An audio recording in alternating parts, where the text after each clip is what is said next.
Welcome to Fiction Audiobooks. If you enjoy the content, like and subscribing would be greatly appreciated. If you have any recommendations for novels, comment below. Please join my Patreon at https://www.patreon.com/fictionaudiobook. Chapter 1, Arrival. Arrival. Lone Kingdom, capital of capitals, Backlund. The city was split into two parts by the Tussock River that flowed southeast into the estuary. It was connected by the Backlund Bridge and the ferry. It had a population of more than 5 million people, and it was one of the most prosperous cities on the continent. No, there might not even be one. At that moment, in a dark alley in the Metropolitan Bridge area, a young man was crouching in the darkness in the corner. There were no external injuries on his body, but his expression was extremely twisted, as though he was enduring immense pain. Lu Bo held back the buzzing sound in his mind and opened his eyes with difficulty. Then, he saw the bridge spanning the Tussock River and a crimson full moon in the night sky. The crimson moon. Lone Kingdom. Backlund. Scenes of chaotic memories flashed through Lu Bo's mind. After a long while, he felt that his body seemed to have regained some strength, so he held onto the wall and stood up. He looked down at his palm that clearly didn't belong to him and smiled bitterly to himself. I've transmigrated. The Lone Kingdom, Backlund. Hey, hearing this familiar name, and I'm getting into Lord of the Mysteries. This really isn't a good place to look forward to. Lu Bo was originally an elective course lecturer in a third-rate university. After working for 3 years, he had not gone up or down yet. Recently, he had been wondering if he should change jobs. Who knew that he would wake up and transmigrate, and even transmigrate to the world of his favorite online literature work, Lord of the Mysteries. My current body is called Ebner Brian. I just turned 18, and I'm still studying in public school. Due to my trance, I accidentally fell off the Backlund Bridge, which resulted in my transmigration. As for the reason for my trance, it seems to be a family upheaval. Wait, something doesn't seem right. Lu Bo, who was recalling the memories of the original owner of his body, suddenly changed his expression. He quickly reached into his pocket and took out a thumb-sized blue gemstone. As his eyes reflected the gem that was glistening under the crimson moon, an image flashed in Lu Bo's mind, a middle-aged man with only his underwear lying in a pool of blood. Almost all of his belongings had been looted, but this gem was lying quietly on his chest. Lu Bo, who happened to pass by this remote corner, became greedy and picked up the gem before quickly leaving. Could this gem be a Beyonder characteristic produced after a Beyonder dies? So the death of the original Ebner involved Beyonder events. No, perhaps just the erosion of a Beyonder characteristic was enough to kill him. The corners of Lu Bo's eyes twitched when he recalled how Ebner had carried the gem with him for nearly a week. As he mourned for his ignorance, he hurriedly followed Klein's instructions in the Lord of the Mysteries and took out an iron cigarette case from his pocket. He threw away the 2 remaining cigarettes in the case and carefully placed the blue gem inside. After doing all this, Lu Bo heaved a sigh of relief. Then, he put away his cigarette case and used his memory to determine the direction before rushing to the temporary residence he had rented in East Borough. After all, the bridge area was not a safe area. The staff was very complicated, and there were many homeless people at night. In terms of security, it might not be as good as the relatively better areas in East Borough. Along the way, Lu Bo had been on tenterhooks because he hadn't completely received the original owner's memories. In addition, the other party had been living a muddle-headed life these days, so he didn't know the exact date after transmigration.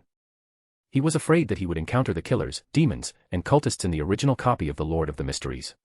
Thankfully, his worries were unfounded. Apart from seeing some homeless people who were walking around like zombies, there were no other accidents. He successfully returned to the 1-bedroom apartment he rented on Black Palm Street in East Borough. The house wasn't large, and the rent was 4 soldi a week, so the furniture was very simple. There was only a bed, a chair, a bedside table, and a half-mirror hanging on the wall. Thank you, Emperor Roselle. His improvements in the craft had reduced the cost of making glass. Otherwise, there probably wouldn't even be this mirror. Lu Bo casually lit the candle on the bedside table, and he fell into a daze for a while. He tried to calm his dizzy mind after transmigrating. Only then did he take out the sapphire from the cigarette case. After carefully examining it, he couldn't help but mutter to himself, I wonder which pathway and sequence Beyonder characteristic this is. Does it have any repercussions from the corrosion of my current body? Just as he said that, he suddenly realized that his focus and logical analysis abilities had suddenly increased. His brain seemed to have become a high-speed computer, and streams of data were being used. In just a few seconds, intense pain filled his entire brain. Lu Bo screamed and fell to the ground. Before he fainted, he caught a glimpse of his reflection in the mirror. It was a young man with curly brown hair. His eyes were completely white, as though he had lost his pupils. At the same time, under the Holy Wind Cathedral in Sherwood Borough, a member of the mandated punishers was reporting to the captain.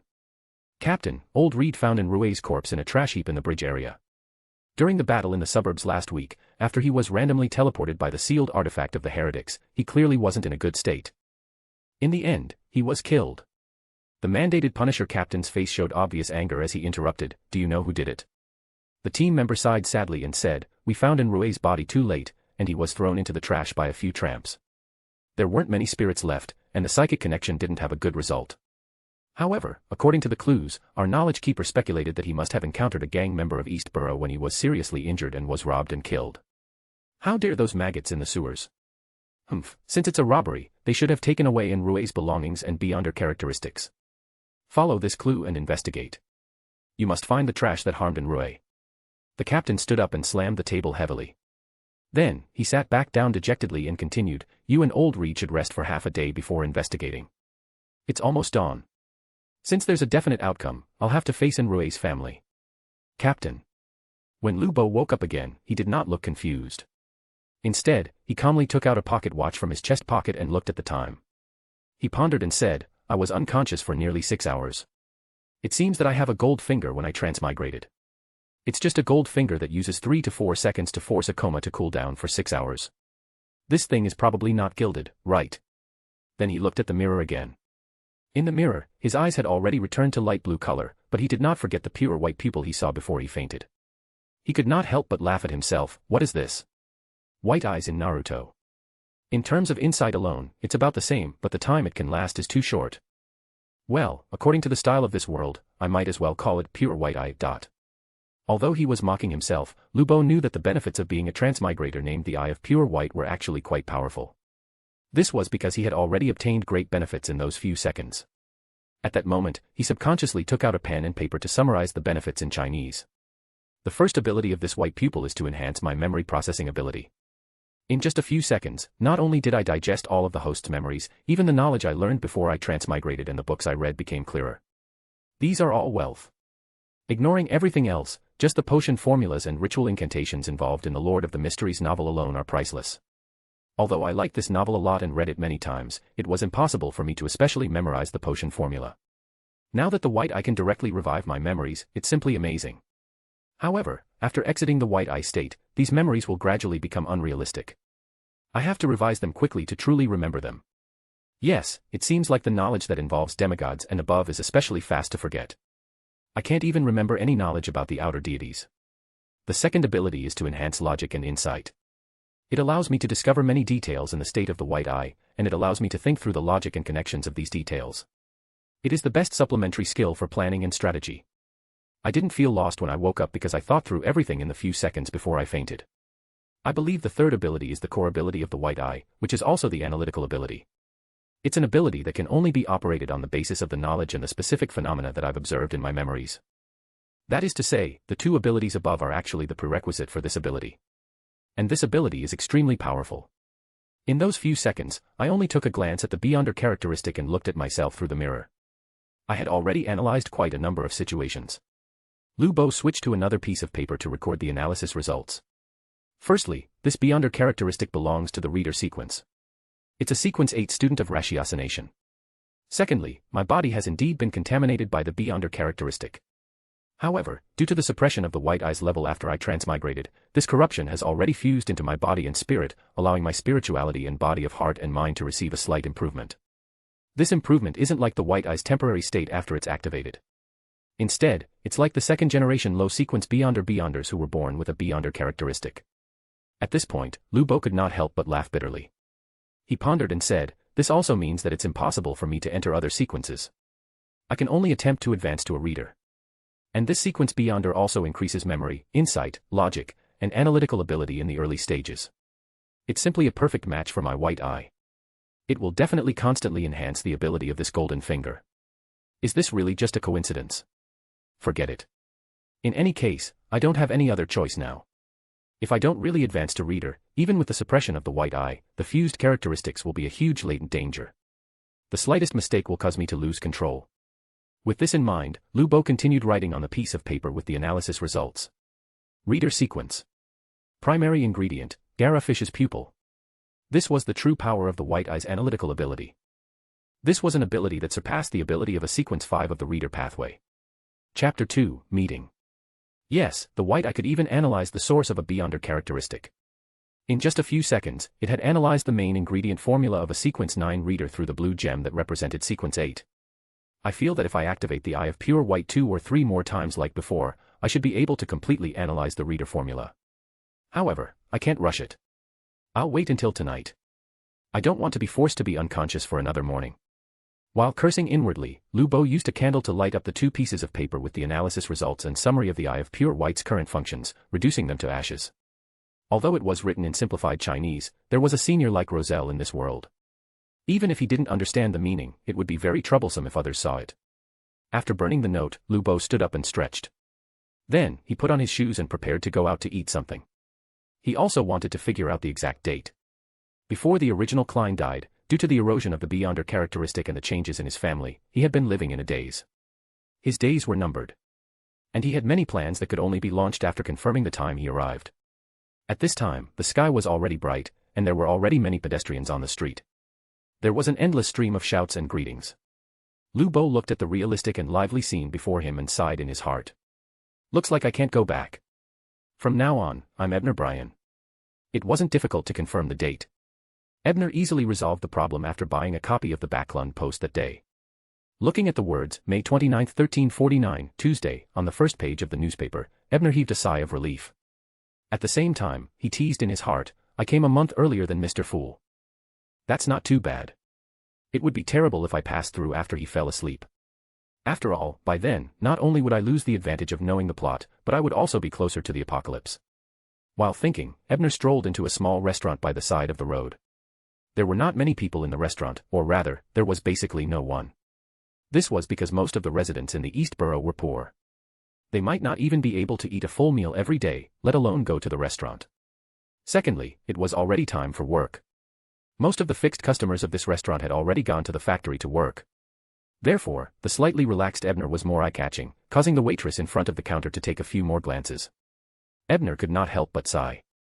Both he and the host were incompatible with this place. He needn't have mentioned it himself. The proprietor had done so because Ebner had been the only son of a wealthy merchant half a month ago. His father ran the grain business, and his mother was keen on having parties with her neighbors and friends. Not only did his family own a terrace house in Sherwood Borough, but they also owned a mansion with a garden near the Church of St. Hereland in St. George Borough. Ebner himself was sent to public school by his father to prepare for his future college entrance. However, the Kingdom's Grain Act was abolished more than half a month ago, and the price of grain fell to a low point. As a great grain merchant, his father, who had stockpiled quite a bit of grain, went bankrupt because of this. All of his family's assets were auctioned off before he was barely able to pay off his debts. His mother had a mental problem because of the fall in quality of life. She had been confused by a merchant from mid-seashore, and in the end she had no idea where she had been mugged. His father had also committed suicide because he couldn't stand the double blow. Ebner, who was in boarding school at the time and was preparing for his graduation exam, was thunderstruck when he heard the news. As a result, he spent the rest of his days in a daze. Thankfully, he still had some good friends and classmates in the public school. They sympathized with Ebner and gathered some pocket money to help him bury his father and rent a one-bedroom house in East Borough as a place to stay. As he recalled the past, Ebner touched the hidden pocket sewn into his pocket. There were about £3 in total. Although it wasn't a lot of money, and his classmates' pocket money wasn't too ridiculous, it was still considered a huge sum in East Borough. After taking out 10 pence and buying a breakfast, Ebner ate while thinking about what he had not summarized at home, or what he did not dare to write on the paper. Blocking the knowledge of outer deities and preventing me from remembering potion formulas above that of a demigod is clearly my cheat code. The former allows me to avoid being corrupted due to my understanding, while the latter prevents me from being discovered by top sequence beyonders too early. After all, it's still alright if I'm a low or mid-sequence beyonder, but high-sequence formulas are in the hands of a few people or factions. If I were to know the formula for no reason, it would inevitably arouse their interest. This isn't something that can be done without revealing it. After all, some deities are known as omniscient. Hey, perhaps my cheat code's abilities aren't limited to that. Most of its powers are probably helping me hide the deities and the great old ones. Perhaps I should join the Tarot Club and use Sapphira Castle to conceal it. That way, I can liberate more of my cheat code. Just as Ebner was daydreaming, the door of the restaurant was pushed open, and a middle-aged man in a blue uniform walked in. His face was full of worry. He first looked around for a while, then found a conspicuous seat, sat down, and ordered a cup of coffee. Ebner only took a glance at him and could tell from the details of his actions and appearance that this man should be a skilled worker with a decent income. This was one of the benefits of improved insight. At this moment, the door of the restaurant opened again, and a short girl, who was at most 1.5 meters tall, walked in with steady steps. Her cheeks were a little chubby, and her facial features were delicate and gentle. Although she had messy, shoulder-length yellow hair and was wearing a traditional night training suit, she had indescribable dignity and charm. Ebner's gaze was instantly attracted by this girl. It was not that he was attracted by her beauty, but the extraordinary aura she gave off almost caused his pure white eyes to automatically open, and he fell unconscious on the spot. He rubbed his temples and forced himself to look away, but he couldn't help but click his tongue inwardly. As expected of Backlund. I can even encounter beyonders in such poor restaurants.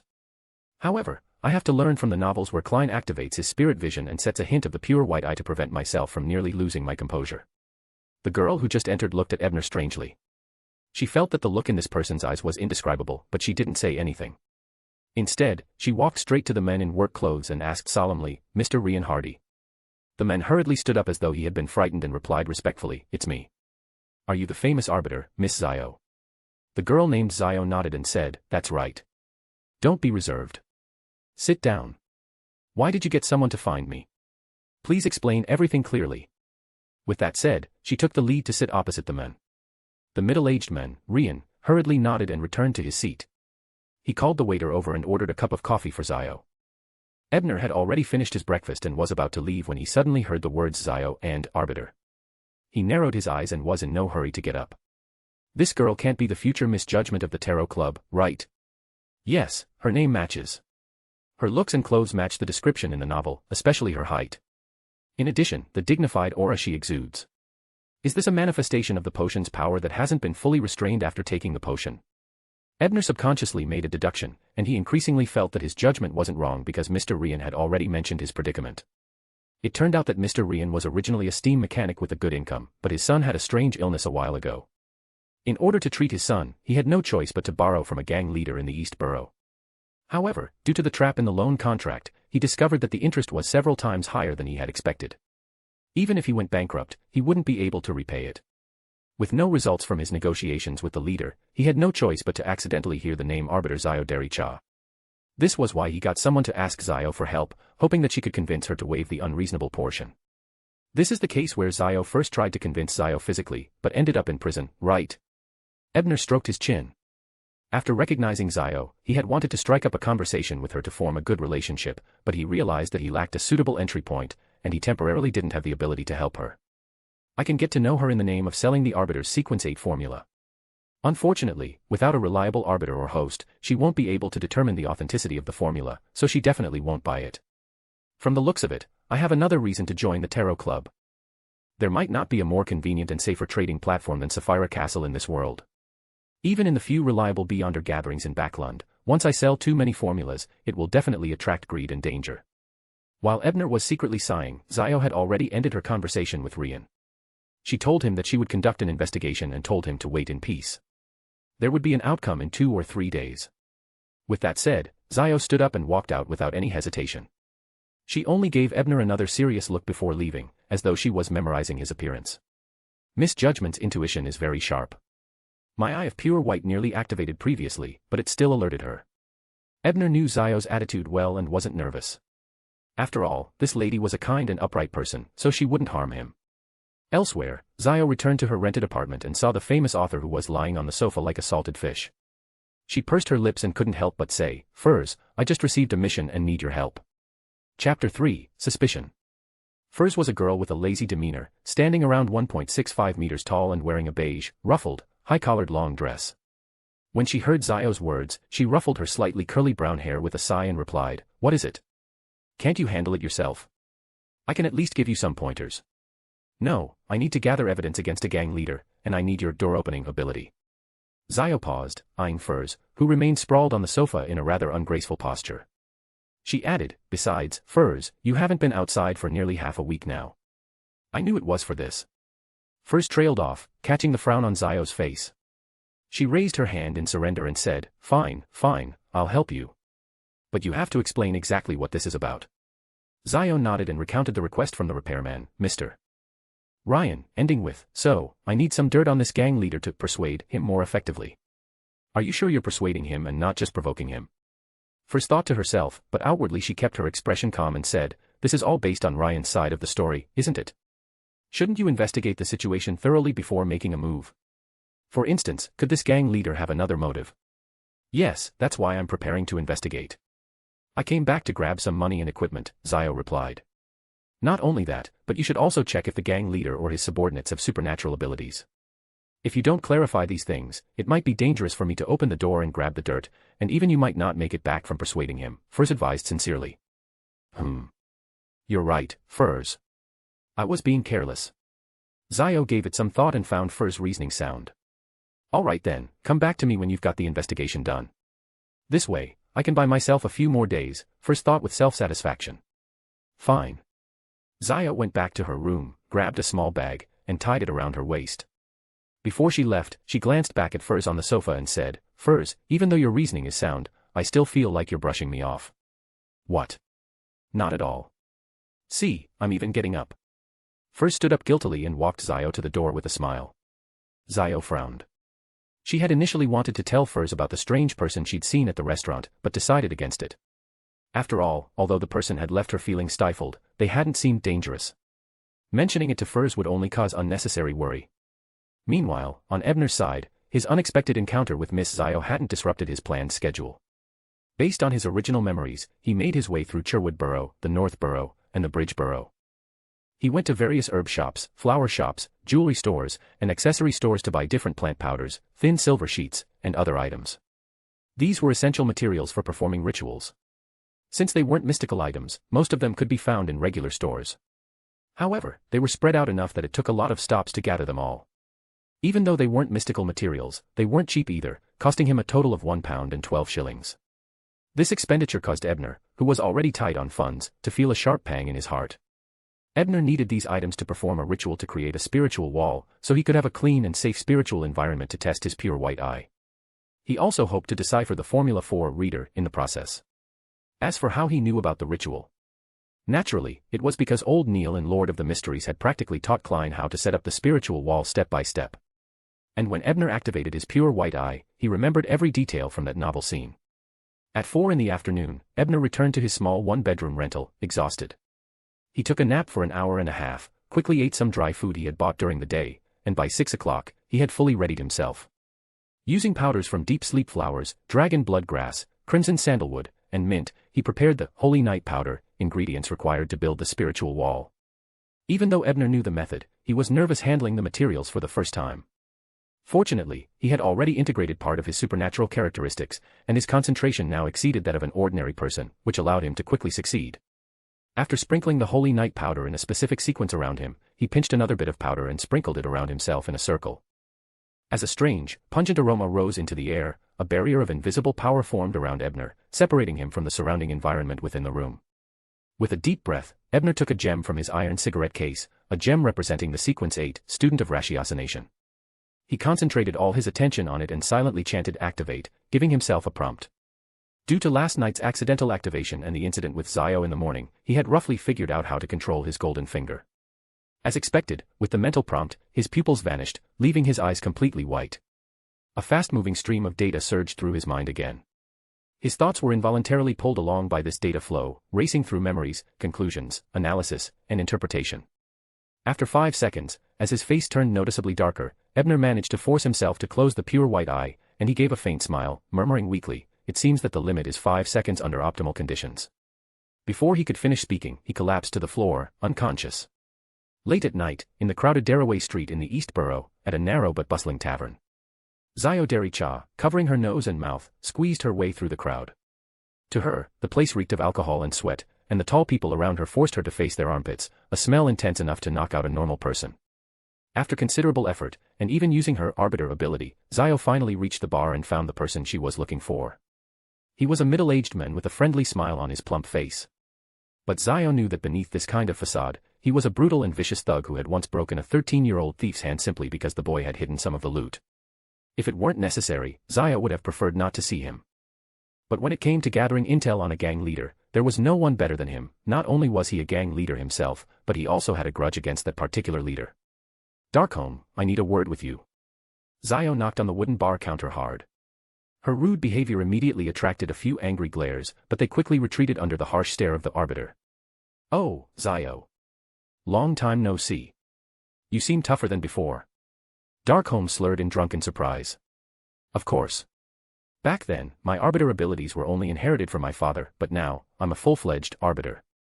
Zio thought proudly to herself, but maintained a serious face as she said, I want all the information you have on Rosen. Oh. Two-Face Rosen. Haha, Zio, are you targeting that bastard this time? Fine. If you put him in his place, I'll tell you everything I know. Darkholme's expression shifted from surprise to a schadenfreude smile. Two-Face.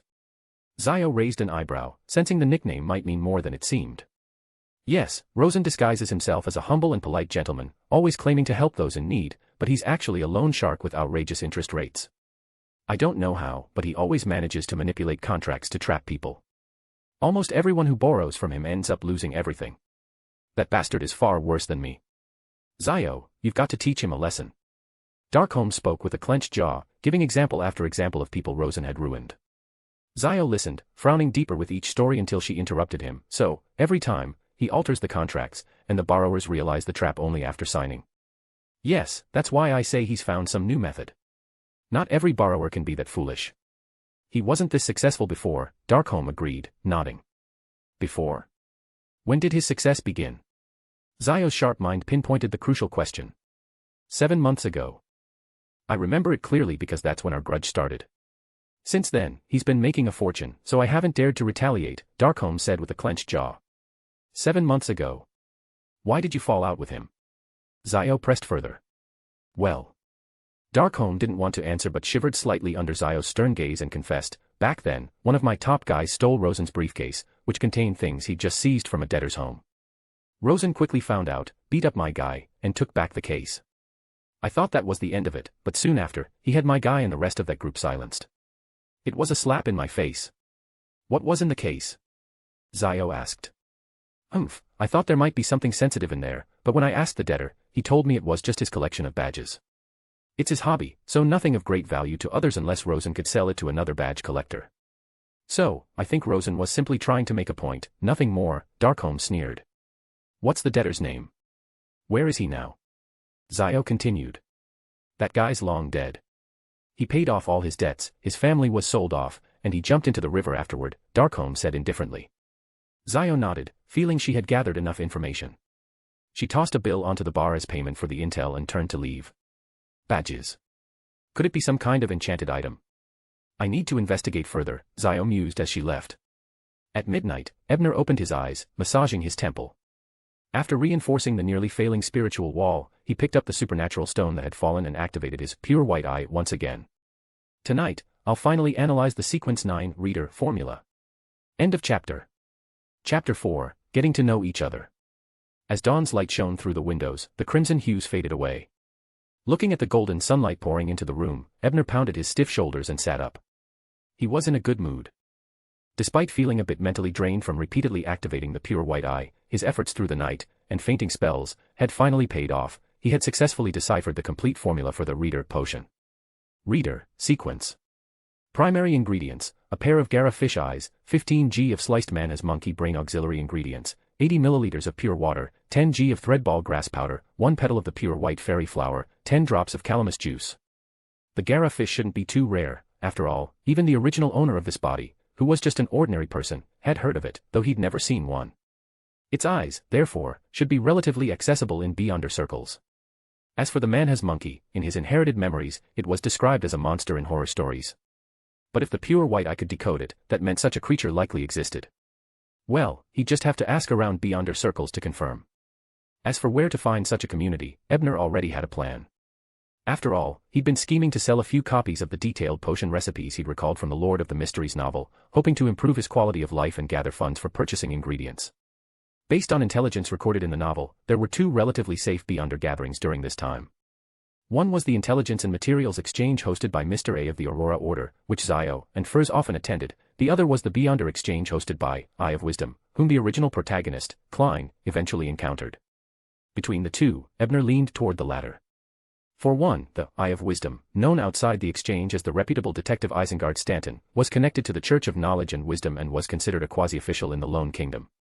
He had a decent reputation and was far more trustworthy than the Aurora Order's mad emissaries. Second, the novel gave explicit details on how to find and attend the gatherings hosted by Eye of Wisdom, which made it much easier to locate than the Aurora Order's somewhat vague meeting references. Lastly, given the Order's ties to a chaos-loving evil deity, Ebner, despite his golden finger, had little desire to prematurely expose himself to the true creator. It's almost 8 o'clock. I should go out and buy a copy of the Backlund Morning Post and see if the gathering will be held soon. If not, I may have to find some temporary work to earn money. I've only got £1 and 5 shillings left, which means I won't just struggle to buy ingredients, but I might even run out of food. With this thought, Ebner packed up the ritual materials, quickly washed up, and headed out. He bought a copy of the Backlund Morning Post from a street vendor and turned directly to the 5th page. There he saw an ad for buying goods from the Ernst Trading House. This was a code used by Eye of Wisdom to notify participants of the gathering. What a stroke of luck. Let's see here. The purchase prices are 8 pence per litre for flour, 1 shilling per pound for butter, 7 pence per pound for lard, 1 shilling and 3 pence per pound for cream, and 8 shillings per pound for marquee red tea leaves. This means that there's a Beyonder gathering tomorrow night at 8. The knock pattern is 8 hard knocks, 1 light knock, and the interval is 7 long, 1 short, and in that order. The last 3 and 8 are irrelevant. Sorting out the contents according to the interpretation methods explained in the novel by Eye of Wisdom, Ebner felt a bit elated. His luck was certainly holding, at least he wouldn't need to go look for a job just yet. Feeling cheerful, he headed back to the restaurant where he'd had breakfast yesterday. However, as soon as he opened the door, he was taken aback by the scene before him. A confrontation was underway. On closer look, confrontation wasn't exactly the right word. What Ebner saw was a girl with messy hair and a height of just 1.5 meters facing 3 hulking men, each well over 1.8 meters tall. Surprisingly, the 3 bruised men were sprawled on the ground, while the girl, calm and composed, had one of them by the collar and was demanding, "Who sent you to capture me?" Though she wasn't tall, her commanding presence was strong enough that even the restaurant staff, who stood at a distance, couldn't help but take a few steps back. Strangely, however, the men she was interrogating, despite his cold sweat, managed to resist her intimidation, revealing nothing. Seeing this, Ebner was intrigued. These men were clearly ordinary people, or else they wouldn't have been so easily defeated by Miss Arbiter, who had only recently advanced to Sequence 9. So how were they resisting Beyonder powers? Though curious, Ebner didn't intend to investigate further. He was only half a Beyonder himself and didn't consider himself equipped to get involved in such matters. Though, I suppose running into Zio here 2 days in a row counts as fate. Maybe I should introduce myself when I get a chance. Ebner thought to himself. At that moment, Zio also noticed Ebner entering the restaurant. She was a bit on guard but remained focused on interrogating the 3 gang members. The men's ability to resist her abilities had surprised her, but her experience allowed her to switch interrogation methods instantly, switching to a more physical approach. With each cry of pain from the men, their resistance eventually crumbled. Under Zio's intimidation, they finally confessed. It turned out they were hired by Rosen's advisor, Hick. Hick had joined Rosen around 7 or 8 months prior, quickly earning the Two-Face Rosen's trust and gaining the authority to mobilize most of Rosen's thugs. Upon learning that someone had been asking questions about the badges the night before, Hick immediately sent his men to investigate. Seeing that Zio was a young girl, they decided to take her back on their own initiative. Although they kept their voices low, Ebner, with his keen perception, heard every word clearly. His brow furrowed as he instinctively began analyzing and deducing badges. Could it be that Zio uncovered some Beyonder item being used for contract fraud? If these men are telling the truth, Hick seems more like the key figure here rather than Rosen. Hick is likely a Beyonder. So why would a Beyonder be working as an advisor to a small-time gang leader? One possibility is that Rosen himself is an even more powerful Beyonder who managed to subjugate him, though that seems unlikely given the facts. Another, more plausible scenario is that Hick is acting out a role, probably a Sequence 8 swindler on the error pathways, manipulating not only ordinary people but also deceiving his associates and possibly even throwing off potential investigators. In that case, Hick's story about badges might not be entirely true. It'd be wise to warn Zio, and it could serve as a good starting point for conversation. Though these were merely deductions without solid proof, even if his reasoning was off, Ebner could at least offer Zio a warning to reduce her risk. In the original story, she might have only ended up in prison because of this case, but in real life, there was no guarantee she would come out unscathed. Zio could be a bit reckless at times. On the other side, after finishing her interrogation, Zio instructed the restaurant staff to call the police to take custody of the 3 men. As the victim of an attack and a young woman, Zio was let off with just a few questions before the police took the men away. Just as she was about to leave the restaurant, she noticed Ebner approaching her with a slight smile. He asked, "Miss Arbitrator, would you grant me the pleasure of treating you to a cup of coffee?" Zio froze, clearly unused to being approached so directly. She silently wondered why her authority wasn't working today, then asked guardedly, "Who are you? What do you want with me?" "Who I am isn't important, but I have some thoughts and deductions about what just happened. They might be of help to you." Ebner responded straightforwardly, knowing that Miss Zio wasn't one for roundabout explanations. Zio was somewhat taken aback by his words.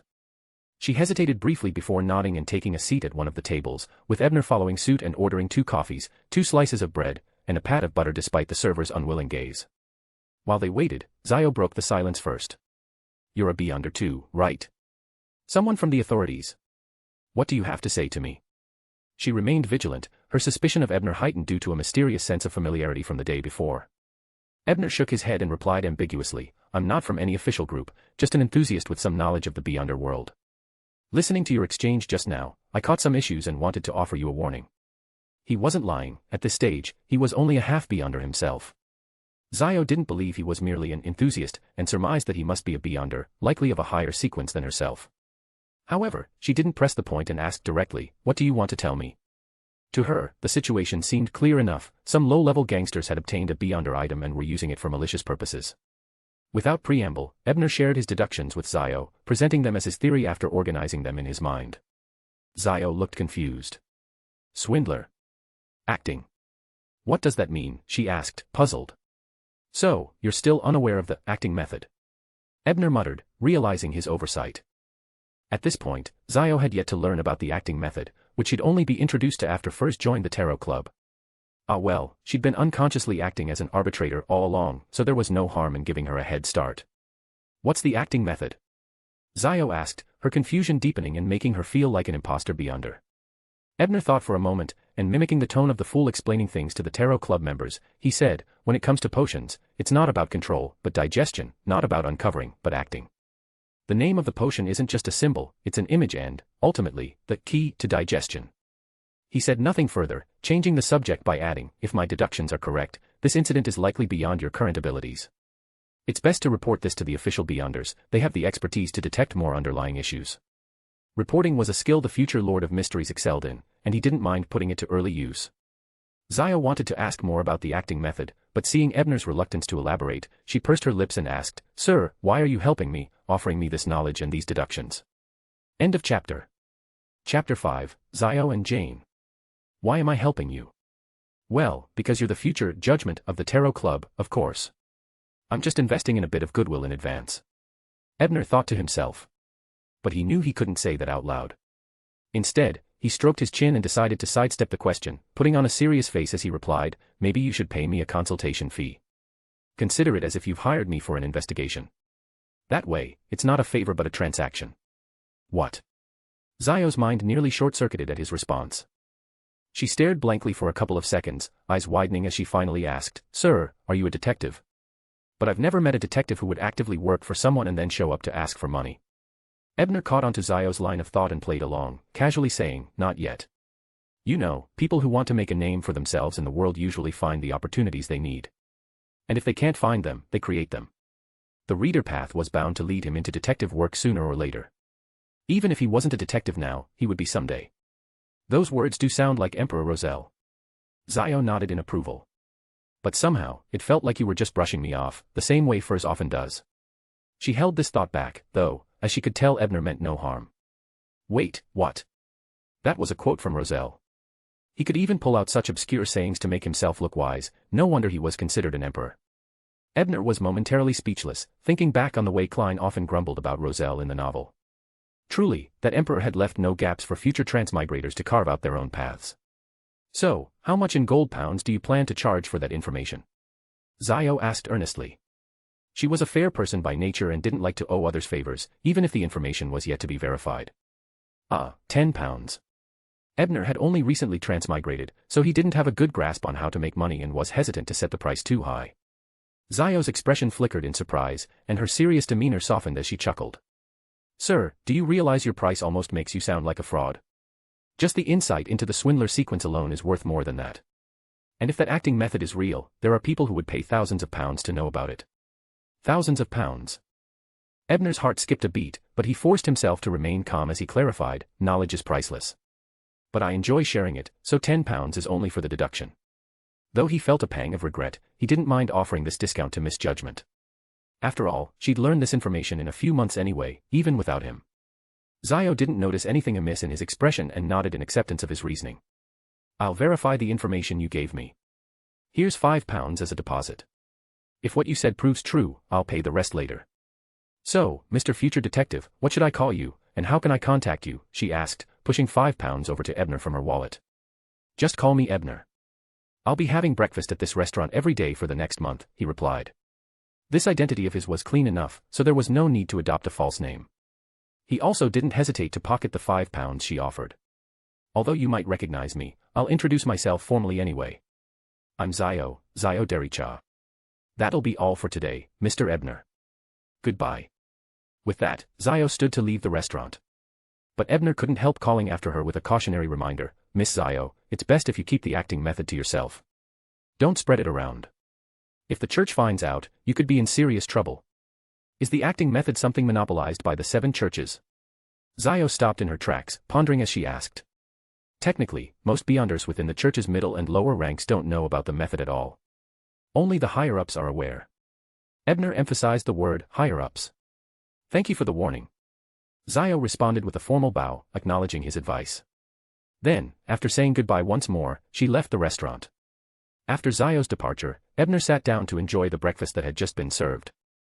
As he ate, he reflected on his actions. Making a connection with Miss Judgment was certainly a goal, but perhaps I was a bit too forthright. Maybe I got carried away because I'm in an alternate world, talking to one of my favorite characters, so I couldn't help showing off. Or is this reader sequence potion already making me eager to flaunt knowledge? Thinking back to the original, all the Beyonders on this path did seem fond of showing off. Isengard always showcased his sealed artifacts, and the Iceberg General loved displaying her collections. Nearly every Beyonder in this path was eager to teach others. Well, thinking that far ahead is a bit premature. I'm not even a Beyonder yet. Ebner muttered to himself, then quickly and gracefully finished his breakfast. With his stomach taken care of, Ebner took a public carriage to Cherwood District and stopped in front of a clothing store he remembered well. Since he'd be attending a secret gathering tomorrow night, his initial plan was to buy fabric and sew a hooded cloak to cover his face. But now that he had the £5 Zio had given him, he could afford to buy ready-made clothes. This store was owned by the family of a school friend, and while it wasn't exactly high-end, it catered to people who had just reached the middle-class threshold, with reasonably priced clothing. Just as he stepped inside, he saw a young girl, about the same age as his original self, rushing out in a flustered manner. Familiar memories surfaced, and he sighed helplessly, reflexively reaching out to catch her before she crashed into him. Jane, you're still as much of a hurry as ever, he said with a smile. Once Jane steadied herself, she recognized him and beamed. Ah, Ebner, sorry. I didn't notice you. Haha, it's been days since I saw you. Are things at home settled now? Did you come to see me? Everything's sorted. You know I've already applied for graduation. I came to your family's store to buy an outfit for job interviews. Jane was one of the few friends who had pooled money to help him during his family's troubles, so he explained more than he normally would. Oh. I'd love to help you pick something out, but I have a club meeting to get to, so I need to hurry, Jane replied apologetically. Club? Ebner asked. If he recalls correctly, Jane was in a grade below him and was a member of the ancient language club he had formed. That club disbanded after he applied for graduation since, aside from him, no one else knew Hermes. Yeah, Ebner, you know I'm a fan of all things mysticism. Since your club was disbanded, I joined the one led by Professor Kapusky. Jane explained with a grin. Professor Kapusky? For some reason, the name struck Ebner as vaguely familiar. Right. Professor Kapusky believes that death isn't the end. He says you can directly feel death's essence through secret techniques and that anything can be reversed. Yes, he believes that the dead can be revived. Isn't that amazing? Jane said, clearly excited. So it's that guy. Ebner immediately remembered the rookie teacher from the novel, who held seances with students in cemeteries. Though the professor wasn't dangerous in the short term and Klein would eventually help when things went south, Ebner didn't want this kind-hearted girl who'd once helped him to be drawn into Beyonder affairs. With a serious expression, he warned her, Jane, you really shouldn't be spending so much time around Professor Kapusky. He's dangerous. Jane froze for a moment, then blushed slightly and stole a glance at Ebner. Ebner, are you worried about me? Do you not want me to be interested in anyone else? She whispered, her voice barely audible. Girl, that's not the right reaction. What kind of scenario did you imagine? Seeing her expression, Ebner's mouth twitched slightly as he steeled himself and continued, Jane, if you're truly into the mysticism, you should know that raising the dead is forbidden. If Professor Kapusky promotes such ideas, he's either foolish or malicious. And I know it's the former since Klein described him as a rookie among rookies. All right. You're right, I suppose. But don't you want to know if the dead can truly be revived?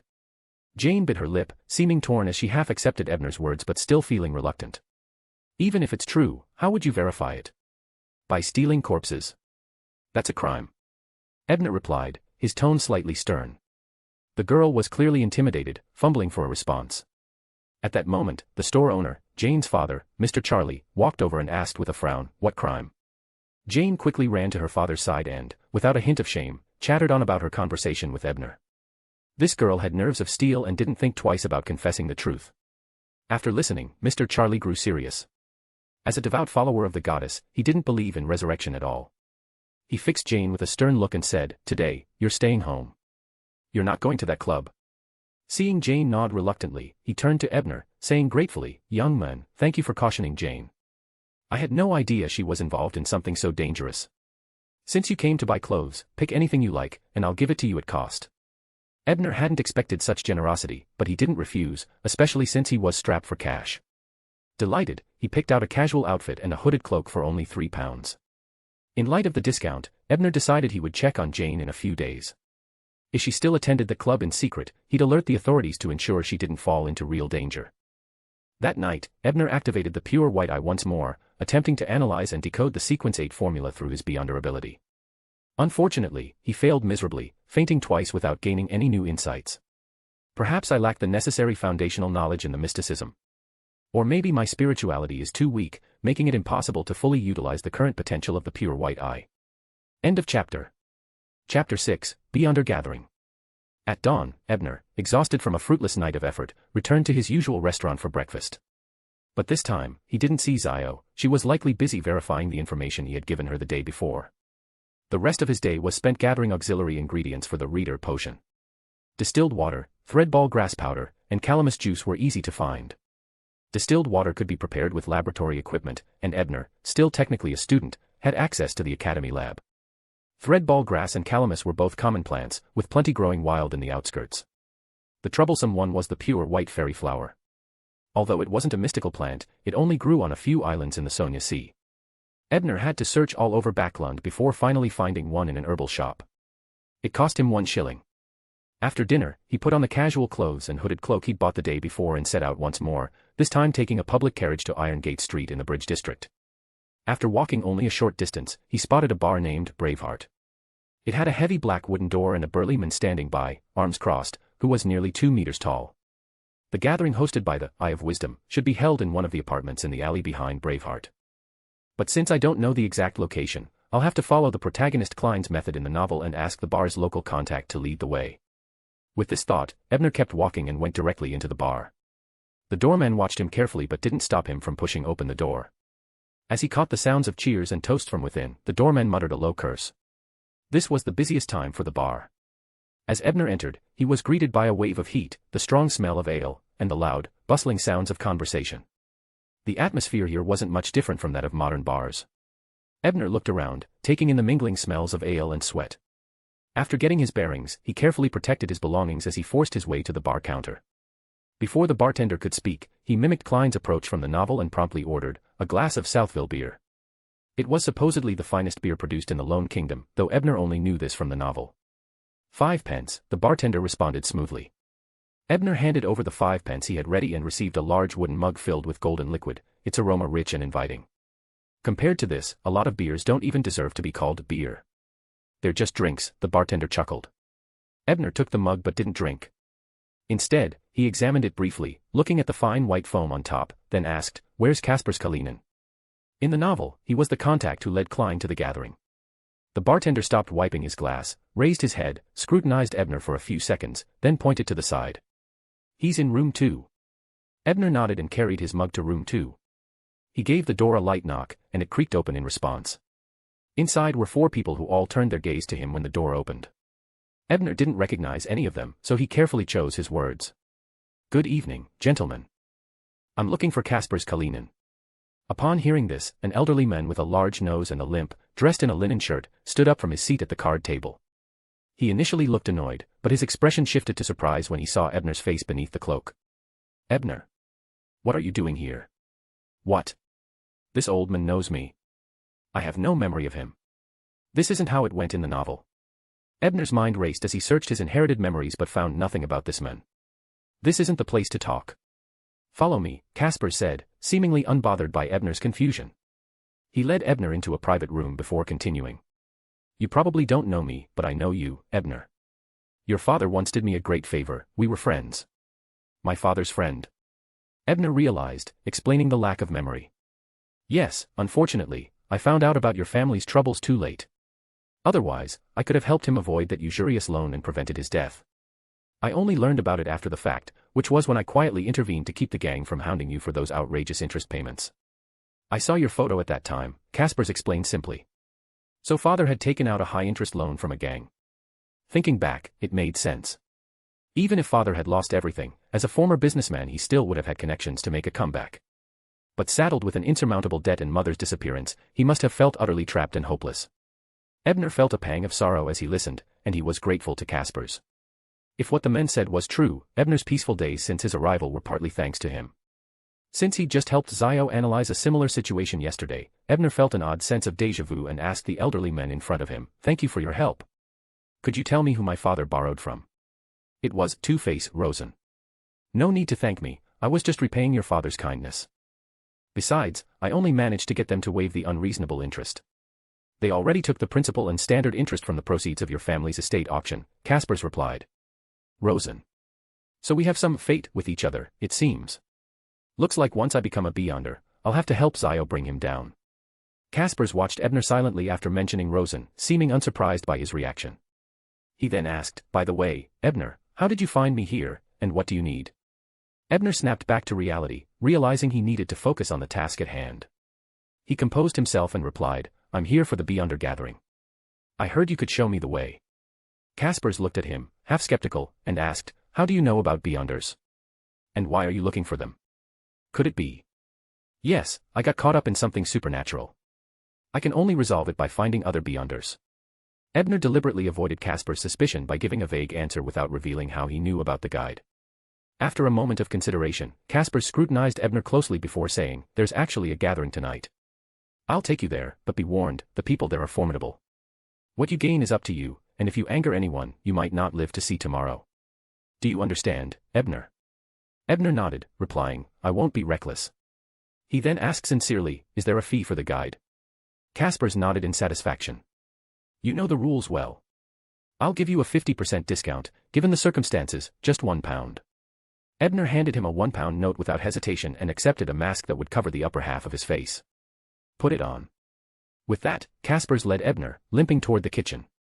They passed through it into the back alley and then wound their way to a dark house. Once he saw Ebner had put on the mask, Caspars took a deep breath, raised his right hand, and knocked on the door, 8 heavy knocks, followed by 1 light one, with an interval of 7 long knocks and 1 short.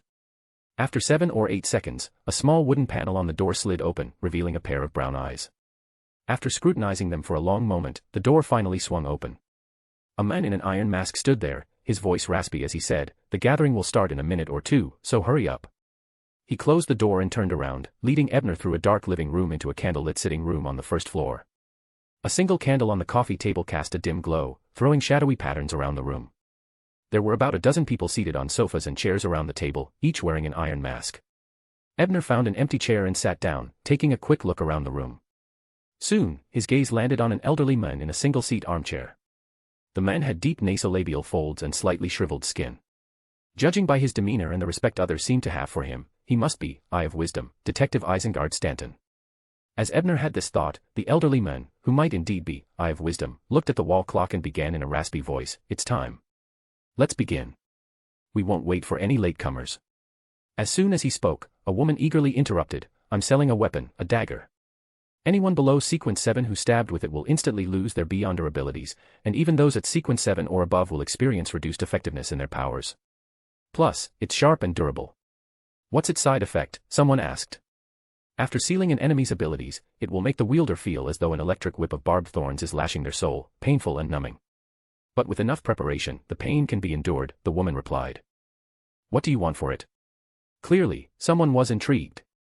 This dagger could be a game-changer in battles between Beyonders.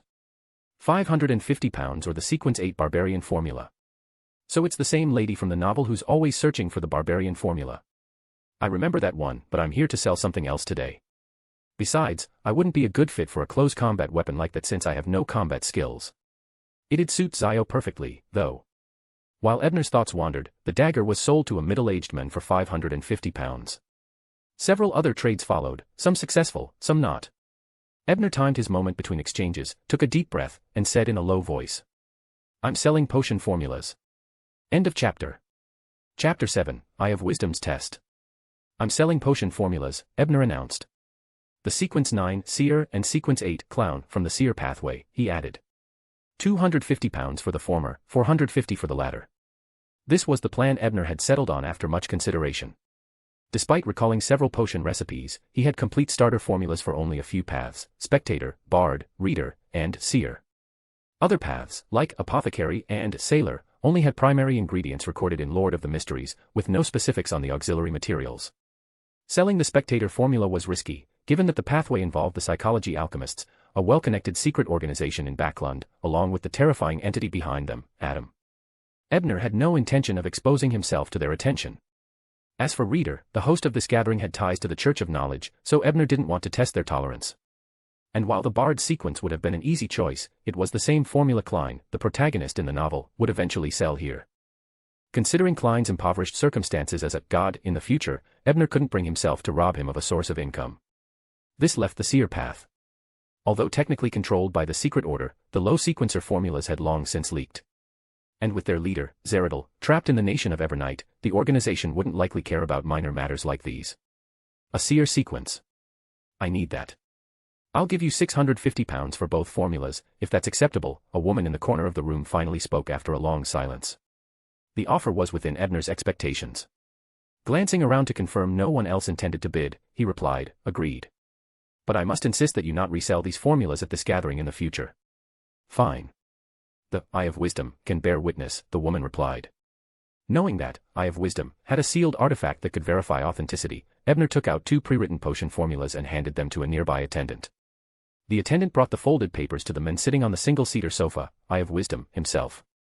The old man opened the papers without glancing at them, setting them on a small side table. Then, he took out a handkerchief, wiped his right palm, and removed a ring encrusted with tiny diamond-like stones from his pocket. The ring's intricate and beautiful design centered around a green gem, resembling an eye. Just a glimpse of it triggered Ebner's pure white eye to almost activate on its own. Fortunately, after 2 nights of practice, he had enough control over his golden finger to avoid fainting on the spot. I believe this ring is another product of the Reader sequence's Beyonder characteristics. If I ever get a chance to analyze it with the pure white eye, I might never have to worry about future formulas again. While Ebner's mind wandered, Eye of Wisdom had slipped the ring onto the middle finger of his right hand, his eyes closed in concentration as if preparing something. Suddenly, the green gemstone on the ring flared with brilliant golden light, as bright as sunlight. The elderly man extended his right hand, allowing the gemstone to touch the potion formulas. Golden rays grew purer and more intense, eventually transforming into a seal-like imprint. Genuine and effective, the old man declared, immediately removing the ring and setting it aside, unwilling to wear it a moment longer. With the certification complete, the transaction concluded quickly. Ebner received a thick wad of cash, all in £10 bills. £650 is quite a sum. Too bad it's going to be spent so soon. Ebner thought, not giving anyone a chance to interrupt as he continued, who here has Gara fish eyes or man has monkey brain slices? I'll offer a fair price for them. At his question, the room fell silent for a moment before the woman who had bought the Seer formulas spoke up. The man has monkey is a creature unique to the dream world and difficult to hunt.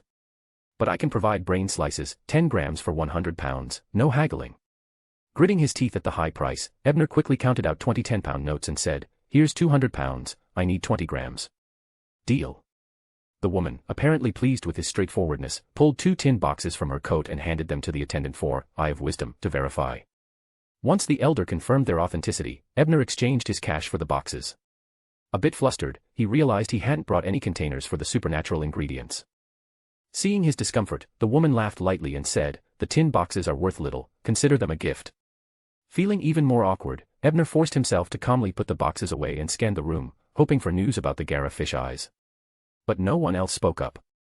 Shrugging, Ebner sat back to watch as others presented their items or requested purchases, observing one deal after another, some successful, some not.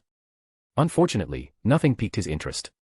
Beyond the Gara fish eyes, what he needed most at the moment was knowledge on ritual magic and relevant occult information, precisely the kinds of skills a reader would need to master. As time passed, the gathering drew to a close, and, Eye of Wisdom, began arranging exits, spacing members' departures by 3 minutes. The location had at least 5 exits, and attendants directed people along different routes to ensure they left at intervals. Half an hour later, only 2 people remained in the sitting room, Eye of Wisdom and Ebner. Sensing the elderly man's intrigued gaze, Ebner tensed instinctively. He had expected that Eye of Wisdom might notice him.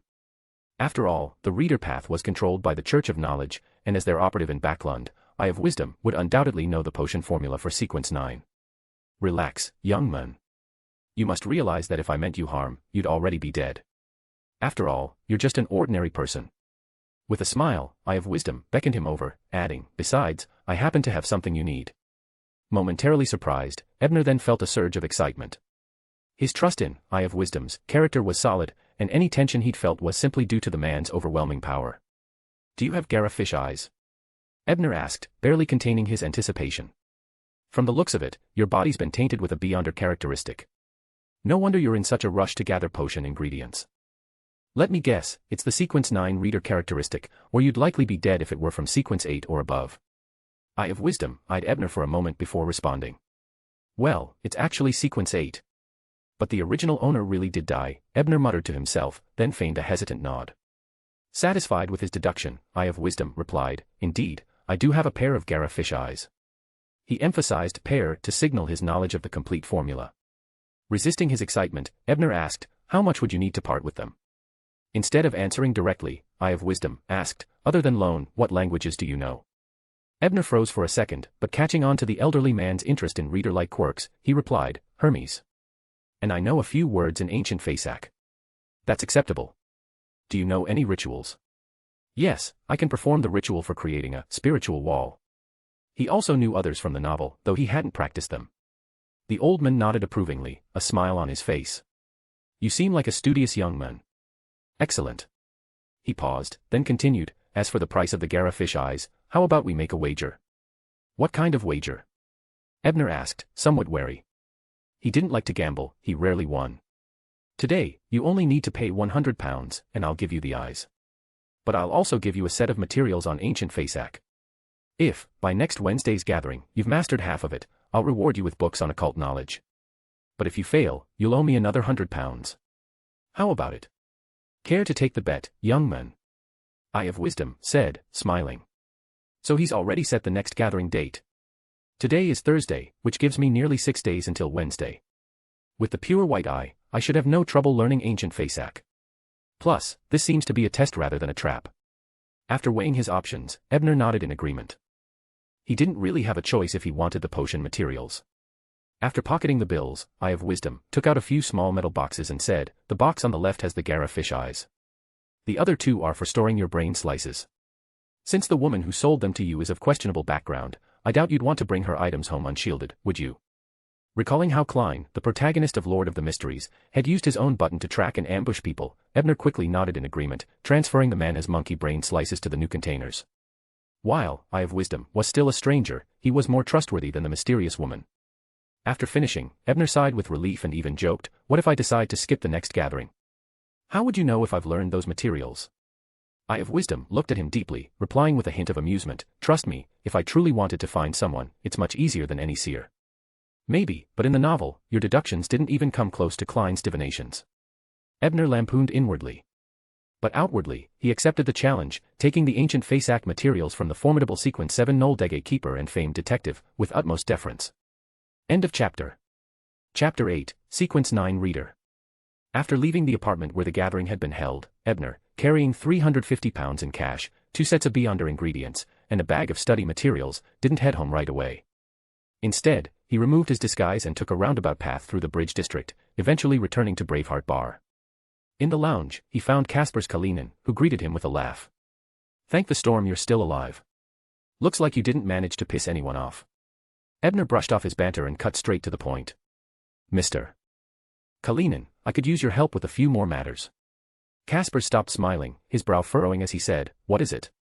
But let's be clear, I consider my debt to your father all but repaid. Any more favors won't come at a discount. With a wallet full of cash, Ebner felt bolder and nodded, saying, money isn't an issue. I need 3 things for now. First, I want to buy a revolver. Thinking back on his powerlessness against the Beyonders he'd encountered, even if they'd meant him no harm, Ebner longed for some way to defend himself, even if it was through external means.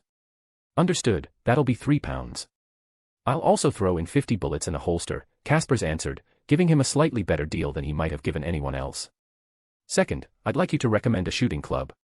After all, having a weapon he didn't know how to use wouldn't help him much, he couldn't rely on sheer luck for accuracy. Casper's nodded, tearing a page from a notebook on his desk and quickly jotting down an address. Handing it to Ebner, he said, head to this location after 9 a.m. tomorrow and look for a man named Dev. He'll take you to the club. And just a heads up, memberships at these clubs aren't cheap. Ebner glanced at the note, seeing that the club was on Riverside Street in St. George's District, a fairly remote area, nearly on the outskirts. Great, so I'll be commuting by subway to practice shooting. Setting aside his musings, Ebner maintained a serious expression as he continued, third, I'd like to rent a laboratory with basic equipment, preferably right now. Casper's raised an eyebrow, giving Ebner a long, appraising look. Clearly aware of Ebner's intentions, he hesitated before advising, are you sure you need it this urgently? Wouldn't it be better to make some additional preparations? Ebner's face remained firm as he replied, no, the sooner, the better. Initially, he hadn't felt so pressed, planning to use the Academy's laboratory tomorrow. But tonight's encounter with Beyonders had shaken him. He realized he needed the means to protect himself as soon as possible. In just 3 days since arriving in this world, he'd either directly or indirectly brushed against multiple supernatural events. Nothing had happened so far, but who could say what dangers lay ahead? Thanks to Emperor Rosel's contributions to the language, Casper's understood the idiom Ebner used, nodding as he motioned for him to follow. A friend once told me that Beyonders may seem glamorous but are really just poor souls treading the edge of danger. Thank you, Mr. Kalinin. I'm well aware of the risks, but I have no choice but to take this path, Ebner said, following Casper's limping stride. He couldn't help but think that the original owner of his body was fortunate to have had such a loyal friend in his father's time.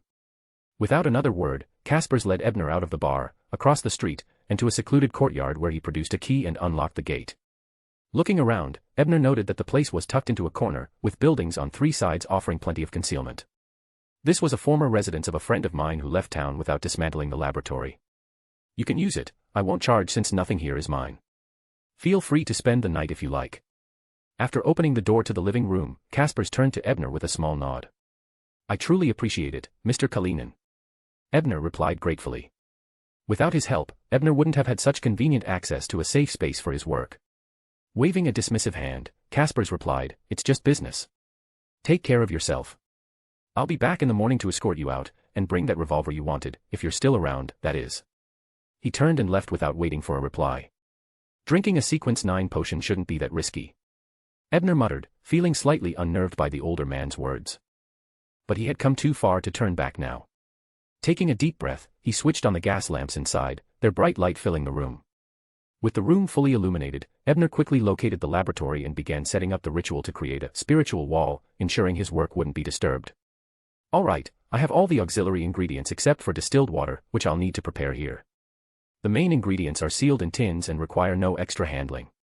So all I need to do is distill the water, grind the threadball grass into powder, extract the calamus juice, and add everything in the right order.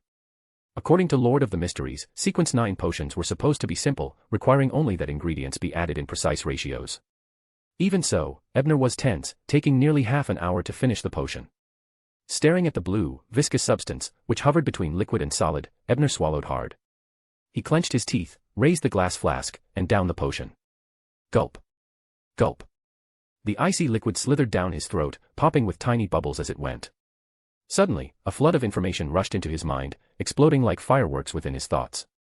Someone with a weak will would likely lose control and become a monster on the spot. Fortunately, Ebner had both a strong character and prior experience with such mind-bending sensations, thanks to using the pure white eye. This familiarity allowed him to pass the most challenging step with relative ease. Even so, he felt his head swelling as though it were about to burst, his vision blurring with countless afterimages, and his ears filling with a cacophony of buzzing and roaring. Realizing this was the overflow of the potion's power, Ebner recalled how old Neil had advised Klein in the novel. He slipped into a meditative state, allowing himself to regain control over his senses and rid himself of the visual and auditory distortions. After a while, Ebner came out of his meditation, clenched his fists, and muttered with satisfaction, "I've finally become a beyonder." He examined his body but found no abnormalities. Yet he could sense that his focus, memory, and comprehension had all significantly improved. While it wasn't comparable to using the pure white eye, it was at least 2 to 3 times better than before drinking the potion. Once he had calmed down, Ebner took out the blue gemstone in its tin case, ready to test whether his abilities with the pure white eye had improved after becoming a reader. He blinked his eyes rapidly 4 times, his trigger gesture for activating the pure white eye. Instantly, his pupils turned pure white. After 10 seconds, he blinked again, deactivating the ability and returning his pupils to their normal pale blue. This time, he only felt mentally fatigued, with no hint of impending unconsciousness. Now that I'm a beyonder, I can sustain the pure white eye for about 15 seconds. If I stop at 10 seconds, it doesn't burden my mind too heavily, though I can't use it consecutively. I'd estimate I need at least a 2-hour break between uses. If I reach the 15-second limit or activate it multiple times in quick succession, I'll still likely end up comatose for 6 hours. This limit should improve as I digest the potion and my spirituality strengthens. More importantly, I can now control the pure white eye's behavior while it's active, rather than merely turning it on and letting it run. Previously, it processed everything at once, recalling, analyzing, and planning all sorts of information in countless threads. It was overwhelming and a huge waste of processing power.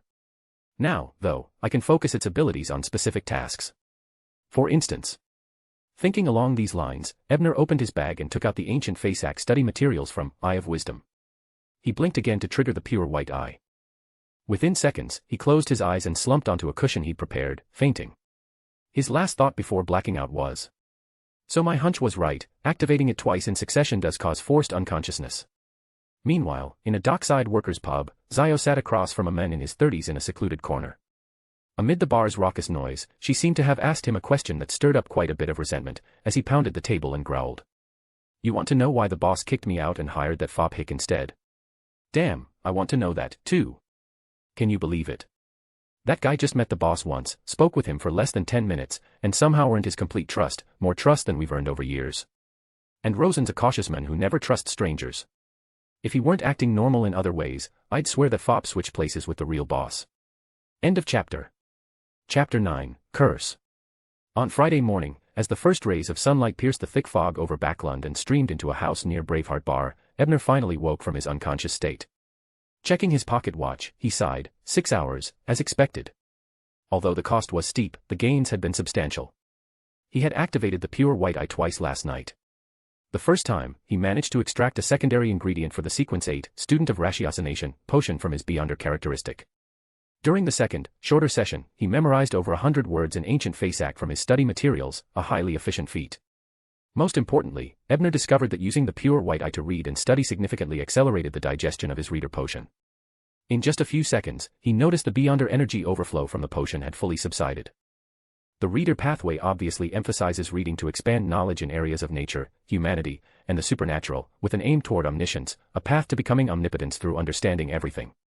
Of course, Sequence 9 doesn't come close to such omniscience, but this seems to be the underlying principle of the pathway. It explains why later sequences, like Student of Ratiocination, Knowledge Keeper, and Polymath, focus on analyzing, interpreting, and replicating diverse knowledge.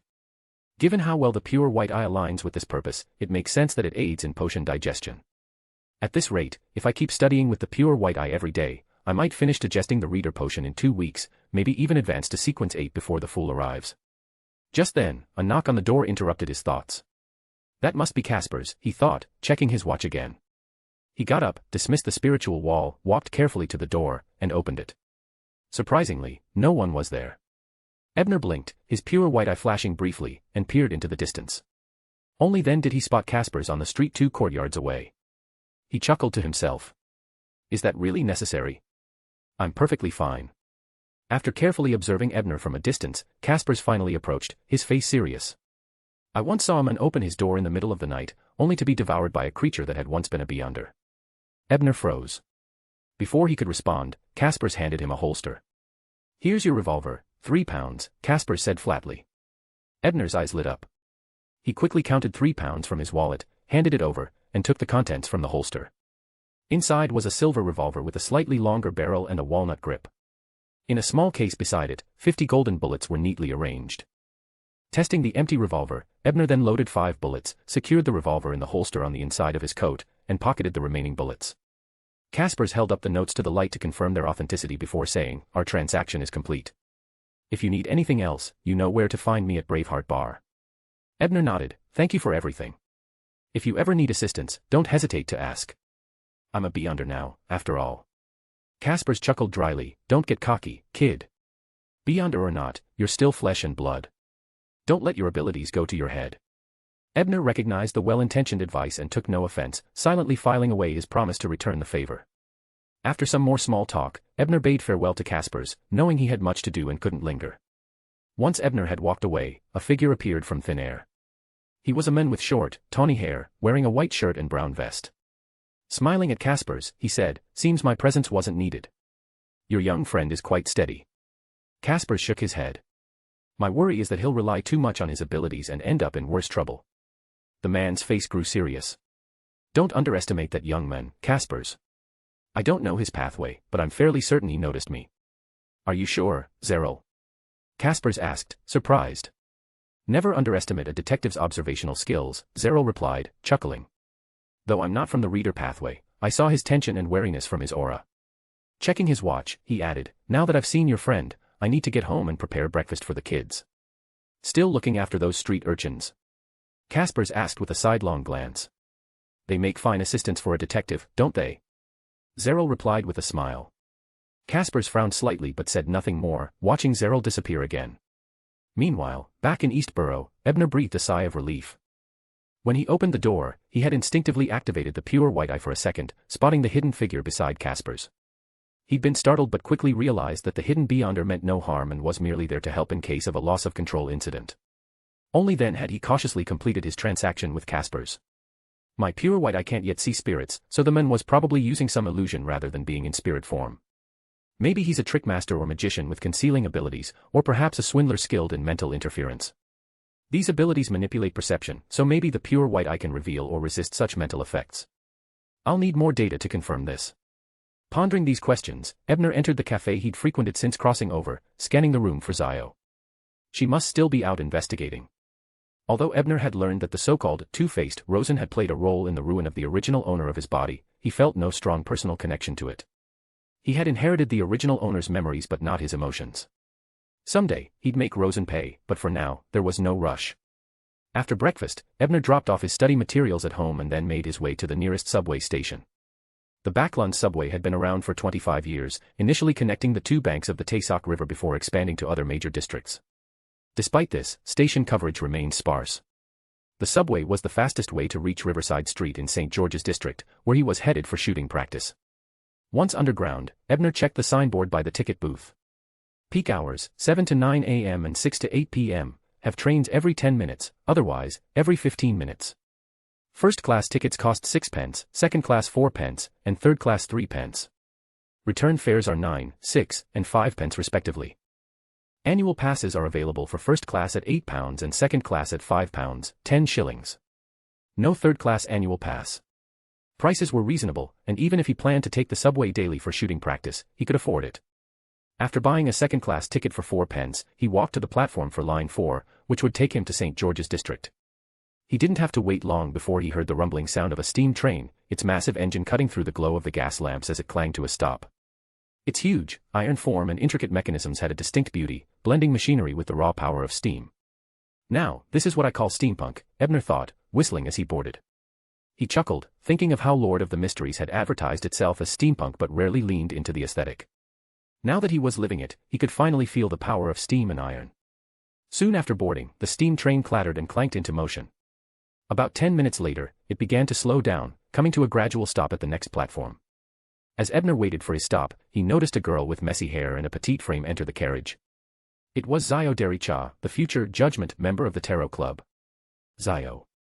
Ebner called out in surprise, thinking to himself that perhaps they were more fated than he'd realized. After all, in the 4 days since he'd arrived in this world, he'd already run into her 3 times. Zio spotted him as well and walked over, greeting him as she sat in the seat beside him. "Morning, Ebner. Fancy seeing you here. Where are you headed?"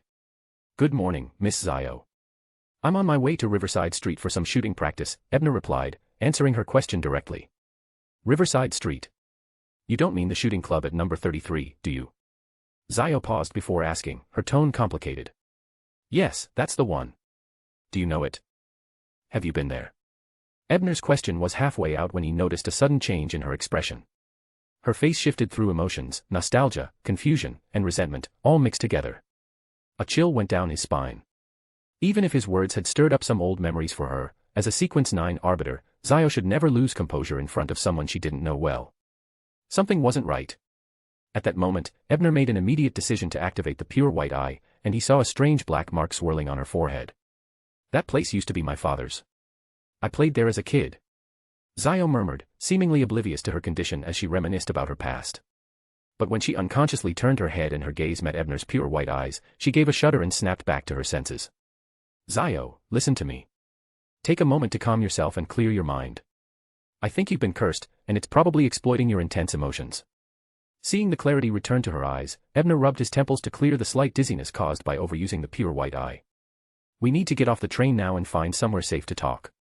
As he spoke, he took Zio's hand with one hand, his other hand gripping the revolver in his holster, and together, they stepped off the train onto the platform before it could start moving again.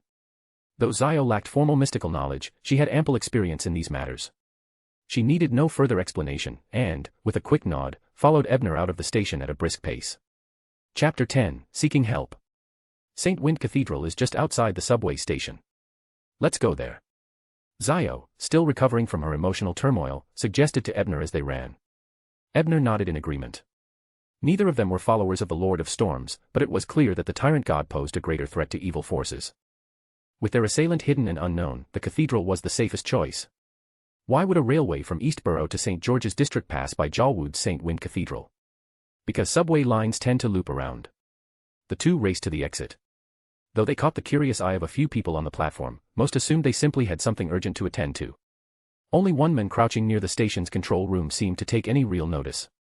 Dressed in a flat cap and holding his head in his hands, he glared in agony at Zio's retreating figure, beads of sweat streaming down his face. A severely cracked badge lay by his hand, though strangely, no one around him seemed to notice his distress. St. Wind Cathedral was less than 100 meters from the subway exit. Outside, Ebner could finally take in the 1,000-year-old headquarters of the Church of Storms. As they reached the courtyard walls of the church, both he and Zio breathed a sigh of relief. Unless the one who had cursed Zio had lost their mind, they wouldn't dare to attack so close to the cathedral. Any attempt would likely result in them being reduced to ashes by a tyrant's bolt of lightning. Instead of entering the church itself, Ebner and Zio stopped just outside to catch their breath. They were, after all, unaffiliated Beyonders and wild ones at that. If they exposed themselves here, the justiciar would likely detain them for interrogation. Leaning against the cathedral wall, Zio finally spoke. Thank you, Ebner. Without your help, I might have fallen deeper into those strange emotions and lost control. She looked at him with genuine gratitude and newfound trust. Ebner waved it off casually, then asked, Zio, who exactly did you offend to end up cursed? I'm sorry for dragging you into this. Zio first lowered her head in apology before recounting, I followed up on your analysis and started investigating that advisor, Hick. After questioning several of Rosen's former subordinates, I found that he was indeed problematic. Not only does he excel at persuasion and eliminating rivals, but he also constantly urges Rosen to issue high-interest loans filled with traps, leaving many families destitute. And there's more, he's tied to slave traders and has a hand in abducting the family members of bankrupt households. Hearing this, Hick doesn't sound like a swindler at all. He's more like an instigator from the witch pathway. After all, the essence of the swindler lies in conducting fraud oneself, not through others. And his ties to slave traders. Ebner mused aloud, frowning as a sudden realization dawned on him. A flash of inspiration connected details from the novel with the current situation, bringing several things into sharp focus. If Hick truly is an instigator, then he's likely connected to the witch sect, which has close ties to the lone royal family, supplying the would-be god Emperor George III with sacrificial offerings. Could this be part of George III's grand scheme to become the Black Emperor? In the novel, Klein managed to uncover the slaver Cap'n, but such an immense plan would surely involve more than one subordinate. This small-time mobster's loan shark operation must be part of some peripheral arrangement. Having pieced it all together, Ebner felt a chill. The implications of the discovery were far beyond the influence of a lowly Sequence 9. The only small relief was that Hick himself likely played a minor role, unworthy of the higher-ranking player's attention. Did you figure something out? Zio asked, her face etched with concern as she noticed Ebner's expression change. Ebner glanced at Zio. In the novel, her investigation of this case led her to injure Rosen so severely that she was imprisoned. With the knowledge he'd shared with her, she'd uncovered even deeper secrets, which had now drawn a curse upon her. In a way, it's my meddling that's gotten her into this. Ebner thought, feeling a twinge of guilt. He hesitated, debating whether to share the truth. In the end, he decided against it. Zio was, after all, another victim of George III's twisted quest for divinity, but revealing too much might only confuse her, especially given the source of his information. I suspect that Hick is an instigator rather than a swindler, connected either to the witch sect or the secret order. Ebner shared part of the truth, before steering the conversation toward a more immediate concern. But right now, the real issue is removing the curse's demonic mark from you. Unless we purify it, the attacker could use it to throw you into another fit of madness. Zio nodded, her face creasing with worry. Earlier, you dispelled the curse. Ebner, did you figure out what kind of curse it was? Also, what's with your white eyes? That was the effect of a special Beyonder artifact, Ebner replied evasively, before sharing his deduction.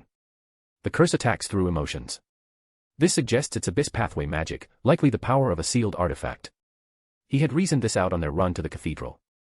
The pure white eye had restored Zio's mind, not by lifting the curse directly, but because when she'd looked at him, the caster had tried to extend the curse through their line of sight. Unfortunately for them, the pure white eye's higher authority rejected it instantly, breaking the curse's hold and likely reflecting the energy back to its source. That was why they had made it to the station without further incident. The involvement of a sealed artifact rather than a high-ranking Beyonder was likely, as such an attacker would have needed to be nearby. Otherwise, a high-authority backlash like that would have killed or driven them mad. And the fact that the subway station and carriage hadn't shown any signs of abnormality suggested that their assailant was only indirectly harmed by the sealed artifact's recoil. Even so, they probably didn't escape unscathed. Abyss pathway. I've never even heard of it. Zio murmured, looking a bit lost. It's commonly known as the demon sequence. They're infamous for manipulating emotions and enticing people to fall. Ebner gave her a brief explanation. Zio nodded, accepting the information, though she didn't question his assumption that it was a sealed artifact. Instead, she asked hesitantly, so, how do we get rid of it for good? If the fool were around, a quick prayer to him would bring his paper angel to resolve this. But, alas, the fool wouldn't arrive for another month, so they'd need to find a Beyonder from the sun pathway or borrow a relevant artifact. Ebner snapped out of his thoughts and, combining his knowledge from the novel with the curse mark he'd observed, made a suggestion. It's not a particularly high-level curse, so an exorcism ritual should work. An exorcism? Do you know how to perform one? Zio asked, hopeful. I've only been here 4 days, I wish. Internally, Ebner sighed, but he kept his composure and asked, don't you have contacts in the Beyonder circles? Unfortunately, there's no meeting in the Beyonder circles for at least another week or two. Zio said, disheartened. Her experience told her that the curse user had likely been harmed by his spell, meaning he wouldn't attack again for a few days, but she doubted he'd be down for much longer than that. Given that his interference had partially led to Zio's predicament, Ebner felt compelled to help her further. After a moment's thought, he said, I know someone with a useful artifact that might help, though I'm not sure I can reach him. I'll give it a shot. Thank you, Ebner. You really don't owe me anything. Zio's spirits lifted, and she looked at him with sincere gratitude. No need to thank me. Let's go. Ebner hailed a carriage from the street and instructed the driver to take them to Iron Gate Street in the Bridge District. As they sat in the carriage, Zio glanced over at him, hesitant. Weren't you planning on going to the Riverside Shooting Club today? Today's plan is out the window. I'll have to try again tomorrow. Hopefully, Mr. Deef won't mind. Ebner chuckled wryly. Zio weighed her words before finally saying, you know, you don't have to pay for lessons there. I know a secluded, free spot for practice. I'm an excellent shooter and could even coach you if you'd like. I also have practice rounds to share. She clearly felt indebted to him and wanted to repay the favor. Ebner's eyes lit up. Zio's offer made sense, and, looking over her knight's practice gear, a new thought struck him. Zio, how's your hand-to-hand combat? I've trained as a knight from a young age, she replied, puzzled by the question. How about this, then, I'll hire you as my firearms and combat instructor. Your fees will cover what I owed for that information and analysis from before. How's that sound? Ebner proposed, shamelessly. Deal. Zio seemed genuinely relieved by the arrangement, not liking to be in anyone's debt. Just then, the carriage reached Iron Gate Street. Ebner led Zio into Braveheart Bar and found Casper's without any trouble. Casper's looked at the pair in mild amusement before asking, You're back already? What's the problem this time? I'd like you to pass along a message to the old gentleman who organizes the gatherings. Tell him I've completed his assigned study and would like him to bring the sun brooch to help with a little problem. I'll pay in the form of knowledge about 4th epic secrets. Preferably tonight. Chapter 11, Exorcism. Kaspers looked Ebner over, his curiosity clear as he asked, "How did you know I could get in touch with that organizer?" "It's pretty obvious, isn't it? If you weren't close, would you have the guts to bring people to his gathering?" Holding his inner snark in check, Ebner confidently replied, "I trust in your professionalism." Professional as a middleman, huh? This kid really doesn't know how to give a compliment. Kaspers muttered internally, though he shot a glance at Zio standing behind Ebner and quickly recognized her as the arbiter with a reputation in Eastborough. After a moment's consideration, he nodded at Ebner and said, "I can pass on a message for you, but no matter the outcome, you owe me a £3 contact fee." Agreed. Ebner agreed without hesitation.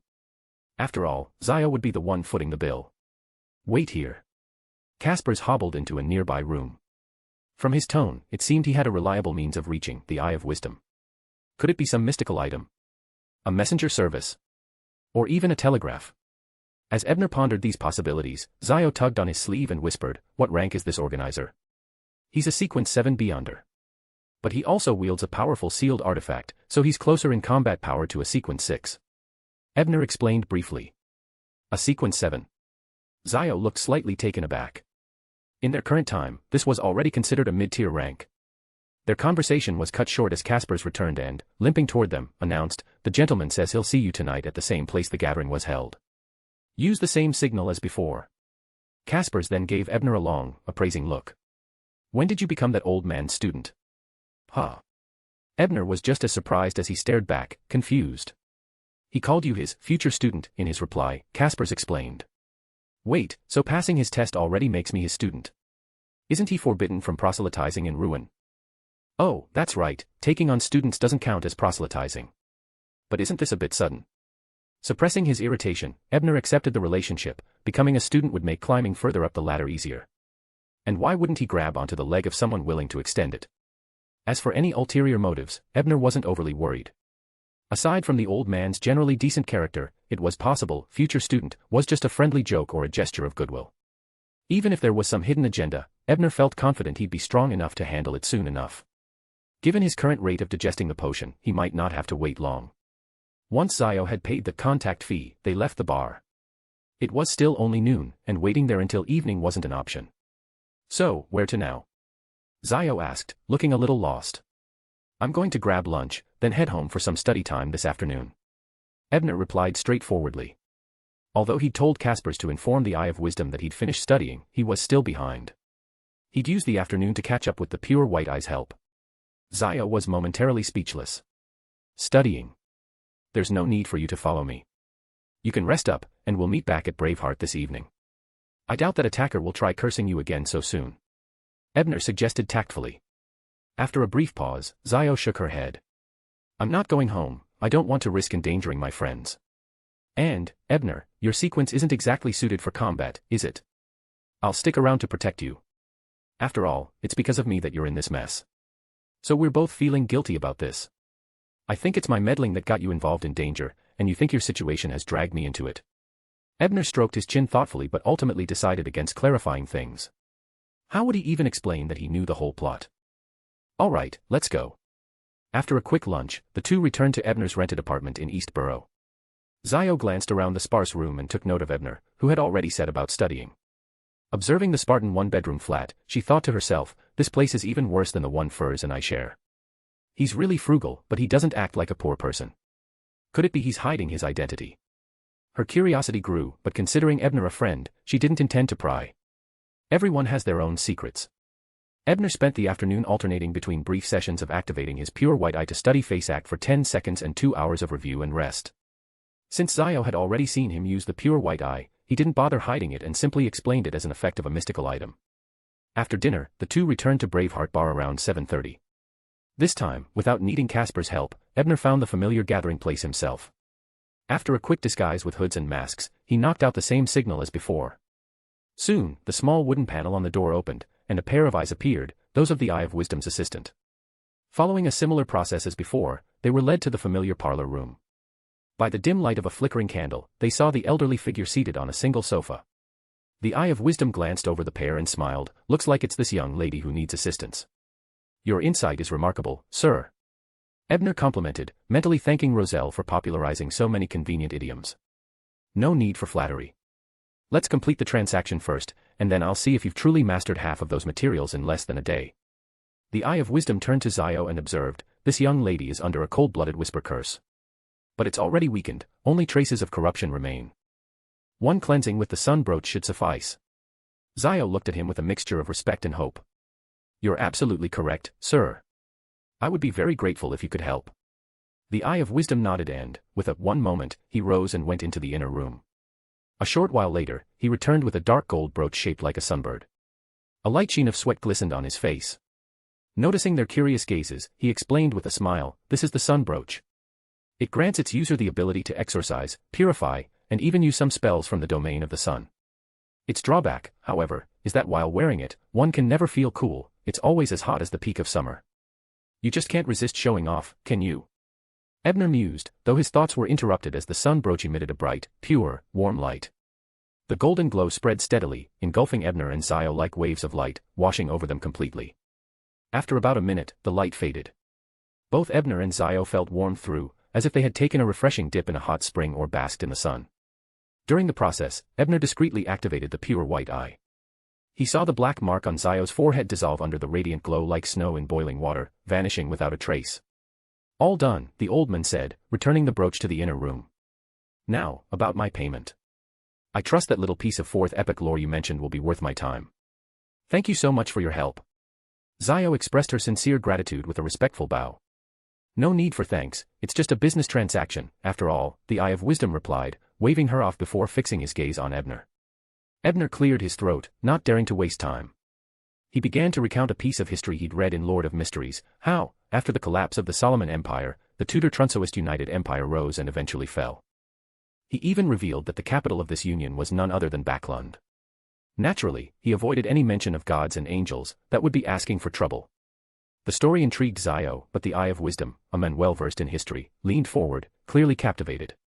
A double consul period after the fall of Solomon's empire. That would explain a lot. But it doesn't align with the Four Emperors' War. And how exactly did this union fall apart?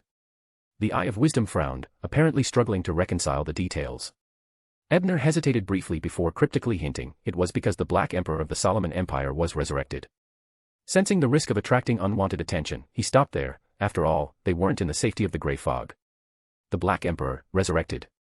The Eye of Wisdom nodded slowly, a thoughtful look on his face. He sensed there was more to the title than mere symbolism, though his knowledge of the subject fell short. Zio listened intently, though much of it went over her head. Still, she committed the information to memory, mentally filing it away as useful knowledge. Unbeknownst to her, Ebner had subtly chosen that topic to provide her with a warning. After all, George III was also vying for the Black Emperor Sequence 0. The Eye of Wisdom eventually leaned back in his seat, visibly pleased. This knowledge greatly enriches my understanding of the fourth epoch and brings me one step closer to the truth. Praise the God of knowledge and wisdom. Satisfied, he waved for Zio to step outside temporarily before turning to Ebner with a grin. Now, young man, let's see if you've truly completed your assignment. Chapter 12, Investigate. After rigorously testing Ebner's grasp of the materials, the Eye of Wisdom nodded in approval. You've exceeded my expectations. I imagine the reader potion has enhanced your memory, but achieving this level of fluency shows a real gift for languages. That's also thanks to the straightforwardness of the materials you provided, Ebner replied modestly. Roselle once said that excessive modesty borders on hypocrisy, Ebner. When I studied these materials, it took me a full month to master Faceac. And that was before I'd consumed any potion, the Eye of Wisdom chuckled. A whole month to learn a language with no supernatural aid. Who's the real monster here? Ebner mused, but he kept his respectful smile intact. Suddenly, the Eye of Wisdom asked, what is your faith? What if I told you I believe in the fool? Would you pull out your sun brooch and purify me on the spot? Ebner was taken aback but quickly remembered that the original Ebner and his family were followers of the goddess, so he replied, the goddess of the night. The Eye of Wisdom chuckled, clearly sensing Ebner's wavering beliefs. In a persuasive tone, he said, you don't strike me as a devout believer in the night goddess. I think your character and worldview align much better with the Church of Knowledge. What say you? Are you suggesting that my lack of fervent faith makes me a good match for the turncoat dragon? Ebner pondered with a hint of amusement. After a moment, he asked, what's in it for me? For a moment, even the well-traveled Eye of Wisdom seemed at a loss. Was it even right to introduce such a pragmatic young man to his faith? With a sigh, he explained, perhaps you heard from Casper's, but I've long considered taking you as a student. Now, seeing your talent and diligence, I'm even more inclined to make you my apprentice. You clearly lack some essential occult knowledge. This was true. Although Ebner had read Lord of Mysteries and knew a great deal of secrets and high-level information, his understanding of basic occult knowledge was quite limited, as the novel had glossed over many of these details. Still, though the extended hand was tempting, Ebner didn't respond right away. Instead, he posed a simple question. Why? Why me, specifically? Backlund is full of talented young people, and for a Sequence 7 knowledge keeper, finding a student shouldn't require this level of effort. The Eye of Wisdom seemed to understand what Ebner was asking and appreciated his caution. If I told you that I felt a connection with you, an urge to help you from the bottom of my heart, you wouldn't believe it. Seeing Ebner nod in agreement, the old man smiled. Yet that is precisely the truth. From the moment I first saw you, my intuition insisted that helping you now would bring substantial rewards in the future, even helping me avoid a catastrophe. I don't know where this instinct originates, but it saved me before. Though this time, it's stronger than ever. Wait a minute, such a prophetic instinct is a power only a Sequence 4 prophet of the reader pathway would have. Can a Sequence 7 knowledge keeper really sense things this clearly? Unless someone higher up is granting him this experience. The thought sent chills down Ebner's spine. As an otherworldly soul bonded with the reader pathway, would a knowledge god, a deity known for omniscience, already be aware of him? Especially with a golden finger perfectly suited to this pathway. He had previously dismissed this possibility, assuming that his mysterious abilities included some form of protection, warding off any divine scrutiny. Yet the benevolence shown by the Eye of Wisdom made him second guess. Perhaps the knowledge god's reach within his pathway was beyond his initial estimation. If the god did notice my presence but didn't act immediately, only investing in me indirectly, does this mean that whatever changes my existence brings will work in the god's favor? Ebner thought, sobering up from his initial unease. At the very least, he reasoned, the god's actions weren't subtle. Is this what it means to leave a name when you do a good deed? After sorting through these thoughts, Ebner sighed inwardly, wondering what kind of repayment he might one day owe for this assistance. In the end, though, what choice did he have? If he refused, the knowledge god might treat him as an enemy. Sometimes, knowing too much is more a burden than a boon, he thought, a bitter smile on his lips. When he glanced up at the Eye of Wisdom, who was patiently waiting for an answer, Ebner took a deep breath and said, I would be honored to become your student, teacher. My name is Ebner Bryan. Removing his mask, Ebner revealed his face as a sign of respect to his new mentor. The Eye of Wisdom seemed genuinely pleased. He took off his own mask, revealing his blue eyes and narrow face, a dignified elder with graying hair and an air of refinement. My name is Isengard Stanton, Sequence 7 knowledge keeper and follower of the knowledge god. From today, you are officially my student, and I'll make a recommendation for you to the headquarters in Luen. The Eye of Wisdom, now Isengard, introduced himself. That's all. No other ceremony or ritual. Ebner wondered, surprised by the simplicity. Noticing Ebner's astonishment, Isengard explained with a smile, in the Church of Knowledge, we don't have many formalities unless an official ceremony is involved. We guide anyone who has a love for learning and dedication. Besides, we're here in the territory of the tyrant, so simpler is safer. Ebner nodded in understanding as Isengard continued, starting tomorrow, you'll move into my home in Hillsden, 16 Grainel Street. I'll teach you whenever I'm free. When I'm working, you may study my collection, but you'll need to help organize and analyze information in exchange for food and lodging. No pay, huh? Ebner thought, but refrained from complaining and merely mentioned his plans to practice firearms and combat in the mornings. Isengard, the detective, agreed without any hesitation. All right, now let's bring that young lady in, and we'll find and eliminate the Beyonder who cursed her. As your teacher, I'll see to it that my student has no unresolved dangers looming overhead. Isengard stood and rapped his cane against the floor. Ebner was surprised by this unexpected support and felt a sense of reassurance in accepting him as a mentor. Zio returned to the parlor, led by the assistant. Seeing the unmasked pair, she looked surprised and slightly uneasy, glancing at Ebner. I am now Isengard's student, Ebner explained briefly, and added, teacher has agreed to help us find the person who cursed you. Zio's lips pressed together, feeling once again indebted to Ebner. But knowing that catching this person was necessary to protect Furs from future threats, she didn't refuse. Removing her own mask, she expressed her gratitude to both of them. Thank you, Ebner. Thank you, Mr. Stanton. No need for that. Time is of the essence, so let's head out. You can tell me the details on the way. Isengard gestured them forward, his quick decisiveness showing the mark of a skilled detective. Ebner and Zio quickly fell into step beside him, recounting the events as they headed to the nearest subway station.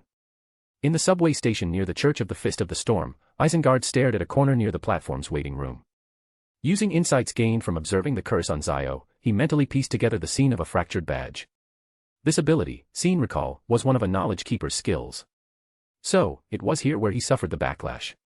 Ah, he was using a 3-grade sealed artifact, a badge.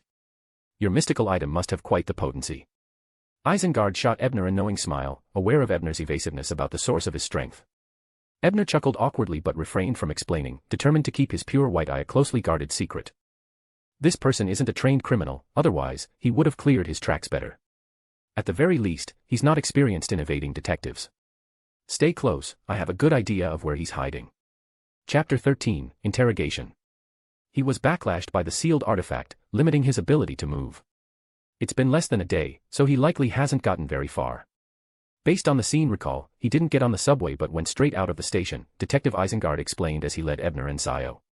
After being backlashed by a demon pathway sealed artifact, he'll crave a human soul filled with intense desire, a sacrifice that could appease the backlash. Then, with an interested tone, he posed a question to Ebner. So, Ebner, tell me, where around here would you find people with the strongest desires who would also make easy targets? Ebner thought for a moment before replying, intense desire. Could he have gone to a nearby brothel or the estate of a noble or wealthy merchant? Isengard was momentarily speechless at his student's answer, astonished that Ebner seemed to equate lustful patrons with the nobility.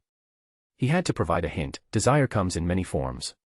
Also, there are no brothels in Chorewood, and charging into noble or wealthy estates would be too risky without preparation.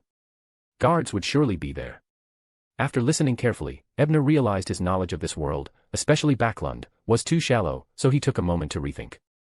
But Zio stepped in confidently, bars. There are no brothels in Chorewood, but many women who seek money come to upscale bars to find targets, while lustful men are always drawn there. Plus, the bars have underground gambling and all sorts of entertainment. That's where you'd find people driven by the strongest desires. Correct. And there are 4 bars in all of Chorewood. 1 is too far from here, so it's unlikely. 2 are exclusive places with membership requirements, and they're close to the St. Win Cathedral, where there might be Justicar teams around, which would deter someone like him. But the 4th bar is 3 blocks away, the Blue Spirit Bar. My investigation also indicates he headed that way, Isengard replied approvingly.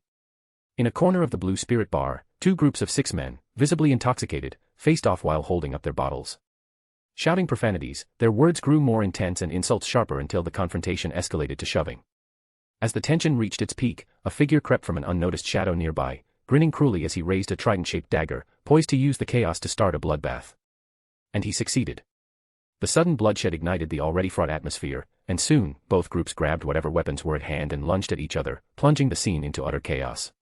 Meanwhile, that shadowy figure moved from person to person along the edges, with each appearance bringing a life to an end. When all 10 men lay lifeless in pools of blood, the figure slipped into a dark alley beside the bar. Wiping the blood from his dagger, he finally noticed something was off. Despite the commotion, no bar security had intervened. Even more troubling, he hadn't considered this vulnerability until just now. Realizing his danger, he tried to melt into the shadows and flee. Unfortunately for him, his attempt failed. At the same time, he faintly heard a command in ancient Hermes, no shadow stepping here. Judge. Nightmare. The titles flashed in his mind, leaving him utterly terrified. Why would Sequence 6 and Sequence 7 Beyonder be after him? Before his thoughts fully formed, a faint floral fragrance reached his nose, and his senses warned him of danger. Yet before he could react, he collapsed into unconsciousness.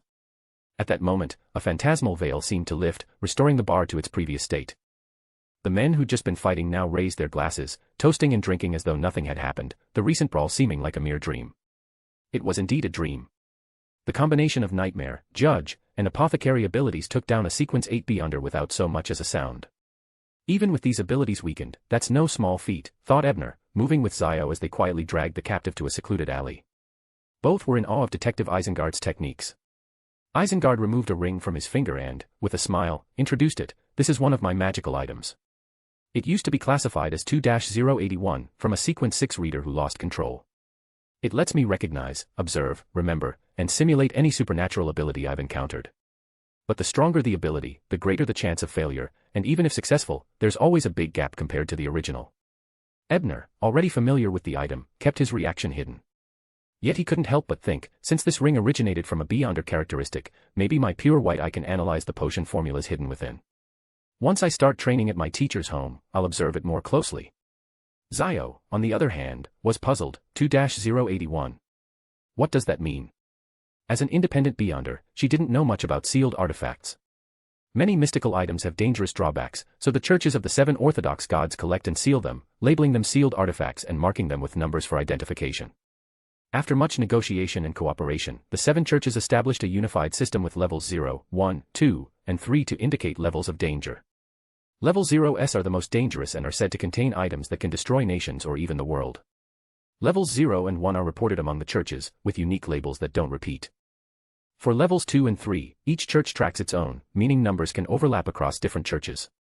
After Isengard's explanation, the 3 arrived at the mouth of a remote alleyway. The detective knelt and lifted a manhole cover, revealing a dark underground chamber. "This is one of my safe houses. It's secure, go on down," he said, nodding reassuringly. After a quick glance between them, Ebner and Zio took a deep breath and climbed down. Isengard followed, securing the manhole behind them. Once Isengard lit a candle, Ebner saw that it wasn't a sewer but a roughly 20 square meter, 4 meter deep underground shelter. On the east wall, there was a door leading somewhere. That door connects to the actual sewer nearby. If someone blocks the main exit, it serves as an emergency route, Isengard explained after noticing Ebner's curious gaze. Then he clapped his hands together. "All right, while the sedative is still effective, let's interrogate this attacker. I have a telepathist skill I can use to ensure he tells the truth." Ebner and Zio nodded, eager to learn if anyone else was behind the attack. Under the influence of Mind Reader, the unconscious man's answers were soon revealed. "My name is Turner. I am a Sequence 8 instigator, affiliated with the Theosophy Order, reporting to a witch named Rena. She's my only point of contact within the organization, and I've never met any other members. About 6 months ago, through Rena, I was assigned to assist a few human traffickers in selling people without drawing the church's attention. I assumed an alias, Hicks, and joined a lone shark gang, where I could fulfill my duties while digesting my potion. I guided the gang leader, Lawson, to draft contracts full of traps, then used my beyonder powers to convince people to accept the deals. Many were left destitute, and I trafficked their family members as part of my mission. A month ago, Rena rewarded me with this trident-shaped dagger for my performance. When I asked her for the Sequence 7 potion formula, she hinted that my dedication was lacking, then left. As for that badge, I found it among a debtor's seized belongings. It's a powerful item capable of cursing someone through their emotions. Unfortunately, it was damaged during the backlash, and I'm not sure if it's still usable. I also confiscated another odd badge. It looks ordinary and has no apparent function, but the words on it make me think it might be a token from some organization." Hearing this, Isengard frowned. He searched Turner's coat pockets and, indeed, found another badge. "This one?" "Yes, that's it," Turner replied, still under the truth-inducing influence. The 3 examined the badge. It was about the size of an eye, with symbols representing fate and concealment on the front and a tight cluster of ancient Hermes characters on the back that read, "Possession grants membership." Although Ebner didn't yet know ancient Hermes, Zio read the inscription aloud immediately. "Maybe it's a clue to some treasure," Isengard suggested, his detective instincts piqued by the mystery. But Ebner shook his head, recalling a reference from the novel. He hadn't recognized the badge at first, but the phrase sparked his memory. He informed Zio and Isengard, "This is an invitation token for the Hermit of Fate gathering. It also functions as a communication and tracking device." "An invitation to the Hermit of Fate? What's that?" Isengard asked, puzzled. Zio also looked at him, waiting for clarification. The Hermit of Fate is a secret society founded in the latter part of the 4th epoch by a few families from the Marauder pathway. Most members have connections to that sequence. Ebner didn't elaborate much, giving only a brief explanation. "You know a lot about the secrets of the 4th epoch, Ebner," Isengard remarked in mild astonishment but refrained from probing further. "If I shared what I know about the 3rd epoch, we'd be in serious trouble," Ebner thought with a wry smile. He then turned his attention back to Turner and asked, "How often do you report to Rena? And did she know you cursed Zio?" Chapter 14, Abandoned Manor. "How often do you contact Rena? Does she know about your curse on Zio?" "We usually contact each other once every 2 or 3 months, so there's still time until our next meeting. She only cares about results and doesn't know the specifics of what I'm doing," Turner answered, his eyes blank and unseeing. Hearing this, both Ebner and Zio relaxed. Zio figured that under the circumstances, it would be nearly impossible for the Theosophy Order to track her down. Besides, as a covert organization, they were unlikely to launch an investigation over the disappearance of a mere Sequence 8. Ebner, on the other hand, believed that even if they did trace it back to him, by then he would have no reason to fear them. "I have a good rapport with MI9, the Nighthawks, and the machinery hive mind. After this, I'll hand over this instigator to them. I imagine a Sequence 8 criminal is worth a fair bounty." You two won't mind if I keep the reward for myself, will you? Detective Isengard joked in an exaggerated tone. Ebner knew that the detective's true intention was to protect him and Zio. After all, if the men were turned over to the authorities, the Theosophy Order or the witch sect would have little choice but to lay low, unwilling to openly confront an established church. Zio, realizing this as well, quickly expressed her thanks once again. They then questioned Turner about a few other matters, but as only a low-level member in the order, he knew little of significance. With the questioning concluded, Detective Isengard put the instigator back under sedation and said, "All right, let's divvy up his possessions, and then we can leave the rest to the authorities." Saying this, he laid out the confiscated items before them. The haul included 2 badges, a 3-sided dagger, a star crystal, and around 120 gold pounds in cash. After a quick glance between Ebner and Zio, Detective Isengard took the star crystal and the Hermit of Fate's badge, smiling as he remarked, "The most valuable thing here is the Sequence 8 Extraordinary himself, so since he's with me, I'll take these 2 items as well." "No objections, I presume." Zio quickly shook her head. "Catching this man was your effort alone, Detective. Everything here rightfully belongs to you." Ebner held the same sentiment, though he was curious to see what his teacher might pass on to him. The detective then picked up the half-damaged cursed badge and handed it to Ebner, saying, "This badge is probably beyond repair, so it's of no value to me. But it should be good for one last use. You're not particularly suited for direct combat at your current level, so take this as a backup." He then pushed the pile of 120 pounds toward Ebner and added, "This should also cover some expenses for your mystical studies. Consider it an advance from me." "Thank you, teacher." Ebner accepted without hesitation. Though he still had 350 pounds on hand, he knew that while this amount might be a fortune for ordinary folk, it was barely enough to sustain a mystic. Detective Isengard then turned to Zio, who quickly waved her hands in refusal. "Please, don't worry about me. You both have already done so much to help me, I can't possibly take a share."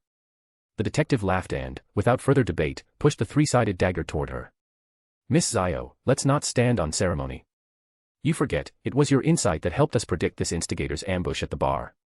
Take it, I inspected it earlier.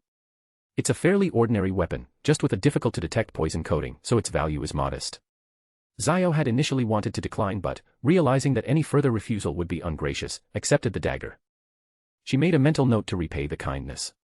Once they had divided the spoils, Detective Isengard used an ability unknown to them, lifting the instigator, Turner, as if he weighed nothing at all. "I'll take him to the authorities now," he said. "You two should go home and rest." Ebner was about to agree when he recalled something. Hesitating slightly, he said, "Teacher, you might hand him over to the Nighthawks or the Machinery Hive Mind, but I advise against taking him to MI9. Detective Isengard turned back, puzzled.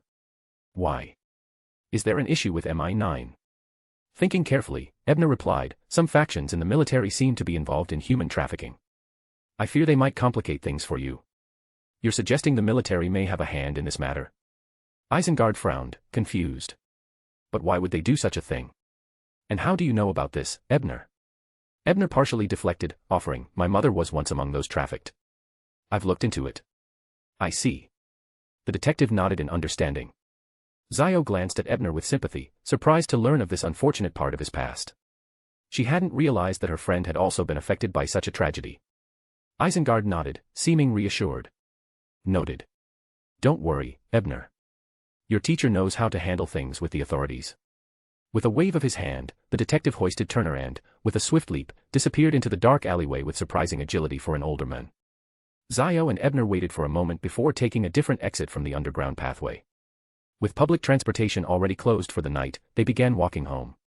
Zio's rental was in the Bridge District, so they soon parted ways.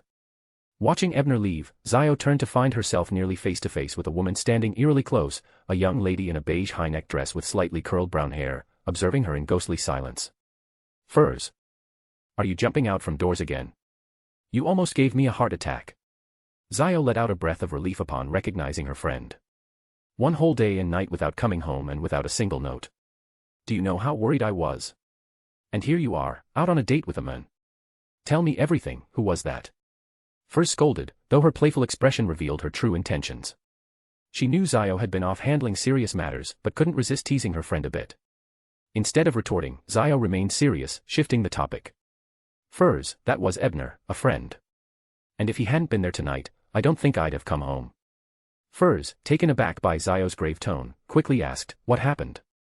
"It's a long story. Let's talk while we walk," Zio sighed, relieved her tactic had worked, and gave Furs a rundown of the last 2 days' events. She left out certain details, like Detective Eisengart's identity and his teacher-student relationship with Ebner, only mentioning that Ebner had called on a powerful ally to capture the attacker. Zio, we're best friends. Next time, you have to let me know about things like this. If I'd been with you, even if we couldn't take down that instigator, you know I could have used this, she gestured to the bracelet on her wrist, to get us out of there safely. Once we were far enough, that cursed badge's influence would have lost its power. Furs was visibly worried, though she swiftly turned the conversation to something lighter with a mischievous look. Still, it sounds like Ebner handled things perfectly. Do you think he's interested in you? Zio shook her head, firmly. I'm sure he doesn't have such intentions. She was certain her intuition as an arbiter wouldn't mislead her. Then why would he go out of his way to help you? From what you've said, you've only met him a couple of times, Furs asked, now more intrigued. I don't know. But sometimes it feels like he's known me for a long time, Zio said thoughtfully, though she was certain Ebner's actions held no ill intent and decided not to press further.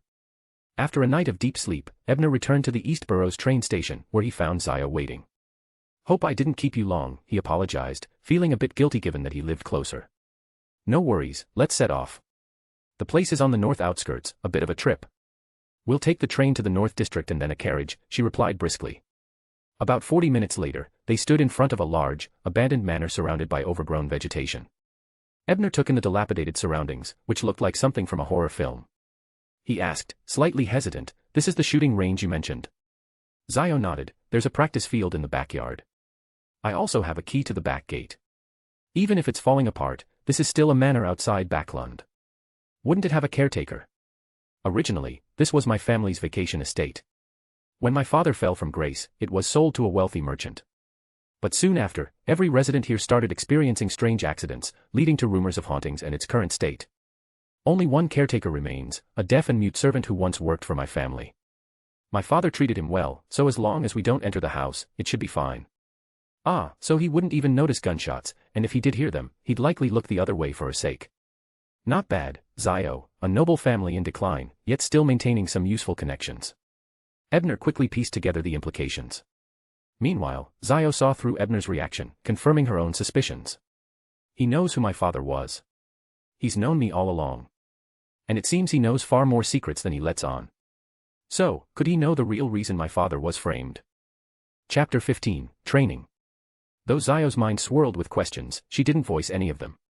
She had a feeling that even if Ebner knew the answers, he wouldn't tell her just yet. Besides, if Ebner truly knew everything, then surely he had a reason for temporarily keeping things to himself. Zio had enough trust and patience for a friend to wait. And anyway, once our friendship deepens, I might be able to get some clues by probing here and there, and then conduct my own investigation. Unaware of her thoughts, Ebner followed her to the backyard shooting range and asked with curiosity, with all those businessmen who bought this place meeting tragic ends, are there actually spirits haunting it? He didn't have any way of seeing spirits yet, unless he performed a ritual, which was time-consuming. Those businessmen all had different faiths, so both the Nighthawks and the mandated Punishers looked into it.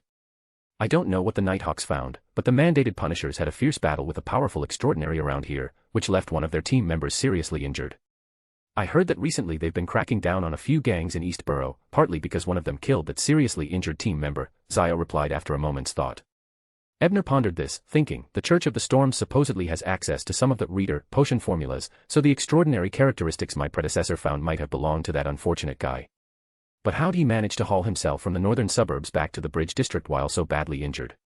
Surely not by taking the subway. So, is it safe now? Ebner glanced around, a bit nervous that a Punisher squad might pop out and pin him to the ground. As a follower of the God of Knowledge and Wisdom, he was definitely seen as heretical in the eyes of the Lord of Storms.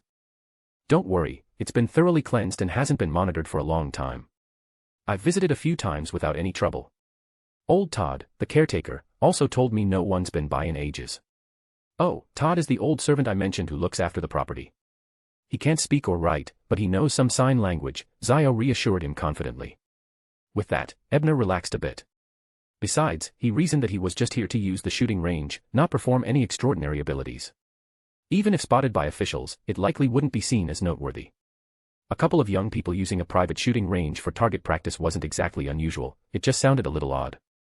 Zio wasted no time and thoroughly explained shooting techniques, important safety points, and specific training routines for quickly mastering marksmanship. After listening intently to all of this, Ebner firmly gripped his revolver, lifted it straight in front of him, and aimed at a target 10 meters away. He didn't pull the trigger immediately but followed Zio's instructions, repeatedly practicing his stance and aiming. From time to time, Zio would correct his posture, tapping his arm when it was out of alignment, her youthful face filled with an air of authority. After about 10 minutes, Zio finally nodded in approval, permitting Ebner to move on to the next stage of training. He took a brief rest, rubbing his sore arms, and then, with renewed determination, stepped up to the firing line. He assumed the proper stance and pulled the trigger. Bang. His arm trembled, and his body leaned back slightly, causing the shot to miss the target. Bang. Bang. Bang. Learning from each shot, he fired slowly, gaining a better feel for the weapon with each round, until all 6 bullets were spent. They were practice rounds, courtesy of Miss Zio. Not bad, you're starting to hit the target, she praised, watching his progress. You have a decent sense for the gun. A few more sessions, and you should be at par with the average marksman at West Villa's field. Despite the compliment, Ebner wasn't exactly proud of himself. With only 1 hit out of 6 shots, he would hardly stand a chance in a real fight. After burning through all his practice rounds, he'd finally reached a consistent hit rate, even managing to land a shot in the 8-point ring. With that, they moved on to the next phase, combat training. Zio offered to spar with him to gauge his current skill level. Unsurprisingly, within just half a minute, Ebner found himself sprawled on the ground for the 3rd time, struggling to stand. Miss Zio is quite petite, yet she's very strong. That must be the arbiter potion at work, Ebner thought as he rubbed his sore back. Actually, Ebner, you have a pretty solid foundation. Your strength and reflexes are well above average, so it's clear you've trained before. But without any real combat experience, you're only using about 30 or 40% of your power. If you had proper technique, you wouldn't be this easy to knock down, Zio observed with a straightforward assessment. Ebner was surprised since his predecessor's memories had no trace of physical training, nor did the Reader Sequence 9 formula boost physical abilities. So this means the golden finger also boosted my constitution. Just enough to make a difference, but not enough to be noticed as supernatural, Ebner thought, finding the revelation interesting but ultimately a good thing. With your current abilities, I can start teaching you proper combat techniques. Stick with your strength routine as well. I'll show you some night exercises, which should be even more effective than what you've been doing. Zio then started demonstrating and explaining various combat techniques and exercises, which Ebner carefully mimicked. Through her teaching, his progress was swift, and by 11:30 a.m., he could finally hold his own for a move or two against her. As he was scheduled to visit Detective Isengard's house that afternoon to study mysticism, they cleaned up the practice area before heading back to the city. Before leaving, Zio hesitated, watching his retreating figure, and then asked, Ebner, I actually wanted to get your advice on something. What's on your mind? He replied, turning back curiously. Well, I want to investigate the truth behind a noble's rebellion case. Do you have any suggestions on where I should start? Zio took a deep breath, finally speaking up. Ebner immediately understood that she was referring to her father's case. He hadn't intended to get involved since she'd eventually uncover the truth after joining the tarot club. But then he realized that, thanks to his intervention, Zio might no longer be arrested for injuring that thug, which could mean Furs would never meet Miss Audrey, depriving them of the chance to join the tarot club. If that were true, the consequences of his meddling would be severe. Zio might never find out the truth about her father, and Furs could very well end up as dried-up fish under the full or blood moon. Feeling a sudden responsibility, Ebner resolved to help. After a moment's thought, he replied, secrets of the court are likely only known by the highest ranks of nobility. I think you should start by making inroads with that circle. Nobility. But given my current status, I have Northwest way to get close to people like that, let alone ask them for the truth. Zio frowned, frustrated. At first, you wouldn't need to approach the top-tier nobility directly. Instead, try to reach out to their children. I hear a lot of noble sons and daughters are interested in mysticism, that could be your way in. If you have friends with even modest reputations, it'll be easier to connect with those young nobles. Once you establish contact, avoid discussing rebellion at first. Exchange mystical knowledge or minor information, and, when you've built some trust, you can ask for more sensitive information, Ebner advised gently. When he mentioned friends with modest reputations, Furs immediately came to Zio's mind.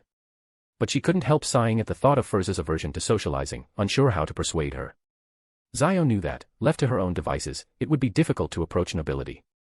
Trying to push aside her concerns, she focused on Ebner's advice and, sensing a hint of purpose behind his words, asked, do you know of any suitable nobles I might approach? Viscount Glaint.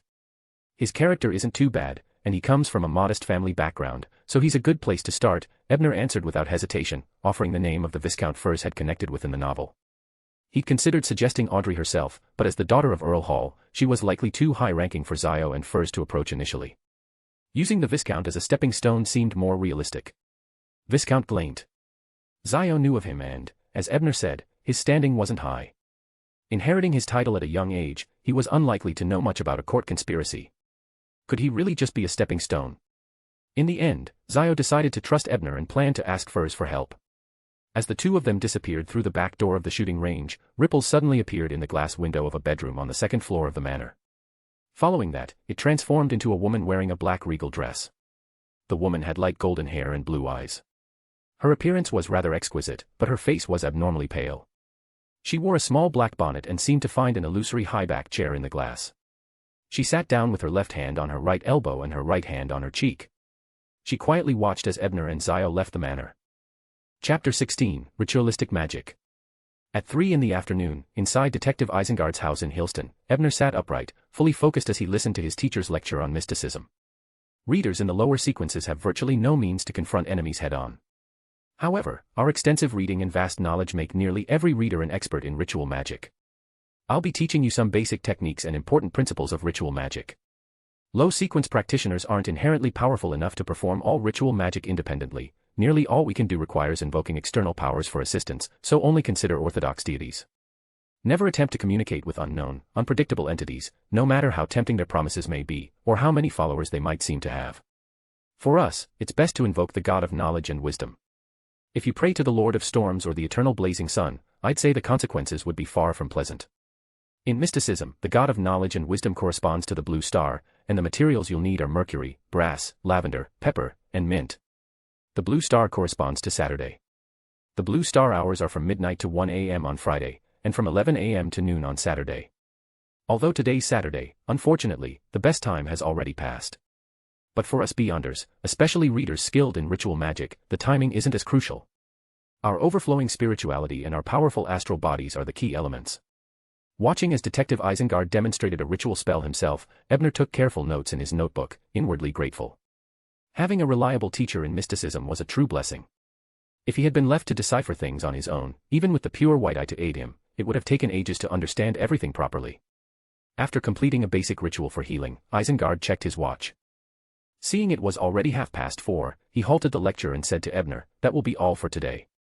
I noticed you haven't brought your luggage yet. Go back to Eastborough to pack your things, and try to return by dinner time. Afterward, I'll have you continue studying Phasation."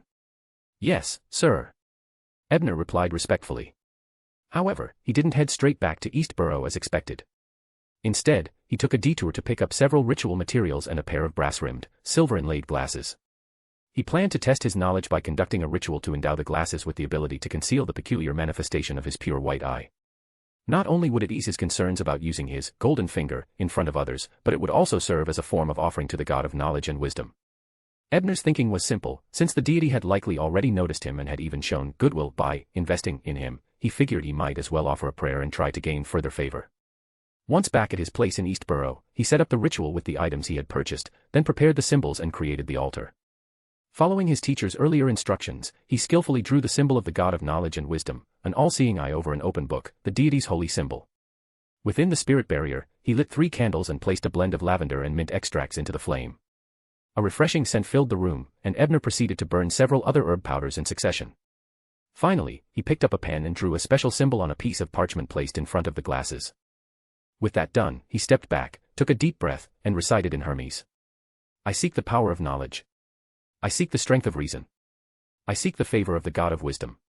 I implore you to grant these glasses the power to conceal my abnormal vision. Lavender, herb of the blue star, grant power to my spell. Mint, herb of the blue star, grant power to my spell. Womb."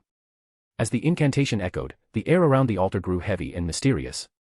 Everything on the altar, save the 3 candles, began to tremble: the brass dagger, the bowl of salt, the vial of essential oils, the parchment and pen, all of it vibrated lightly. Though a bit tense, Ebner waited.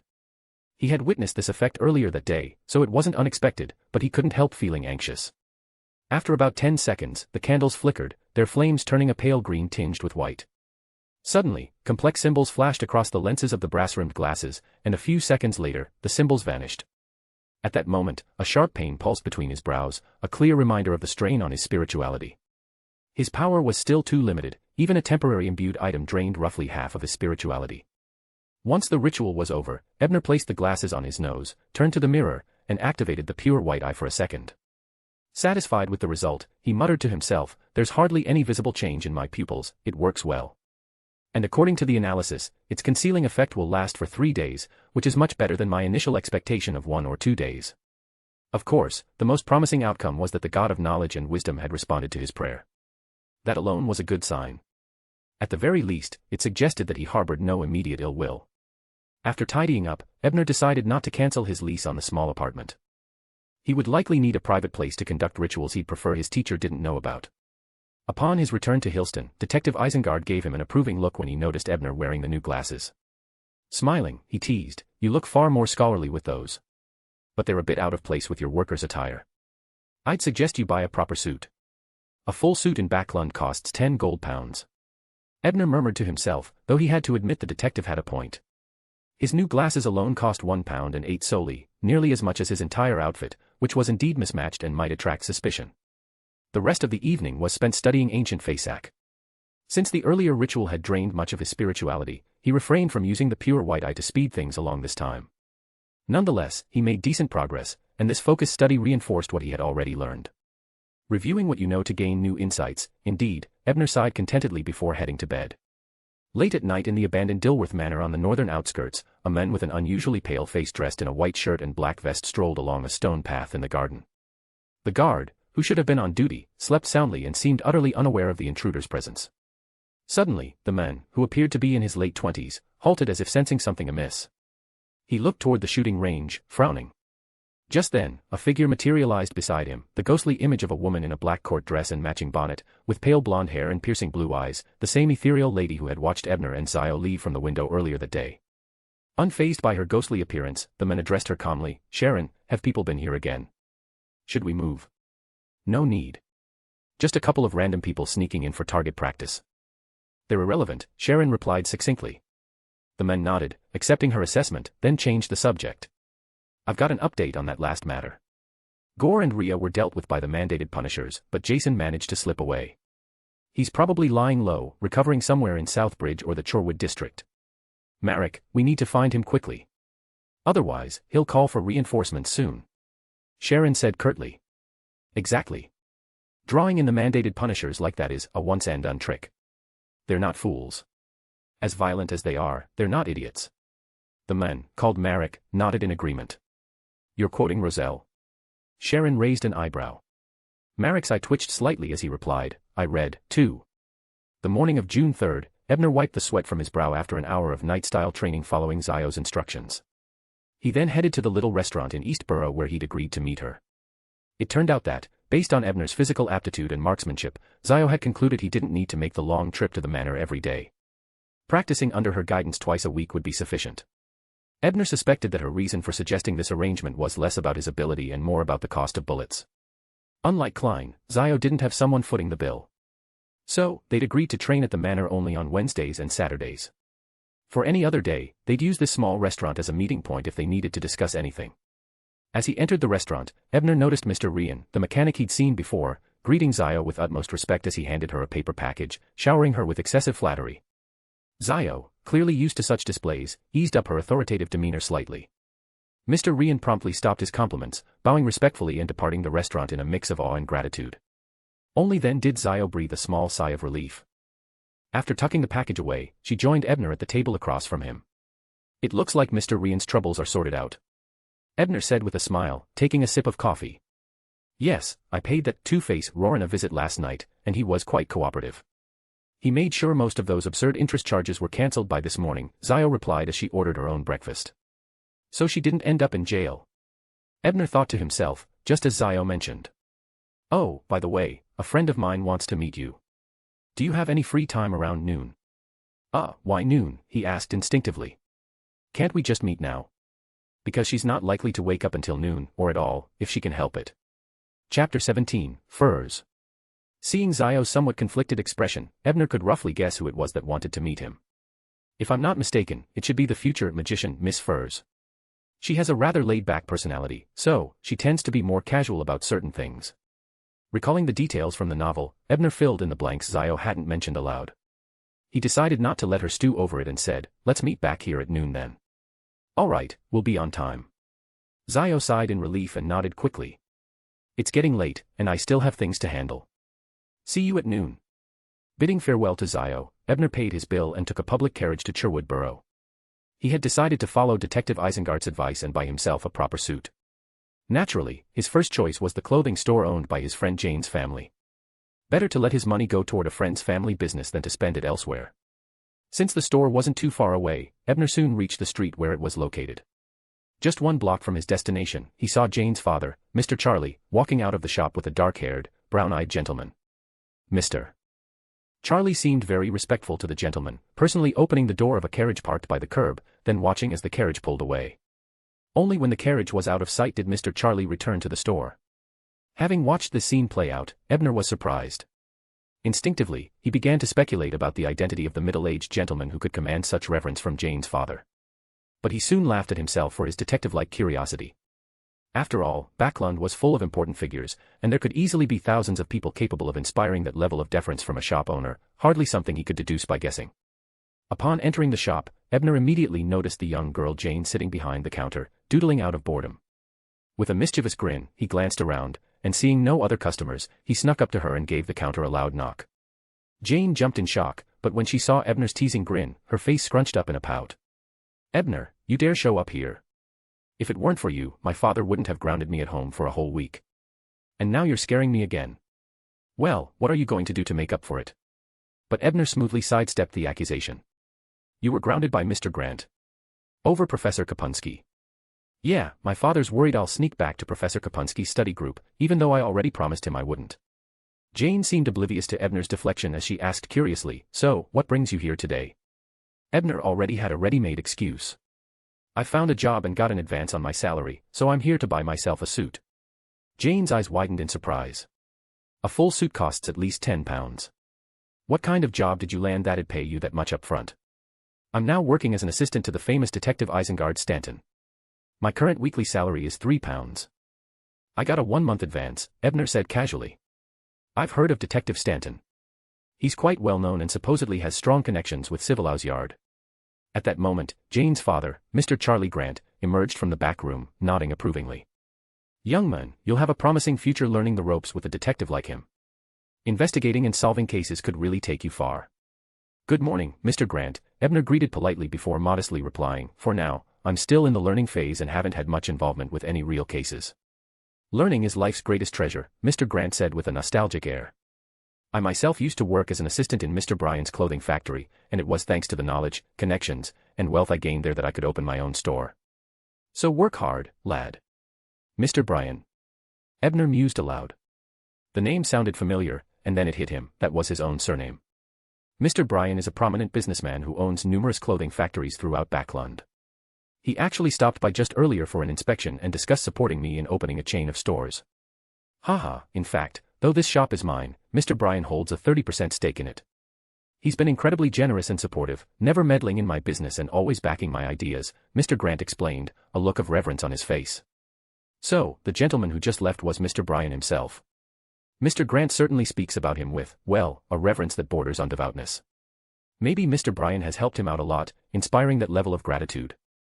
It makes sense, going from an assistant to a store owner likely required some kind of support from an influential benefactor, Ebner speculated. At that point, young Jane interjected, "Hey, Ebner, you're a Bryan too, right? Is that gentleman a relative of yours?" Ebner shook his head with a chuckle. "I'm hardly related to someone that wealthy. Bryan's actually a fairly common surname, it'd be a bit much to assume every Bryan is related." With that topic settled, Ebner began to seriously select his clothing.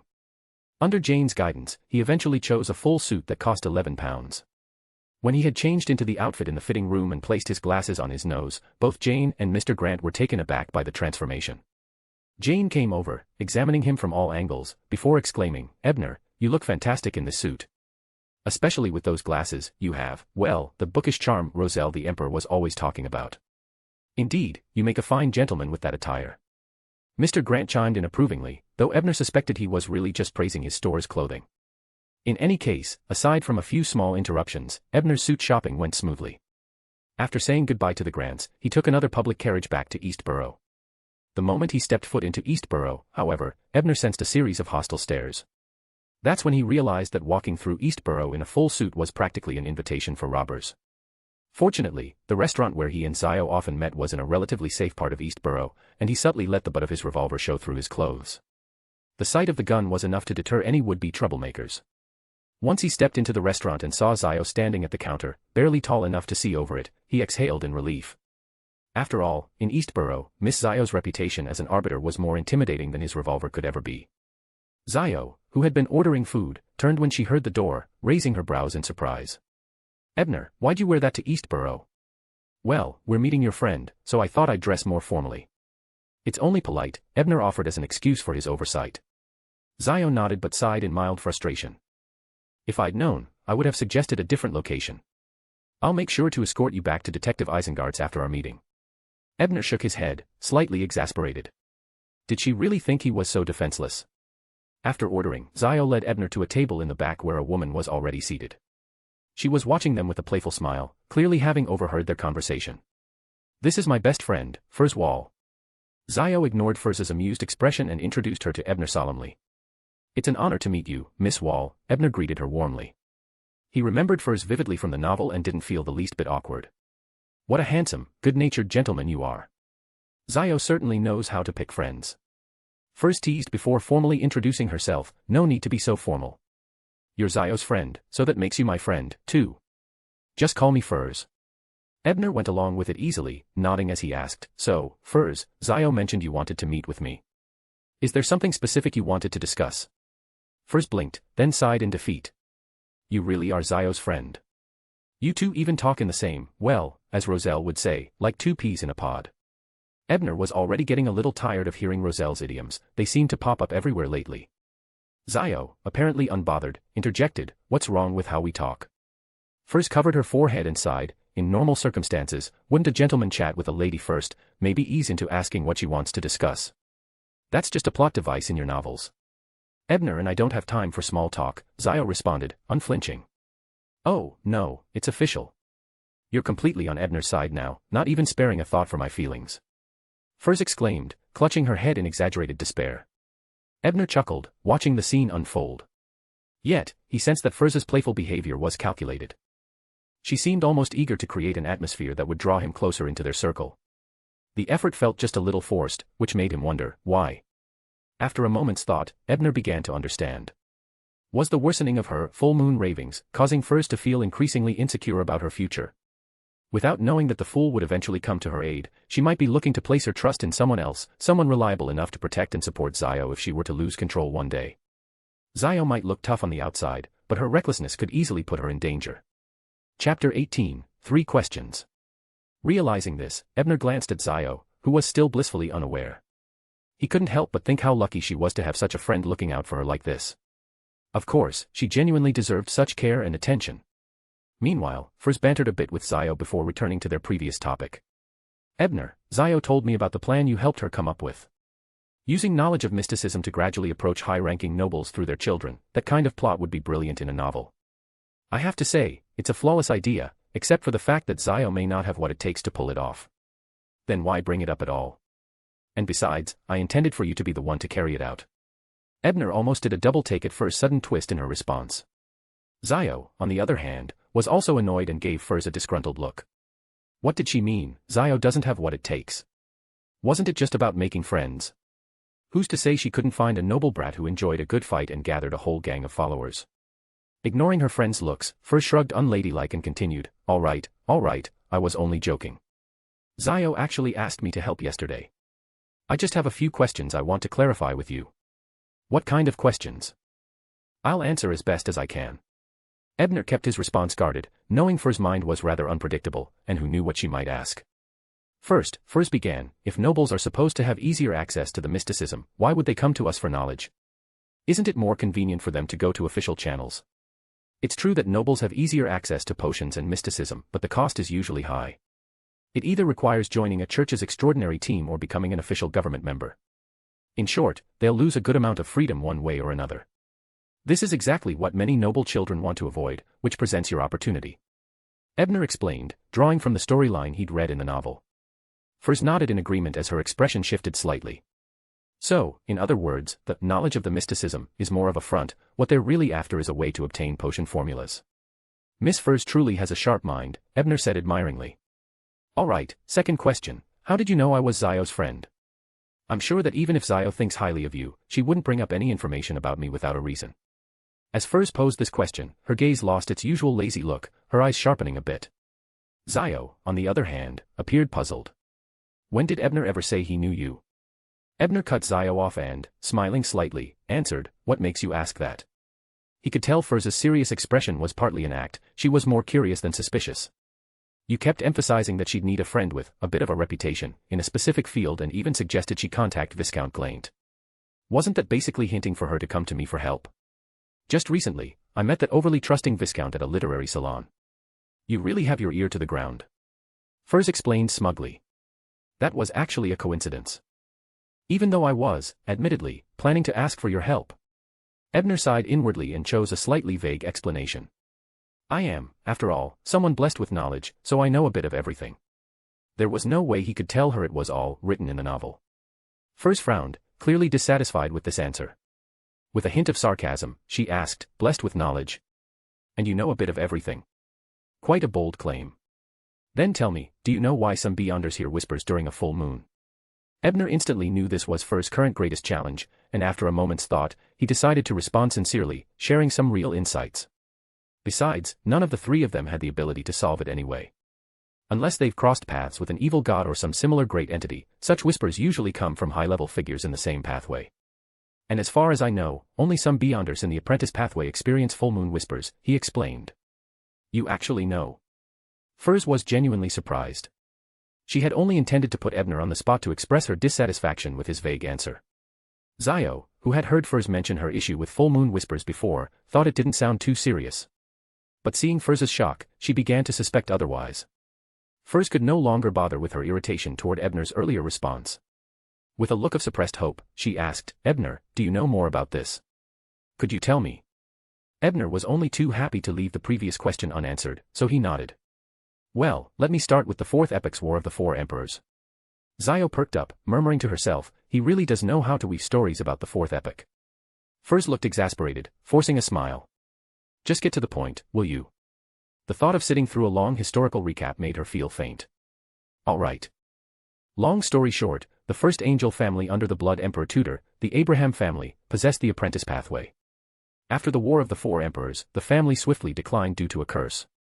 All of the apprentices in their lineage were afflicted with a full moon whispers curse. In lower sequences, the whispers are tolerable, but mid-sequence beyonders can barely survive through a full moon. Eventually, the Abraham family fell into obscurity. If not for the fact that they have retained some high-level sealed artifacts, people might think they've gone extinct entirely. Ebner decided against mentioning Mr. Dor, though he was currently sealed in the stars by the goddess, his influence still extended over the world. Even Roselle might have been manipulated by him, and Ebner wasn't eager to take any unnecessary risks. Maybe one day, when he was above the grey fog, he could share more with Miss Magician. The Abraham family. Could I be a descendant of the Abraham family? No, I didn't start hearing whispers right after becoming a beyonder, it only happened after I used that bracelet. Could it be that the bracelet is tied to the Abraham family and dragged me into the curse? Furs muttered as she nervously ran her fingers through her curly hair. Then, she looked at Ebner and asked, so, is there any way to remove the whispering curse? Pray for divine blessing and protection, Ebner replied without hesitation. That's as good as saying nothing. Furs clearly didn't pick up on the hidden meaning behind Ebner's answer and asked, a hint of desperation in her tone, anything else? The Abraham family still possesses several Grade 0 sealed artifacts. In other words, if the Abrahams, who wielded Grade 0 sealed artifacts, couldn't break the curse, then there wasn't much hope for the three of them as Sequence 9 beyonders. Furs seemed to understand this point as well. She slumped back into her seat, looking utterly defeated, resuming her typical saltfish demeanor. Knowing the curse's origin only made things worse, it left her just as trapped as before but with no solution in sight. Zio gave her hand a gentle squeeze, offering silent encouragement. Forcing a faint smile, Furs said, it's all right, the whispers are tolerable at low sequences. I'll simply avoid advancing. Don't worry. But why is it becoming harder and harder for me to endure? Just hold on a bit longer, the fool will be here at the end of the month. Though Ebner wasn't sure how to comfort her, he gave her some encouragement in his heart. Furs, having composed herself, flicked away her earlier dark thoughts and returned to her usual lazy demeanor. Alright, blessed of knowledge, let's say you've passed question 2. Now for question 3, and it's the last one. This plan you devised for Zio is beneficial to her, no doubt, and I believe you truly want to help her. But the plan is so well thought out, it doesn't seem like something you could have come up with on the spot. It feels like you've had this in mind for a while. So, is there some hidden agenda behind it? Or is there something you're hoping to achieve yourself? Honestly, I just want you both to have a chance to meet Miss Audrey as arranged. And as for how perfect the plan seems, well, it's right out of the original plot. Ebner sighed internally and, after pretending to hesitate, replied, I do have a goal. I want to know why the military is trafficking so many people, and where those people are being sent. Zio, recalling how Ebner's mother had been abducted by traffickers, thought he was just seeking closure. She immediately offered, don't worry, Ebner, I'll help you. Furs, having heard the story from Zio, was similarly outraged.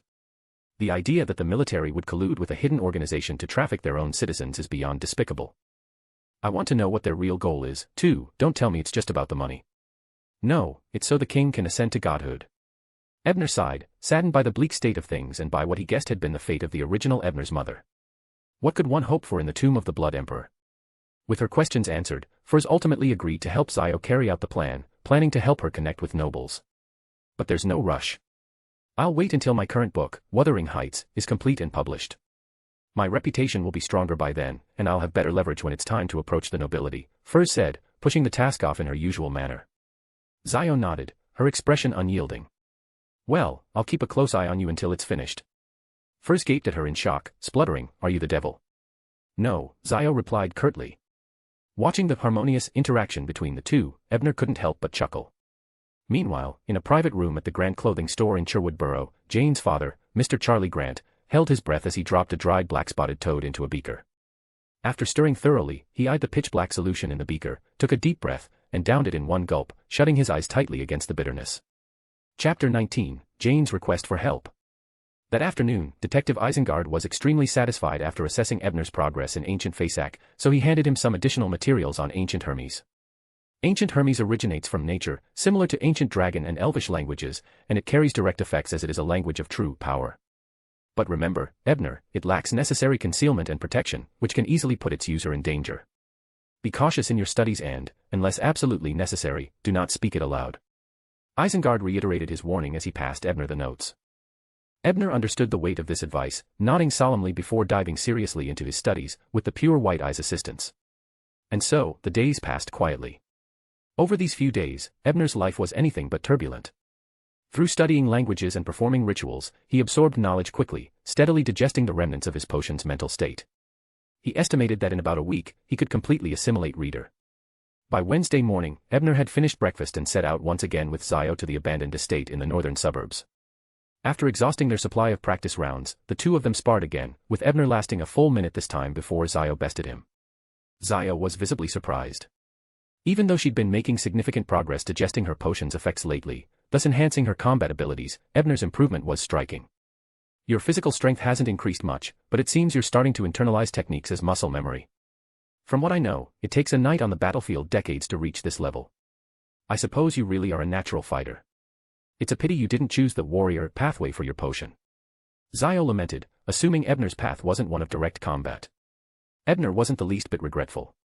If anything, the gift for combat was likely another blessing from his pure white eye.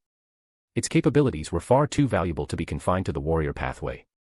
With your build, a knight's sword would be the most fitting weapon. I know the basics, but I'm more proficient with daggers or stiletto blades, Zio added. At only 5 feet tall, many knight swords were longer than her, so she wasn't particularly adept with them.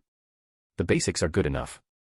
It's not like I'm aiming to be a sword saint, and once I reach sequence 7, I'll naturally become a weapon master, Ebner replied calmly, moving on to the subject of Zio's planned contacts with the nobility. Has Furs published her new book yet? Or is she still finding excuses to avoid deadlines? Zio rubbed her forehead, sighing, Not yet, but with my constant supervision, she's finished it. If all goes well, it'll be released as early as Saturday. Ebner chuckled. She's lucky to have you. I think her editor should buy you dinner. Ms. Aina actually already did. Zio replied with a sigh. As they laughed together, 3 carriages approached from a distance, the sound of hooves pounding the ground putting Ebner and Zio on alert. They quickly gathered their things and retreated to a small storage room adjacent to the estate's living room to wait it out. This was Zio's pre-planned emergency escape. Luckily, they'd thought ahead and collected all their spent shells after shooting, which would have otherwise given them away.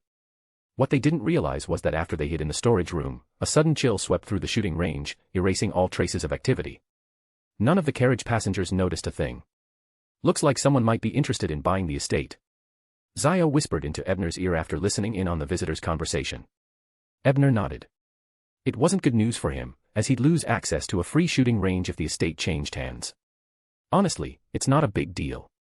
Wealthy people buy estates in the suburbs for vacationing or hunting. They rarely visit, maybe once a year, so as long as we can get past the groundskeeper, we'll still have access, Zio said, sensing his thoughts and trying to reassure him. Still, that won't be as convenient as it is now. I'll have to be sneaky and cautious each time. Good thing my marksmanship is improving quickly.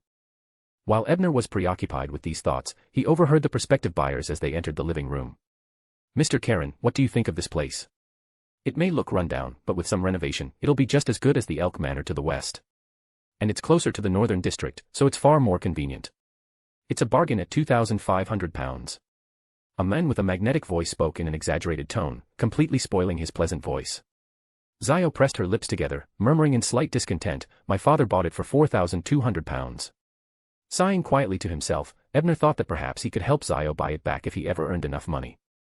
Then again, he decided it would be better if she earned it herself.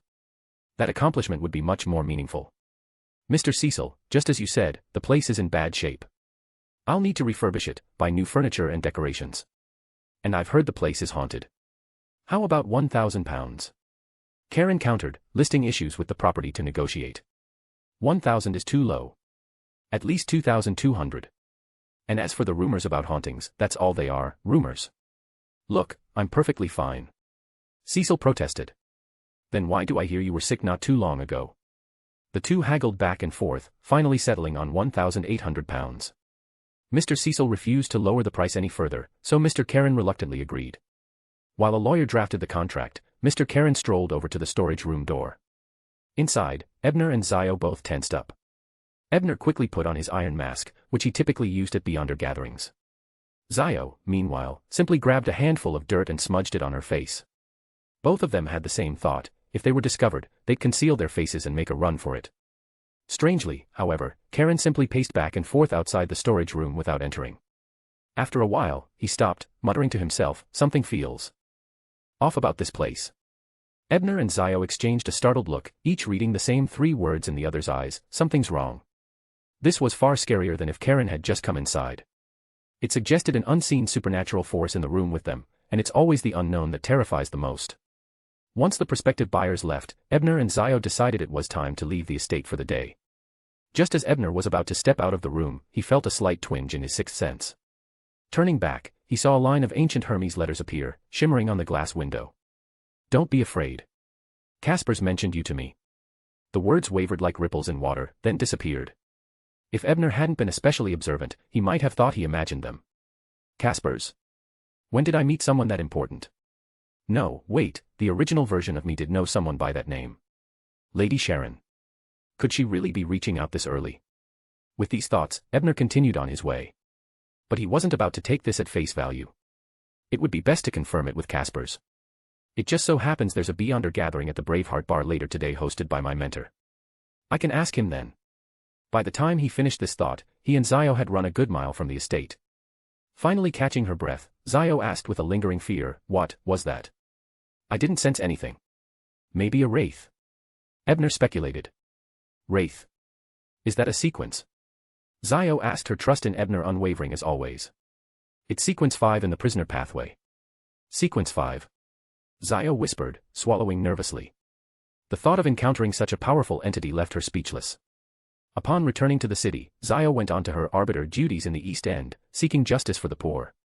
Ebner, meanwhile, headed back to Isengard's place, eager to throw himself into an afternoon of study to relieve some of his frustration at his own weakness. Today's experience had left him feeling that harsh reality once again, the feeling of life and death being out of his control. Even if the ghostly woman bore no ill will, Ebner still couldn't stand that feeling, that helpless sensation of being unable to resist. But as soon as he opened the door to his mentor's house, he found Jane sitting in the living room, looking unusually anxious.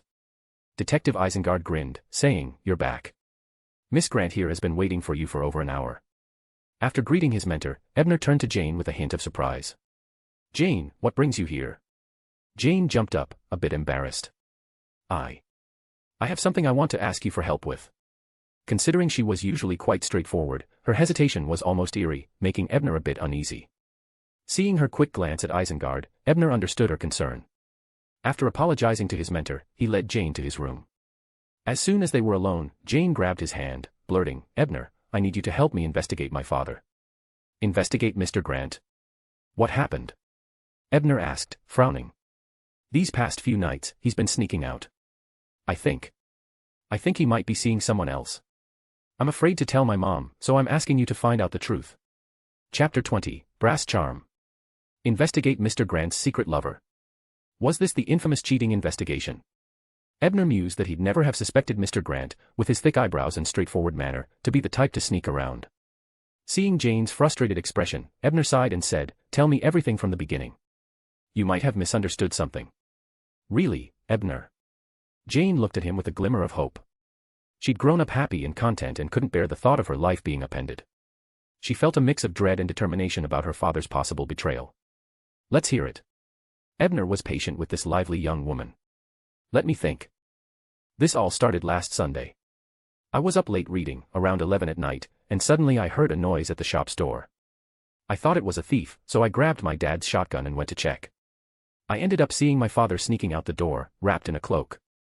I stayed up all night waiting, and he didn't return until around 4 in the morning." Ebner frowned. Something didn't seem right. From his previous world's dramas, he knew most men would come up with some excuse to leave, rather than sneaking out like this. Was he just bad at it? Also, Jane, you grabbed a gun to deal with a burglar yourself. That's bold.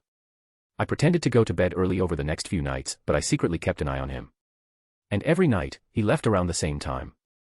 Jane said, fuming as she thought of her father's antics. "What about your mother? She hasn't noticed anything?" Ebner asked. "My mom's been sleeping really well lately, straight through the night. And I don't know what my dad's doing, so I haven't told her yet." Jane added, thinking of her mother's healthy glow over the past few days. A perfect sleep schedule. Could that really be a coincidence? Ebner was starting to suspect Mr. Grant might be hiding something besides an affair. After a moment of thought, he asked, "Have you noticed anything else unusual about Mr. Grant?" Jane thought carefully before answering. "Whenever he returns around 3 or 4 in the morning, he takes a long bath. He's never done that before. And he always seems exhausted afterward. He usually doesn't look back to normal until midday. It does sound suspiciously like a late-night fling." Weighing everything Jane had told him, Ebner decided to take on the investigation. First, Jane had been a good friend to the original Ebner, helping him through his hardest times. For that alone, he felt obliged to assist. Secondly, her innocent, cheerful smile had given him some comfort in this otherwise dark world, and he couldn't bear to see her looking so troubled. When Ebner agreed to help, Jane's face lit up with relief. She pulled 15 souls out of her pocket and handed it to him. "This is my allowance, use it as a fee for the investigation." Ebner tried to refuse, but Jane insisted, pushing the money into his hand. "Ebner, you just advanced your wages 4 weeks ahead. You must be struggling a bit. Besides, since this is a personal investigation, you can't expense it at Detective Isengard's office. So don't say no." She turned away slightly, running a hand through her golden hair, then continued, "And honestly, I know you feel indebted to me for helping out when things happened with your family, but there's no need. It didn't cost me much, and you've already more than repaid it by helping at our shop." Listening to her awkward attempt to justify giving him money, Ebner couldn't help but laugh. It warmed his heart, and he felt even more protective of this friend from the original Ebner's past. She was no longer just a friend from my memories or a charming young girl. After Jane left, Detective Isengard looked at Ebner with a smile and teased, "Technically, since you're an assistant at my agency, I should be taking a cut from this commission. But seeing as the lovely Miss Grant's visit has even brightened this old man's day, I'll let it slide." Ebner knew his earlier conversation hadn't slipped past his mentor. Ignoring the obvious teasing, he asked, "What do you think might be going on with Mr. Grant?" "Certainly not an affair. But as for what it really is, I can't say without investigating," Isengard said, sizing Ebner up again. "A handsome young man, that's for sure. No wonder you're so popular with the ladies. First, there was Miss Zio, and now there's Miss Grant." "Please, master, let's keep things serious," Ebner protested. He truly wasn't interested in romance, especially with the events that would soon shake the world after the Fool's Descent at the end of the month. All he wanted now was to improve his skills and survive. "Just trying to get you to lighten up a bit. You looked so tense and frustrated when you came back earlier." Did something happen? The detective's keen eye had easily picked up on his student's state of mind. The visit from Jane had calmed Ebner somewhat, but he still sighed, saying, "Thank you for your concern, master. I encountered a sequence 5 today and was reminded just how weak I am." At the mention of a sequence 5 beyonder, Detective Isengard grew serious. He didn't ask for details but simply placed a reassuring hand on Ebner's shoulder. "Knowledge is power. Since you're feeling weak, today I'll teach you an effective ritual to improve your combat abilities." "What kind of ritual, master?" Ebner asked, surprised. Over the past few days, he'd learned quite a bit about ritual magic, but most rituals required lengthy preparations, useless for any sudden encounters. The charm creation ritual. As low-sequence readers, we lack direct combat abilities, but charms, once created, can be activated with a quick spell. The detective explained, taking out several ritual supplies as he spoke. "A charm. I remember Klein using a flaring sun charm infused with the eternal blazing sun's blood to interrupt the true creator's descent, so they must be powerful. Although I doubt I'll be working with godly blood anytime soon." As Ebner mulled over these thoughts, Isengard said, "I recall that when you bought the main ingredient for a reader, you picked up an extra 5 grams of Manha's monkey brain slices. Bring them here, I need to use them." "How did you know?" Ebner asked, only to realize his question was unnecessary. How could his mentor not know the ingredients for reader? Plus, he'd bought the ingredient at Isengard's own gathering. Ignoring his student's obvious question, Detective Isengard set up 3 candles and took out 3 pre-prepared charm bases made of brass. Ebner examined the brass charms closely. He saw that both sides were inscribed with symbols representing the god of knowledge and wisdom. The detective then took a vial of mercury and guided thin streams of it into the charm's engravings with his spirituality, filling every groove. Once each charm was finished, Detective Isengard placed them before the candles, accepting the Manha's monkey brain slices from Ebner and adding 2 grams to each charm. Only then did he explain, "The charm's power depends on the quality of the offering. Manha's monkey brain slices aren't particularly valuable, so these charms will only have a minor effect, but that should be enough for you." Ebner nodded, carefully stowing the remaining 4 grams of brain slices before resuming his focus on the ritual. After offering a respectful salute to the holy emblem, Detective Isengard stepped back and chanted in a voice both solemn and worn, speaking in ancient Hermes. "I call upon the power of knowledge. I call upon the strength of reason. I seek the blessings of the god of wisdom. I ask for these items upon the altar to become charms." Detective Isengard's voice was steady and powerful. As he spoke, the altar before him grew dim and unfathomable, as if a divine presence radiated from the flickering candle in its center. The flame leapt higher, casting no light around but instead cloaking the 3 brass charms in a web of flowing symbols and numbers, swirling in various shapes and sizes, dense yet indistinct. Moments later, the symbols and numbers disappeared. Detective Isengard massaged his temples, feeling a slight headache, then lowered his gaze and murmured, "Thank you for your blessing, praise be to your existence." Without further delay, he ended the ritual and dismantled the spirituality wall. "All right, I just checked, with some divine favor, these charms should last at least 6 months. Normally, they'd only remain effective for a month or 2 at best." Isengard picked up the 3 charms, handed them to Ebner, and said, "Since you provided the beyonder materials, they're all yours." Ebner accepted the charms with a smile. No need to stand on ceremony with his mentor. What's the charm's effect, and how do I activate it? He could technically analyze them with his pure white eye, but even with his glasses hiding it, he was reluctant to risk exposure so close to his mentor. Speak the ancient Hermes word for Venus, and it will activate. This charm will cause the target's brain to overload for 1 or 2 seconds. It's only effective against lower sequences, a sequence 7 or higher would barely flinch. Isengard then grinned. "In fact, you're getting a good deal here. Charms like these are quite popular, each one would fetch at least 30 pounds at a gathering." Ebner's eyes lit up. Low-sequence beyonders generally had little defense against such effects, so even a second or 2 could decide the outcome of a fight. The charm would be a useful trump card.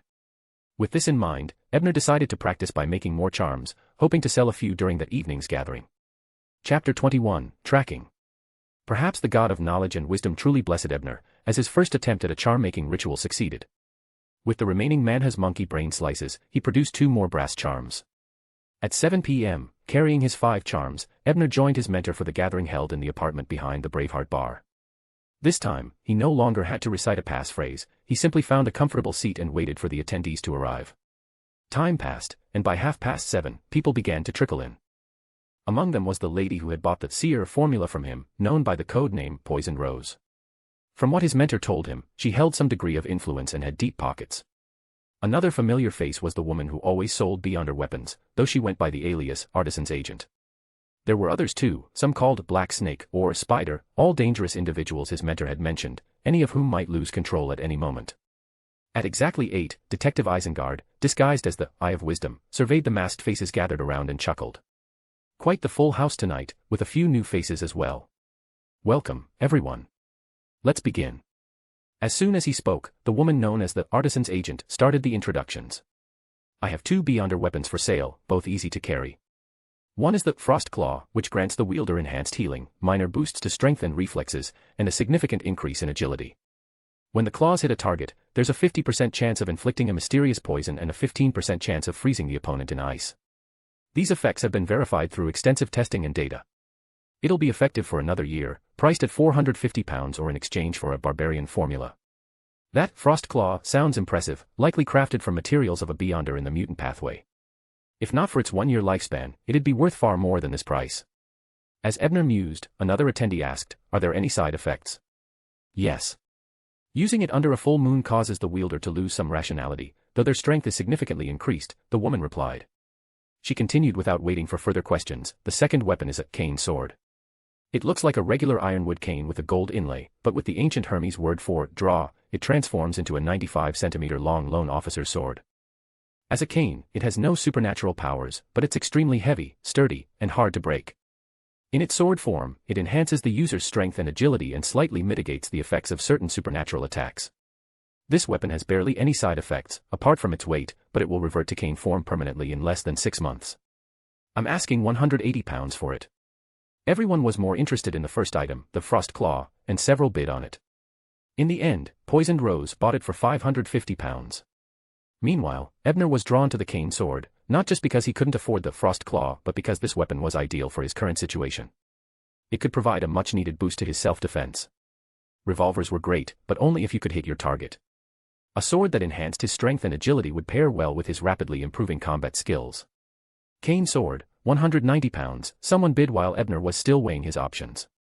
Startled, he quickly followed up, £200. The previous bidder shrugged after a brief pause. All right, it's yours. Ebner realized he might have just been tricked by a planted bidder, but he went through with the purchase regardless. The weapon was already his, and his mentor confirmed that the listed effects were legitimate. Handing over the £200 felt painful, reducing his total funds to £233. The savings were mostly thanks to living expenses and rituals covered by his mentor's hospitality. Looks like I'll need to sell a few charms to cover my costs, he thought. With that in mind, Ebner retrieved 3 brass charms from his coat. After glancing around the room, he said succinctly, confusion charms. When activated, these induce a 1 to 2 second mental disruption in the target, and even mid-level sequences will feel disoriented. They'll last for 6 months. £30 each, I have 3 for sale. On his way to the gathering, Ebner had given these charms the name, Confusion Charms, thinking they'd fetch a better price with a more impressive-sounding label. Confusion also felt clearer than Overload, since there were always a few patrons who might struggle to understand. Just as his mentor had predicted, the charms were popular items. In the end, Poisoned Rose bought one for £50, Black Snake bought another for £45, and a newcomer purchased the third for £55. The last buyer had been brought by Caspers, much like Ebner had been on his first visit. After selling the charms for £150, Ebner felt financially secure again, until a few subsequent trades involving Sequence 7 main ingredients quickly reminded him of his modest means. After the gathering, Ebner didn't head home with his mentor. Instead, he took a detour back to Braveheart Bar. Having encountered what he suspected to be Miss Sharon's wraith earlier that day, he hoped to speak with Caspers for clarification. Caspers, as usual, was engrossed in his drink, and seemed to have anticipated Ebner's visit. Without waiting for Ebner to speak, he said, "She has no ill intent toward you, in fact, she even erased traces you left behind. If you have more questions, Marek is in the second card room. He and his friends are in there playing cards." Ebner opened his mouth to speak, only to realize Caspers had already answered his unasked question. Clearing his throat to cover his surprise, he whispered, "Since when did you start associating with people that dangerous?" Caspers paused, his pool cue hovering mid-shot. "My competition recently gained some powerful backing. I needed someone to counter them." Ebner caught the hint of helplessness in his voice and sighed. Nothing comes easy for anyone, I suppose. Too bad he was still too weak to protect anyone, even himself. As for asking Marek, Ebner didn't even consider it. What could he hope to accomplish against a Sequence 5? Even the original protagonist, Klein, had only gained the restraint and respect of the Temperance faction after defeating a Sequence 5 master. After a quick game of billiards, Ebner left the bar and made his way to the area near Grant's clothing store in the Sherwood Borough. At the corner near the shop, he waited 5 or 6 minutes before spotting a figure sneaking out of the store. The figure looked around furtively before heading southeast. That figure, it does look a lot like Mr. Grant. After waiting a moment, Ebner trailed the figure at a reasonable distance, curious to see where he was headed. Looking around constantly means he's nervous, afraid of being caught. Yet he has no sense of how to shake a tail. He doesn't even notice me following so closely. Just as he was mulling this over, Ebner followed his quarry around a corner, only to come up short. It was a 4-way intersection, completely dark. In the thick fog of Backlund, the moonlight was so dim it was almost non-existent. Visibility was terrible, and now he had no idea which way Mr. Grant had gone. He might not have known how to shake a tail, but my tracking skills clearly need some work, he thought, feeling utterly embarrassed. With no better plan, he picked a random path. After walking down a few more streets without catching a glimpse of Mr. Grant, Ebner reluctantly accepted that he'd lost him. Well, that's embarrassing.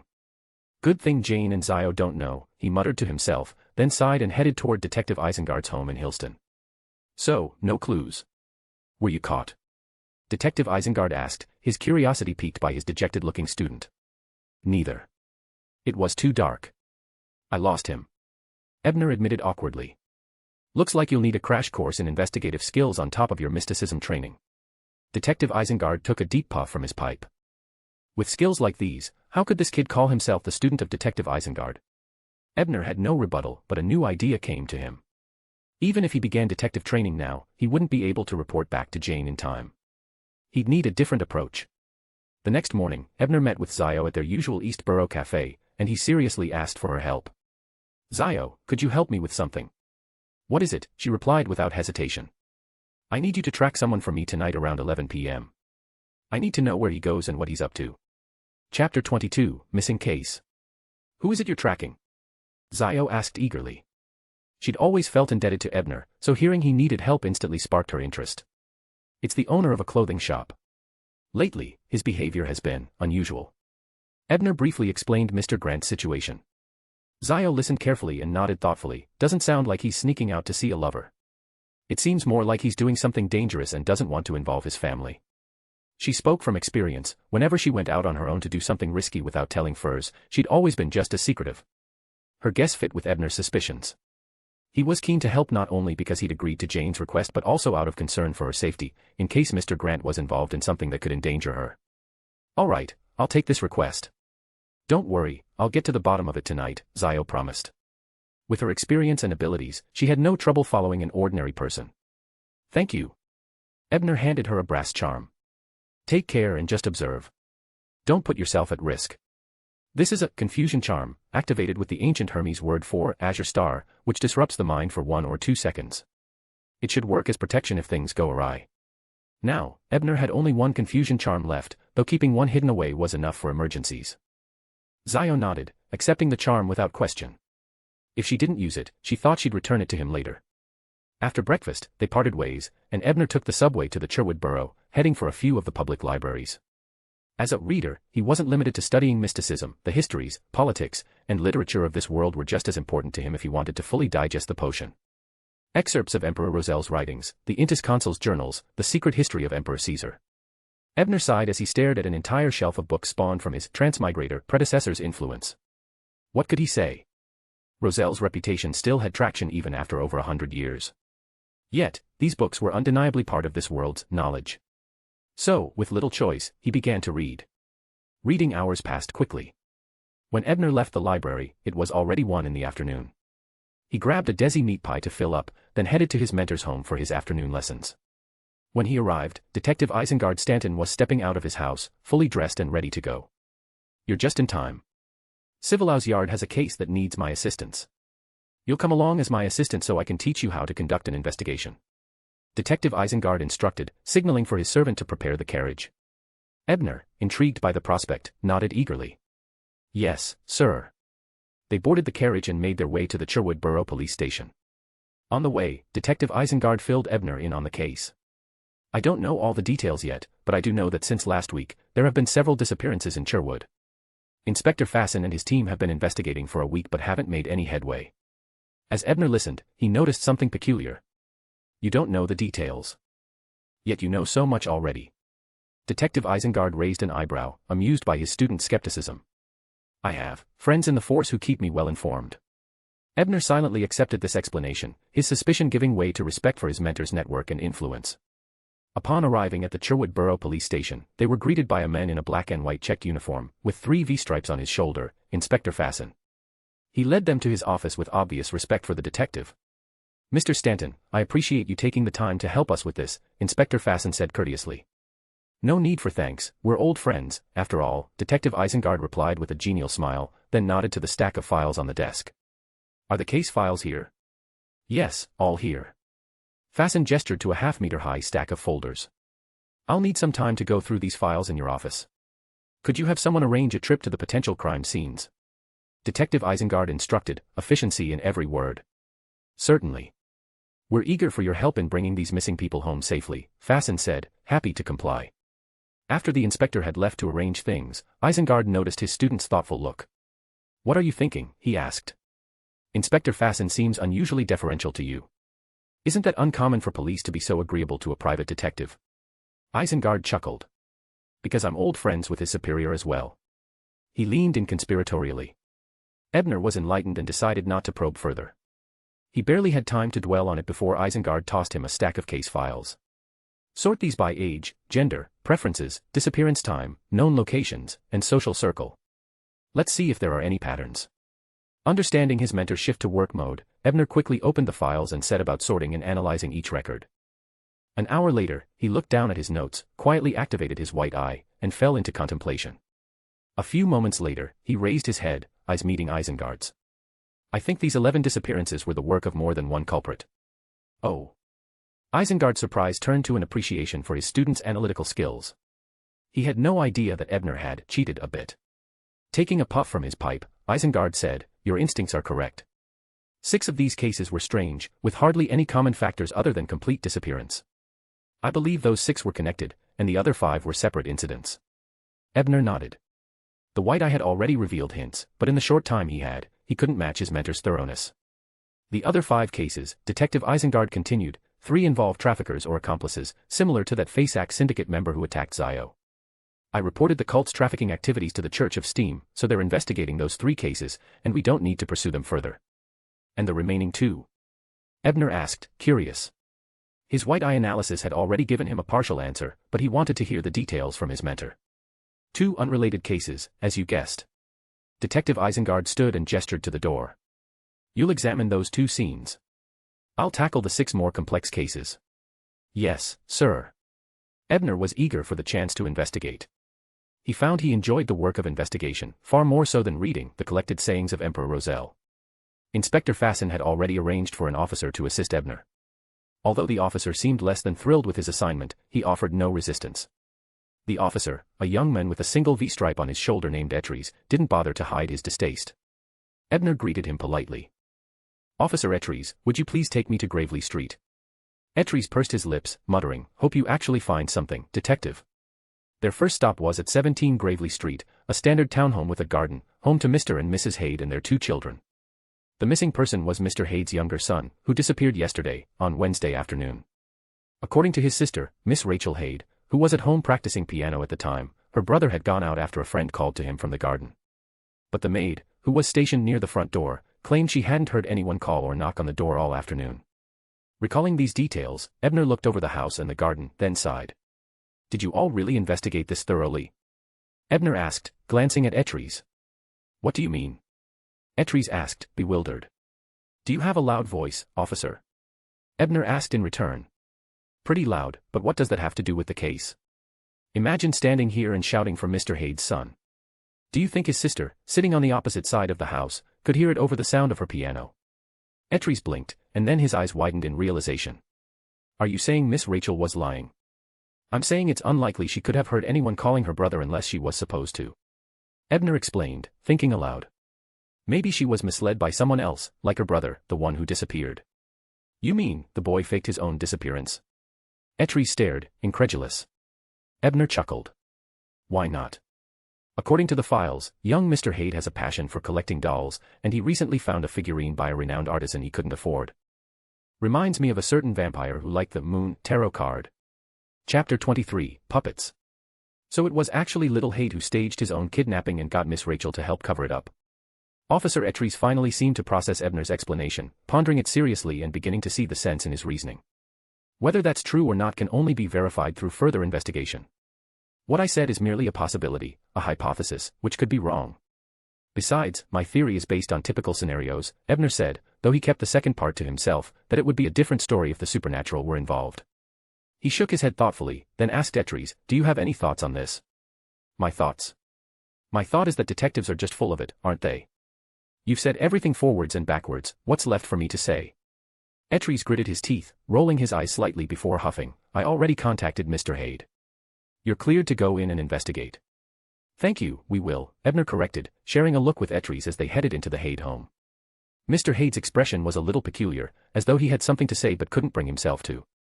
Mrs. Hade, on the other hand, didn't bother hiding her hostility and immediately declared, I will find my little Beck myself. We don't need useless officers like you. Leave us. Ebner exchanged a knowing look with Ettries, both thinking of the very scenario he had just predicted. Ettries ignored Mrs. Hade's rude comments, instead addressing Mr. Hade seriously. Did you receive a message about ransom demands? Mr. Hade flinched, startled. How did you know? Ebner interjected, your attitudes changed too quickly. And based on my observations, Mrs. Hade, although she still appears somewhat worried, seems much more relaxed, as if she's already got some leads. Of course, Ebner was only guessing about the relaxation part, using it to fish for more information. And what if you're right?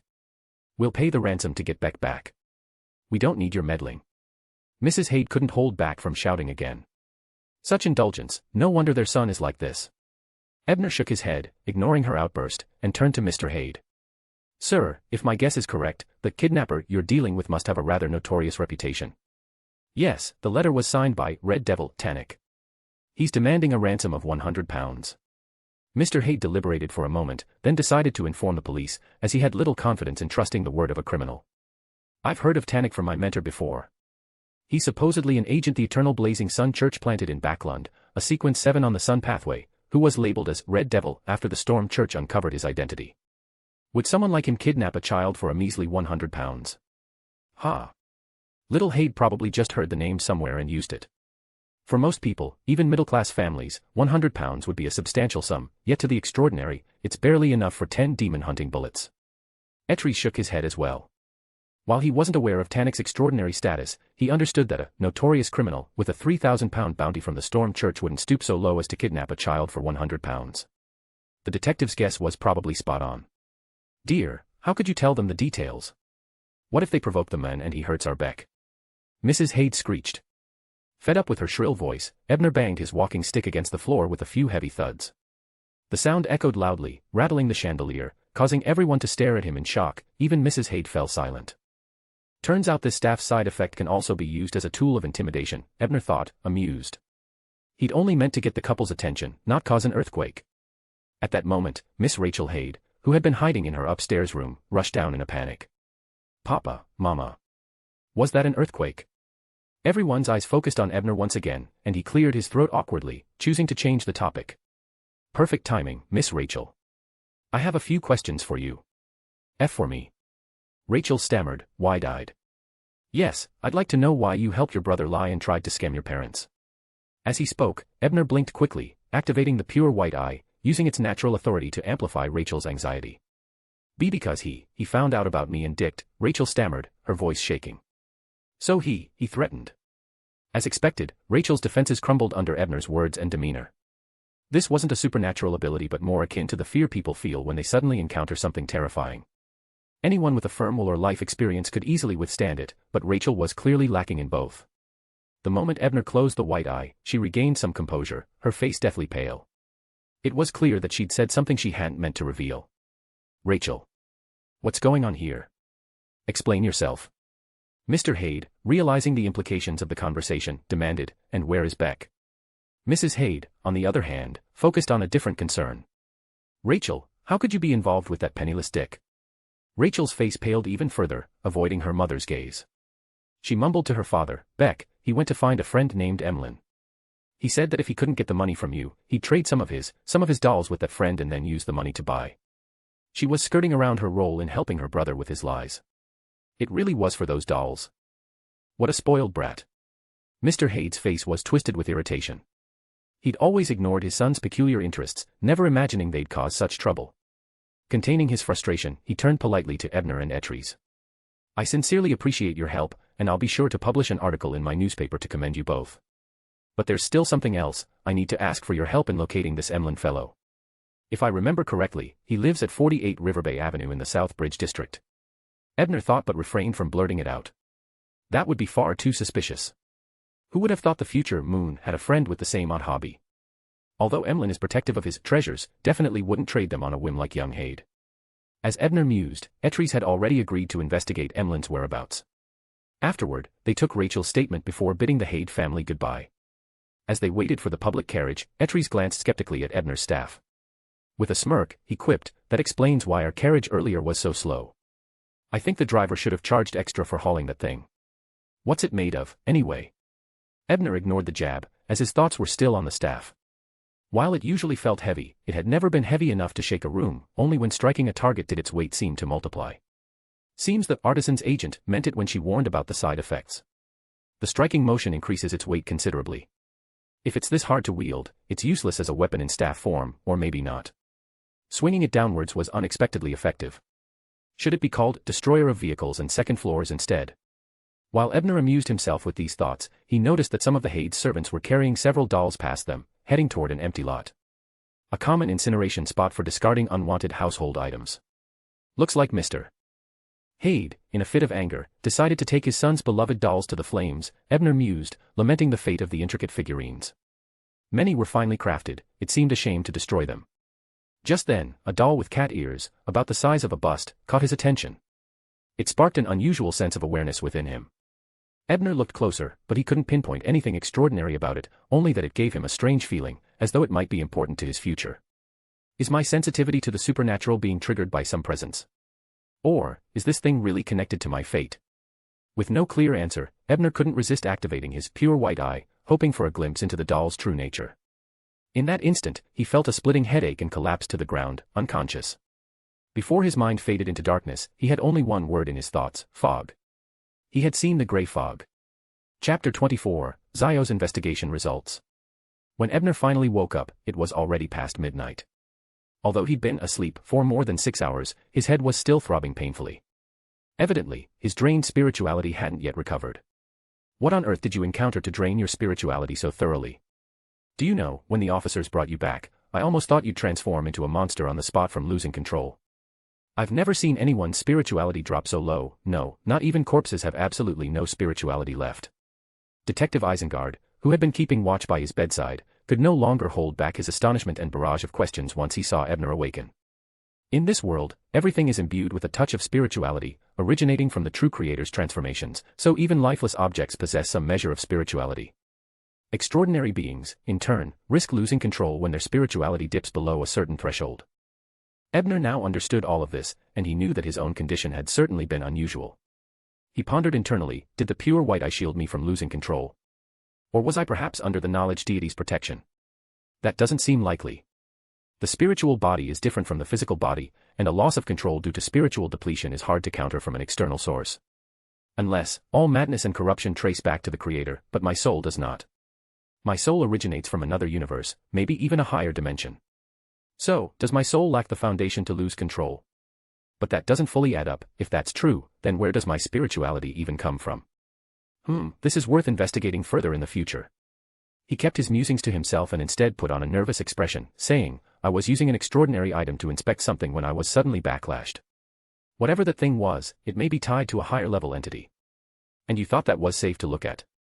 You're lucky you didn't turn into a monster right then and there, Detective Isengard scolded, clearly exasperated by his student's recklessness. It's not like I meant to analyze something so dangerous. Ebner felt equally exasperated but kept silent, assuming that his body had avoided harm thanks to the pure white eye's protection, as his body, unlike his soul, was fully native to this world. Detecting that Ebner was still visibly fatigued, Isengard left him to rest after a few more chiding words. He's definitely aware I have my secrets, but since he didn't ask, it's probably best to just keep my head down, Ebner thought, sighing inwardly as he lay back down. However, his throbbing headache kept him from falling asleep. After a while of tossing and turning, he eventually sat up, recalling the gray fog he'd glimpsed before passing out. The essence of that doll is somehow tied to the grey fog. What a nightmare.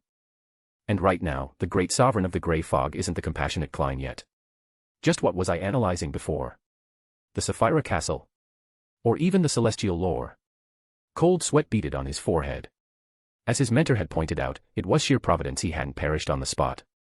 In the novel, Miss Justice's mirror, Mr. Hanged Man's bottle, and Miss Hermit's astrolabe were all items linked to the Origin Castle, symbolizing the red stars twinkling in the grey fog. That doll must be similar. Though my reckless analysis wasn't entirely fruitless. At least I now understand the essence of such connections. Ouch. Ebner's thoughts were interrupted by another painful throb, but he could feel his spirituality slowly recovering. Now that I understand the nature of these connections, I can eventually create rituals to impart similar properties to certain items, letting them link to the grey fog as red stars. Of course, these links would be one-sided and would still require the fool's response to truly establish a connection. It's similar to reciting his honorific name in ancient Hermes. Which means, this knowledge isn't really useful. But it might open a future path to joining the Tarot Club. Directly contacting Klein in reality would be the worst option. His proximity to so many great beings invites far too much attention, and even exchanging information would need to be through the Origin Castle. Just reciting his name probably wouldn't work either. Given Klein's cautious nature, he wouldn't dare respond to an unfamiliar summons, suspecting the true creator or Amon's trap. Instead, it would be more effective to attract his interest with something he values, using an item with a link to the grey fog, like Miss Hermit or Little Sun did. Lost in thought, he finally dozed off, the urge to sleep overpowering the pain.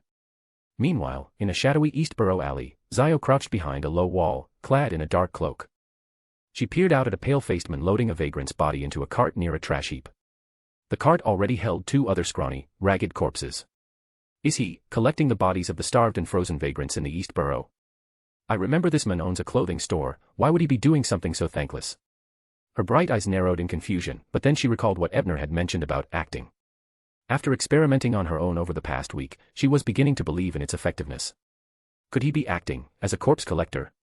I heard that the corpse collector pathway is in the hands of the Church of the Evernight and the Spirit Order. And Ebner mentioned that lower-level church extraordinaires don't even know about acting. So, is he a member of the Spirit Order? I'll have to remind Ebner to be cautious in his investigation. As she was forming this thought, the man suddenly turned and looked her way, clearly aware of her hiding place. Shocked, Zio wondered how she'd been exposed, but her sharp instincts took over immediately. She raised her triple-edged stiletto with its toxic barbs and held out the brass talisman Ebner had given her. To her surprise, the man across from her also pulled out a brass charm identical to hers. A slightly awkward silence filled the air between them. After a few seconds of tense standoff, the man spoke first in a hushed tone. Who are you? Why are you spying on me? Zio wasn't about to implicate Ebner, so after a brief pause, she replied, I'm an Eastborough bounty hunter, the Arbiter. Someone hired me to investigate why you're transporting bodies. Zio wasn't skilled at lying, but her words contained no deception. You're an official beyonder, the man asked warily. You must not come to the Eastborough often if you don't know the Arbiter, she said, lips tightening slightly as she noted that her reputation hadn't made an impression. Though Zio hadn't answered directly, the man seemed to gather that she, like himself, was a wild extraordinary and thus eased up somewhat, explaining, I'm not transporting bodies illegally. I just want to collect them for a proper burial. You're not a mortuary attendant, so why would you do that? Zio pressed. Forgive me, I have my reasons. But I swear, I'm not stealing bodies or doing anything nefarious. After a pause, the man added, in fact, I'll be conducting a requiem ritual soon. You can observe if you like. This guy is so trusting around others beyonder, the typical rookie. Just like I was at first. If it hadn't been for furs. Zio sighed inwardly, realizing he was probably mixing up the habits of an ordinary person with those of an extraordinary. Rituals can be deadly dangerous. Normally, only those you trust implicitly are allowed to observe. Otherwise, if they interfere, the consequences could be catastrophic. Fine, lead the way, Zio said, feeling a rare pang of pity and deciding to keep watch over him tonight, giving him some pointers once the ritual ended. The next morning, Ebner finally opened his eyes at 8 o'clock. After a brief meditation, he found that his spirituality was completely restored, letting him breathe a sigh of relief. Good, no lingering effects. With that reassuring thought, he left his room and, after hearing from a servant that Detective Isengard had already gone out on an investigation, recalled the 11 missing persons case from the Civilhouse yard. Looks like I won't have time to visit the public library today. I need to check in at the Cherwood Borough station after meeting with Zio. I've only solved one of the cases assigned to me. Having organized his plans, he set off for the Eastborough and soon arrived at their usual meeting spot, the small cafe where Zio was already waiting. You don't look too well. Are you ill? Zio asked, noticing that Ebner seemed tired. Just a backlash from an extraordinary item. Ebner said, unwilling to elaborate further, then quickly changed the topic. Did you find anything? Zio thought for a moment, seeming hesitant, before finally asking, is your classmate's father a little dense? Ebner blinked in surprise, thinking back to how Mr. Grant had always carried himself with dignity, and asked, why do you say that? His knowledge of the mysticism is adequate, but he's so naive in other areas. Zio then recounted in detail her experience from the previous night with Grant. He has one of my brass charms. Ebner was momentarily confused by the revelation, but then he remembered that the newcomer who'd bought his last talisman at the gathering 2 nights ago was a stranger to him. That person must have been Mr. Grant. No wonder I felt like his figure was so familiar when I was following him. Chapter 25, The Dream of Adventure. To think Mr. Grant has become a corpse collector, and even seems to have learned about the acting method. Where did he even obtain the potion formula and all this knowledge? Ebner habitually rubbed his chin, a touch of uncertainty flashing across his face. Could it really be the Numinous Episcopate? I recall from the novel that the Numinous Episcopate had an official head in Backlund by the name of Patrick Bryan. Wait, Bryan. The same Bryan whom Jane's father holds in such high regard. At this moment, Ebner finally connected the real world with events from the novel, gaining a glimpse into the underlying truth of the situation. Zio remarked that Mr. Grant may know his theory but is terribly naive when it comes to the beyonder world. She's not wrong. If he's indeed connected to that Bryan fellow whom the messenger refers to as the foolish undead, then it all makes sense. After all, this Bryan is merely a byproduct of the Artificial Death Project, a rapidly created pawn who barely knows the current state of the beyonder world. With this realization, Ebner decided to end the investigation as soon as possible. After all, no matter how inexperienced that Mr. Bryan might be, he was still a bona fide demigod. As a mere Sequence 9, Ebner couldn't afford to meddle in the affairs of such a powerful figure. Besides, this demigod was destined to eventually become a faithful follower of the goddess, so following Bryan wouldn't pose too much risk to Mr. Grant. Zio watched Ebner's expression change from gloom to relief and back, finally asking, is there something wrong? Shaking his head, Ebner decided to keep his guesses to himself. Zio didn't need more burdens than she already carried. Seeing his reluctance to share, Zio didn't press him. Instead, she changed the subject, saying, Fur's new book, Wuthering Heights, has just been published. When I get my author's copy, I'll gift you one. Ebner blinked in surprise, then smiled. Be sure to congratulate Miss Furs on my behalf. And congratulations to you, as well, you're one step closer to accessing the upper echelon of noble society and getting closer to the truth. Thank you.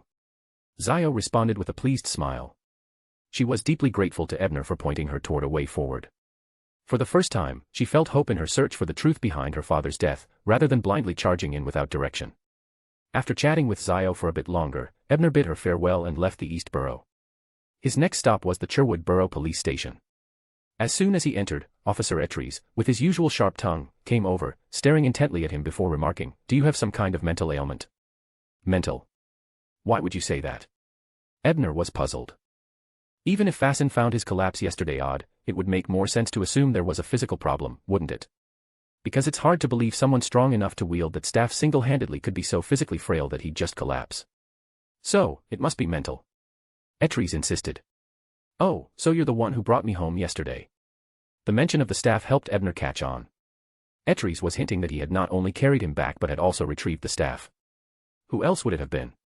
Ettries lifted his chin proudly, adding, your staff may be heavy, but it was still lighter than I expected. Thank you. Ebner replied, then sighed, but doesn't all that roundabout talking exhaust you? Isn't that the style of you detectives? Never stating anything outright, instead listing seemingly unrelated things before showing off your deductions, Fasten replied with a smirk. Are we that close? Ebner wondered, baffled by this strange sense of rapport, like bickering with an old friend. Ignoring Fasten's eccentricities, he moved toward the stairs, intending to go up to his mentor's office. But Ettries called after him, Detective Isengard has gone out to gather evidence. Also, someone quite troublesome is upstairs at the moment. Before he could finish, Ebner heard a frustrated voice coming from the second floor. I've said it several times, that guy was just staying at my place. I had no intention of kidnapping him, nor did I plan to extort his parents for money. This whole thing was that idiot's self-directed drama. Ettries shrugged, explaining, you heard it yourself. That's Emlyn White, the friend of young Mr. Hadel. We tracked down his address last night and brought him in for questioning. He's incredibly arrogant and scathing, always managing to insult others in some way. His parents even hired a lawyer to bail him out, but this is just a final routine inquiry. That sounds just like you, Ebner thought, almost blurting it out. But before he could, he spotted a well-dressed man descending the stairs with his hair styled in a slightly rakish yet formal manner. Behind him was a middle-aged man with a stern expression and meticulously groomed hair, likely his lawyer. Ebner hadn't planned on speaking with Emlyn, but the man strode over, directing his words at Ettries. I told you repeatedly, this incident has nothing to do with me, yet you dragged me here with that idiotic comment, people who love dolls are abnormal and bound to be trouble. Now, are you going to apologize? Ettries muttered a curt apology, then added sarcastically, Dr. White ought to check the birth records at Backlund Hospital. What do you mean by that? Emlyn seemed pleased by the apology, but Fasten's last comment made him turn back, muttering, the hospital wasn't even built when I was born. Wait, why should I even look up my birth record? A respected man like Dr. White could hardly have raised such a troublesome son. You must have been switched at birth. Ettries quipped, showing no restraint. Emlyn, finally understanding the insult, was unbothered. After all, vampires can't be switched at birth. He cast Ettries a look of utter disdain, brushed past him, and strode out of the station. Fasten, though, was visibly fuming, and he looked like he was ready to pick a fight. Are you two kids? Ebner asked, tugging Ettries back with a sigh. You saw how aggravating he is. He's even worse than you detectives. Fasten grumbled. Ebner could only marvel at the man's blatant insults. With a temperament like that, how did you become a police officer? He'd be much better suited as a hunter path beyonder. I never wanted to be a cop. But my father insisted. Ettries replied, slumping slightly. I'd much rather have been an adventurer. Your father is. Police Chief Fasten. Finding it pointless to speak further with the moody officer, Ebner headed up to his mentor's office to review the files for the other missing person case. In a narrow alley surrounded by buildings on Consulate Street in the southwestern part of Cherwood, Detective Isengard and Police Chief Fasten stood with 4 officers, all staring in horror at the scene before them. The alley was littered with severed limbs, bloody legs, feet in worn-out shoes, feet in high heels, and ribs and hearts strewn everywhere. Disembodied eyes of varying sizes lay scattered amidst chunks of arms, while pieces of intestines hung along the walls, gleaming red even in the sparse blood. The setting was nothing short of a living nightmare. The 4 ordinary officers gagged, vomiting on the spot. Police Chief Fasten clamped a hand over his mouth, struggling for a long moment to keep his composure. Only Detective Isengard, relying on his beyonder abilities, managed to stay calm, methodically examining the grisly remains until he located some sections that were distinctly more decayed.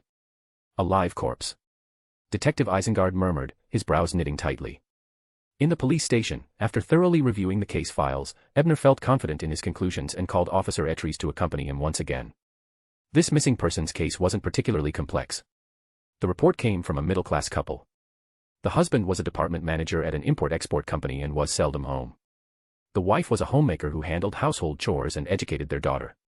However, their daughter had a rebellious streak and acted like a mischievous tomboy, often sneaking out to play. This time, though, she left and never returned. From the case notes alone, Ebner had gathered that the young girl had a strong will and was both resourceful and determined. All indications pointed to her planning a getaway as far back as a few months ago when her mother first introduced her to a marriage prospect. Digging into her social circle, Ebner quickly found out from one of her friends that she had secured a fake identity to leave the country for an adventure. She even used a fake male identity. She's really something. Though Ebner didn't fully approve of her sudden departure, he couldn't help but admire her boldness and pursuit of freedom. Till Swig, or should I say, Annie Gwynn. Quite impressive indeed. While he admired her resolve, Ebner still had to report the investigation findings to the girl's parents, thus officially closing the case. How her parents chose to deal with her departure was beyond the police's duty. Ettries, on the other hand, had been somewhat distracted ever since learning that the girl had set out to sea. He only regained his composure once the case was wrapped up. That evening, when Ebner bid farewell to Ettries and returned to his mentor's home, he happened to arrive just as Detective Isengard pulled up in his carriage. Our commission has concluded. Detective Isengard said directly as soon as he saw his student. Concluded. You solved those 6 cases? Ebner asked with curiosity. Not quite. The police have transferred the case to the mandated punishers. You know, with that bunch of tyrants involved, our presence would be rather unnecessary, Detective Isengard said, his tone relaxed and seemingly unbothered. Transferred to the mandated punishers? Ebner was puzzled. Most of the families involved worshipped the goddess. They couldn't have handed it over just because of proximity to the Holy Wind Cathedral, could they? Yes. It was the work of one of those criminals who previously slipped past the Punisher's radar, so naturally, they have to clean up their own mess. End of chapter. Chapter 26, The Pursuit. In the Braveheart bar, Caspers limped through the bar counter and made his way to the kitchen area. Pausing suddenly, he lightly tapped on a discreet door, and after receiving permission, he opened it and slipped inside. It was a card room, where over a dozen people were gathered around playing poker. Upon seeing Caspers enter, a man in a white shirt and black vest slowly rose to his feet, while the others paused in place, all remaining perfectly silent. This man was none other than Marek of the Temperance faction, with his cadre of animated corpses. Even though Caspers had encountered scenes like this before, he still felt his scalp tingle. Swallowing his nervousness, he spoke up, "Mr. Marek, I've got news about Jason. Recently, he's killed several people in the Sherwood borough. A friend of mine told me the case has now been handed over to the mandated punishers." The pale Marek gave a slight nod and asked, "When did this happen?" "The disappearances started last week, but it wasn't until today around noon that a detective helped the police find an alley full of shattered human remains. Then the case was handed to the mandated punishers," Caspers explained in detail before taking his leave. After Caspers left, Miss Sharon's spectral figure suddenly materialized beside Marek, propping her chin on her hand with a blank expression as she asked, "What do you think, Marek?" "Jason may have sustained severe injuries in a previous encounter, making it harder for him to resist his bloodlust," Marek replied evenly. Although he used the word may, his tone was certain. "He's never bothered trying to resist. The injuries only made him feel hungrier faster," Sharon, pale and beautiful, stated with quiet assurance. "The indulgents may be indulgent, but they're not stupid or reckless. Jason wouldn't risk acting in the Sherwood borough unless he was fairly certain he could evade both the mandated punishers and our pursuit," Marek reasoned calmly. "I'll head to Sherwood borough and stay near the mandated punishers team," Sharon said, her body gradually fading as her voice turned ethereal. "Be careful. The team leader of the mandated punishers in Backlund has contracted a sacred artifact, and Jason may have already called for backup," Marek cautioned the empty air. "I know," Sharon's disembodied voice drifted back from an indeterminate source. On Saturday morning, since the abandoned manor in the northern suburbs had been sold, and with a certain specter possibly residing there, Ebner and Zio wisely chose not to practice shooting there again. However, due to Ebner's assistance in solving 2 recent missing persons cases, he'd earned some favor with Sergeant Fasten and managed to secure access to use the police shooting range. It was, once again, the outspoken officer Etries who welcomed them and led them to the underground range beneath the police station. "Who's this lady?" "Your fiancée. What's she doing here?" Etries eyed Zio, who was following behind Ebner, with some confusion. He'd never seen anyone bring a lady to the range before. "She's my shooting and combat instructor," Ebner replied, casting Etries a glance as he noted the officer's weary appearance, observing that his typically sharp words weren't quite as biting today. "Oh, so you found a clever excuse for a date." Etries scoffed, though lacking his usual enthusiasm. Had he been in better spirits, he would likely have been lobbing quips left and right. There's no need to go over the details of their shooting practice, suffice it to say that Zio was rather pleased since practicing at the police range meant she wouldn't be covering the cost of the bullets. During their combat training afterward, Ebner asked Zio for pointers on sword techniques. While she wasn't exactly an expert, she did know the basics, as swordsmanship was part of knightly training. Time slipped by as Ebner practiced his strikes again and again. At noon, after parting ways with Zio, Ebner stopped by Grant's clothing shop. Since the investigation now had its conclusion, he figured it was time to update Jane. Jane, seeing him come in, immediately knew he had something to say. As the shop wasn't a convenient place to talk, she led him to a nearby cafe. "Ebner, do you have the results?" Jane asked anxiously. "Yes, your father isn't sneaking off for an affair. He's just been, well, doing volunteer work," Ebner replied carefully. In a sense, handling bodies could be considered a form of volunteer work, so he wasn't lying. Volunteer work? In the middle of the night? Jane looked doubtful and couldn't help but snark, "What, is he volunteering to comfort lonely single women?" What a biting comment. Ebner thought to himself. Thankfully, he'd already prepared his response and calmly said, "He's helping the poor in the Eastern District, giving them a place to rest. Even if that rest is after death. Then why go at night?" Jane still didn't understand. "Because it's only at night that those without homes, who are forced to roam the streets, truly need help," Ebner explained. "Is that so? Then I must have misjudged him. No wonder he mentioned renting some vehicles for nighttime use, even though he's so busy with the new store opening. I thought he was doing it for a mistress." Trusting Ebner completely, or perhaps wanting to believe her father was innocent, Jane immediately accepted his explanation. After wrapping up Jane's request, Ebner promptly returned to his studies and reading. Time flew by, and soon it was June 12th. It was a Tuesday, and as usual, Ebner spent his morning at the public library. Today, he was reading a copy of Revelations of the Night. Though he was technically a follower of the God of knowledge and wisdom, he knew it was wise to understand the teachings of the goddess, especially in Lone. The Creator awoke from chaos, shattered the darkness, and made the first light, sacrificing himself to transform into the universe, his body becoming the earth and the stars, his eyes transforming, one into the sun, the other into the crimson moon, his blood flowing to form the oceans and rivers, nurturing and giving rise to life. His lungs evolved into elves, his heart into giants, his liver into tree folk, his head into dragons, his kidneys into feathered serpents, his hair into the phoenix, his ears into magic wolves, his mouth and teeth into chimeras, his remaining bodily fluids into sea monsters, with their essence as naga, his stomach, his intestines, and his wicked parts transforming into demons, evil spirits, and various other unnameable beings. His spirit became the eternal blazing sun, lord of storms, and the god of knowledge and wisdom. As Ebner read, a thought stirred within him: if this world's creations all stem from the original creator, meaning everything ultimately traces back to him, then perhaps with enough foundational knowledge and a sufficiently advanced pure white eye, he might one day be able to see beyond any entity's origins, tracing them all the way back to the first. The moment he had this thought, his pure white eye suddenly activated on its own, sending his mind and spirit into a wondrous state. Faint, fragmented sounds echoed in his ears. To his surprise, he felt something within himself dissolving and merging with his spirit under the influence of the pure white eye. It was a unique and indescribable sensation, and Ebner half closed his eyes, quietly taking it all in. At that moment, he didn't need anyone to tell him, he knew he had fully digested the reader potion. 2 weeks. Ebner murmured. Meanwhile, in the southwest of the Cherwood Borough, an intense, large-scale battle raged on, one that hadn't drawn a single public alarm. This was a chase between the mandated punishers and the indulgent zombies of the Rose School of Thought. Leading the flight was the hedonist ghoul Jason. Blackened spots covered his face, resembling the scars left from healing wounds, and his eyes were filled with such solidified malice that they could make any child cry at night, unchecked and unrestrained. He was faster than a steam train at full speed, darting past an entire street in an instant. Yet, despite his speed, a powerful force had sealed the area completely, isolating it from reality, and trapping him within range of 2 pursuing mandated punishers. These pursuers were wind-blessed, surrounded by gales as they flew in midair. Seeing another volley of wind blades tearing into his flesh, Jason gritted his teeth and desperately zigzagged, searching for an opening in the barrier. The blackened spots on his face had begun to swell, a putrid liquid seemingly ready to seep through. Where Jason passed, puddles on the ground and moisture in the dirt froze over in an instant, covering everything in a layer of white frost. Leaves on nearby trees wilted and decayed at a visible rate as they drifted to the ground. Finally, after looping through the entire limited area, Jason spotted a gap in the barrier. Ecstatic, he forced himself through with all his strength, tearing open a breach and leaping toward freedom. What he failed to notice, however, was the chilling smiles on the faces of the wind-blessed above. As expected, a bolt of silver lightning struck down from the sky, hitting Jason squarely, blasting a chunk of rotten flesh off his body. Just one strike left him on the verge of collapse. So it was a trap after all.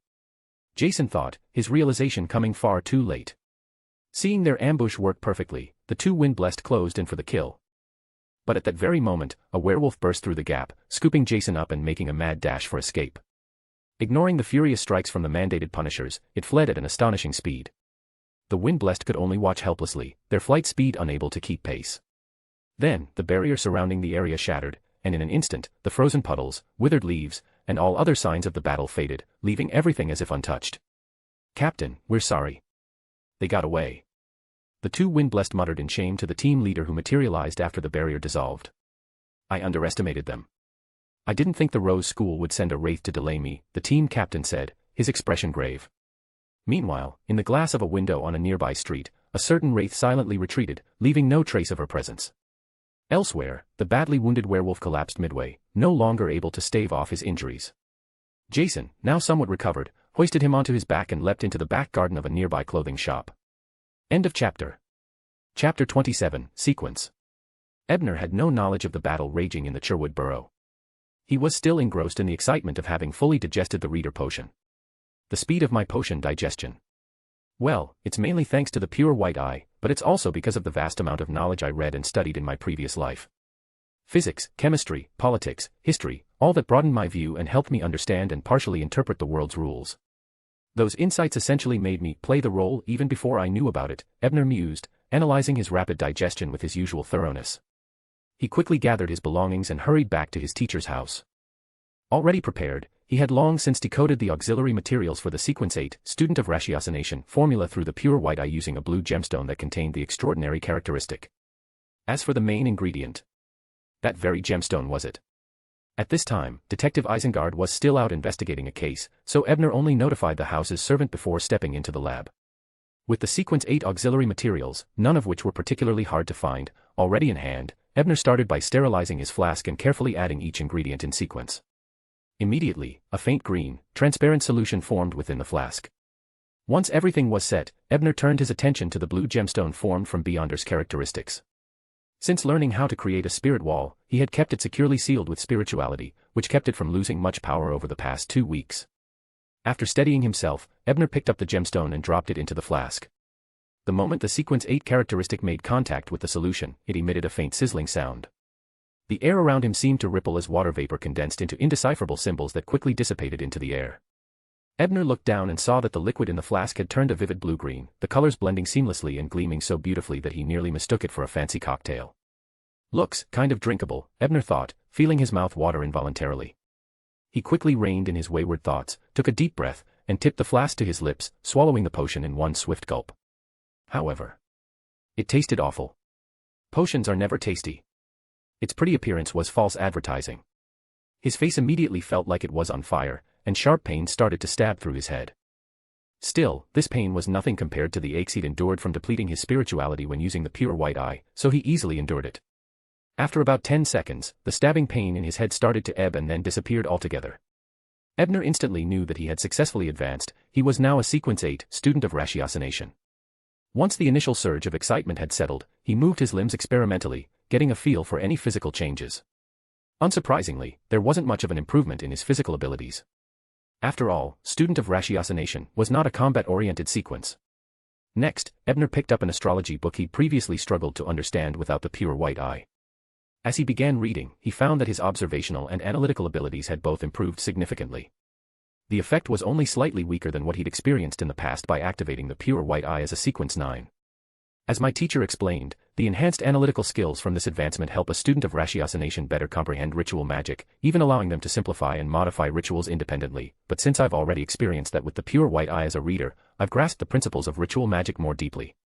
Satisfied with this realization, Ebner continued examining his new sequence 8 abilities, especially his newly acquired spirit vision. For an apprentice of this path, spirit vision was essential. A Beyonder who couldn't see the spiritual world would miss countless clues, hardly a suitable situation for someone tasked with deducing. Following the guidance old Neil gave Klein in the novel, Ebner successfully activated his spirit vision, seeing the world from an entirely different perspective for the first time. According to mainstream mysticism, the non-physical aspects of a person are composed of 4 layers. From innermost to outermost, they are the spirit body, soul body, astral projection, body of heart and mind, and ether body. The Reader Path's potions primarily strengthened the body of heart and mind layer, which governed reasoning, understanding, insight, and perception. What would happen if I activated the pure white eye in spirit vision?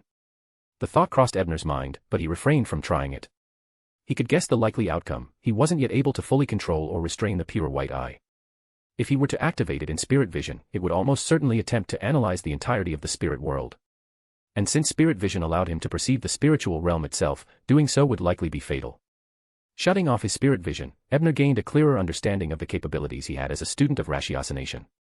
He then lay down in the lounge for a nap to recover some of the spirituality he'd used while exploring spirit vision. When he awoke, it was already 2 in the afternoon, and his teacher, Detective Isengard, had not yet returned, seemingly caught up in something urgent. Ebner donned his vision-concealing glasses, took a deep breath, and activated his pure white eye through subtle cues to test the enhancements his new sequence level had granted. After about a minute, he removed the glasses, a bit fatigued, and thought, the duration has increased to about 1 minute and 10 seconds.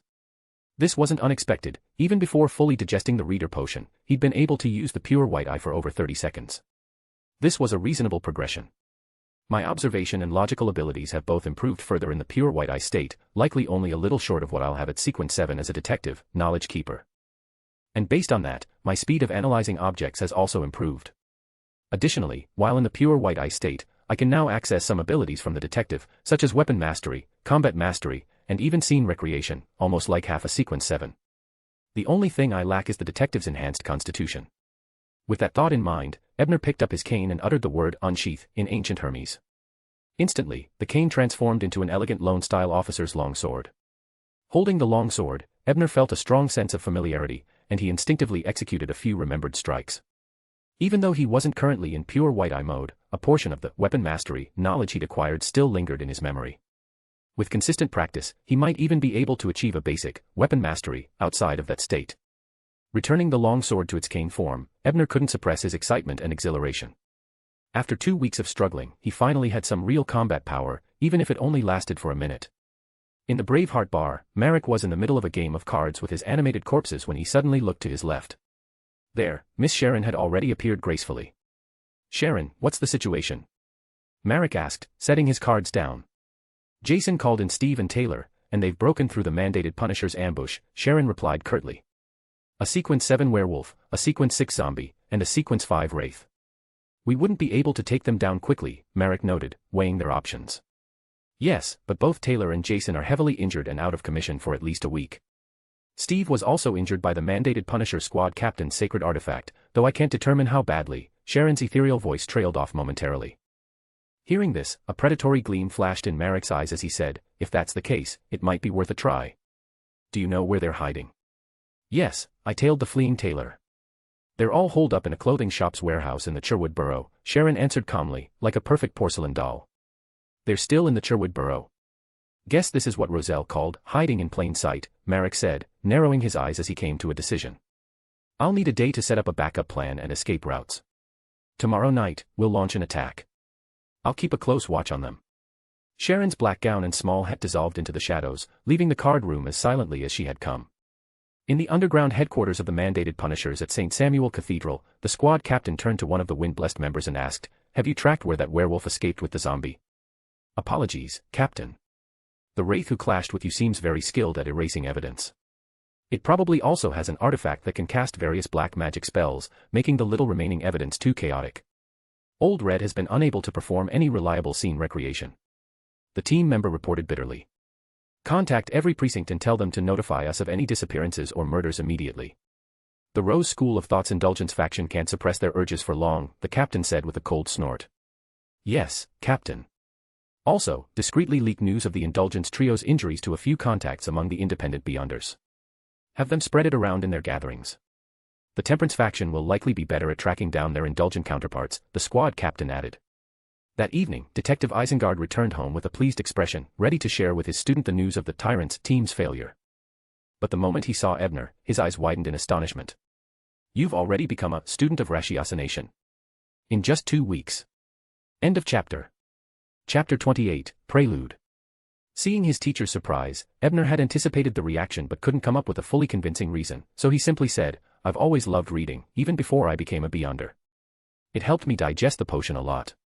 Detective Isengard Stanton's eyes lit up at Ebner's use of the term digestion, and he said knowingly, "So, you understood the acting method from the very beginning." Due to his oath with the Church of Knowledge, Isengard couldn't openly discuss the acting method. But if his student already knew, there was no restriction. Orthodox churches required Beyonders to swear on a sacred artifact to avoid spreading knowledge about the acting method. Aware of this, Ebner didn't resent his teacher's lack of teaching on the matter. Noting his student's calm response, Detective Isengard sighed, "It seems you know more than I suspected. Whether you deduced it on your own or learned it from another source, this is a good thing. Your future is brighter than mine. I spent over 10 years at Student of Ratiocination without fully digesting it. I only pieced together the acting method when I forced an advancement to Detective, Knowledge Keeper. So that's why you're only at Sequence 7 despite knowing the acting method." Ebner nodded, understanding why, but chose not to pursue the subject further, preferring to avoid any questions that might lead to lying to his teacher. "Teacher, you seemed pleased when you came in. Good news." Ebner changed the topic. Isengard collected himself, grateful to steer the conversation away. With a familiar grin, he replied, "The mandated Punisher squad activated a sacred artifact and still couldn't capture those Rose School of Thought members. They've really embarrassed themselves this time. Knowledge Church and the Church of Storms may be at odds, but isn't this a little extreme for Schadenfreude?" Ebner thought, though he felt a certain respect for the official Beyonder teams from the original storyline. After all, they're not only pitiable but also protectors. Then, he realized the recent battle had taken place near his usual public library, and not far from Jane's family's clothing store. How could I have missed a raid so close by? Ebner wondered and asked aloud. That's because the Church of Storms used a level 2 sealed artifact. I'm not certain of its name, but it can pull Beyonders within a certain radius into a peculiar enclosed space, Detective Isengard explained when asked. A sealed artifact like that. I wonder which pathway it's from. Ebner pondered. Late that night, Mr. Grant, who hadn't ventured out to collect corpses for once, suddenly woke with a start, sitting upright and scanning his surroundings. With spirit vision granted by the corpse collector potion, he saw every spirit within the shop. Yet he found nothing unusual. Confused, he turned on the gas lamp and gazed outside the window. The world lay silent under the soft red light of the moon, blanketed in tranquility. His wife, Mrs. Grant, awoke and, seeing her husband sweating at the window, asked, "Darling, is something wrong?" Shaken from his thoughts, Mr. Grant managed a forced smile and replied, "Nothing, just a nightmare." Inside the clothing store's warehouse, a figure in a black tailcoat and dark red cloak slowly took shape, revealing a man in his 40s. His hair was slicked back, his eyes reflecting an emerald sheen devoid of warmth. As he materialized, he issued a low command to a slim yet muscular man hiding in the shadows, "Taylor, suppress your malice. The man who lives here is a beyonder with heightened perception. Master Steve, I can't hold back much longer." "And why should I?" Taylor scratched his spiky hair and rasped, "I want to tear these people apart and listen to their screams. If I keep holding back, I'll lose control." The wraith, Steve, ignored him and vanished from the warehouse. Nearby, the zombie Jason tossed Taylor a severed human torso and said, "Our prey hasn't taken the bait yet, so random killing isn't wise. Tomorrow night, or the night after at the latest, I'll let you deal with the two women here. For now, this will have to do. I killed him just days ago. Not exactly fresh." Taylor grumbled, but he accepted the offering. The next morning, since it was Wednesday, Ebner and Zio went to the underground shooting range at the Sherwood Borough Police Station as usual. But this time, they were greeted not by the mouthy officer, Alice, but by an elderly officer named Breyer. "Where's Alice?" "On leave." Ebner asked curiously. Officer Breyer cast him a sidelong glance, then answered with exaggerated delight, "You don't know. That rascal Alice ran away from home." It was evident Breyer didn't like Alice and eagerly shared the details of his wayward colleague's escapades. "Ran away?" Ebner hadn't expected this answer, and he pressed for more details. "Why?" "Alice left a note for the chief saying he was off to pursue his dreams."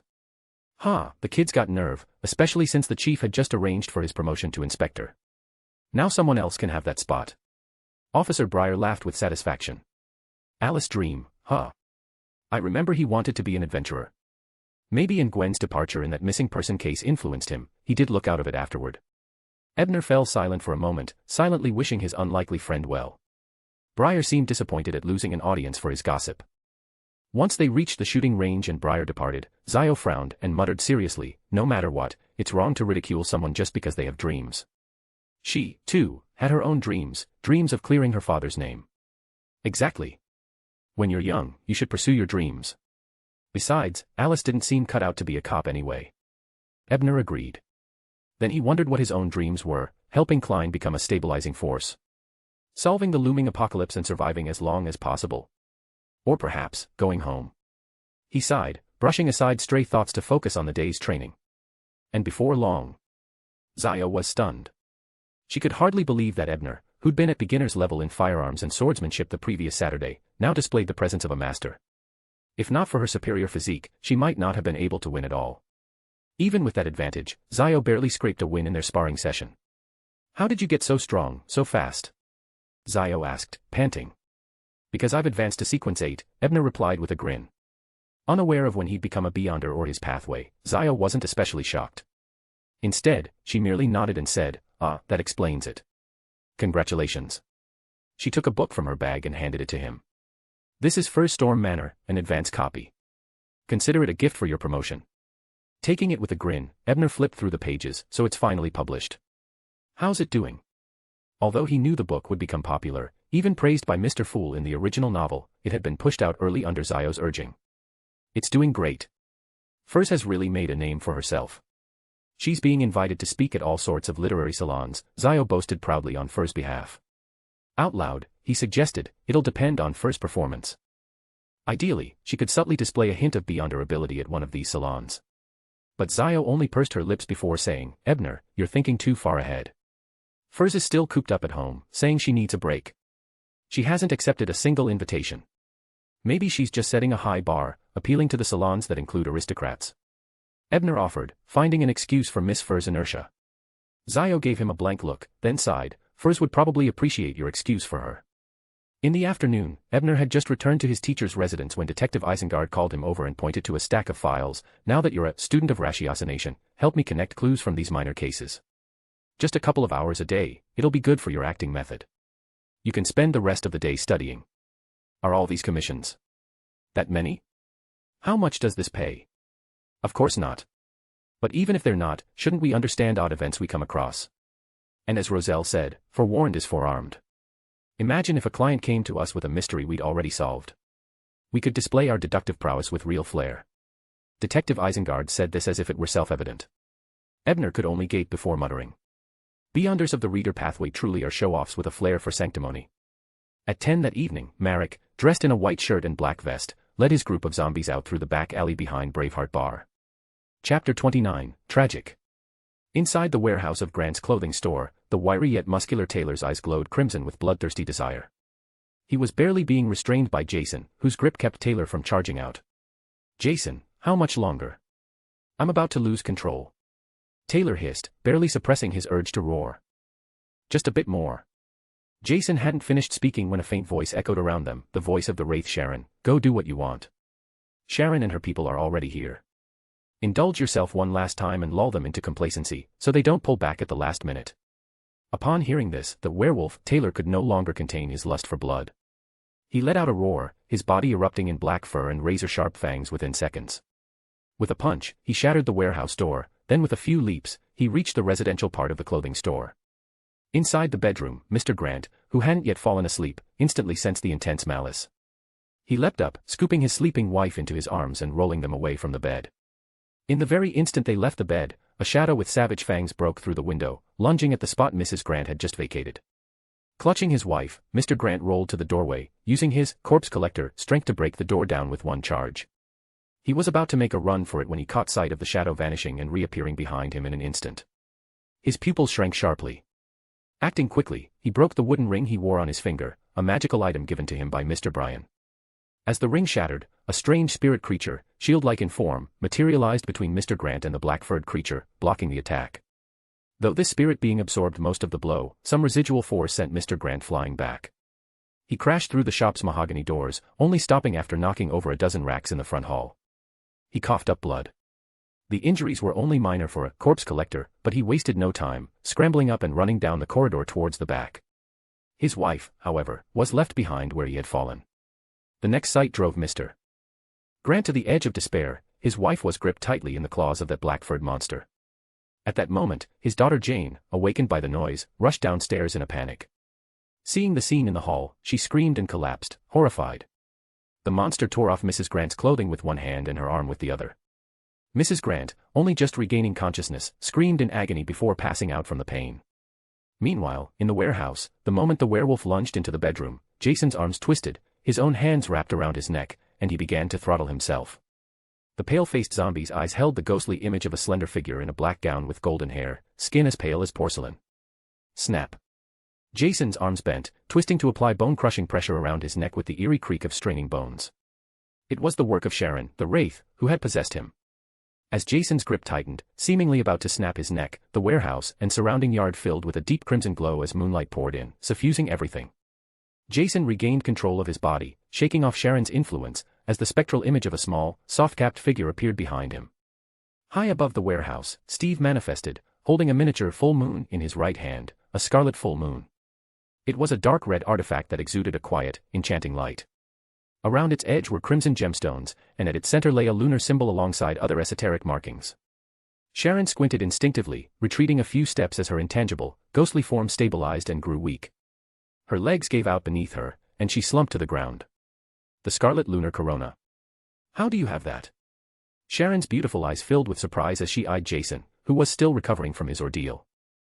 "You two have been healing quickly, so this was a trap for me." "Indeed," Jason replied as he got to his feet with a cruel grin. "I deliberately let the mandated punishers injure us to appear weak and lure you into attacking." Jason stepped toward Sharon, hand outstretched to capture her. But a burst of golden holy flame struck him mid-step, interrupting his advance. Marek, who had been lying in wait, dashed forward, hoisted Sharon onto his back, and fled without hesitation. Realizing the trap had sprung, he knew that any delay would cost them their escape. Despite his efforts, Marek was barely holding on.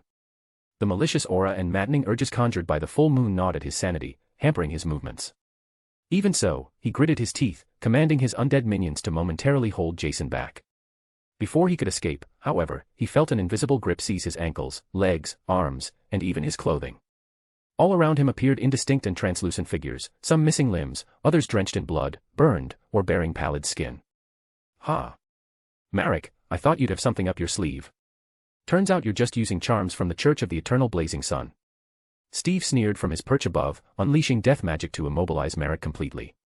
Marek's face twisted in fury as he activated another charm, summoning a clean, pure beam of warm light that descended upon the translucent figures binding him, purifying them instantly. But the brief respite allowed Jason to shrug off the undead distraction and close in once again. In the hallway, the werewolf reveled in the cacophony of screams, Mrs. Grant's agonized cries, Jane's panicked wailing. His twisted soul overflowed with a perverse satisfaction. He laughed and ripped Mrs. Grant's nearly unclothed body in half with a mighty wrench. He licked the blood from his claws, savoring it with a deranged look of bliss. No. Mom. Jane sobbed, ignoring her own terror-stricken, trembling legs. She crawled towards the werewolf, driven by a primal urge to reach her mother. The werewolf grinned cruelly at the girl's helpless advance, welcoming her approach. In that moment, a voice boomed in ancient Hermes, casting the word Blue Star in a tone thick with fury. Mr. Grant, devastated by his wife's death and desperate to save his daughter, had activated the confusion word brass charm he had bought at the occult gathering. The werewolf froze, his eyes turning blank as what little reason he had dissolved into utter madness. The charm overloaded his mental faculties, driving him into total chaos. Though brief, the charm bought Mr. Grant the precious seconds he needed. He scooped up Jane, fleeing from the monster as he pulled a copper whistle from his pocket. Knowing he couldn't outrun the creature, Mr. Grant stared at the whistle with mixed emotions, recalling Mr. Bryan's instructions when he'd given it to him. Charlie, this whistle is a simplified ritual, a way to offer your soul to death. If you're ever discovered by official Beyonders, blow it. You'll be drawn back to the realm of the gods. It's your last resort. Once blown, it will release a demigod's aura. It has no offensive power, but it will let me know where you're in trouble. It could even attract official Beyonders to avenge you if captured by other secret organizations. Drawing a deep breath, Mr. Grant's resolve hardened as he prepared to sacrifice himself to give his daughter a fighting chance. He could only hope an official Beyonder was nearby. The beast's enraged snarls grew louder, echoing through the store. Mr. Grant didn't hesitate, he blew the whistle. A powerful energy descended from the spirit world, blanketing the shop in dark mist, swallowing the crimson glow of the scarlet lunar corona completely. Looking down at his tear-streaked daughter, Mr. Grant felt his life slipping away. He muttered regretfully, "It's my fault. I should have acted when I sensed that malice last night. Jane, find Mr. Br." His voice faded into silence. Jane stared wide-eyed, overwhelmed with grief and confusion, fresh tears streaming down her cheeks. Back in the warehouse, as the black fog covered the crimson full moon, both Sharon and Marek regained their strength. Sharon's form turned insubstantial, her blue eyes lighting up once more. She opened her mouth and unleashed a piercing shriek. Jason's head felt like it had been hit with a hammer, his vision went blurry, his breath tasted of blood, and his sight turned crimson. For a brief moment, all he could hear was a deafening hum, drowning out all else. Meanwhile, Steve was still reeling from the backlash of the broken, scarlet lunar corona. Sharon and Marek didn't waste time. The black fog would soon dissipate, and the demigod's power would surely alert the nearby St. Wind Cathedral. If they didn't leave now, they wouldn't get another chance. Using her ghostly abilities, Sharon located Jane and the late Mr. Grant, appearing through a shattered mirror near them. Just as the werewolf prepared to attack again, she snatched Jane and the lifeless Mr. Grant, tossing them towards Marek. With seamless coordination, Marek caught both and darted down a prearranged escape route, disappearing into the night. Behind them, the enraged howls of the Rose School of Thought members echoed, but none dared to follow. They couldn't risk getting caught in the path of an official Beyonder raid. It would likely draw a demigod. Meanwhile, in Hillston District, Ebner had been woken by a stirring in his spirit. Donning his coat, he found his teacher at the window, watching the distant Sherwood burrow with a solemn expression. "Teacher, what's happening?" An explosion of demigod power, nearby. Chapter 30, Backtrack. On Thursday morning, Ebner, feeling restless after a sleepless night, left home early. He had just arrived at the subway station when he heard the voice of a newsboy shouting nearby. "Extra! Extra! Another shocking case in Sherwood Borough. The Grant clothing store is awash with blood. The Civilhouse yard is at a loss. Grant clothing store? No way." Ebner's heart sank with a terrible premonition. He quickly flagged down the newsboy and bought a copy of the Backlund Morning Post. Flipping hurriedly through the pages, he found the headline, "Brutal Assault on Grant Clothing Store, Mrs. Grant Killed, Mr. Grant and his daughter Missing, Presumed Kidnapped by Perpetrators." Jane's in trouble after all.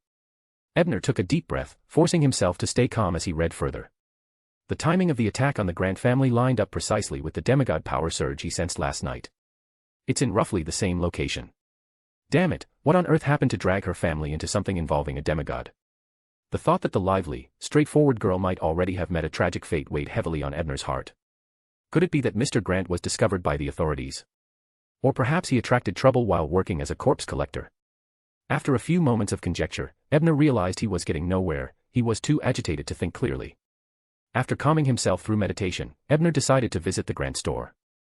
With the pure white eye, he essentially had half of a detective's abilities, and a detective was just another name for a knowledge keeper. Moreover, finding clues and solving mysteries are essential steps in the student of ratiocination acting method. In the underground sanctum of St. Wind Cathedral, the clearly exhausted mandated Punisher squad captain asked, "Is it confirmed that the Grant clothing store was a battleground between the Rose School's temperance and indulgence factions?" "Yes, Captain. They fled in a rush and left behind too many traces to clean up. However, certain areas are beyond the reach of our seers." "Scene reconstruction, due to the interference of high-ranking powers," a squad member replied, proceeding to describe the scenes they had managed to review. "What can't be reconstructed?" the captain asked after listening intently. "After Mr. Grant summoned a high-ranking power, we couldn't reconstruct any of the scenes. We have no information about the power source or how they ultimately escaped." The captain pondered this for a moment before replying, "According to divine singer, Snake, that power should originate from death, but don't read too much into it. It most likely involves a high-ranking death pathway beyonder." Seeing his men nod in understanding, he continued, "You now have 3 tasks. First, track down the Rose School's indulgence faction. The scene reconstruction indicated that the werewolf's condition is likely unstable. He may have trouble controlling his murderous impulses. Focus on that lead. Second, find Mr. Grant and his daughter. Especially Mr. Grant, he wouldn't have become a Beyonder on his own and even owned several Beyonder items. Investigate his close contacts and follow each lead. Third, look up detailed information on the Scarlet Lunar Corona in the cathedral's records. We need to be prepared in case we encounter it again." "Yes, Captain." Ebner arrived at the Grant clothing store just before 8. The police had cordoned off the entrance, and a crowd had gathered outside, including reporters, neighbors, rubberneckers, and concerned friends like Ebner who had come to check on Jane's well-being. In the crowd, a medium-height girl with freckles spotted Ebner and waved him over. "Ebner, you're here too." Her exclamation drew the attention of 2 other people near her, a young man and a young woman. Seeing that Jane's other friends were here, Ebner relaxed a little, knowing he wouldn't stand out.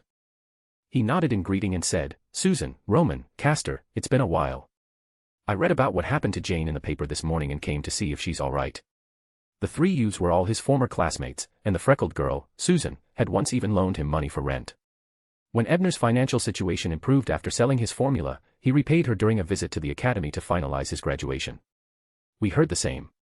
Apparently, Jane's been kidnapped." "Let's hope she's okay," Susan replied, concern evident on all their faces. After exchanging pleasantries, Ebner quietly activated the pure white eye, focusing on the damaged door and whatever details he could glimpse inside.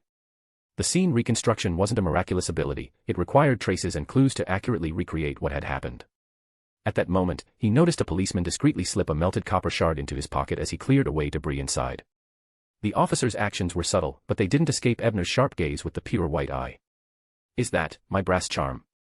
Although the copper shard was deformed, Ebner's intuition told him it was one of his creations. The remaining spiritual imprints were enough to complete the conditions necessary for his scene reconstruction. Without hesitation, Ebner activated the scene reconstruction in pure white eye mode. He saw Mr. Grant crash into a clothes rack as he was flung back. He watched as Mr. Grant turned to race back to the corridor, activating the brass charm. He saw the moment Mr. Grant and Jane were chased to the doorway by a black-furred monster. He watched as Mr. Grant, his expression conflicted, blew into a whistle, summoning a dense black mist. He saw Mr. Grant's death and a wraith-like woman in a black dress with a small hat emerging from a shattered mirror to rescue Jane. Finally, he witnessed an elderly man with silver eyes and a black robe embroidered with storm symbols descend from the sky and retrieve the whistle from where it had fallen. As the vision faded, Ebner turned off the pure white eye and removed his glasses, massaging his aching temples until his head cleared. "Ebner, are you all right? Do you feel unwell?" the freckled girl Susan asked, noticing his discomfort. "No, I'm just worried about Jane. I feel useless, unable to help at all." Ebner's words were only half true. He had deduced that Jane's family had fallen victim to a conflict between the Rose School's temperance and indulgence factions. Though Sharon had ultimately saved Jane, the sense of helplessness gnawed at him. Despite his newfound abilities, despite his mastery of combat techniques, he was still powerless to intervene in battles involving mid-sequence Beyonders. "If I had the kind of strength that made even someone like Sharon take notice, they might have contacted me for help before their operation, considering Casper's and I are on good terms. With my involvement, maybe I could have prevented her family's tragedy." Ebner, this isn't your fault. We know you like Jane, but right now, it's more important to hope she's safe and that the police find her soon. Don't be so hard on yourself. Susan tried to console him kindly. I do care for Jane, but it's not romantic. I like her bright smile, her cheerful and genuine nature. She's the kind of person whose presence makes others feel at ease. I just don't know if I'll ever see her smile again. Ebner sighed, exchanging a few more words with his friends before preparing to leave. Just then, he caught sight of a familiar carriage turning the corner. After a moment's thought, he remembered it belonged to Mr. Bryan, whom Mr. Grant respected deeply. The carriage didn't stop, merely circling the entrance to the Grant clothing store before heading north. Upon returning to his teacher's residence, Detective Isengard looked at his visibly troubled student and offered him a few reassuring words. Don't worry too much. Since she was taken, there's a good chance she'll be kept safe for a while. You knew? Ebner asked, surprised. His teacher hadn't left the house today, as far as he knew. I have my sources, Detective Isengard replied, puffing on his pipe. In truth, he had remained home to avoid the Windstorm Church's extensive inquisition, knowing they'd be thorough after the demigod's power eruption the previous night. Ebner nodded, then looked at his teacher, steeling himself. Teacher, I would like to request permission to borrow 2-081 for a short time each day. I'd use it here and would never take it out. 2-081 was Detective Isengard's prized sealed artifact, a dazzling ring with a gem resembling a human eye encircled by diamonds. This item originated from a Sequence 6 failure in the reader pathway. It granted profound insight, the ability to recognize even an enemy's abilities, comprehend their strengths and weaknesses, and sometimes mimic them. Ebner's intent was clear. He wanted to leverage the pure white eye to analyze the formula for Sequence 7 and Sequence 6 in the reader pathway. He hadn't initially planned on making this request so soon, intending to wait for the right opportunity. But Jane's predicament had driven home the brutal truth: the world wouldn't wait for him to be ready. Despite his best efforts, even someone as resourceful as Mr. Grant had only managed to save his daughter, and that, too, had depended on others' mercy. Only by growing stronger could he protect himself and his friends. Chapter 31, Jane's Choice. Detective Isengard narrowed his eyes, considering Ebner's request for a moment before he replied, I won't ask why you want to borrow 2-081, but I'll caution you that in this world, it's essential to proceed step by step. You can't be impatient or reckless, or you'll only invite disaster. Ebner was touched by his teacher's caring, non-intrusive attitude. He straightened up and nodded seriously. I understand. Thank you for the advice, teacher. My Beyonder item is stored in the supply room every night. I'll allow you access to it from 10 to 11 each evening. For now, focus on today's reading and the reports that need reviewing, Detective Isengard said, retreating to his office. Ebner clenched his fists, feeling he was one step closer to Sequence 7. Near the Bravehearts bar, in the same apartment Ebner had used to prepare his Sequence 9 reader potion, Jane sat motionless, her face blank as she stared at her father's body. She looked like a statue, devoid of tears, but somehow even sadder than if she had been crying. Silent grief cuts far deeper than tears. Opposite her sat Miss Sharon, whose appearance was as delicate as a doll's, and the somber, pale-faced youth, Marek. We've explained everything that happened. Both Sharon and I are grateful for your father's sacrifice, it allowed us to escape. Though, he didn't mean to help us. Marek paused, frowning as he looked at the girl, who hadn't reacted. He raised his voice slightly and continued, as for repayment, I'll offer you two choices. The first is a considerable sum of money, along with a new identity, so you can move to another city and start fresh. What's the second choice? Can I gain extraordinary powers like yours? I want revenge. Jane's icy voice cut him off before he could finish. That's what I was about to explain. We'll help you become a Beyonder, and you have two options. The first is to wait a while until Sharon and I can gather materials for a prisoner potion. The second is for you to directly consume your father's Beyonder characteristic and become a corpse collector. But I have to warn you, that could be dangerous since we don't know the potion's supplementary ingredients, Marek said evenly. So, my father was a corpse collector. No wonder he kept going out at night. Even Ebner told me he was out volunteering.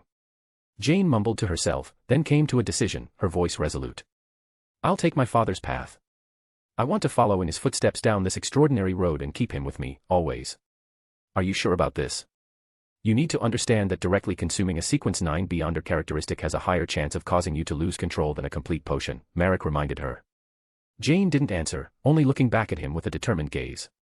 Marek, grant her wish, Sharon said in her usual cool voice. Her resolve is unwavering. After a moment of silence, Marek nodded. He took out a preparation flask, blended the Beyonder characteristic left by Mr. Grant with some harmless common ingredients, stirred the mixture thoroughly, and then handed it to Jane. Without hesitation, Jane took the flask and drank it down in one gulp. That evening, Ebner was reviewing one of Detective Isengard's past cases when the butler came in and handed him a telegram. A telegram from the Bravehearts bar. From Casper's, asking me to meet him there. Ebner read the note and considered it for a moment. He then left his room and knocked on the door to his teacher's office. Casper's is trustworthy, he wouldn't cause you trouble.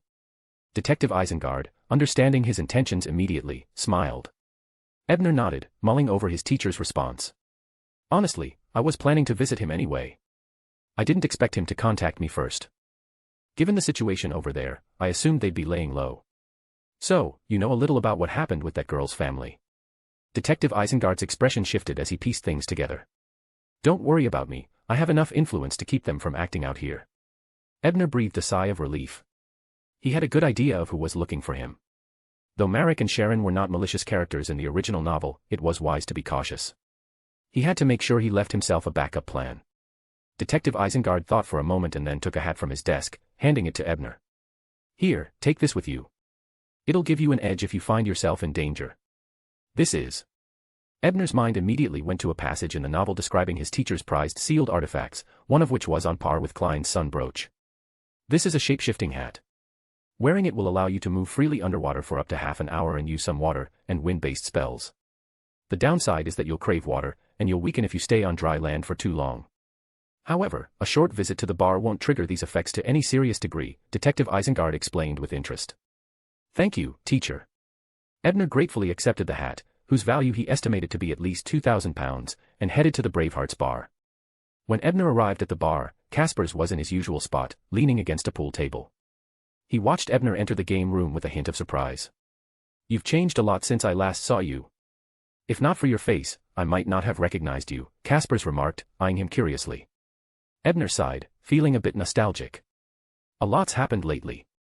I suppose I've grown up a bit. Well, let's not dwell on it. Someone's waiting to see you. I'll take you to them, Casper said, setting down his cue stick and hobbling toward the door. Who's waiting for me? Mr. Marek. Ebner asked casually as he followed. Why would you think it's him? No, he wouldn't risk showing his face right now. It's a young lady who wants to see you, Casper's replied with a chuckle. A young lady. Could it be Jane? Ebner looked surprised. Since his arrival in this world, he had only met a few women, Zio and Furs among them, but neither would need Casper's help to arrange a meeting. They soon arrived at a familiar building. Casper's opened the door and gestured for Ebner to enter.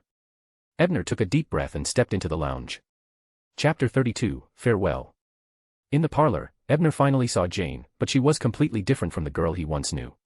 Her bright shoulder-length blonde hair had dulled, losing its former luster and becoming gloomy. Her skin, once fair and rosy, had turned ghostly pale. Yet these physical changes were far from the most startling. What shocked Ebner most was that her eyes no longer held their former sunshine, gone was her cheerful innocence, replaced by a piercing, unyielding coldness. Without even activating his white eye, Ebner could tell that Jane had recently become a Beyonder, with the potion's power overflowing and manifesting externally. The intensity of the effects revealed that her advancement must have been challenging, even problematic. After quickly reasoning through the situation in his mind, Ebner arrived at the probable truth. Frowning, he asked, Jane, you became a corpse collector. And you used Mr. Grant's Beyonder characteristic directly. That kind of advancement is dangerous. Didn't those two warn you? On the other side of the room, Jane's heart was filled with joy at seeing Ebner. She even felt an urge to confide in him, to share her pain, but the lingering effects of the potion prevented her from showing such closeness. She instinctively stepped toward him, using her best attempt at a non-menacing voice as she said, Ebner. So you really did know that my father was a Beyonder. Back then, you pretended he was just volunteering. You're a Beyonder too, aren't you?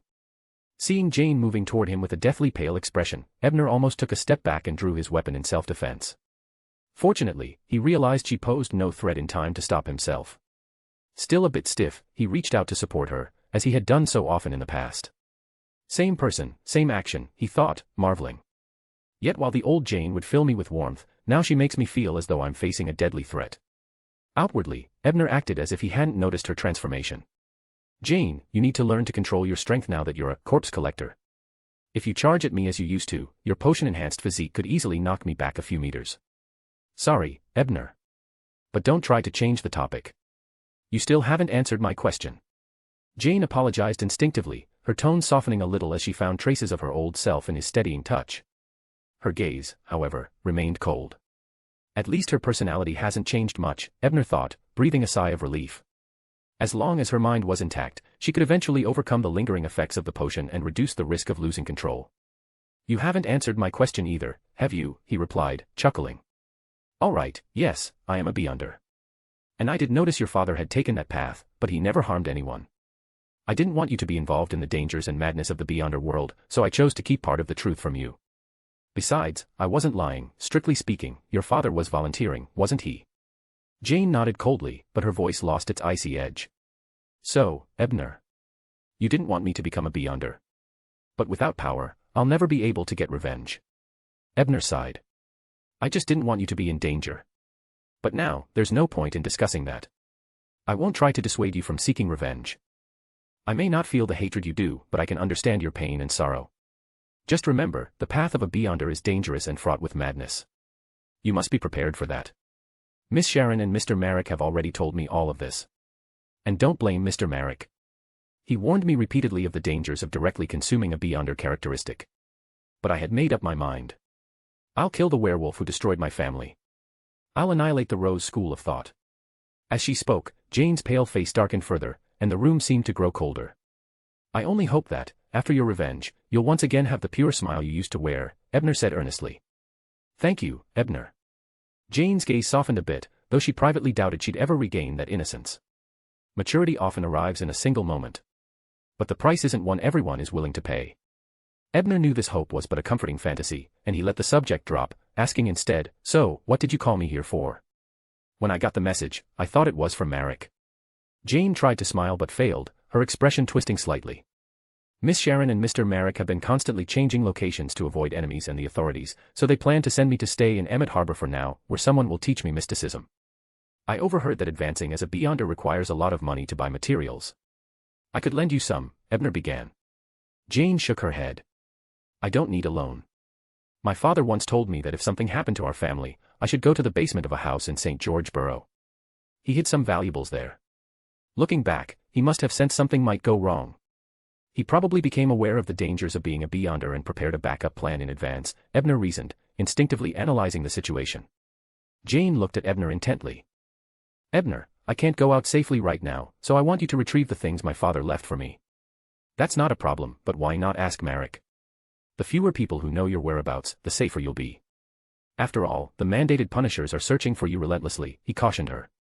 Because I don't entirely trust Merrick and Sharon. Yes, they saved me, and yes, they kindly offered me their help, but in the end, they're still part of the Rose School of Thought. I know it's irrational, but I can't help resenting them.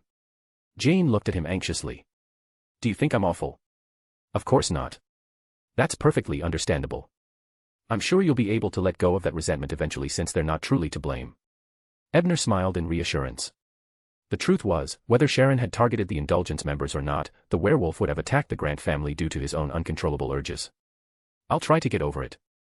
After all, they've shown nothing but patience toward me, despite my attitude. But right now, Ebner, I only trust you, that's why I risked meeting with you, Jane said, handing him a slip of paper with an address written on it. After briefly weighing the risks, Ebner concluded that the most he'd face were the traps Grant had set up in the basement. He nodded seriously. Don't worry. I won't betray that trust. At 1 a.m., Ebner arrived at St. George Borough. Since the steam metro had stopped running, he'd had to travel on foot, taking almost twice as long as usual to reach his destination, even though he'd taken shortcuts. After emerging from the Tussock River, Ebner straightened his valuable hat, deactivated its extraordinary abilities, and checked his gear. A joke he'd read in the paper came to mind. A gentleman, newly arrived in Backlund, got lost in the thick fog. He asked a drenched passerby, "How do I get to the Tussock River?" The man replied kindly, "Just keep going straight. I just swam up from there. Although I didn't swim and my clothes are dry, I did just climb up from there." Ebner chuckled to himself and continued toward Jane's address. Chapel Street 16 was a small house with a garden. Given the weekly rent of about £2, it was clear Mr. Grant hadn't spared expenses when securing a safe house. Standing at a distance, Ebner inspected the house, careful not to rush in. He circled it several times, activating his white eye to examine every detail, even using scene reversion to check for any ambushes. After confirming the place was safe, he dug up a key hidden under a flower pot in the garden and entered. As soon as he stepped inside, his spirit vision revealed a vicious, menacing ghost. It sensed his presence and lunged at him. However, Ebner had anticipated this and calmly whispered in ancient Hermes, "Unsheathe." His cane sword transformed into a gleaming long sword. Using the enhanced speed it granted, he backed out of the house. The ghost could only go as far as the entryway before it hit an invisible barrier and stopped. So, there's a guardian here, and it recognizes Jane's aura. Just a bound spirit, not too hard to deal with. Evaluating the threat, Ebner adjusted his hat, conjuring wind blades that struck the ghost, leaving visible marks. Though the ghost was not very intelligent, it howled in rage at being hurt and clawed wildly at the air. Its range, however, was confined to the house. Wind blades are less effective on spirits. The sun brooch would be much better for dealing with ghosts, Ebner muttered. He bound the spirit with wind ropes and severed it with a clean slash of his sword.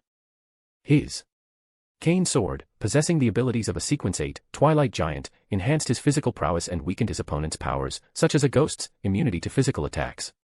It was just a weak spirit, after all.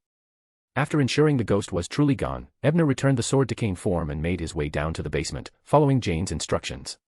The basement was modest, about 10 square meters, and contained only a single chest. Opening the chest cautiously, Ebner quickly inventoried its contents. 500 pounds in cash, roughly 300 pounds in jewelry and gemstones, potion recipes for Sequence 9, Corpse Collector, and Sequence 8, Gravedigger, and a false ID from Byam. That's quite the treasure trove. Ebner couldn't help but wonder where Mr. Grant had acquired such wealth. Perhaps it was given to him by Mr. Bryan. But what had he done to earn such generosity from a demigod? With no answers forthcoming, Ebner packed the items into a bag and, after cleaning any traces of his presence, swiftly returned to Jane's temporary home in the Bridges Borough to deliver the items. "When will you be leaving Backlund, Jane?" Ebner asked as she organized her belongings. "Likely this afternoon. Mr. Marek said the authorities might use extraordinary methods to trace me, so the sooner I leave, the safer I'll be. Besides, I want to get stronger as soon as possible," she replied quietly. "That's for the best. Fortunately, it's the mandated punishers searching for you. If the machinery hive mind were in charge, they'd likely have turned to that sycophantic mirror," Ebner thought to himself. "Will we ever meet again?" For the first time, Jane's icy expression softened. "We will. I'll come to Emmett Harbor to visit you," Ebner replied with a reassuring smile. That afternoon, Ebner chose not to personally see Jane off, knowing it would do neither of them any good. Jane, as his friend, would be far from him for the foreseeable future, but she had found her purpose and was willing to pursue it. All Ebner could offer was his silent blessing. In this spirit, he quickly returned to the work Detective Isengard had assigned him, dedicating himself to study and attempting to decipher 2-081. A few weeks later, after Ebner had helped his teacher resolve a number of cases, he began to gain a bit of a reputation in the neighborhood. On Monday, June 25th, an exceptionally captivating woman entered the Isengard Stanton Detective Agency. Chapter 33, The Commission. The woman who entered Detective Isengard's agency appeared to be around 25 or 26, clad in a red gown. Her skin was fair and smooth, her figure shapely, with a cascade of black hair framing her face, and her striking blue eyes held a captivating allure. Since Detective Isengard happened to be out, the house servant, clearly mesmerized, led the woman to Ebner's office. Ebner himself was momentarily taken aback at the sight of her but quickly regained composure. He was, after all, a man of the information age and well accustomed to all sorts of beauties. Politely, he greeted her, "Good day, madam. I am Ebner, Detective Stanton's apprentice and assistant. Detective Stanton will return by 11 if you'd like to wait." The lady's eyes narrowed with a charming smile that was simple yet extremely eye-catching. She gave Ebner a leisurely look and said in a smooth voice, "I actually came to see you, Mr. Bryan. You've already made a name for yourself in this area, and I have a little task I'd like to commission you for." Ebner was slightly surprised. Although he was indeed gaining a bit of local fame, most clients who came to him were those looking for cheaper rates. This lady's attire and jewelry were by no means inexpensive. She didn't seem like someone who couldn't afford his teacher's rates. However, he wasn't one to turn away paying clients, so he led her to the guest area. Once they were seated, he asked, "Ms. Please, call me Ray." The woman introduced herself with a subtle nod. "Mr. Bryan, I'd like to commission you to investigate the interests and daily routines of these gentlemen," she said, drawing a folded piece of stationery from her purse and placing it on the coffee table. Ebner leaned forward to take the note and read through the names carefully. Lord Natos, Viscount Consulate, Baron Glamour, Baron Nuglass. All told, 12 names, all single noblemen. She's building herself quite the pool of eligible men. Ebner's lips twitched as he internally remarked. Recalling some of what his teacher's files contained on these individuals, he had a vague idea of who they were. He maintained a look of feigned difficulty as he said, "This commission is not too complex, but it is time-consuming and will require plenty of manpower. I understand and will pay you a satisfactory amount, Ray said with a smile, batting her eyes suggestively. Ebner ignored her hints, pausing before he replied, £20. Given the involvement of nobility, there's a certain level of risk I'll need to account for. I'll also need at least a week to complete it. In reality, most of the information she sought was already in his teacher's database, though a bit out of date and in need of simple verification. That's quite fair, I accept. Ray said, her tone reflecting her wealth. I'll pay you £5 up front and return on Friday for an update, at which point I'll pay an additional £5. The remaining balance will be given once the task is fully complete. Let's draw up a contract, then. Ebner signed a standard contract, handing it to her, and she signed her name with barely a glance at the document. After seeing Ray out and giving the distracted servant a good jolt back to his senses, Ebner returned to his office to review the case, as was his custom and part of the student of ratiocination role-playing method. On the surface, Ms. Ray appears to be a socialite looking to connect with men of quality, which fits both her demeanor and the content of the commission. But I can't shake this feeling of danger about her. Additionally, there's something off about her list of noblemen. Although single, these men are not exactly prosperous. Based on my teacher's records, they're either financially troubled, socially disgraced, or lacking in real power, all title without substance. So what could be Ray's reason for choosing these particular targets? Is she a woman of wealth trying to leverage her resources to climb the social ladder by latching onto a noble, no matter how downtrodden? It's possible, but such women are usually courted by noblemen who attend social events. She shouldn't need a detective to investigate them unless her wealth has unsavory origins. Another possibility is that she intends to use these men for some specific purpose, either as a stepping stone to higher society or... Wait, Baron Glamour. I've seen that name in the novel. Halfway through his deductions, Ebner narrowed his eyes and activated his white eye, recalling details from Lord of the Mysteries that gave him fresh insight. Baron Glamour is that unlucky man who later gets impersonated by Vice Admiral Hurricane Kalangos, which means that these noblemen have another shared characteristic: they don't employ be-under bodyguards. Then Ray is scouting out a potential target for Kalangos to impersonate. That's right. When Kalangos replaced him in the novel, he quickly adapted to his habits, interests, and mannerisms, a clear indication that someone had provided him with extensive background information. This type of private knowledge is easiest to obtain through a close acquaintance, especially a beautiful woman like Ray. Ebner had nearly pieced together the entire plot and only needed one or two more confirmations to be sure. This backwards deduction is always the simplest, he thought. Now that I think about it, Ray might not even be a true beauty. After all, Kalangos operates with the backing of that unmentionable organization. That group and the Demonis sect are allies in their loan schemes, and when Kalangos died, his fleet was inherited by agents of that church. So, sending a witch to gather intelligence in advance would be a logical part of their plan. With this realization, Ebner felt a headache coming on and offered silent sympathy to the servant still in a daze out in the parlor. It's best to feign ignorance here. I have no desire to provoke any agents of the ancient sun god. As long as they don't trouble me, I won't interfere with their business. It probably can't be stopped, even if I try. Besides, those noblemen on the list aren't exactly saints. Most of them are better off gone. Having come to a decision, Ebner didn't immediately compile the information but decided instead to revise his reasoning slightly and discuss the matter with his teacher. He had no intention of trusting someone as dangerous as a witch and wanted to be prepared for any unexpected developments. After leaving the detective agency, Ray looked amused and muttered to herself, "What an interesting little detective, able to ignore my charms. I'll have him drowning in pleasure before long." With that, she boarded a carriage waiting by the roadside. Inside the carriage sat a young woman with a pure face and a literary air about her. When Ray entered, the young woman gave a slight bow and asked curiously, "Ms. Ray, we could easily gather this kind of information ourselves, so why pay a detective? Because this keeps things natural, in line with the persona I present. Even if the official beyonders investigate, it'll simply look like I'm a social climber aiming to become a mistress to one of them. If we skip this step, it would be hard to explain how we know a noble's personal habits or how we manage to bump into them so easily. If we're investigated, it'll raise questions." Ray laughed. "But aren't those noblemen too poor to afford beyonder bodyguards? Why would they attract an official investigation?" the young woman pressed. "It's all about prudence, Lena. Just because they appear down and out doesn't mean they truly are. We must be prepared for surprises." Ray shook her head, then tapped her finger on Lena's nose, adding, "You're always too careless. You didn't keep tabs on one of your associates, and when he was caught by the officials, he exposed you. If I hadn't been with you, you would have walked straight into the authorities' ambush at that lone shark operation. How could I have known Turner was so incompetent he'd fail at human trafficking?" Lena replied, somewhat deflated. "Did you investigate how he got exposed?" "I don't expect you to avenge him, but it's a lesson worth learning," Ray asked. "I couldn't find out the details. But before Turner's arrest, a bounty hunter had been asking about the loan shark business. She might be involved, and I'm planning to start by investigating her. Apparently, she's known as the Arbiter in the East Borough. Chapter 34, Responding. Chapter 34, Countermeasures, Part 1. Due to the recent battle between the temperance and indulgence factions of the Rose School of Thought, which even drew the presence of a demigod's aura, official supernatural task forces have been conducting rigorous inspections over the past week. This has caused all manner of shady figures to keep a low profile, leaving Zio without any arbitration commissions in the East Borough for some time. As Ebner met with Ms. Ray, Zio entered a pub in the East Borough that also served lunch.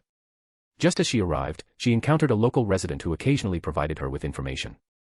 This young man, around 23 or 24, had carefully groomed eyebrows, shoulder-length brown hair, and a face accented with inexpensive makeup, giving him an oddly contrasting look.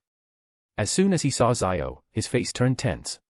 Glancing around nervously, he whispered, "Zio, I need to tell you something. Come with me." Without waiting for a reply, he ducked into the shadows beneath the wooden pub staircase, often a rendezvous spot for tipsy men and women looking for a bit of privacy. Zio frowned, knowing this young man named Sherman generally viewed himself as female. Life had played a cruel trick on him, casting him in a male body, leading him to suffer intense discrimination for many years. Even if he wanted some company, it wouldn't be with a woman, especially not someone who could lift him with one arm. Clearly, he had something important to say. With this realization, Zio followed him into the shadows. "Sherman, what's going on?" Zio asked, her expression serious. "Zio, have you offended someone? There's a strange woman asking around about you." Sherman's voice quivered as he spoke. "A strange woman?" Zio thought for a moment, then asked seriously, "What does she look like? And what exactly happened? Tell me everything." Sherman rubbed his hands anxiously, casting a glance at Zio before saying, "She's a beautiful woman with a scholarly air, but she's incredibly odd. Any man who looks at her just once spills his guts to her without even realizing it. You know, I'm only interested in men, so I could resist her allure to some degree. Could it be a supernatural ability? I wonder which pathway she belongs to. I'll have to ask Ebner," Zio mused to herself, before asking aloud, "What was she asking about me?" She wanted to know if you had investigated Two-Face, Rosen and his advisor. She also asked where you live and how to contact you, Sherman explained, adding, "That's all I know, but it seems a few people who know you agreed to get in touch with her." Zio nodded and sincerely thanked Sherman. "Thank you, Sherman." Sherman smiled sheepishly, showing his teeth. "You're one of the few people who treats me decently and has helped me. If you really want to thank me, just buy me a drink once this all blows over." "Drinking isn't good for you," Zio replied sternly. Then she quickly left the bar through the back door. Recognizing her upon entry, a few people might try to inform the woman searching for her, so Zio slipped away for safety. After disguising herself at an old safe house in the East Borough, Zio made a few detours before finally taking the subway to the Hillston district and entering Detective Isengard's agency. Ebner was organizing some noble records when he looked up and saw Zio being led in by the housekeeper. He greeted her with surprise. "Zio, what brings you here?" Waiting for the housekeeper to exit, Zio asked, "Ebner, do you know of any pathways with the ability to charm men and make them act out of character?"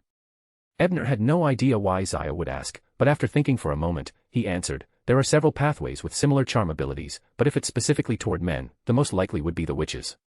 "Witches?" Zio murmured before she recounted her encounter earlier in the day to Ebner in full detail.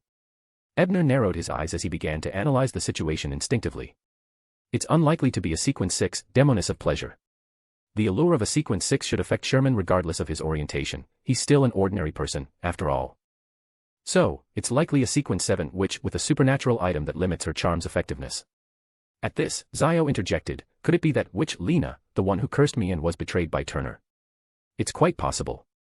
She seems to be investigating the Turner incident, and since you were connected to Rosen's gang around that time, she might be suspicious of you," Ebner agreed with a nod. "But we didn't leave any evidence or clues in the Turner case." Zio recalled how cleanly Detective Isengard had handled things. Ebner chuckled and explained, "The Demoness sect isn't an official organization, and they certainly don't operate with the kind of restraint a mandated Punisher does. Proof isn't necessary for them, suspicion alone is enough.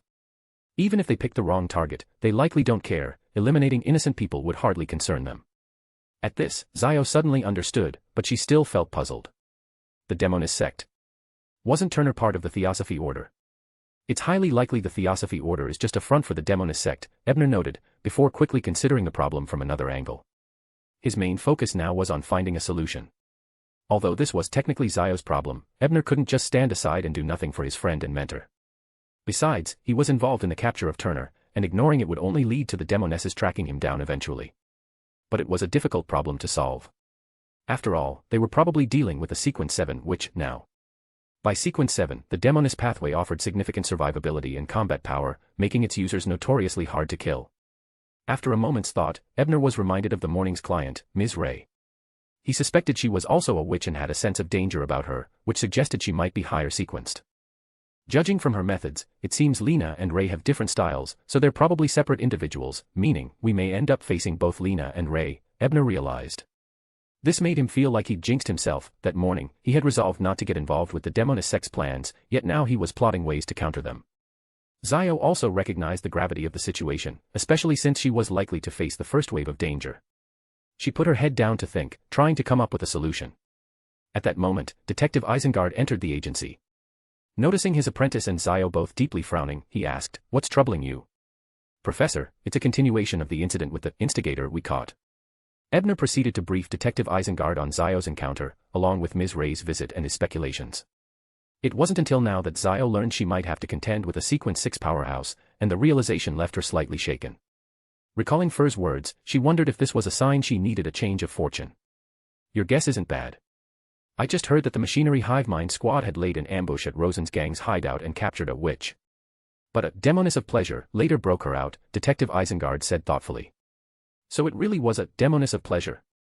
Ebner sighed, realizing the difficulty of dealing with such a powerful Sequence 6, who might even be stronger than his teacher. After contemplating the issue for a while with no solution in sight, Ebner glanced at his teacher, who seemed remarkably calm. A thought struck him, and he asked, "Professor, do you already have a solution?" "The solution is simple." Detective Isengard replied with a smile. "What is it?" Zio and Ebner asked in unison, both genuinely surprised. Their usually deliberate mentor seemed to have an answer ready instantly. Detective Isengard took a leisurely puff from his cigarette, savoring their suspense before finally saying, "The solution. Report them to the authorities." Report. Ebner hadn't considered this approach. He knew the authorities might not be able to contain a demoness of pleasure, and if she escaped, they'd face retaliation. The authorities wouldn't protect them forever. Zio, on the other hand, was worried for another reason. "Wouldn't they imprison me in the church's underground cells if they found out I'm a Beyonder?" "Don't worry, I'll vouch for you. The authorities are always on the lookout for Beyonder informants," Detective Isengard reassured her. He then glanced at Ebner and added, "And reporting them requires finesse. We'll frame it in a way that keeps us out of it as much as possible so the witches don't know where the information came from. Ideally, we'll report it in a way that doesn't expose you two as Beyonders." Chapter 35, A Commission from Demirport. "No wonder you and Klein got along so well in the original story, Professor. You're both masters of the art of reporting. You must have had plenty to talk about." While secretly teasing his teacher, Ebner also carefully considered Detective Isengard's advice. A moment later, he seemed to come to a realization and asked, "Professor, do you have a specific plan in mind?" Detective Isengard did not answer immediately. Instead, he smiled knowingly and asked, "What do you think we need to do to report those two witches skillfully?" Realizing this was a test, Ebner carefully responded, "First is the timing. We can't act too early, we need to wait until I've completed Ms. Ray's commission. Otherwise, if she's reported just after giving her commission, it would be difficult for her not to suspect me." Although Ebner said this, he privately believed the timing should be delayed until Ray had approached those noblemen and gathered all her information. Only by doing so could he avoid disrupting that unmentionable organization's plans and maintain the intended flow of events. If things proceeded as intended, no one, nor even that he, would care what happened to those two witch pawns. In fact, Ebner even began wondering whether his reasoning itself might be part of a narrative written by that angelic author himself. Good. What else? Detective Isengard nodded approvingly and continued his questioning. "Next, we need to decide who will do the reporting. If Zio or I handle it, we lack concrete evidence and prefer not to reveal that we're Beyonders, which means the report might not be taken seriously and could risk the witches catching on and retaliating." At this point, Ebner glanced over at his teacher, noting that, with his connections to the Church of the Evernight Goddess and the Machinery Hive Mind, he was the ideal person for the job. Detective Isengard understood his student's implication but shook his head and explained, "Even I'm not the best choice for this. If I report, it would reveal that we knowingly accepted a witch's commission to gather intelligence on nobles.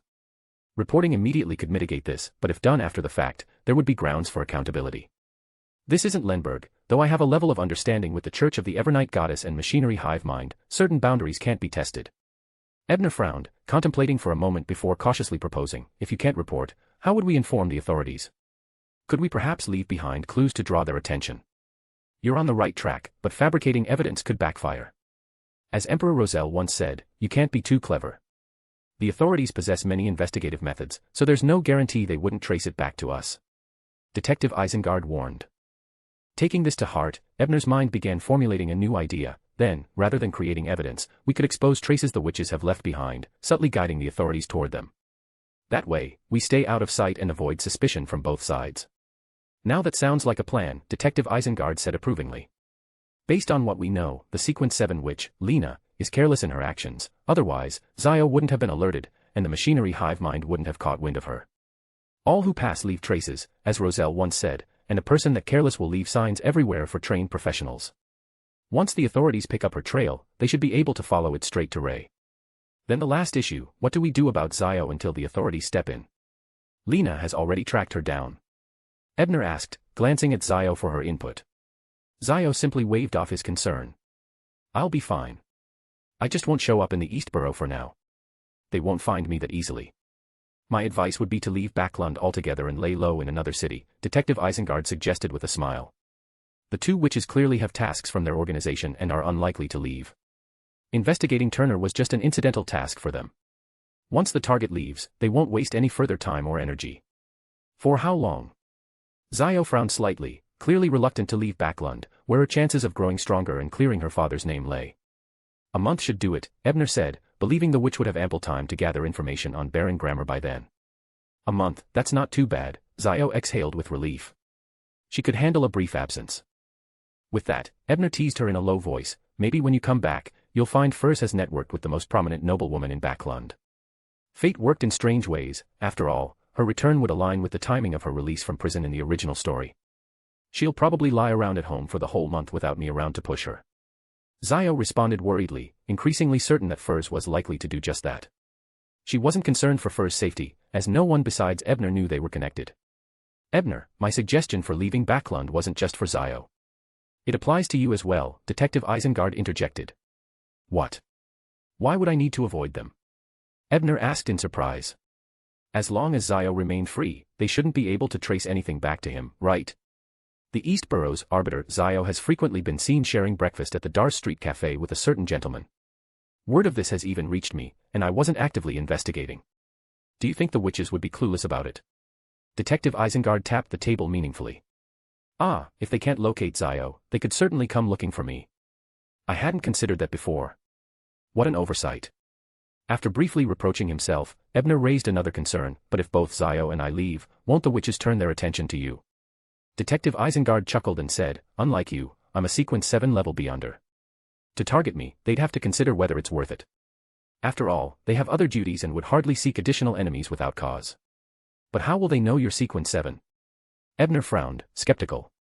If the Theosophy Order, or rather, the Demonist sect, does have ties with MI9, they should be aware of my capabilities, Detective Isengard replied. Then, with a faintly amused tone, he continued, even if they did attack, they'd have a hard time holding me down. I'm quite confident in my ability to escape. An attempted attack would simplify things, we wouldn't need to plant evidence, as the assault itself would be proof. Why not lure them into attacking you from the start, then? Ebner thought but refrained from saying it out loud, not wanting to risk a reprimand. Besides, the probability was low.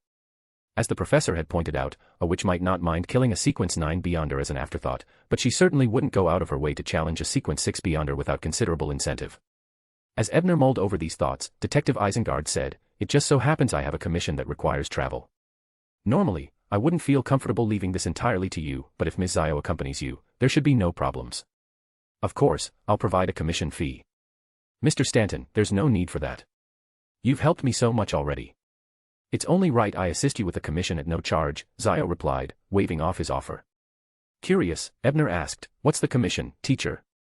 It's a request from an old friend of mine in Demir Port. You'll need to handle a Beyonder-related incident. You'll head east from Backlund, cross the sea from Port Pritz, and reach Demir.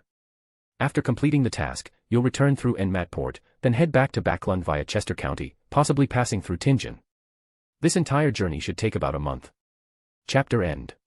Chapter 36, Pritz Harbor. Why take a detour through Enmat Port on the way back? Isn't it closer to return directly from Pritz Harbor? Ebner asked, frowning slightly as he listened to the route his teacher had planned for him. His instincts told him there might be other reasons behind this. Enmatport, located east of Tingen City and East Chester County, is one of the most prominent seaports in central Lone Kingdom. Together with Pritz Harbor, they support over half of Backlund's supply chain, one to the north and one to the south. 3 reasons. First, it avoids any possible ambushes. Though I doubt the Demonist sect would specifically stake out your return route, better safe than sorry. Landing at a different port lets you avoid any arrangements they might have made. Second, didn't you promise a certain young lady you'd visit her in Enmatport? Detective Isengard added a wink as he looked at his student. Ebner was taken aback. He hadn't told his teacher anything about this. Hey, just a bit of deduction, and a little bluff.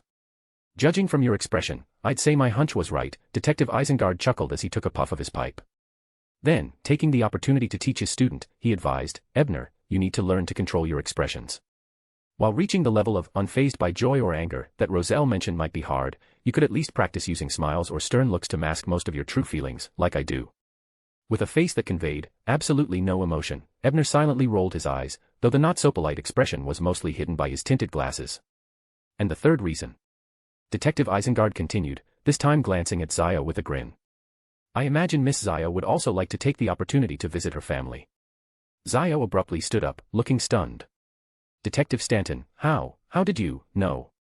Detective Isengard signaled for her to relax before slowly explaining, it's not difficult for a detective with connections to uncover these things. In fact, Miss Zio, or rather, Lady Dear, as I should call you, MI9 has been keeping an eye on you. However, the intelligence agent in charge of your case has some ties with House Dear, and, considering that you're only Sequence 9, he's delayed any action on it. Which is another reason I suggested you lay low for a while. Zio was the eldest daughter of the noble Dear family.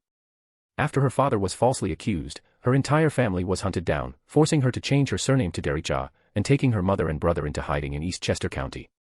Ebner knew this, so he always called her Miss Zio rather than Miss Dericha, since that was merely a cover name. Will lying low solve it?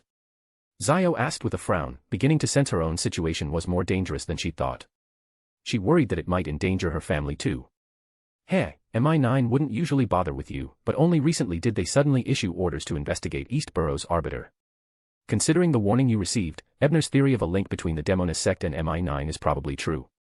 At the very least, some high-ranking officers in MI9 must be dealing with the Demonist sect, Detective Isengard remarked with a smirk. Once this mess with the Demonesses is over, they won't waste resources on small figures like you. And that dear family contact in MI9 and I will help sort out any remaining troubles for you. Zio sighed in relief. She trusted Detective Isengard's judgment, but another thought sprang to her mind as she asked, this person with ties to my family, could he be one of my father's old friends? That, I can't say, Detective Isengard replied. But if this Demonist affair is fully resolved, I suspect he may reach out to you. You could ask him yourself then. Zio remained silent, lost in thought as she sat back down.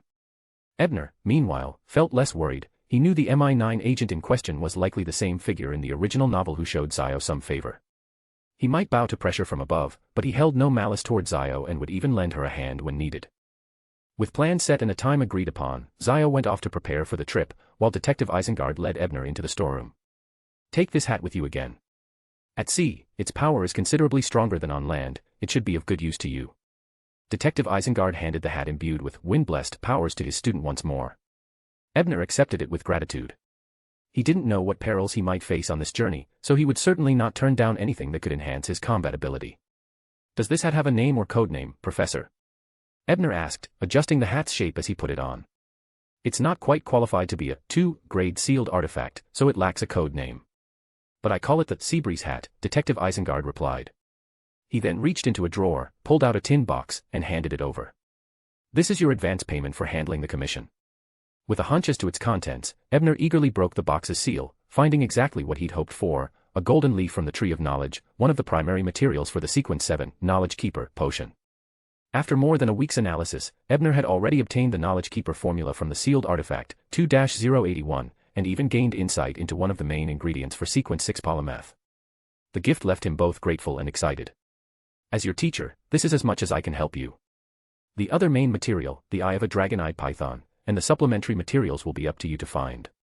Detective Isengard seemed confident Ebner already knew the formula. Thank you, teacher. Moved by the gesture, Ebner decided to reciprocate, sharing some of his own findings. Teacher, I heard the Scholar Potion formula requires the heartwood of an ancient tree as one of the main materials, but I haven't heard what else is needed. Detective Isengard paused, pipe halfway to his mouth before a look of satisfaction crossed his face. Understood. Afterward, he took a small box from his collection and slid it over to Ebner, saying, "This is Zio's commission payment. Could you give it to her on my behalf?" "What is it?" Curious, Ebner opened the box to find a black ring engraved with intricate patterns. "It's called the Ring of Foresight," Detective Isengard explained.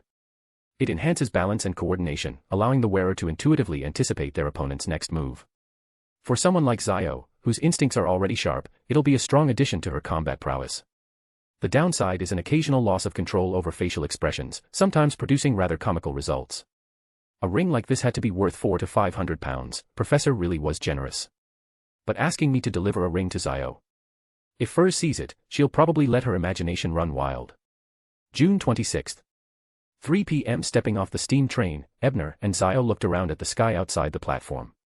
It was bright and clear, free from the fog that constantly blanketed Backlund.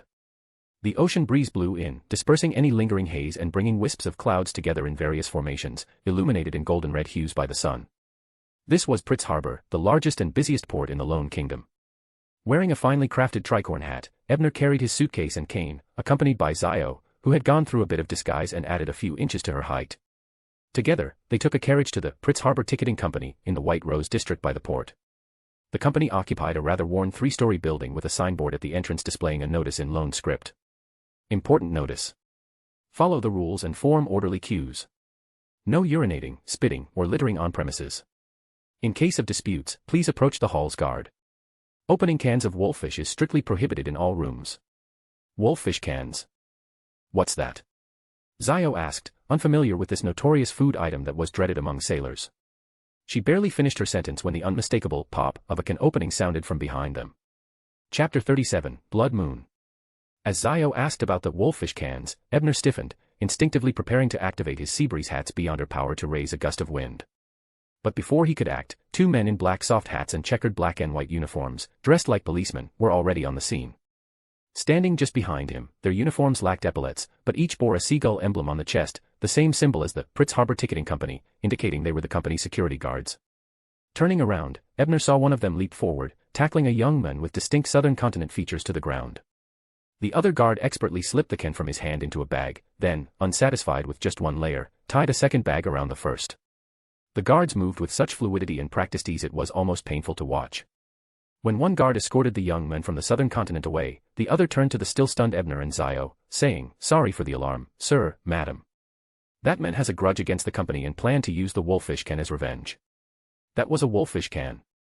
Zio asked in surprise, curiosity in her voice. "Why the commotion?" "You've never smelled it, have you, ma'am?" the guard said, face turning grave. "Back when I was a sailor, there was a story that went around. Pirates captured a merchant ship from Laos, a city on the eastern Fasak coast. Eager to inspect their loot, the pirates opened barrel after barrel, only to find them filled with pickled wolffish. Well, you can imagine what happened next. They fainted, vomited, and lost all ability to fight, becoming easy prey for the remaining crew." "But why would something so foul-smelling be made into food?" Zio asked, clearly baffled. The guard hesitated, struggling for an answer. It was a question he himself had wondered about for years. Seeing the guard at a loss, Zio turned her gaze to Ebner, who merely shrugged and said, "There's always someone with a peculiar taste, and besides, the pickling method is simple, cheap, and keeps it from spoiling." After this brief explanation, he didn't linger, heading straight into the Pritz Harbor Ticketing Company hall. "All right," Zio muttered, following in Ebner's steps. The spacious hall had 7 ticket windows, each with a line of at least a dozen people. Glancing around, Ebner approached a tall, upright wooden board. Pinned to it were sheets listing the recent week's passenger ship schedules, destinations, ports of call, and prices for various cabin classes.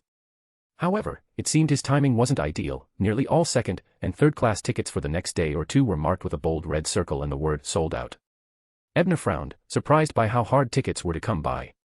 That's because the Royal Navy has stepped up inspections near Oak Island recently, especially of ships coming from overseas colonies.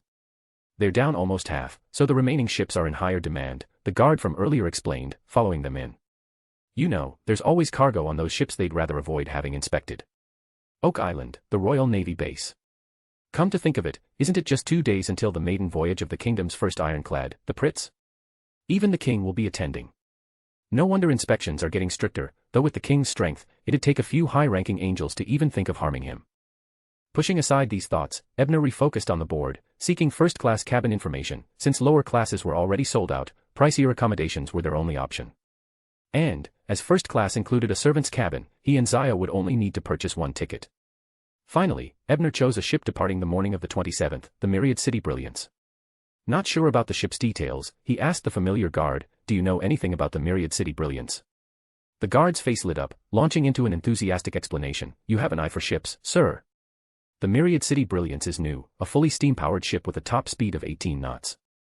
Built as the first prototype from Myriad City Shipyard in Desi, her captain once served as the first officer on a colonial warship in Byam. The shipyard offered him a high salary to captain this new liner." Ebner nodded, satisfied. The ship lacked ties to the Storm Church or military interests, likely a venture by Southern capitalists seeking to compete with Northern shipping businesses. This made it an ideal choice for him and Zio. After purchasing a first-class ticket on the Myriad City Brilliance, they returned to their hotel to wait patiently for the following day. Ebner considered exploring the local Beyonder circles to see if any materials he needed might be available. However, with time so short, he doubted he'd find a gathering, let alone gain enough trust to access one, so he abandoned the idea. June 27, 9 a.m. Ebner, carrying his suitcase and cane, arrived at Rose Wharf accompanied by Zio, now disguised as a maid. The Myriad City Brilliance was docked there, a large, elegantly designed vessel rumored to have been created with input from several artists during its design phase. The ship's modern aesthetic, tall smokestacks and bright flags made it distinct from older styles. With 12 cannons on each side for defense against pirates and potential competitors, the ship inspired confidence in the boarding passengers about their upcoming journey. Standing below, Ebner looked up at the vessel, then grabbed Zio's arm, helping her onto the gangway and eventually onto the deck. Each carrying their luggage, they followed the passenger flow into the ship's interior, made their way upstairs, and reached room 301, the first-class cabin he had reserved. Opening the door, Ebner took in the room with approval. It was even better than the standalone house he'd rented in Backlund's East Borough. A roughly 30-square-meter sitting room connected to a master bedroom, 2 servants' quarters, a private bathroom, a standard wardrobe, and a mahogany desk. "Zio, you take the master bedroom." "I'll take the outer servants' quarters," Ebner said with a smile after stowing his luggage. "But I'm supposed to be the servant. Won't it look suspicious if anyone notices?" Zio replied, hesitating. Ebner chuckled, mimicking his teacher's tone. "First, I doubt anyone will come visiting. With the door shut, they won't know. Second, no one on this ship knows us, so even if someone saw, let them think what they will." Seeing the logic, Zio agreed. Besides, they'd spent quite a bit on first class, it'd be a shame not to make full use of it. After arranging their belongings and safely stowing his cane sword, the two ventured back onto the deck, mingling with other passengers. In the process, Ebner met the ship's captain, Alanson Edward. The former colonial warship first officer was quite the storyteller, sharing tales of Byam's exotic customs and even delving into his family history. "You know, my family didn't originally come from Desi. We settled there a little over 100 years ago, but before that, we lived in Backlund, in the old Northwest District." Before anyone could respond, a sailor nearby burst into laughter. "Captain, you must have had too much to drink. There's no Northwest District in Backlund." "You laugh, but it's true. My family still has my ancestors' old journals. Back then, they lived, on Dharavi Street, I believe," Captain Alanson replied earnestly. The more serious he sounded, the less everyone believed him, taking it for a joke. Only Ebner's gaze lingered on him thoughtfully. That night, unable to sleep, Ebner threw on a coat and quietly slipped out to the deck. Looking up, he saw the black, velvet curtain of the sky stretched above, pierced by a deep red full moon, casting a tranquil light over the ship. Midnight, June 28th, a night of the blood moon. He murmured, eyes drifting northwest as if they could pierce through the vast space to see a faint figure in an old, dim apartment room in Tingen City. The fool has finally descended. Chapter 38, Dream Labyrinth. As Ebner gripped the mast and gazed up at the blood-red moon, Zio quietly emerged from the cabin and joined him. Seeing the excited anticipation on his face, she asked curiously, "Ebner, what are you doing out here on the deck so late?" Ebner had already noticed her approach, so he wasn't surprised. He turned and asked her in return, "And you? Why aren't you asleep?" Zio hesitated, then sighed. "It's a blood moon tonight, and I'm worried about furs." She hears strange whispers whenever there's a blood moon. She always tells me it's nothing, but I think she just doesn't want me to worry. I couldn't sleep, so I checked on you when I noticed you weren't in your room. I thought something might have happened. Zio's friendship with furs really is deep, Ebner thought to himself with admiration. He turned his gaze back to the crimson moon hanging high in the night sky and answered her question. "Something monumental, something that will impact the whole world, is happening tonight. I came out here to witness it, well, as much as I can from afar." Zio looked at him warily, sensing the gravity in his voice. What kind of event? Do you think it's dangerous? Looking up at the blood-red sky, Ebner said in a reverent tone, tonight, in this dark world, a glimmer of light is born. Zio's expression fell as she let out a sigh of resignation. Ebner, I think you and Furs must be close friends. You both enjoy toying with me. I'm not making it up, Ebner laughed, relieved of some tension as he spoke. Though he was telling the truth, he knew he was also teasing Zio a bit, and he realized with some surprise that the arrival of that one had lifted his spirits more than he'd expected. Seeing his smile, Zio felt relieved, too. She cared for him as a friend and was happy to see him genuinely smiling. Once she finally cleared her father's name, she thought, she would be just as happy, no, happier than he was. They stood there quietly for a while, each lost in thought, with the night breeze blowing softly. The deck was silent until a slightly teasing voice came from the bow of the ship. I don't mean to disturb your moonlit tryst, but the sea ahead is getting rough. This isn't a safe place to linger, better head back to your cabins. Turning, Ebner saw Captain Alanson Edward of the Myriad City Brilliance approaching with a bottle in hand. He was flushed, reeking of alcohol. Neither Ebner nor Zio paid much attention to his teasing, and Ebner chuckled in response, saying, Captain Edward, you're hardly in a position to talk about safety, given the state you're in. Hick. I'm one of those people who only get sharper with every drink. Captain Edward replied, hiccuping. No, really, you'd better trust someone blessed by the sea. There was something meaningful in his words. Blessed by the sea. That's another term for a wind blessed. Perhaps the captain is a beyonder. Could he be subtly showing off, thinking I wouldn't pick up on it? Out of habit, Ebner began to analyze.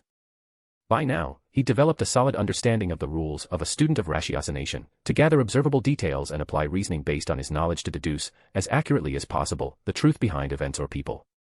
Whether he was fully accurate or not mattered less, students of ratiocination valued the reasoning process above all. As long as he formed a reasonable theory, his potion would begin digesting, even if he missed a few details. Students valued the process, while detectives required results. Since the captain meant well, Ebner and Zio decided to heed his advice and return to their cabins. Just before they entered the door, Ebner turned and asked, Captain Edward, did your family really live at 18 Dharavi Street, in Backlund's old Northwest District, over 100 years ago? Captain Edward seemed taken aback, but he nodded. Yes, that's true. Do you have an ancestor named Franzier Edward? Still tipsy, the captain gave the question serious thought before answering, actually, yes. He went missing over 160 years ago. My direct ancestor was his brother. It's even recorded in the family journals. If you ever meet him, what would you say? Ebner asked. I'd tell him, you're always welcome back home, Edward replied, a bit puzzled. Noted. Ebner didn't say the rest aloud but thought to himself, if I have the chance to see him, I'll pass along the message. If not, the fool might be happy to deliver it. Smiling, he led the still confused Zio back into the cabin. What a bizarre conversation. Maybe I've drunk too much. Captain Edward muttered to himself, bewildered. Back inside the first-class cabin, Zio asked with genuine curiosity, who's Franzier? I didn't understand anything you said out there. He's a man who left home 160 years ago and hasn't returned since. Ebner offered, not going into too much detail. Zio looked at him thoughtfully. Ebner, you seem to know a little bit about everything. I'm starting to believe you really are blessed by knowledge. Actually, he mused to himself, I'm aiming to become a follower of the fool now. July. With a whistle blast, the Myriad City Brilliance pulled into Demir Port. The ship would stop here to replenish water and supplies, continuing its journey to Tiana Port the next morning. But that no longer concerned Ebner and Zio, they had reached their destination. After 3 days of sailing, it was now June 30th. The fool must be leading that watcher from the hermit order to the church right about now. Ebner thought with a smirk as he glanced at his watch. He hired a local guide to take them to the only school in the port town. Demir Island wasn't large. Port Town was the only populated area, with about 10,000 residents, so there was only one school on the island. The principal of this school was the one who had sent the commission to Detective Isengard. Ebner and Zio soon met the principal, Mr. Gaston Vilpon. He was in his late 40s, with thick copper-framed glasses, neatly combed back hair, and a meticulous appearance. He looked every bit the refined gentleman. After they were seated, Mr. Vilpon got straight to the point. I received Isengard's telegram and know he sent you two in his place. Frankly, seeing how young you are, I'm somewhat disappointed. However, Isengard vouched for you both, and out of respect for him, I'll give you a chance. I'll do my best to live up to my teacher's praise, Ebner replied politely, before asking, what is it you need help with, exactly? It doesn't seem like an urgent matter. It's not urgent, but it is challenging. I'm offering £1,000 for this commission, you know. Mr. Vilpon answered. £1,000. Ebner thought, recalling how Klein had paid Miss Sharon the same sum in the original story to dispose of a master dollmaker, catch a cheater, attend a beyonder gathering, and escape a red angel's evil spirit. Hopefully, my assignment won't be that extreme. Or lethal. Suppressing his misgivings, Ebner asked seriously, could you share the specifics of the commission? And what's the risk involved? There's almost no danger, Mr. Vilpon replied, shaking his head. He then took out an unusual-looking contract from his drawer. The contract was printed on orange-yellow paper with a rectangular box of sun-aligned symbols and mystical seals drawn around the edges, inside which hermetic symbols spelled out the details, leaving only the signature line blank. This is a mystical item from the sun pathway, corresponding to sequence 6, notary. You'll need to sign this before I can share the details of the commission. While I trust Isengard, you are not him, Mr. Vilpon explained. Though blunt, his caution was understandable, so Ebner and Zio weren't offended. They carefully reviewed the contract's terms. The document was fairly simple, outlining the rights and obligations of each party. If danger arose, the contracted party could withdraw, and if the details proved overwhelming, they could cancel the contract without consequence, though payment would be reduced based on the project's progress. In return, they would have to assist Mr. Vilpon in reaching the 7th level of the Labyrinth of Dreams. What exactly is this Labyrinth of Dreams? Ebner asked, frowning. I can't reveal all the details just yet, Mr. Vilpon replied, but there is no mortal danger until the 7th level, though it's exceptionally challenging to navigate. No danger but challenging, so the levels likely require wit or skills outside of combat. And no penalties. Ebner guessed aloud. Mr. Vilpon's eyes showed a flicker of approval, and he smiled faintly, as if realizing Isengard hadn't overstated his student's knack for logical reasoning. Chapter 39, Preparing to Enter. Ebner skimmed through the rest of the contract, noting additional clauses that prohibited disclosing information about the Dream Labyrinth Tower, stipulated that any rewards from the exploration belonged to each individual, and included other minor conditions. Then, subtly activating his white eye, he verified the integrity of the contract and turned to Zio for her opinion. What do you think? Zio, having reviewed the terms as well, saw no issues and nodded. I'm good with it. After aligning on the decision, they signed their names in hermetic script. Mr. Gaston, satisfied with a quick look, added his signature. Once his pen left the paper, the symbolic seals and mystical markings around the contract lit up in bright, warm light. The markings quickly merged into stamp-like symbols that floated to imprint themselves on the backs of Ebner, Zio, and Mr. Gaston's hands. A warm sensation flashed and faded, leaving Ebner with a curious, almost invisible sense of connection to the document. With the contract secured, Mr. Gaston began to explain. The Dream Labyrinth Tower is a mysterious place existing deep within the realm of dreams. It is believed to have been created by high-ranking beyonders of the savant and mystery prior pathways. How many entrances exist, I don't know, but there is one beneath this school, which I uncovered through a manuscript over 100 years old. It took me almost 20 years to locate. What exactly is this tower? And what's inside it? Ebner asked, intrigued. It's an inverted tower containing labyrinths, each a pocket of reality and dream. Upon entering the first level, we will begin on the 9th floor. Each floor contains a unique dreamscape with specific challenges. Once a puzzle is solved, we receive a reward of knowledge or information, and the passage to the next floor will open. The 7th and 8th floors offer more valuable rewards, but they're also progressively harder to solve, Mr. Gaston explained. What's the farthest level you've reached? Ebner asked. Mr. Gaston sighed. I can reliably pass the 9th floor, and I've made it through the 8th floor a couple of times. But the 7th floor, it's exceedingly difficult. I have yet to crack it. So, this labyrinth can be revisited. Ebner found himself fascinated, it sounded almost like a dungeon. Revisited. Mr. Gaston appeared puzzled at the term, but he quickly deduced its meaning and shook his head. Each person can only enter once a month, and returning too frequently diminishes the value of the rewards.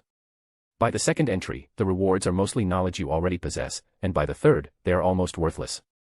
Only by waiting at least 6 months do the rewards refresh. I've discovered this entrance 3 years ago, so I've gone through several times. It really is like a dungeon. Ebner thought, holding back a smirk. Outwardly, he nodded thoughtfully. So, entering every 6 months is ideal. Precisely. Mr. Gaston nodded. While the 9th, 8th, and 7th floors won't pose any life-threatening danger, they are incredibly challenging. The risks only appear after the 6th floor, though I don't know the specifics. Understood. That means you're only interested in reaching the 7th floor. Ebner nodded in understanding. After a moment's thought, he asked, what kind of puzzles can we expect? There are all sorts, like finding critical items and escaping from a building, locating explosives with clues, and many detective-style scenarios, but past experience isn't much help, as each visit brings different puzzles, Mr. Gaston replied with a trace of frustration. No wonder you were willing to pay for a detective. Ebner realized Mr. Gaston had offered a substantial fee to incentivize his teacher, knowing he would likely refuse without at least £1,000. Moreover, only the right person could be trusted with such a discovery. Zio interjected, will we be sent into separate dream labyrinths? Mr. Gaston shook his head. No, we can enter as a team, though this increases the difficulty slightly. In the first 3 floors, however, the increase in difficulty is marginal. Luck plays a larger role, in my experience. Could this dream labyrinth tower be created by that fellow, Roselle? Ebner suddenly suspected. He is both an angel of the Paragon pathway and a knowledge emperor of the Hermit pathway.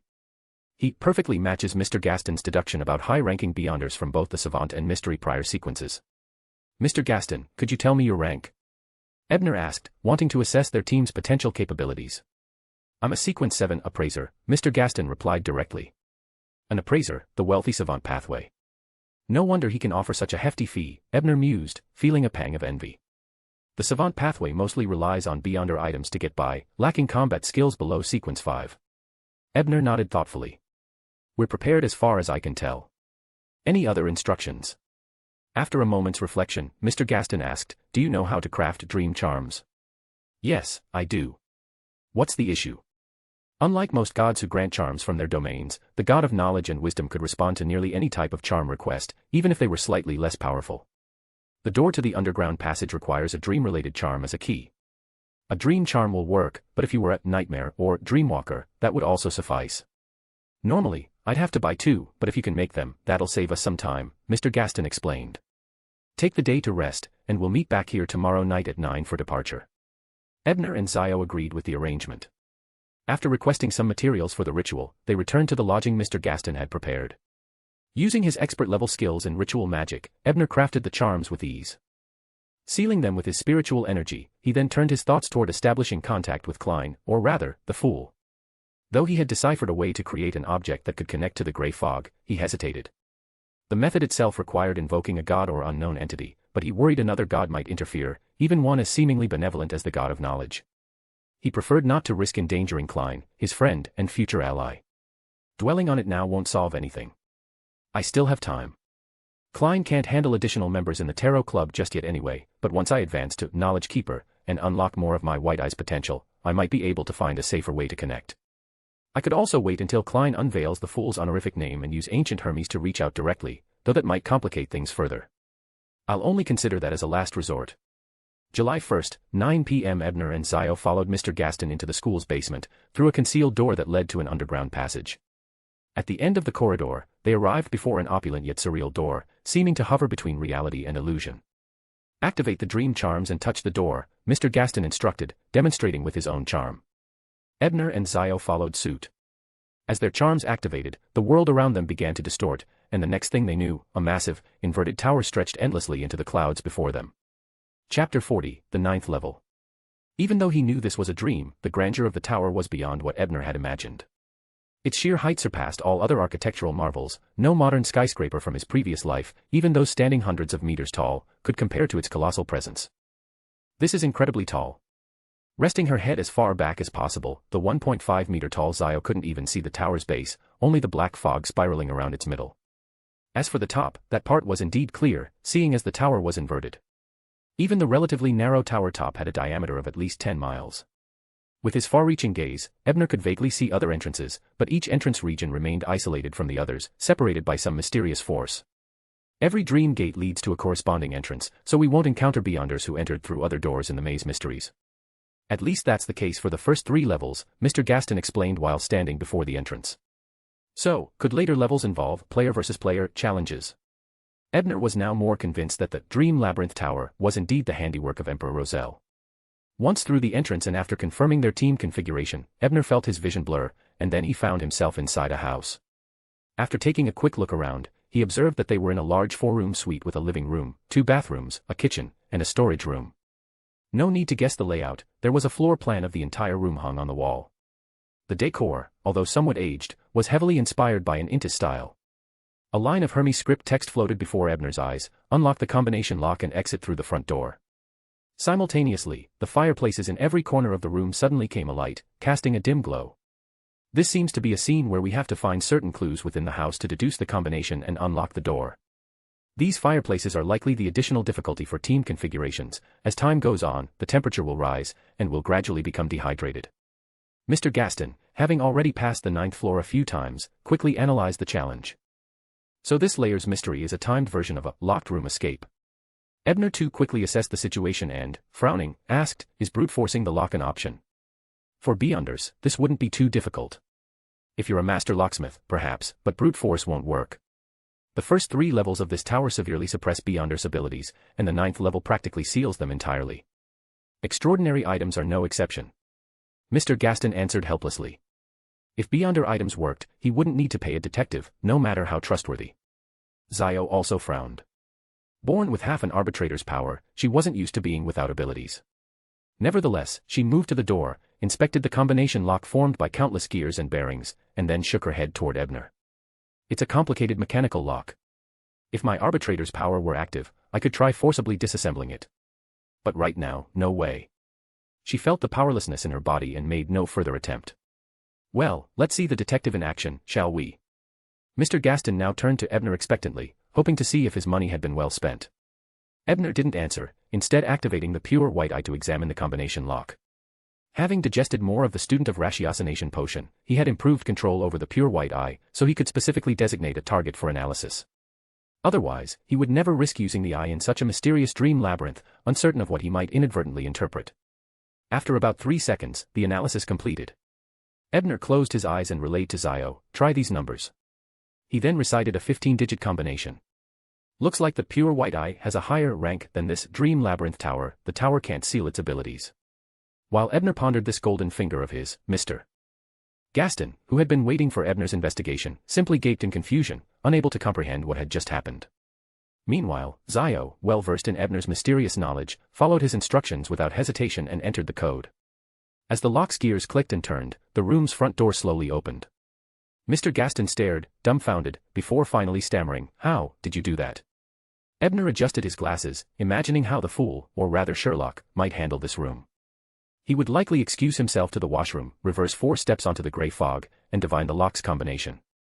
Upon opening the door, he would undoubtedly announce, "This is simply a deduction." With this picture in mind, Ebner couldn't resist a playful smile.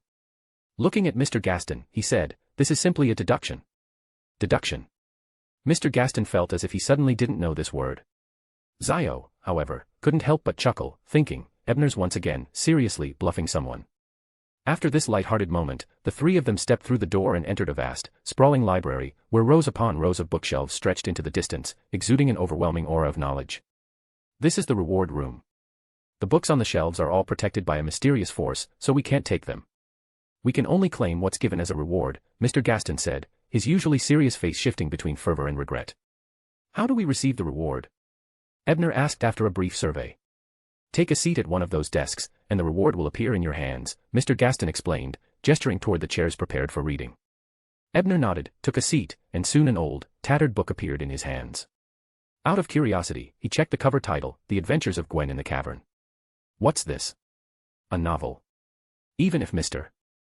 Gaston did say the 9th floor rewards are usually basic, this is rather disappointing. Still confused, Ebner skimmed the book, realizing it told of a heroine named Gwen who explored a strange cavern, encountered various monsters, and narrowly escaped the maw of a dragon-eye python to return to the Sword and Fire Tavern. Dragon-eye python. Ebner squinted at this mention. Since the dragon-eye python's eyeball was one of the primary ingredients for the Seer of Secrets potion, there was no way this detail was arbitrary. So this reward provides intelligence on ingredient sources. If passing these levels too frequently only rewards redundant or trivial information, then perhaps entering for the first time ensures I receive precisely the knowledge I need or highly valuable intelligence.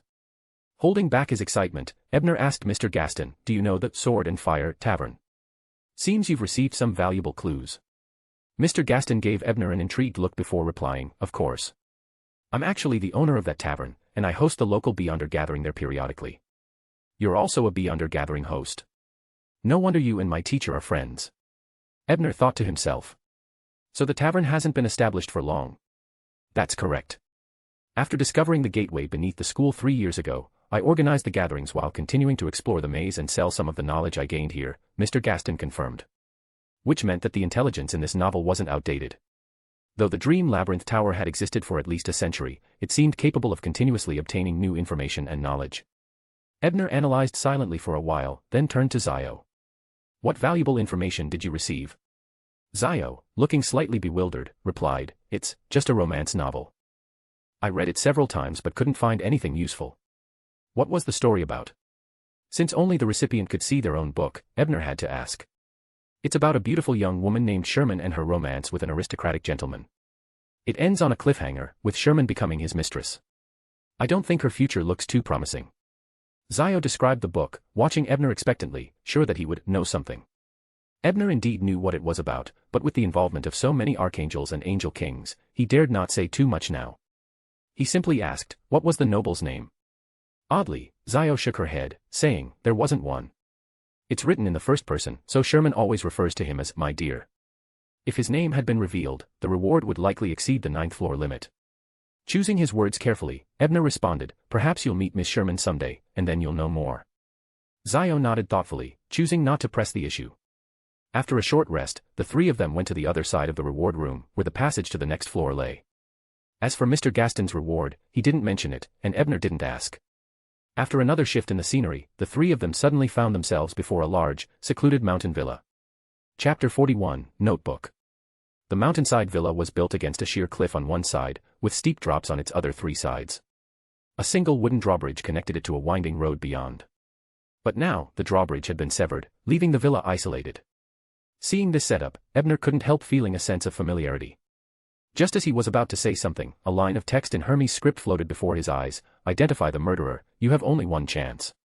It seems that this 8th floor labyrinth is a crime scene investigation. Only one chance likely means that if we accuse the wrong person, we'll be deemed to have failed and immediately ejected from the Dream Labyrinth Tower, Mr. Gaston explained, clearly familiar with similar scenarios. Where's the murderer? Could they be inside the villa? Zio glanced at the distinctly lone-style building behind her, suddenly reminded of Backlund's famous Mayfield estate. We'll find out once we're inside. With a knowing look, Ebner opened the door and took the lead, stepping into the villa. Inside the villa were 8 people gathered together, 4 men and 4 women. One of the men was a young boy, appearing to be only about 6 or 7 years old. Whatever roles the Dream Labyrinth Tower had assigned Ebner and his companions, their arrival did not seem to arouse any suspicion among the people in the room. Conan. Not him again. Mr. Gaston's face darkened upon seeing the boy. His normally calm voice now carried a rare tone of frustration. Conan. Hearing the name, Ebner immediately thought of the infamous, elementary school death god, and began scrutinizing the boy.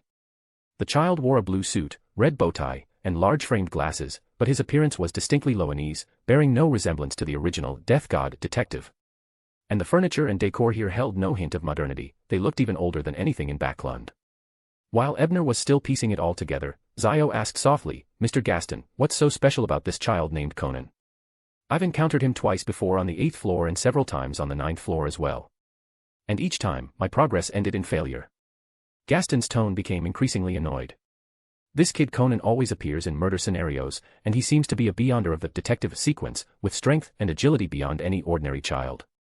He even has powerful beyonder items, his glasses, bow tie, belt, watch, and shoes are all enchanted. His deductive skills are top-notch, and if he identifies the murderer before we do, the tower considers it a failure for us. It's utterly. Mr. Gaston took a deep breath, holding back a stream of profanities. So, Mr. Gaston had been burned by Conan more than once. Zio thought, sneaking a glance at Ebner. Ebner, however, was reeling with thoughts of what the hell, if he had only suspected this Conan to be a parody. Gaston's description left him nearly certain that this Conan was indeed that Conan, the elementary school death god, even if the appearance didn't match.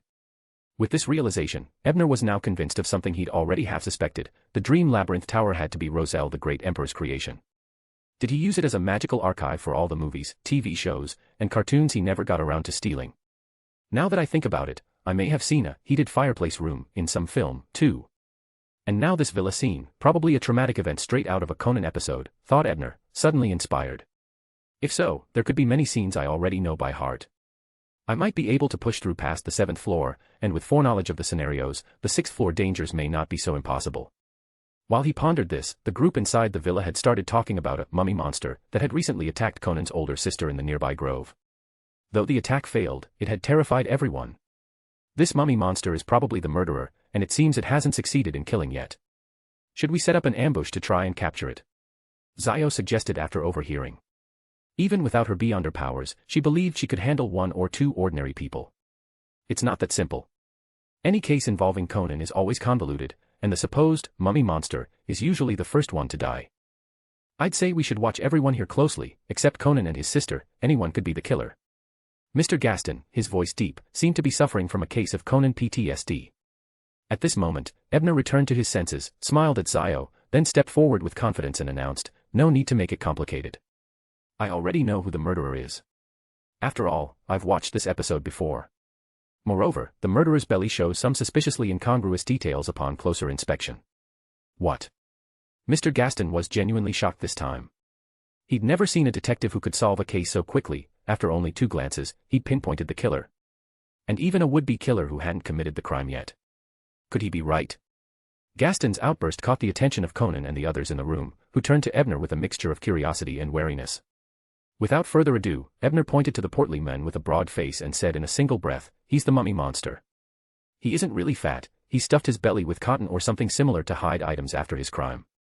The reason he attacked the lady here was that she witnessed him changing clothes and might have noticed his secret."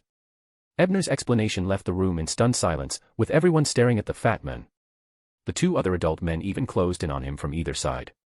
Then, when the fat man gave a sinister smile and removed the padding from his belly, the entire scene around them shattered like glass.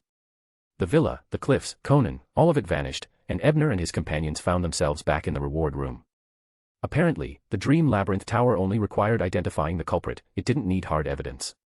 Mr. Gaston was still in a daze, but after a long pause, he finally sighed in amazement. This £1,000 was money well spent. Are all detectives this good? I thought that Kid Conan was the best there was. I never expected. Any detective who's seen the plot certainly can be that good. Ebner quipped internally, ignoring Mr. Gaston, whose understanding of detectives had now gone completely off track. He walked straight to the seats by the bookshelves, eager to see what reward awaited him this time. Zio, for her part, wasn't surprised. Ebner had always been full of surprises since she'd met him. Once seated, Ebner felt a notebook materialize in his hands. Its title read, Arnold's Notes on Mysticism. A knowledge reward this time, thought Ebner, flipping open the notebook and reading carefully.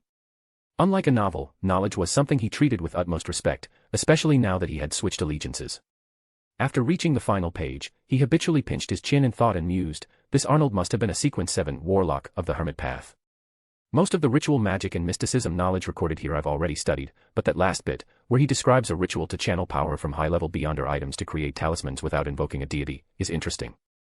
It wasn't so much the specific talisman creation process that intrigued him as the underlying concept. For a beyonder on the White Tower path who specialized in ritual magic, an innovative approach like this could open the door to methods better suited to his own path. I'd been reluctant to seek divine assistance to forge an item that could connect to the Grey Fog.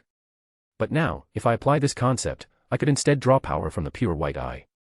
Its level should be high enough, and after all, the knowledge on connecting to the Grey Fog came from analyzing it in the first place. Temporarily imbuing an item should be doable, though it might have to wait until I've advanced to Sequence 7. The student of ratiocination lacks the spiritual energy to support such a ritual. While Ebner felt regret at not being able to immediately experiment with the concept, he was quite satisfied with the 8th floor reward. The Dream Labyrinth Tower was indeed generous to first-time clearers. Turning his head, Ebner noticed that Zio was smiling broadly, evidently pleased with her reward. "What did you get?" he asked, curious. "It's a biography, but it mentions one of the main ingredients for the sheriff potion formula." Zio replied excitedly. "Both sheriff ingredients are mentioned in Lord of the Mysteries, right? In a few days, I'll find a way to accidentally reveal it to Zio." Ebner mused, then asked aloud, "Whose biography?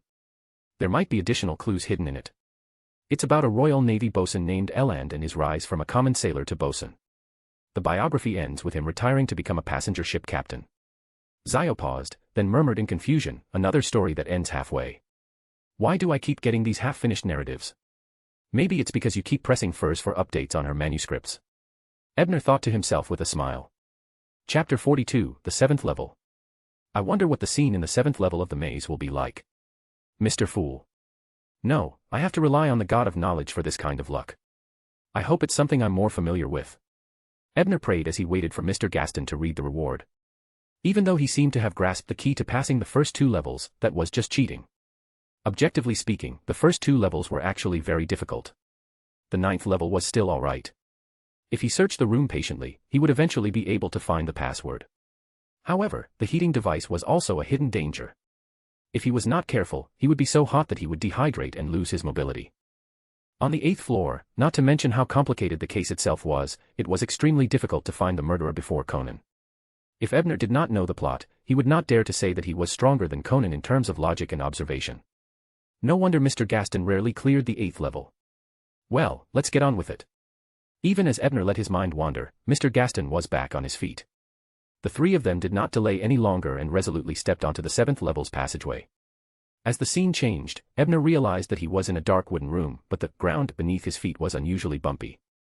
He was very familiar with this feeling. A few days ago, he often felt this unstable feeling on the deck of the Brilliant City. So, this is a scene on a ship. Before he could think about it carefully, a gust of evil wind came from behind him. Ebner, who already had the combat skills of a knowledge keeper, was not alarmed by this. His body slightly dodged the attack, and then he very naturally stretched out his leg to trip the attacker's foot. That person immediately fell to the ground due to his unstable center of gravity. Ebner seized the opportunity to lunge forward, pressing his knee against the back of the man's neck and snatching the sword from his hand. After doing this, he looked around and realized that Zio had already cut off a man who looked like a sailor. Mr. Gaston was even more decisive. He took out his revolver and killed the villain who was charging at him. Although there were still faint sounds of fighting outside the cabin, it was already quiet in this cabin. Ebner cautiously opened the pure white eye seen backtrack. After confirming that there was no danger, for the time being, he held the long sword against the attacker and shouted, "What is this place? Why did you attack me?" However, the men who fell to the ground did not answer. Instead, he let out an inhuman, hot sound from his throat, and his eyes became bloodshot. Ebner frowned when he saw this and looked at Zio's captive. He realized that the man was in the same state as him. Are they crazy? Or did they suffer some mental stimulation? Zio guessed after seeing that she couldn't get anything out of the captive. Could it be that everyone on the ship has gone mad? Then what are our conditions for passing the test? Ebner was also filled with questions. At this moment, Mr. Gaston pointed at a piece of paper on the cabin table and said, "The conditions should be there." Ebner followed Zio's example and knocked out the captive. He walked to the table and picked up the note. Find out the true cause of the internal strife. Most of the time, the conditions for passing are words that appear directly in front of us, but sometimes they will be displayed in other forms. For example, the note this time. For example, when I encountered Conan previously, the condition was that it appeared on a banner hung by an airship. Mr. Gaston walked over at this moment and fired 2 shots at the captive that Ebner and Zio had knocked out. Then, he continued, I can tell that you aren't used to killing people, but whether it's in the dream maze or in the real mysterious world, you should abandon that naivety as soon as possible. In my opinion, there's no harm in practicing and adapting while there's no real death in the dream scene. Besides, these attackers are mostly scum. They aren't real people. Ebner and Zio looked at each other, knowing that Mr. Gaston had a very good point and that he meant well for them. So they humbly accepted his advice and decided that they would not hold back when there was a fight later. Of course, this was not against their own principles of handling matters, and they would not kill innocents for no evil deeds. After they gradually came to a realization, the 3 of them walked out of the cabin one after another and covered each other as they came to a remote side deck. It was nighttime. The dark clouds in the sky were very thick, blocking out the crimson sky. The deck was dark, and visibility was very low. Seeing that no enemies had appeared, Ebner habitually found a loophole in the conditions to pass the test and asked, is there no time limit for this condition? If we wait for the ship to dock and let the Nighthawks or mandated punishers investigate the truth, will that work? That's impossible. Even though it's not written clearly, most scenarios have a time limit. For example, the Conan scenario on the 8th floor has to be identified before the murderer is identified. Otherwise, the challenger will be deemed to have failed. It should be the same here. Mr. Gaston shook his head. This hidden rule had tricked him several times. As they were talking, a man's indignant roar and a woman's intermittent sobbing suddenly came from the corner in front of them. Then, another man's panting sound was heard along with the sound of clothes tearing. Zio, who had spent so much time at the tavern in the East Borough, quickly realized what had happened. She and Ebner looked at each other, took out their revolvers at the same time, and hurried to the corner. Mr. Gaston walked behind, guarding against an attack from another direction. What came into view was a scene that made Zio furious. A man had been nailed to the outer wall of the cabin by a sword, and 2 men who were dressed rather decently were tearing at a lady's dress on the ground with ferocious expressions. This time, Zio didn't hesitate. She wasn't even willing to waste bullets on these two scum. Instead, she rushed in front of the two villains and stabbed them in the neck with the triangular blade hidden in her sleeve before they could react. The lady who had most of her clothes torn off was dazed for a moment. Then, she suddenly pounced towards them and pinned to the wall and cried loudly, "Darling. Please. Please wake up. Don't leave me behind." Seeing this scene, Zio felt very upset. Her eyes were already covered in a thin layer of fog. She retreated to Ebner's side and deliberately changed the topic. The 7th level suppression of Beyonder powers isn't as great as before. I can use most of the powers of an arbiter, but the ring of judgment given by Mr. Stanton is still unusable. With regards to this, Ebner only nodded slightly without giving a response. This was because it made no difference to him. So what if he recovered the strength of a reader? The premise was that a reader had combat strength. Furthermore, he had always been able to use Beyonder powers when the pure white eye was activated. After crying for a while, the lady picked up a dagger that the murderer had dropped on the ground. She aimed it at her abdomen, and there was a struggle on her face. It seemed that she wanted to commit suicide just like that, but she was afraid of pain, so she didn't dare to do it. However, Zio didn't give her a chance to make a choice. She directly struck the dagger away and comforted her. "You have to live strong. It's because he risked his life to protect you that you can't let him down. You have to live on."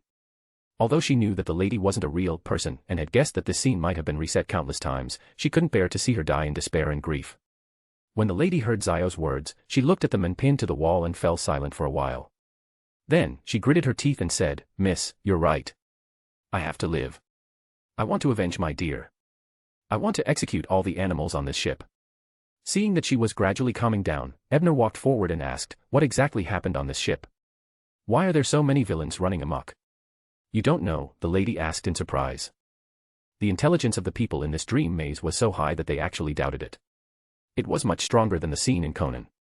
Ebner thought this in his heart, but on the surface, he said vaguely, "We had been sleeping in the cabin above. When we woke up, we realized that everyone had gone mad." The woman nodded, not sure if she believed him or not, but she still answered Abner's previous question.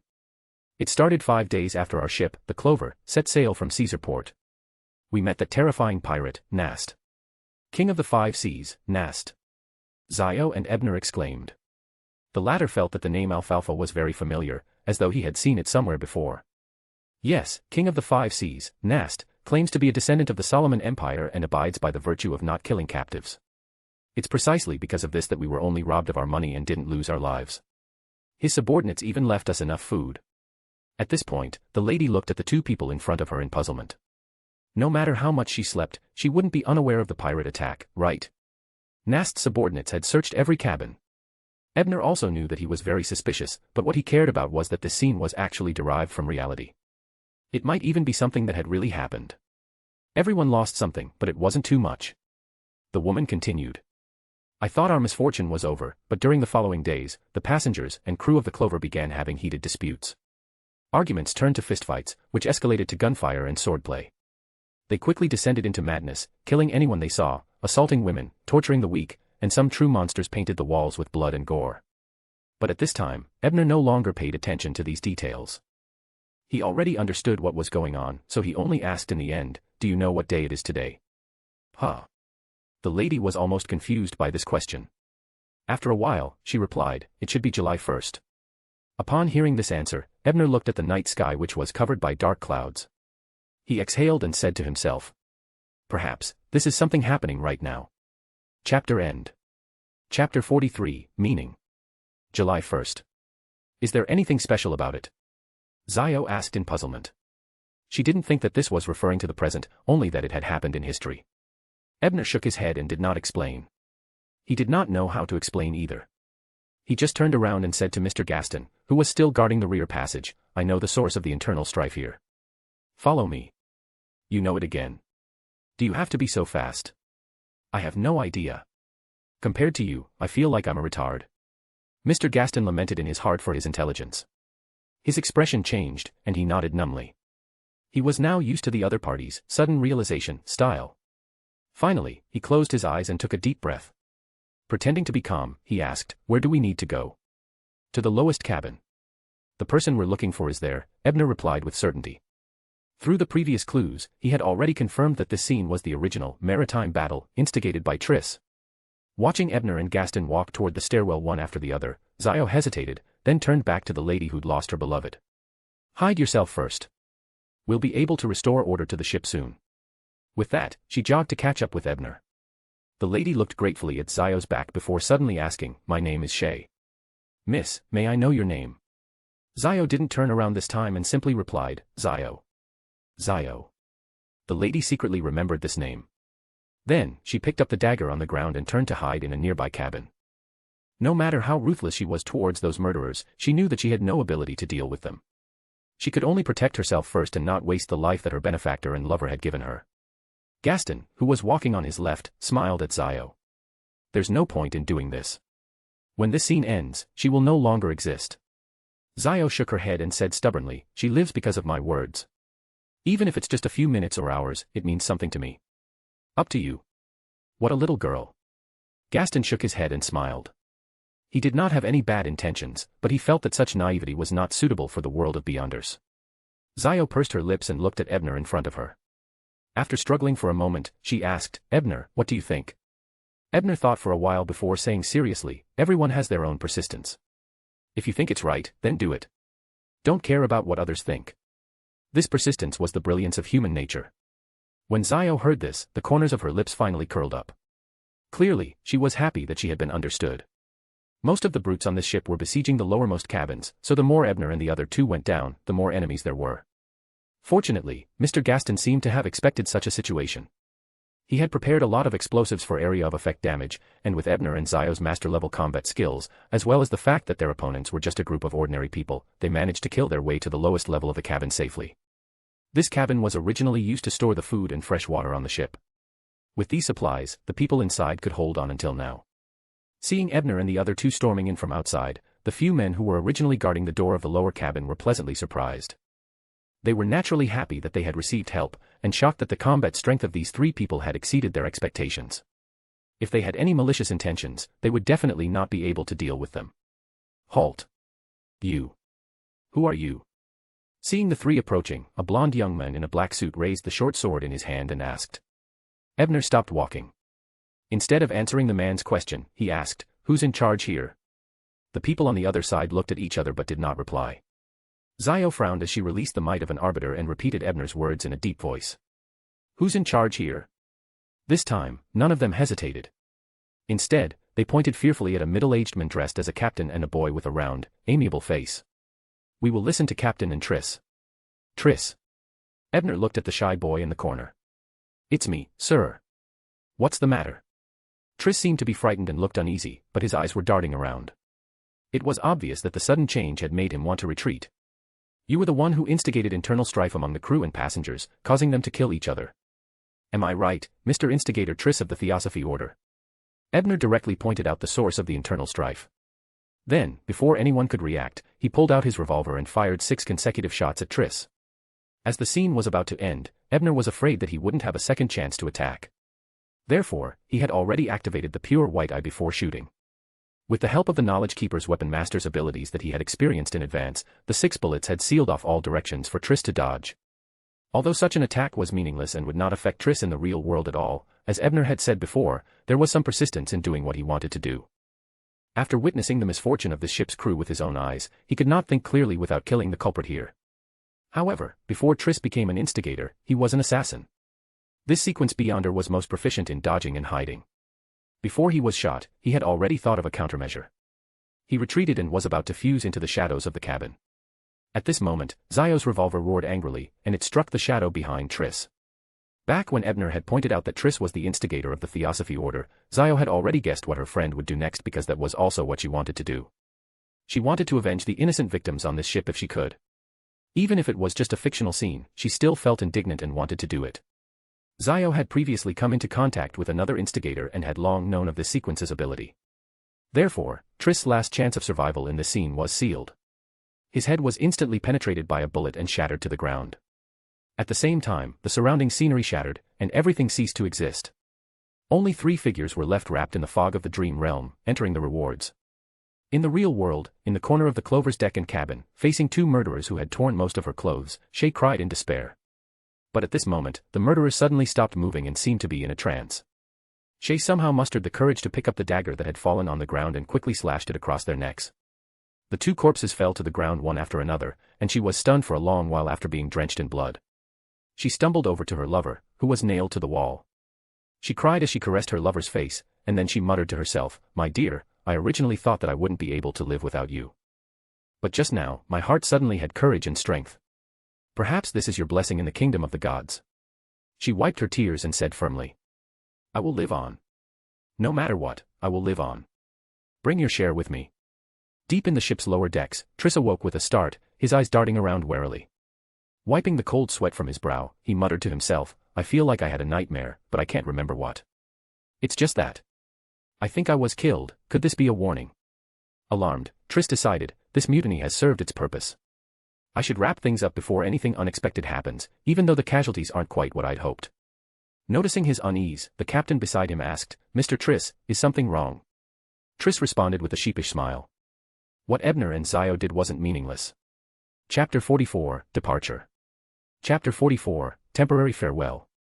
As they stepped into the reward chamber, Mr. Gaston shook his head slightly. He understood why Ebner and Zio had acted as they did but didn't fully agree. However, he didn't press the issue. For one, he wasn't their mentor, so it wasn't his place to worry about it. And secondly, no matter how impulsive they may have been, they had successfully helped him through the 7th level. Now that he had passed it, he'd gained access to a few of the Dream Labyrinth Tower's privileges, which consumed all his attention. On the other hand, the moment Ebner entered the reward chamber, a barrage of information began to murmur directly in his ears. Fortunately, this information wasn't malicious and didn't contain high-level knowledge or corruption, or he'd have had to activate his pure white eye to analyze it and immediately incapacitate himself. So, after the 7th level, you gain a few minor privileges within this tower. No wonder Mr. Gaston was willing to pay £1,000 for someone to help him through, Ebner thought, finally understanding. There are 3 main privileges, he mused. First, when entering the Dream Labyrinth Tower in the future, one can start from the reward chamber and proceed directly to the 6th level. Of course, the first 3 levels are still accessible, but clearing them would only yield points instead of specific rewards. These points can then be redeemed for targeted knowledge or information. However, repeatedly clearing the first 3 levels in a short time results in fewer and fewer points each time. Points, huh? Roselle really seems to have been building a massive RPG-style dungeon here. The second privilege is the option to spend points to select a specific type of scene for the first 3 levels. While each scene contains valuable knowledge and secrets, focusing on one purely for exploration might yield significant rewards. For instance, choosing a scene from the 4th epic could reveal hidden historical insights from the characters and setting. My guess is that Mr. Gaston was especially eager to access this privilege. The third privilege is access to a private room within the tower where items brought from reality can be stored. This seems relatively useless unless one plans to stay here grinding points long term. After all, the Dream Labyrinth entry portal in the basement is fixed in place, so it can't be used as a portable storage space. While processing this information, Ebner took a seat by the bookcase and received his third reward. And what a reward it was, something that made his eyes gleam. It was detailed information on an anonymous bank account at a Beckland bank, with £500 in it, previously owned by a gentleman who recently perished at sea along with his entire family. Ha! Does this tower think that money is my top priority? Roselle, you are truly predictable. Ebner scoffed internally at the Emperor, but he memorized the account number and withdrawal code. Money, after all, is always welcome, and better for him to use than letting the bank keep it for themselves. Meanwhile, Zio had just finished reading her own reward. With a look of mixed happiness and frustration, she said, "I received the full Sheriff Potion formula as a reward. I was happy at first, but then I thought about the previous reward, which only gave me one of the main ingredient names. Now that feels like such a waste." You didn't just learn about the main ingredient, though, you also got to learn about Erland's early life. Who knows, that might be useful someday, Ebner consoled, though he secretly agreed with her sentiment. It was indeed a bit of a waste, especially since he'd been planning to tell her the other main ingredient once they returned. Feeling somewhat guilty, Zio set her frustrations aside and inquired about Ebner's reward. When she heard he'd received money, she looked speechless, feeling as if the mystique of the Dream Labyrinth had dropped by several notches. Watching their exchange, Mr. Gaston, who had started to feel a bit less guarded, smiled amiably and said, "With the 7th level cleared, our contract is fulfilled. I'll have the £1,000 transferred to Mr. Isengard shortly." Ebner nodded. This payment had nothing to do with him, as his teacher had already paid him directly. But after thinking for a moment, he asked, "Mr. Gaston, can we still use the portal in the school's basement to enter the tower in the future?" Although that portal wasn't strictly Mr. Gaston's property, he had spent years tracking it down. "Of course. You're welcome anytime. I'd love to know what lies beyond the 7th level, though from what I've read, the danger is far greater," Mr. Gaston replied, then gave Ebner a knowing look. I thought you'd be eager to continue, but it seems you've changed your mind. Initially, Ebner had indeed considered advancing to the 6th level, hoping to leverage his familiarity with the plot. However, he'd been dissuaded after seeing the prominent warning sign at the entrance to the next level, which read, 1. Once you enter the 6th level, you cannot exit until you either clear the level or die. 2. In the 6th level, the boundary between dream and reality blurs. Death in the dream results in death in reality. 3. The 6th level will suppress beyonder abilities and magical items at sequence 6 or higher, leaving only sequence 7 or lower abilities functional. 4. The flow of time in the 6th level matches reality. Time spent within the labyrinth will reduce your life expectancy in the real world accordingly. The sign's faded text and rough handwriting suggested it hadn't always been part of the tower, it had likely been left by previous explorers as a warning for those who followed. Unsure whether this was true or an elaborate deception, Ebner didn't want to bet his life on it. Given that his pure white eye could bypass some of the tower's restrictions, it would be wiser to return after advancing to a mid-sequence rank for additional safety. Zio felt similarly. As a sequence 9, she wasn't about to venture into unknown danger unprepared.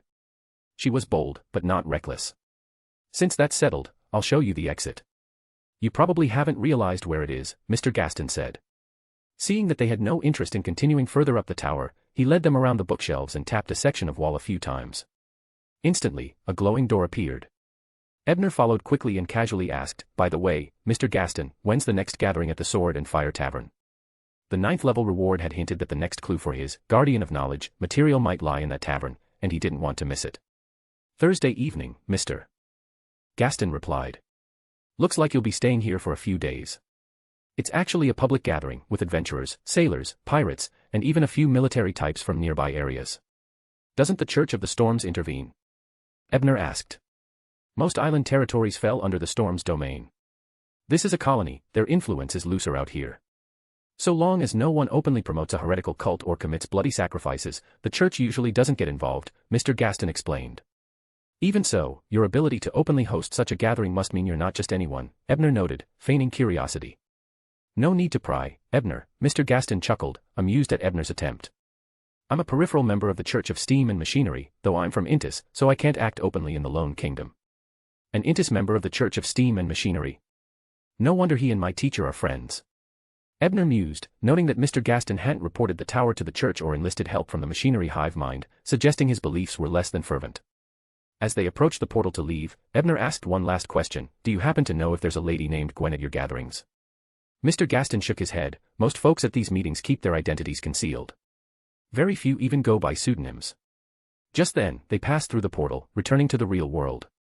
Casting one final glance at the inverted tower stretching endlessly into the sky, Ebner resolved, next time I come, I'll make it past the 6th level, maybe even the 5th or 4th. There's something crucial for my future advancement here. Given what he knew of Roselle's role as a knowledge emperor during his time, Ebner deduced that one of Roselle's key goals in creating this tower may have been to hide a blasphemy card deep within it. This, he suspected, was the real reason the Dream Labyrinth Tower hadn't been seized by any major power, a card's hidden aura likely shielded it from the senses of high-ranking Beyonders. Chapter 45, Mr. Gaston's Beyonder Gathering. In the Dream Labyrinth Tower, the first 3 levels predominantly test a challenger's reasoning and analytical abilities, and the variety of scenes generated within it suggests a connection to one of the pathways associated with omniscience and omnipotence. Regardless of which card of the Omnipotent 5 might lie here, Ebner felt certain he needed it. Moreover, the White Tower card is the most likely candidate to be hidden here. The Dream Labyrinth itself is in the form of a tower, and the tests of reasoning are far too deliberate to be mere coincidence. Taking a deep breath, Ebner managed to suppress his restless longing. He understood that, as he was now, reaching the tower's first level was impossible. Even if he managed it by some miracle, he wouldn't be able to hold on to what he found there. After all, the top of the tower could very well be set up as some kind of multiplayer battle royale mode by Roselle. In the days that followed, Ebner busied himself with odd jobs, from filling in for teachers at the school to helping townsfolk find lost items, all while studying Alorn's notes on mysticism, which he had acquired from the tower. It was a fulfilling schedule. Zaya was similarly occupied, spending her days searching for clues about the sheriff potion materials, and it seemed she had recently obtained information on fear worms, which she was currently confirming. Mr. Gaston, meanwhile, spent at least 12 hours a day immersed in the Dream Labyrinth, his zeal reminiscent of internet-addicted youths from Ebner's previous life. Busy days flew by, and before they knew it, Thursday evening had arrived. Since he was hosting a Beyonder gathering, Mr. Gaston had refrained from entering the Dream Labyrinth Tower for once, arriving early at the Sword and Fire Tavern to prepare the space. Ebner and Zio hadn't accompanied him. Instead, they disguised themselves separately and used the code word Mr. Gaston had provided to enter the tavern's private room. Since this was a small island town, wearing formal attire would have drawn too much attention. Thus, Ebner had chosen a clean, albeit slightly worn, sailor's outfit, applied some oil paint favored by sailors, and tousled his hair until it was a wild mess. Checking himself in the mirror, he was pleased to find that he barely recognized himself. But when Ebner saw Zio in the back alley of the tavern, he couldn't help but wince. She was dressed identically. The same slightly worn sailor outfit, the same oil paint, and even her hair was a mess. The only real difference was that Zio was a head shorter than him, even with her shoes slightly padded for height. If only one of us was dressed like this, it would be inconspicuous, but together we're bound to draw attention, Ebner thought, sighing inwardly. And am I just imagining it, or does her version of this look come off as much more presentable, while I just seem comical? What are you staring at? Zio asked, noticing his odd gaze as she checked her outfit for flaws. I was thinking we might as well just go in together, no one's going to doubt we're a pair anyway, Ebner admitted, resigning himself to their matching attire. After all, as the saying goes, there's no shame in matching outfits. Zio, however, didn't mind at all. No one here knew them anyway, and as long as they didn't get their faces remembered by the authorities or pirates' informants, she was fine. At 7:55, with his entire savings and a few freshly crafted charms in hand, Ebner felt a mix of hope and nerves as he stepped into the meeting room prepared by Mr. Gaston. In the end, he had thrown on a black robe over his sailor outfit, using the hood's shadow to obscure his face. £845 in cash, along with 5 low-level charms, that's my entire fortune. I wonder how much will be left after this gathering. Ebner thought, choosing a seat and letting his eyes wander around the room by the dim candlelight. The group was mostly men, excluding Zio, only 2 women were present. Which of them might be Miss Gwen? A few minutes later, Mr. Gaston, wearing a special mask, clapped his hands and announced, "Let's begin." As his words fell, one of the women, a tall figure clad in thick, concealing robes that only hinted at her figure, eagerly spoke up. She pressed her voice low, saying, "Is the person who wanted to buy the crown jellyfish venom crystal here?" "Yes," a man sitting in the corner replied succinctly. The tall woman sighed with visible relief, then produced a box and said urgently, "I need a weapon that can counter large serpents. Anything will do, even something with severe side effects or limited efficacy, it doesn't matter. If you have it, this box is yours." "I don't have such a weapon, but would money work?" "I'm willing to offer £150, the man in the corner asked after a moment's thought. The tall woman frowned, about to respond, when Mr. Gaston interrupted from his seat with a smile, "I have such a weapon. I can sell it to the gentleman for £150, and then he can trade it with you." The tall woman's face lit up, though she still asked cautiously, "What kind of weapon?"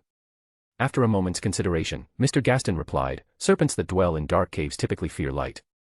This is an arrow made from a feather of the holy sunbird. I remember that you're skilled with a bow, so you should be able to use it.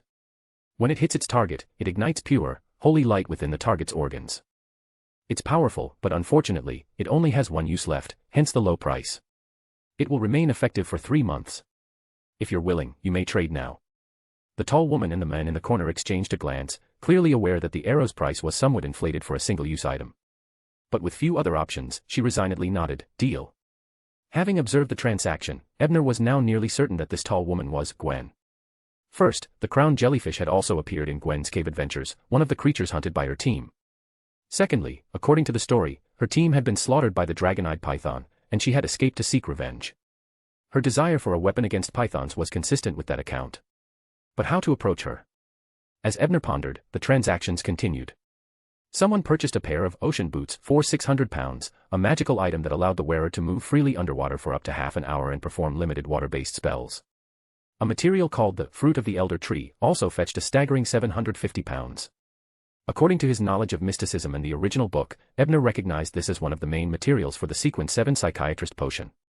Could the buyer be a member of the psychological alchemists? Ebner wondered, glancing at the woman who had just acquired the elder tree fruit. Besides Zio and the tall woman, she was the only other woman present. She was of average height, slightly taller than Zio with her padded shoes. Her face was hidden, but her hair, which spilled from her hood, was a distinctive red. Though that could be dyed to avoid recognition, Ebner noted before shifting his focus back to the gathering. He was simply exercising caution, with no intention of approaching her. The next transactions proceeded, some succeeding, others failing, as most participants had specific goals and weren't inclined to spend on just anything. When no one else made any offers, Ebner finally spoke up. "I need precise information on the location of a dragon-eyed python. £200. As soon as he said it, he felt the gaze of the tall woman fall upon him. Chapter 46, The Side Effect of the Ring of Premonition. Hearing the offer of £200, everyone in the room was tempted. That sum could easily buy the main ingredients for a sequence 9 or even sequence 8 potion, and all they had to provide was information. Some people considered fabricating information to pocket the money, but as they glanced at Mr. Gaston on the main seat, they thought better of it. Among his many beyonder items, he was bound to have something that could verify the authenticity of information. Ebner's high offer had been calculated to draw the tall woman's attention, as it would be easier for her to approach him than the other way around, which would help build her trust. Through deductive analysis, Ebner had figured out that the woman intended to find the dragon-eyed python for revenge. And, judging by the weapon she'd obtained at the gathering, it wasn't quite sufficient, too high stakes. Besides, having experienced one failed adventure, she might have difficulty gathering the funds to assemble a new team. At a time like this, someone willing to pay a hefty price for the dragon-eyed python's location would no doubt pique her interest. And, to be fair, having 500 extra pounds on hand after his recent windfall had left him feeling a bit looser with money than usual. Otherwise, he wouldn't have been so willing to spend £200. As expected, the room fell silent for a moment before the tall woman lowered her voice and said, "I have reliable information on the dragon-eyed python, but discussing it here isn't ideal." Glancing toward Mr. Gaston on the main seat, she added, "Could I request a private area to speak with this gentleman alone after the gathering? This is a simple matter." Mr. Gaston nodded as if he didn't recognize Ebner, then asked him, "My friend, would you be agreeable to a private conversation with this lady?" Ebner was more than willing. With Mr. Gaston nearby, he could act as he saw fit without worrying about unwanted interruptions. Not that he had any intention of behaving poorly. Both Mr. Gaston and Zio, who was committed to justice, would undoubtedly intervene if he attempted any kind of misconduct. "I don't mind," Ebner nodded to the tall woman in agreement. Afterward, Zio expressed her interest in buying a silver bear's right paw, even offering a generous price. Unfortunately, no one responded. As time passed and no new transactions were proposed, Mr. Gaston declared the gathering over and began organizing each attendee's departure to prevent unnecessary conflict. Half an hour later, only 3 people remained in the room besides Mr. Gaston, Ebner, Zio, and the tall woman. Mr. Gaston examined the 3 of them and, imitating an elderly voice, said, "Follow me, I'll lead you to a safe place." The tall woman frowned, glancing at Zio warily. "She's my companion," Ebner explained, noticing the hesitation. Seeing that Ebner and Zio were dressed similarly, the tall woman had already expected as much. After a slight pause, she nodded in acceptance. Mr. Gaston led the 3 of them through a hidden exit in the gathering room, winding through several passages until they reached a spacious underground cavern. Only then did he come to a stop. Looks like Mr. Gaston did quite a bit of tunneling in his search for the dream gate, Ebner thought, amused, before turning to the woman. "Can you share your information on the dragon-eyed python now?" The woman saw that Mr. Gaston had tactfully stepped aside to give them privacy. After gathering her thoughts, she said, "I know the exact location of the dragon-eyed python, and I can even provide you with a detailed report, but I have one condition. You must take me with you when you go to face it, and I want its snakeskin. In return, I'll only charge you £100 for the information." So she wants 2 revenge partners for free and even wants to profit from it. Ebner thought, already prepared to agree. After a feigned pause, he reluctantly nodded. "Fine, let's have Mr. Gaston certify our deal." "Hold on," the woman interrupted. "I also need to know your abilities. That python is extremely dangerous, I don't want to walk into certain death." "Oh. Do you plan on testing me personally?" Ebner chuckled and shook his head. According to Gwen's cave adventures, this woman was only a sequence 9. The sea breeze had alone would make short work of her. "Preferably a spar," the woman replied. Sensing Ebner's confidence, she clenched her fists, unwilling to back down. "I'll be your opponent, then." Zio stepped forward, taking off her inner shoe lifts, which had been interfering with her footing. The woman looked at the short, oil-painted girl, who barely reached her chest, and offered a kind warning, "I'm a sequence 9 warrior. Be careful." Zio straightened, nodded, and simply said, "Arbiter." Since this was only a sparring match, neither woman used weapons. Zio stepped forward swiftly, aiming a low strike at the woman's knee. Usually, she would target the ribs or kidneys, but given the woman's height, she had to settle for a less ideal target.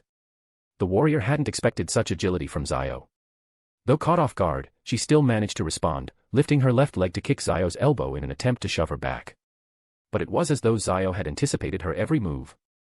Twisting her body in a strange, almost contorted way, she evaded the attack and delivered a light but decisive blow to the woman's abdomen. While not particularly powerful, the strike was enough to establish the victor. "I yield." The tall woman wasn't one to cling to defeat. Lowering her head in disappointment, she accepted her loss. Zio stepped back and, after a moment's thought, said, "You haven't undergone formal knight training, I suppose. You may have been granted skills from the potion, but your combat awareness is a little lacking compared to a properly trained knight. Otherwise, I wouldn't have won so easily." Did Zio just lie without blinking? Ebner thought, amused. He had a clear view of the fight and suspected that while the woman was untrained, she had significant combat experience. If she had really been as lacking as Zio implied, she wouldn't have been almost one shot. Zio had likely relied on her ring of premonition. From the superhuman speed of her initial advance to her uncanny anticipation and contorted evasions, all pointed to the fool's power. Perhaps the warrior's disorientation at the start was due to Zio's arbiter abilities. The woman only seemed disheartened for a moment before she composed herself. Now more open to cooperation, she joined Ebner in requesting Mr. Gaston's certification. Once they had a formal, detailed agreement of responsibilities and rights, she finally revealed the information. The dragon-eyed python is located in a cave on an island I previously explored. It lies over 200 nautical miles southeast of Demir. It's an uninhabited island with no shipping routes. Here, she hesitated briefly, before adding, "I'll need you to advance me 30 pounds. I have to recruit new sailors. After my last attempt, the surviving crew refuses to follow me again." So she's also a captain, Ebner mused. Makes sense, she'd need her own ship to embark on adventures. Yes. Although my Ehrenheim is an outdated sailing ship, I still dream of becoming a great adventurer like Ms. Edwina. She said this with a determined glint in her eyes. Since we're certified, I have no problem giving you a 30-pound advance. Ebner handed her 3 10-pound notes and asked, "Where should we meet?" 2 days from now, 6 o'clock in the evening, at the stone platform on Demir's western shore, she replied. Once the tall woman had departed with her advance, the three of them made their way back to the school dormitory. When Mr. Gaston removed his disguise, he commented leisurely, "Though she's only been in the Demir area for about 2 weeks, her reputation is quite positive. Other than her recent misfortune, her collaborators generally praise her." Having cleaned off his face paint and changed back into his regular suit, Ebner replied with a smile, "With your notary in place, even if she did have any ulterior motives, she'd be forced to tread carefully. Notary isn't foolproof. High-ranking Beyonders or certain Sequence 5s can resist its effects." Mr. Gaston shook his head, cautioning. Just then, Zio emerged, freshly scrubbed and back in her usual attire. The moment she appeared, Ebner froze, struggling to keep his expression neutral. "What's wrong?" Zio asked, puzzled. Without a word, Ebner took her to a nearby mirror. The moment Zio saw her reflection, her mind went blank. Her face had twisted into a skewed expression, resembling a comical smirk with one eye half shut and her mouth slightly askew, a near-perfect embodiment of the amusing expression from his previous life's meme culture. This was the side effect of the ring of premonition. Earlier, with her face painted, it had gone unnoticed, but now, scrubbed clean, her true form was revealed. Chapter 47, The Sudden Outbreak. That night, Zio couldn't help but recall her absurd expression in the mirror. She pulled the covers over her head, feeling utterly mortified. "This is too embarrassing," she groaned. If it had been in front of strangers, it wouldn't have been so bad, but having her friend Ebner see her like that made her want to disappear. She could only thank the heavens that Furs wasn't there. If Furs had seen it and decided to put it into one of her novels, she thought, I'd have to track down every reader and force them to burn their copies. Meanwhile, in another dormitory room at the school, Ebner was performing a ritual. "I pray for the power of knowledge. I pray for the strength of reason. I seek the blessing of the God of knowledge and wisdom. Grant this item the ability to hide one's face." As some inexplicable characters briefly appeared and then faded, Ebner concluded his praises for the god's generosity. He then picked up the sailor hat from the center of the altar, activated his pure white eye to inspect it, and nodded in satisfaction. "With my potion further digested, my rituals are improving as well. This hat should last for at least 10 days. I'll give it to Zio tomorrow so she can use it after the ring of premonition. That way, she won't refuse to use her full ability out of fear of dying of embarrassment, which could end up putting her life at risk." Just as he was wrapping up his materials, Ebner suddenly heard a faint roar coming from the northern streets of the town. The village was small, so the sound traveled from the northern edge all the way to the southern end where the school was located. He quickly threw on his clothes and left his dormitory, only to find Zio stepping out of her room as well. They exchanged a glance, then silently ran toward the school's storage room, moving in sync without a word. Mr. Gaston was still grinding through levels in the Dream Labyrinth Tower, oblivious to what was happening outside. Upon reaching the Gate of Dreams and Reality, Ebner used a charm to enter the labyrinth and hurriedly summoned Mr. Gaston from the depths of his dreamscape. By now, the commotion outside was growing louder, with the entire town seemingly on alert. Mr. Gaston's face turned grim as he took out an ornate mirror, sensing something through it. Finally, he turned to Ebner and said, a monster from the northern forest of the island has broken through the Church of Storm's containment. A monster? How could there be monsters on this island? Ebner asked, taken aback. This place is called Demir for a reason. During the Fourth Epoch, this land was ruled by a demon named Demir Andariel. Mr. Gaston explained as he led them toward his storage room, where he kept some powerful Beyonder items. Andariel. A demon family. Ebner followed Mr. Gaston, a headache forming as he realized he had once again found himself in the middle of yet another dangerous incident. That demon was eventually slain in the Suanya Sea by a Church of Storm saint, and the other monsters on Demir Island were thoroughly purged. Unfortunately, the northern forest of the island retained some contamination from the demigod demon's aura, and it can only be healed by time. Over the years, various monsters have periodically emerged from the tainted land, though they are usually weak and even attract adventurers hunting for materials. That's actually one reason there's a colony on this small island, Mr. Gaston explained as they reached the storage room. So Demirport's famous cured meat owes its temporary enhancement of spiritual perception to this history. Ebner recalled how a young girl named Donna in the original novel had been able to see Klein's messenger after eating the island's signature delicacy. I heard that a fear worm was spotted in the northern forest recently, Zio chimed in unexpectedly. For days, she had been inquiring about the ingredients for her sheriff potion, and she had even managed to gather information on one of them, the eye of a fear worm. It seems the signs were there a few days ago. I was just too engrossed in the dream tower to notice. Mr. Gaston sounded regretful as he pulled out 2 powerful Beyonder items from his storage and handed Ebner and Zio 30 anti-magic bullets each. The church only cleansed the forest 2 years ago, there shouldn't have been enough time for strong monsters to form. What's more, the outer edges of the northern forest are protected by wards. They don't affect humans or animals, but it's nearly impossible for monsters to cross them. Something must have changed. Given the island's unusual nature, why isn't there a mandated Punisher squad stationed here? Ebner asked. With both the mysterious Dream Gate underground and frequent incidents involving supernatural phenomena, Mr. Gaston's previous statement that the island was too small to justify a Beyonder presence now seemed suspect. You do ask a lot of questions, typical of a detective. Mr. Gaston shot him a glance before patiently explaining, the reason is complicated. First, as I said, this town is small, it's a colony, and they are lax on supernatural events. There's no strict need for a Beyonder squad. Second, the area is under Ruin's military jurisdiction, and they're highly resistant to the Church of Storm Beyonders being stationed here. Third, since the demigod demon fell to the church, his influence on the monster seems to increase whenever mandated punishers remain on the island for extended periods, which accelerates the monster spawning. I see. Ebner nodded, though he felt there was more to this. The image of the red-haired woman from the Beyonder gathering who had bought the ingredient for psychiatrist flitted through his mind. Could a member of the Psychological Alchemist Society have any connection to these monsters breaking through the containment? He wondered silently. At that moment, intense gunfire reached their ears, followed by the rumble of naval cannons. Mr. Gaston's face darkened. The colonial garrison has opened fire. That means a large group of monsters has reached the town's edge. We need to hurry over and assist them. Ebner and Zio nodded solemnly, understanding all too well that there would be no survivors if the town fell. At the capital of the Rhodes Archipelago, Byam, at the Church of the Waves. The Church of the Waves, the largest church in these waters, boasted a grand classical design with towering columns, arches, a massive dome, and 2 belfries. During the colonial era, when settlers often lacked time to build churches, this led to disastrous results. Despite claiming control of native lands, they would suffer mysterious and unexplained deaths, dying in droves, often without apparent cause. It was only after the major churches had established their buildings that these terrifying events gradually declined, becoming rare occurrences. At present, a priest entered the church and, illuminated by the warm candlelight that marked the boundary of human presence, stepped into the grand prayer hall.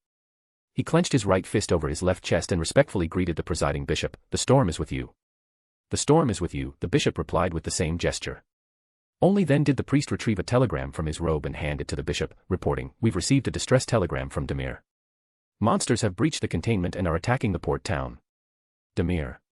The bishop murmured thoughtfully. "Are any nearby mandated Punisher squads currently available?" "They are. However, they're engaged in tracking down and intercepting a listener from the Aurora Order across their respective territories," the priest replied. "A single listener requires that many to intercept." The bishop sounded surprised, as though hearing this for the first time. "This is a mandate from the consistory.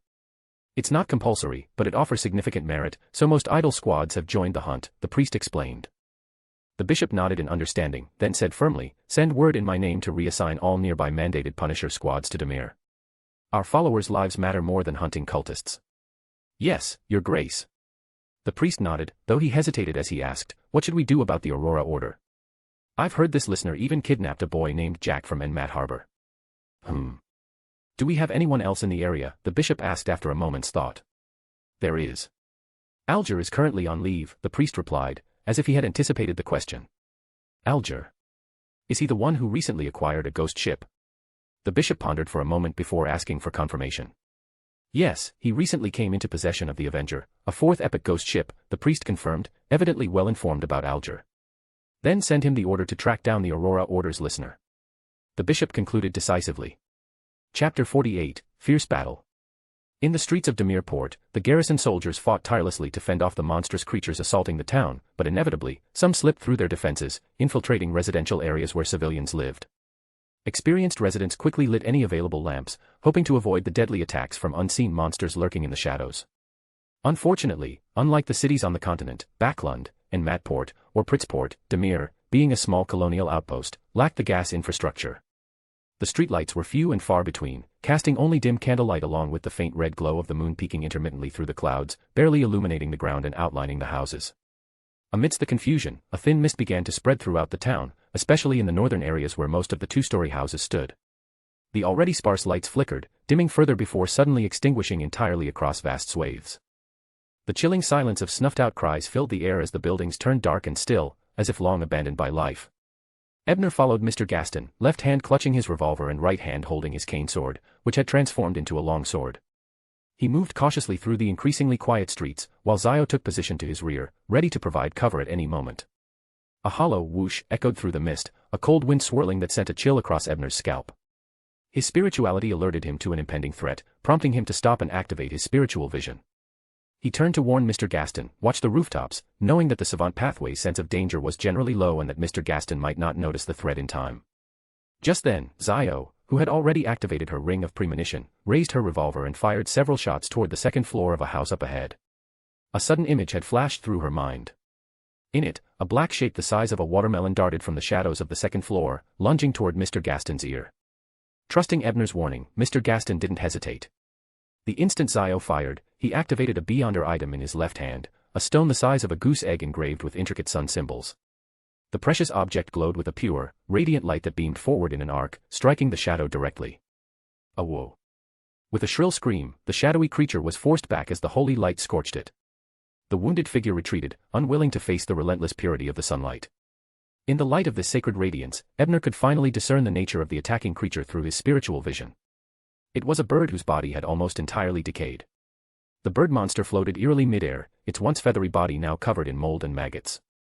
Rotten flesh dripped with yellow-green ichor, stretching loosely over visible bones, as if it had once been a pigeon.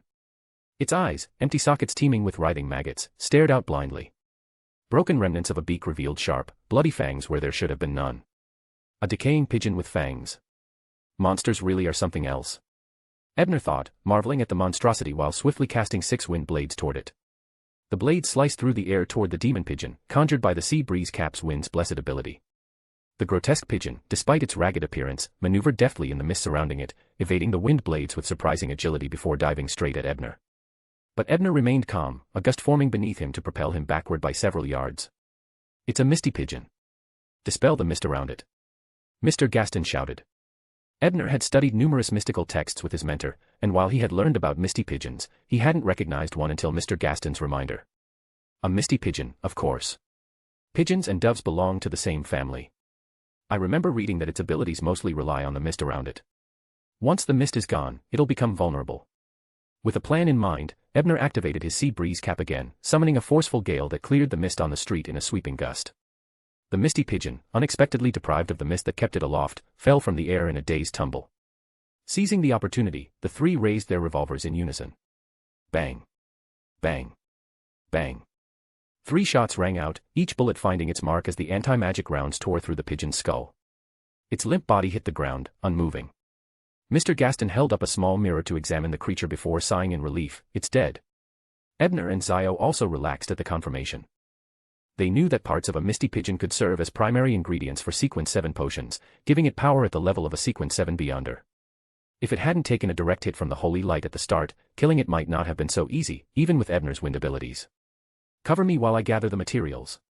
We'll split up the spoils after we're done here, Mr. Gaston said decisively. Understood. Both Ebner and Zio nodded in agreement, understanding that it was too risky to distribute items on the spot. After Mr. Gaston quickly stored the Misty Pigeon's remains in tin boxes, the three continued heading northwest toward a building where they heard sounds of a fierce battle. They avoided heading to the military's front line outside the town. They didn't want to risk getting forced into service as cannon fodder. While they were willing to help defend against the monster invasion, they weren't about to sacrifice themselves needlessly. Monsters slipping through the town's defensive line won't be too numerous, perhaps 3 or 4 at most. Creatures like Misty Pigeons, which are desperate enough to scavenge, will come for us anyway, given that they're attracted to the strong spirituality of Beyonders. Mr. Gaston commented as they made their way. And even a dim-witted bird like the Misty Pigeon came straight for us, Ebner replied, reaching into his pocket and pulling out a sailor's hat for Zio, who was keeping her head low. What's this? Zio asked, confused. It's a hat I made with ritual magic. It'll mask the wearer's face, so you won't have to worry about the side effects of the Ring of Premonition. Ebner explained. He admired Zio's decisiveness in battle. Despite any embarrassment the ring's side effects might cause, she hadn't hesitated to use it. She was a reliable and trustworthy companion. Zio pressed her lips together, the simple action turning comical with the ring's distortion, her lower lip jutting nearly up to her nose. Ebner stifled a laugh, pretending not to notice, while Zio promptly put on the hat to conceal her face. In a 2-story house in the northwest part of town, and Gwen stared at the dimmed arrow on the floor with a wry smile. It was the arrow she had just exchanged for at the Beyonder gathering, meant for her hunt against the dragon-eyed python, but here she was, using it up before the expedition had even started. Even worse, despite hitting the creature with the holy fire arrow, it was merely repelled. If it weren't for its reluctance to risk another attack, she'd likely be in an all-out struggle to survive. This won't last much longer. It's bound to test my defenses soon, and the moment I show any weakness, it'll strike with full force, and the army is still busy fending off the main horde outside the town. No help is coming. Gwen's spirits fell, memories of her past creeping in, her parents, her friends, the easy life she once led. Gradually, her mind spiraled from frustration to regret, regret to sorrow, sorrow to despair. Suddenly, a faint golden light washed over her, an unseen force merging into her body. In an instant, she felt warmth and comfort, like basking in summer sunlight that chased away the bone-chilling cold inside her. Ah! She gasped, her courage returning as she realized how close she had come to being ensnared by the creature's sinister power. If it weren't for the sun's blessing, she would have either been corrupted into a monster herself or driven to suicide in her hopelessness. So that creature wasn't even stalling, its attack was already underway. Relieved, Gwen knew that she'd narrowly escaped its grasp because of her unexpected reinforcements. Half a minute earlier, downstairs, Mr. Gaston had been watching the monstrous dog with a peculiar expression. It seems to have been repelled by the arrow I just sold. An upright eye, human ears, and a dog-like appearance. This must be a despair hound, Ebner remarked, unfazed by the grotesque creature now turning its gaze upon them. A product of muddled demonization rather than a legitimate demonic transformation. It's capable of diverse powers, mimicking whatever it's tainted by. There's no such thing as a proper potion-trained monster, but despair hounds tend to have a knack for mental manipulation. I'll activate the solar halo, then we'll go in for the kill. Chapter 49, Setting Sail. As soon as the solar halo unfolded, the despair hound let out a miserable howl, its spirit power backfiring under the light. Ebner seized the opportunity and fired 2 anti-magic bullets. However, the hound's hide proved tough, it merely turned its head, letting the bullets strike its body, causing spurts of blood but no fatal damage. Undeterred by the gunshots, the despair hound leapt away, attempting to escape. It was far wilier than the Misty Pigeon they had faced earlier. But Zio had already moved to block its path, evading its lunges with ease thanks to her Ring of Premonition. She fired repeatedly at its head, forcing the hound back to its starting point. Before it could regain its footing, a holy fire descended from above, setting its fur ablaze. The golden, ethereal flames radiated a formidable solar energy that overwhelmed the hound's corruption. Snarling in pain, the creature released a cloud of black smoke from its mouth, barely managing to extinguish the holy flames. But by then, Ebner was already upon it, propelled by a gust of wind at his feet. With both hands, he raised his cane sword and struck fiercely at the creature's neck, where the holy flames had done the most damage. Exhausted and unable to dodge, the despair hound activated its last resort ability in a panic, sacrificing one of its vertical pupils as a substitute for its life. As Ebner's strike connected, the hound's head rolled far across the ground. Its hide and bones, battered by successive blows, could no longer withstand the supernatural cleaving power of the cane sword. Thick black smoke poured from the creature's severed body, which then collapsed lifelessly to the ground. Yet Ebner, knowing the creature's abilities from his research, didn't let his guard down and waited for Mr. Gaston's confirmation. As a pure, gentle ray of light descended, the despair hound's corpse swiftly disintegrated, leaving only a single, cold vertical pupil behind. As expected, the despair hound used its demonic eye as a decoy. Ebner sighed, lowering his cane sword. Although we didn't kill it completely, it won't be able to cause any more harm for at least 15 years. Without its eye, the despair hound will have to sleep and recover, Mr. Gaston said, lightly touching the stone in his hand to close the solar halo. Just then, a powerful, soul-deep tremor surged through the area, filling them all with paralyzing fear. Moving felt as if pushing against an impossible weight, each step a struggle. Another enemy nearby. Ebner's mind raced as he activated his pure white eye without hesitation. The moment his vision turned pure white, the pressure lifted, freeing him from the immobilizing fear.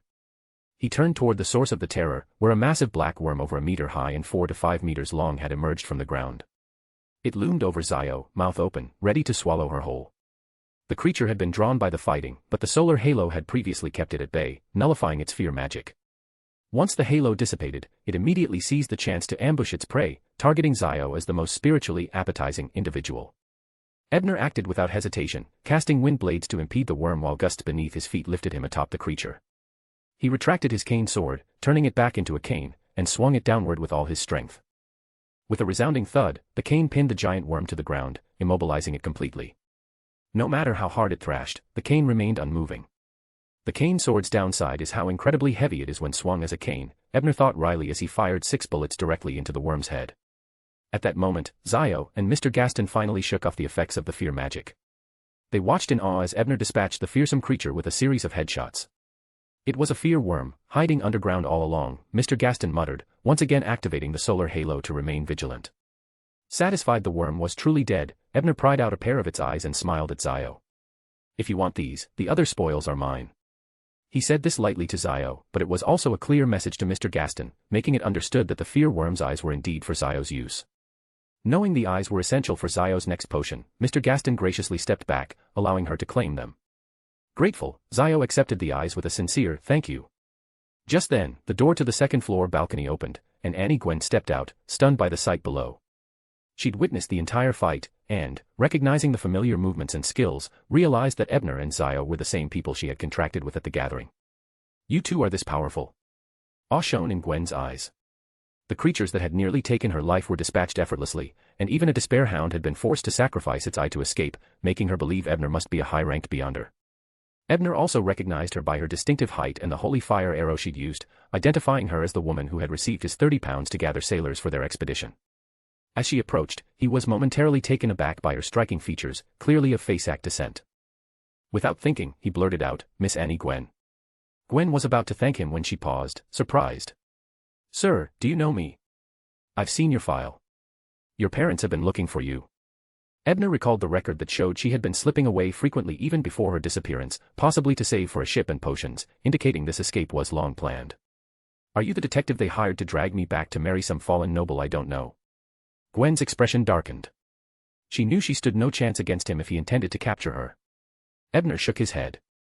Relax, I'm not here to take you back. I just happened to read your file. Seeing the area was still unsafe, Gwen refrained from asking further questions and instead requested to join their group, offering her strength to combat the monsters. Ebner and the others noted she was mainly seeking the safety of their numbers. However, since she was at least a sequence 9, they accepted her offer.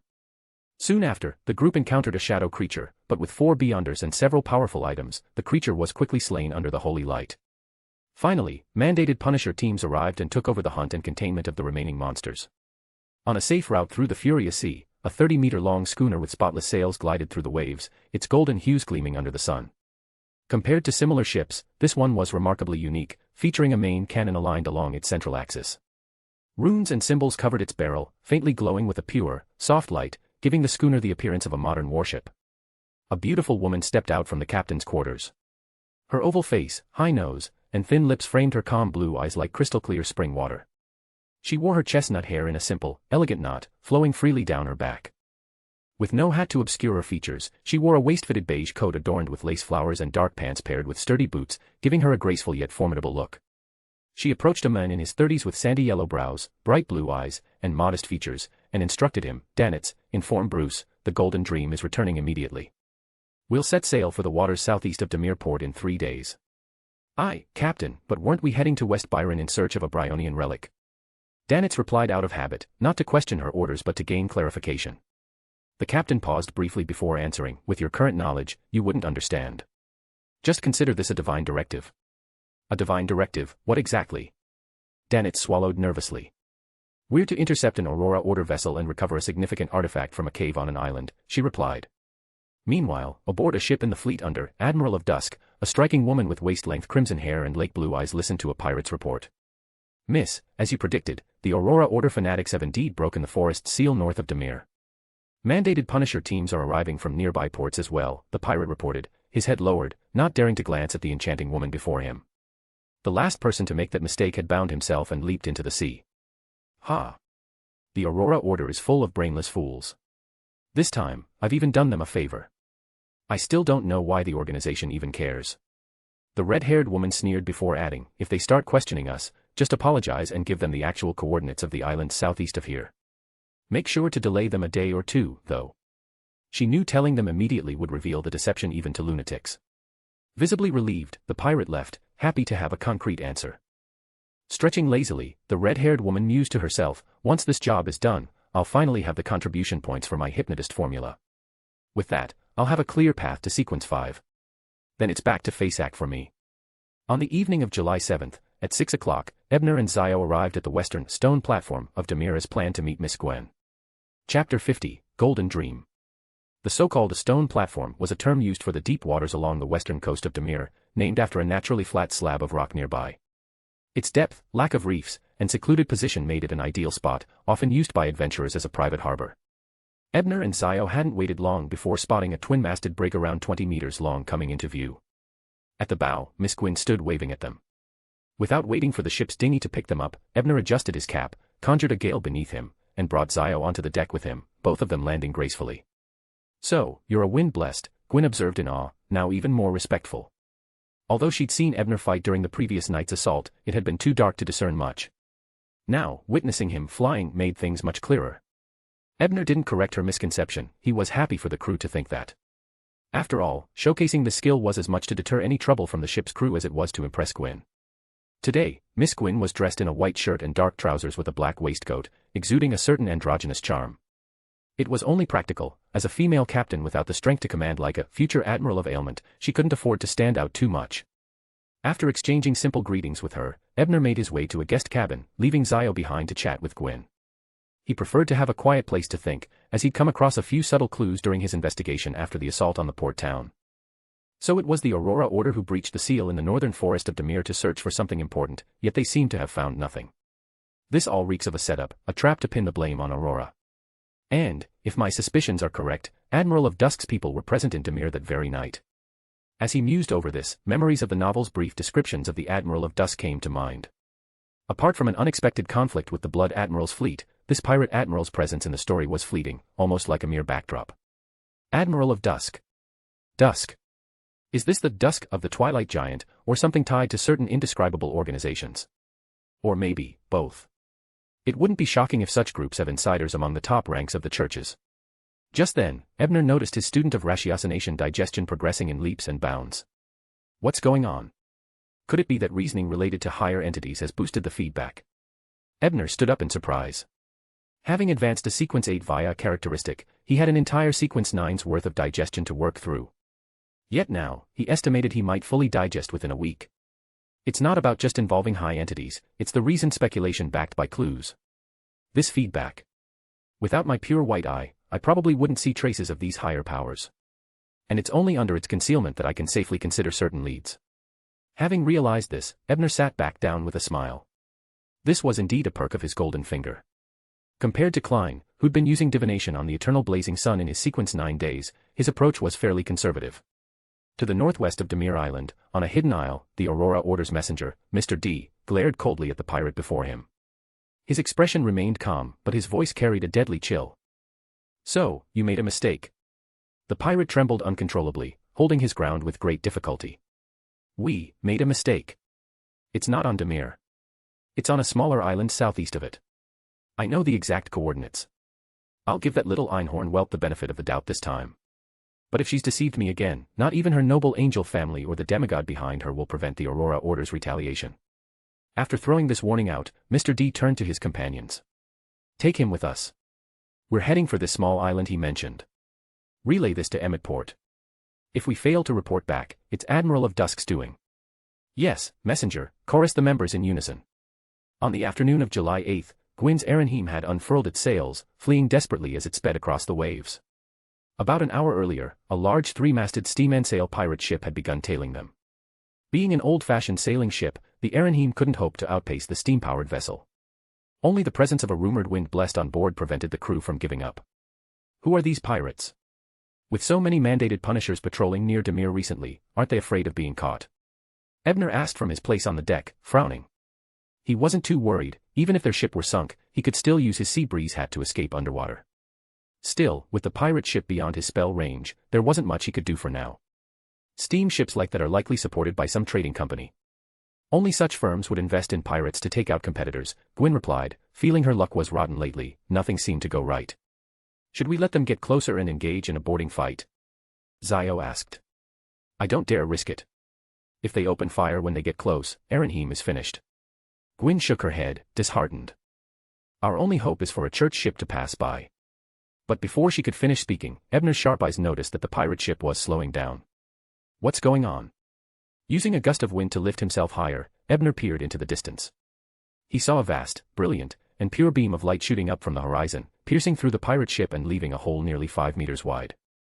In the next moment, as Gwyn, Zio, and Ebner looked on in awe, a clean, golden-sailed ship, glinting under the sun and over 30 meters long, approached with remarkable speed.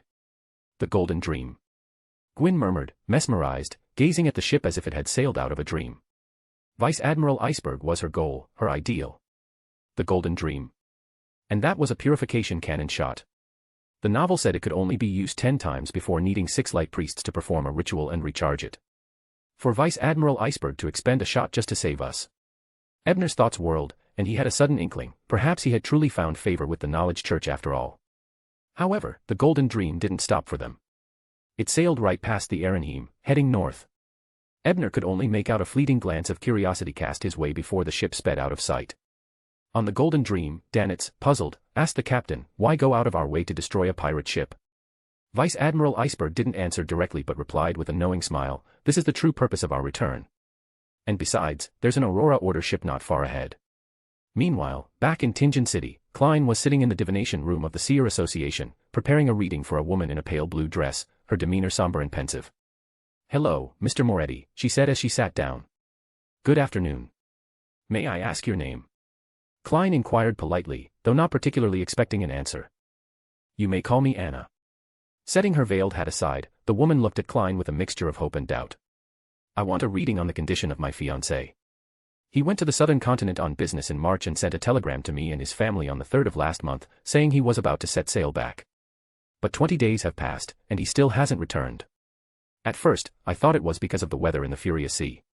But now, over a month has passed, and though his ship, Clover, docked in Emmetport, no word has come from any of its passengers. Klein regarded his first proper client as a diviner with cautious anticipation. What type of divination would you like to use? Chapter 51, Change. Hearing Klein's question, Anna, with her beautiful eyes, hesitated for a few seconds, then left the decision to him. Klein thought briefly, resting his elbows on the table and clasping his hands near his face. Calmly, he replied, we'll use astrological divination. Using Anna's fiancé's name, physical description, address, birthdate, and other details, Klein quickly sketched out the star chart.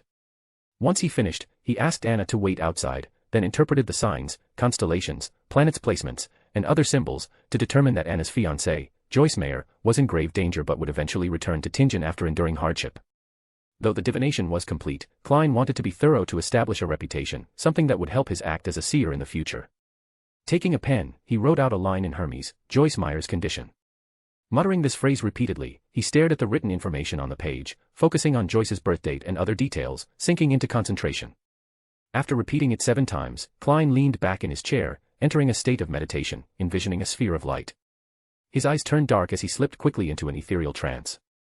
His surroundings became quiet and empty, and a surreal mist stretched out endlessly above him. Recalling the page's contents once more, he allowed himself to drift into a deep sleep. He was using dream divination. Everything blurred, and Klein found himself in a twisted vision, half conscious, half oblivious. Gradually, the dream clarified, revealing a young man with a hooked nose and blonde hair, swimming frantically in a sea of blood, nearly swallowed several times, but eventually escaping to shore. The scene shifted. Klein saw a familiar garden villa, along with the prominent signboards of buildings across the street. In a dark corner, the blonde-haired, hook-nosed young man crouched in crazed distress, staring intensely at one sign, Divination Club. Suddenly, the scene changed again, and Klein found himself within a grand yet dilapidated palace. The palace walls were crumbling, and moss and weeds had taken root in places, growing through cracks. Through gaps in the structure, he could see nearby mountain peaks and white clouds floating past. At the palace's head was an enormous throne made of stone, inlaid with dim gems and gold, as if it had not been meant for a human. The massive, mottled throne sat empty, weathered by time and marked by age. Perplexed, Klein glanced around, unable to understand why he was dreaming of such a place. As his haste started to lift, he subconsciously moved toward the palace exit, wanting to see what lay beyond. Then, suddenly, he felt a gaze upon him, a gaze from behind. Klein turned sharply to face the massive stone throne, only to see countless transparent maggots writhing together, growing slowly and menacingly. Hiss! Klein's eyes snapped open as he awoke from the dream. Rubbing his temples, he frowned, wondering, the beginning was the result of my divination, but what was the latter part? It seemed like it was directed at me personally. He was sure this wasn't some hidden fear manifesting as a dream, as he had been actively divining. And the results of the divination are troubling. Joyce is somehow outside the Divination Club. From his appearance in the dream, it seems like he's ready to attack. No, something is very wrong with his state. This is definitely a supernatural incident. Klein decided to alert the authorities immediately. Taking a deep breath, he opened the door to the reception hall, where Anna was looking out the window, ignoring her untouched tea. Ah, Mr. Moretti, did the divination yield any results? Anna asked, standing up quickly as she caught sight of him. Klein didn't answer directly. Given the warning he had received from his vision, he spoke carefully. Don't worry about him for now, my divination indicates you're in great danger if you leave here, and that danger may come from your fiancé. How can that be? Anna replied, half in disbelief, then seemed to consider something before asking uneasily, could Joyce have angered someone? In any case, it would be safer for you to stay here until the police arrive to check on things, Klein said before moving toward the door, intending to call for his Blackthorn Security Company team. But as he reached the door, he paused, turned back to fetch a citron pendant from the divination room, and held the silver chain, allowing the pendant to dangle before him. Waiting for it to settle, he envisioned the light sphere again and repeated the question, will I be in danger if I go out now? After 7 repetitions, Klein opened his eyes to see the citron spinning clockwise, quite rapidly. This confirmed that leaving would indeed be dangerous, and it wasn't a mild threat, either. Could it be that Anna's fiancé suspected her of meeting with me romantically? But why would he target me as well? What's going on? Klein rubbed his temples as an idea started to take shape. After confirming through divination that other female guests leaving would be safe, Klein approached the front desk, tapping to get the attention of Angelica, who was leisurely reading a magazine. Mr. Moretti, is something wrong with your reading? Angelica asked, surprised. Anna may be in danger. Could you please go to the police and ask them to send someone here to escort her safely home? Klein answered seriously. Oh dear, is it true? Angelica was so shocked that she dropped her magazine. To reassure her, Klein produced a special badge from the 7th Special Operations Squad and handed it to her. Take this to the station and tell them it's from Probationary Inspector Klein Moretti of the Special Operations Unit, requesting Senior Inspector Dunn Smith support. Oh. So you're an inspector, Mr. Moretti. Angelica looked at Klein with renewed respect. Her doubt dissipated instantly, and even Anna abandoned her plan to head home, deciding to wait for the police's protection. Feeling both nervous and thrilled, Angelica left quickly, while Klein settled at the front desk in her place, his hand resting on the revolver in his pocket. My bullets ran out at the range earlier, and I didn't get new ones from the office. He thought ruefully. At Blackthorn Security Company, Captain Dunn Smith scanned a newly translated dispatch. After reading it, his expression grew serious.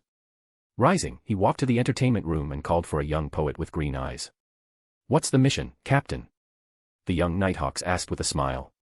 Be serious, Leonard. Captain Dunn reminded him, then added, it's a rescue mission for Klein Moretti. The young man, Leonard Mitchell, blinked in surprise. Him again. He does seem to run into trouble quite often. At the Divination Club, Klein checked the lobby's clock, estimating that his team was nearby. He walked to the second-floor window, looking down at Leonard, who was pretending to read a newspaper on the street below. Suddenly, Klein felt a slight dizziness, realizing that Captain Dunn had pulled him into a dream state. What's going on? Dunn asked. Klein quickly explained the situation, adding, Joy seems unstable, like someone may be influencing him. Dunn nodded.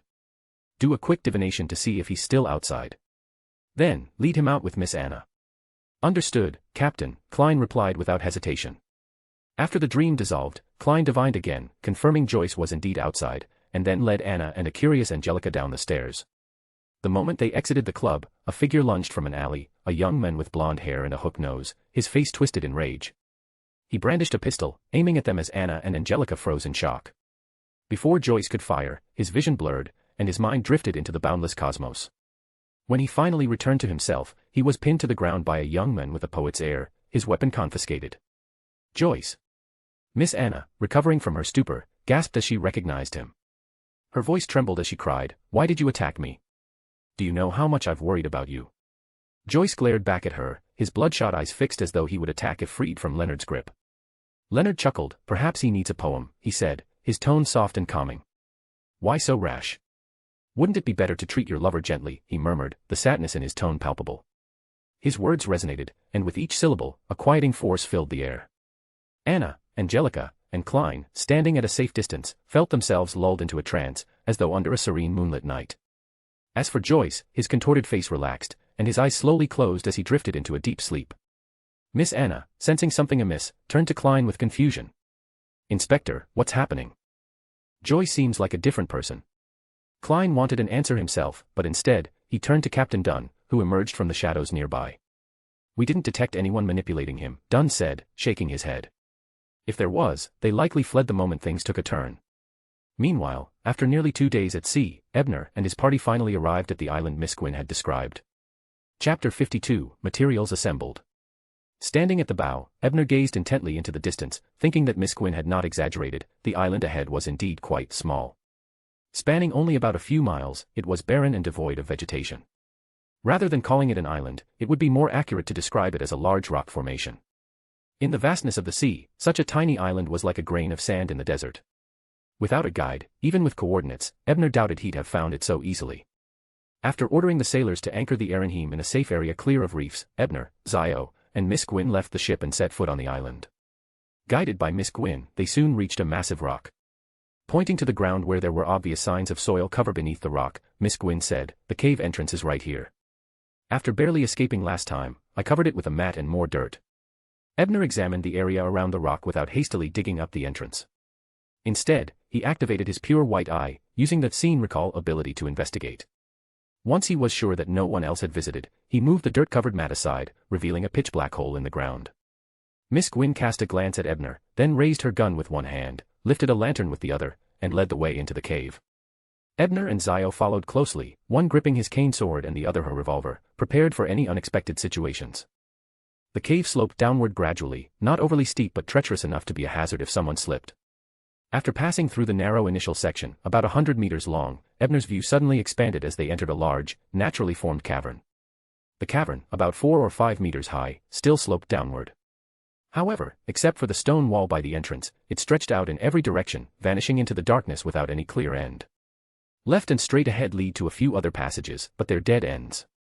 There were some creatures at the end of each, but I dealt with them last time, Miss Gwyn explained, pointing to the right as she added, "Only the right side connects to a spiraling passage that goes deeper. We only made it partway before we were attacked by the dragon-eyed serpent." What Miss Gwyn described was consistent with what Ebner had read in the cave adventures. Nodding, he kept his silence. "Would you like to explore the other passages first?" Miss Gwyn, unaware of Ebner's foreknowledge, offered. Ebner exchanged glances with Zio and shook his head with a smile. "Let's go deal with that dragon-eyed serpent first." The primary reason he'd come here was to obtain the Keeper of Knowledge's main material, and everything else was secondary. "Follow me, then. And be careful, the creature is skilled in ambushes, so it may already be watching us from the shadows." With that, Miss Gwyn carefully led the way to the right, holding up her lantern. About half an hour later, the three reached the edge of the cavern. They stood before a 2-meter-high, 4 to 5-meter-wide passage that spiraled downward, surrounded by thick stone walls. "This passage is long and descends steep. Last time, we only traveled partway before that monster blocked our path," Miss Gwyn repeated, a hint of resentment in her voice. The closer they got to the spot where her companions had perished, the more her emotions grew turbulent. Ebner didn't try to console her. If it had been his friend who'd fallen, he'd feel the same anger. The best way he could help her was by aiding her revenge. This time, Ebner insisted Miss Gwyn stay behind him.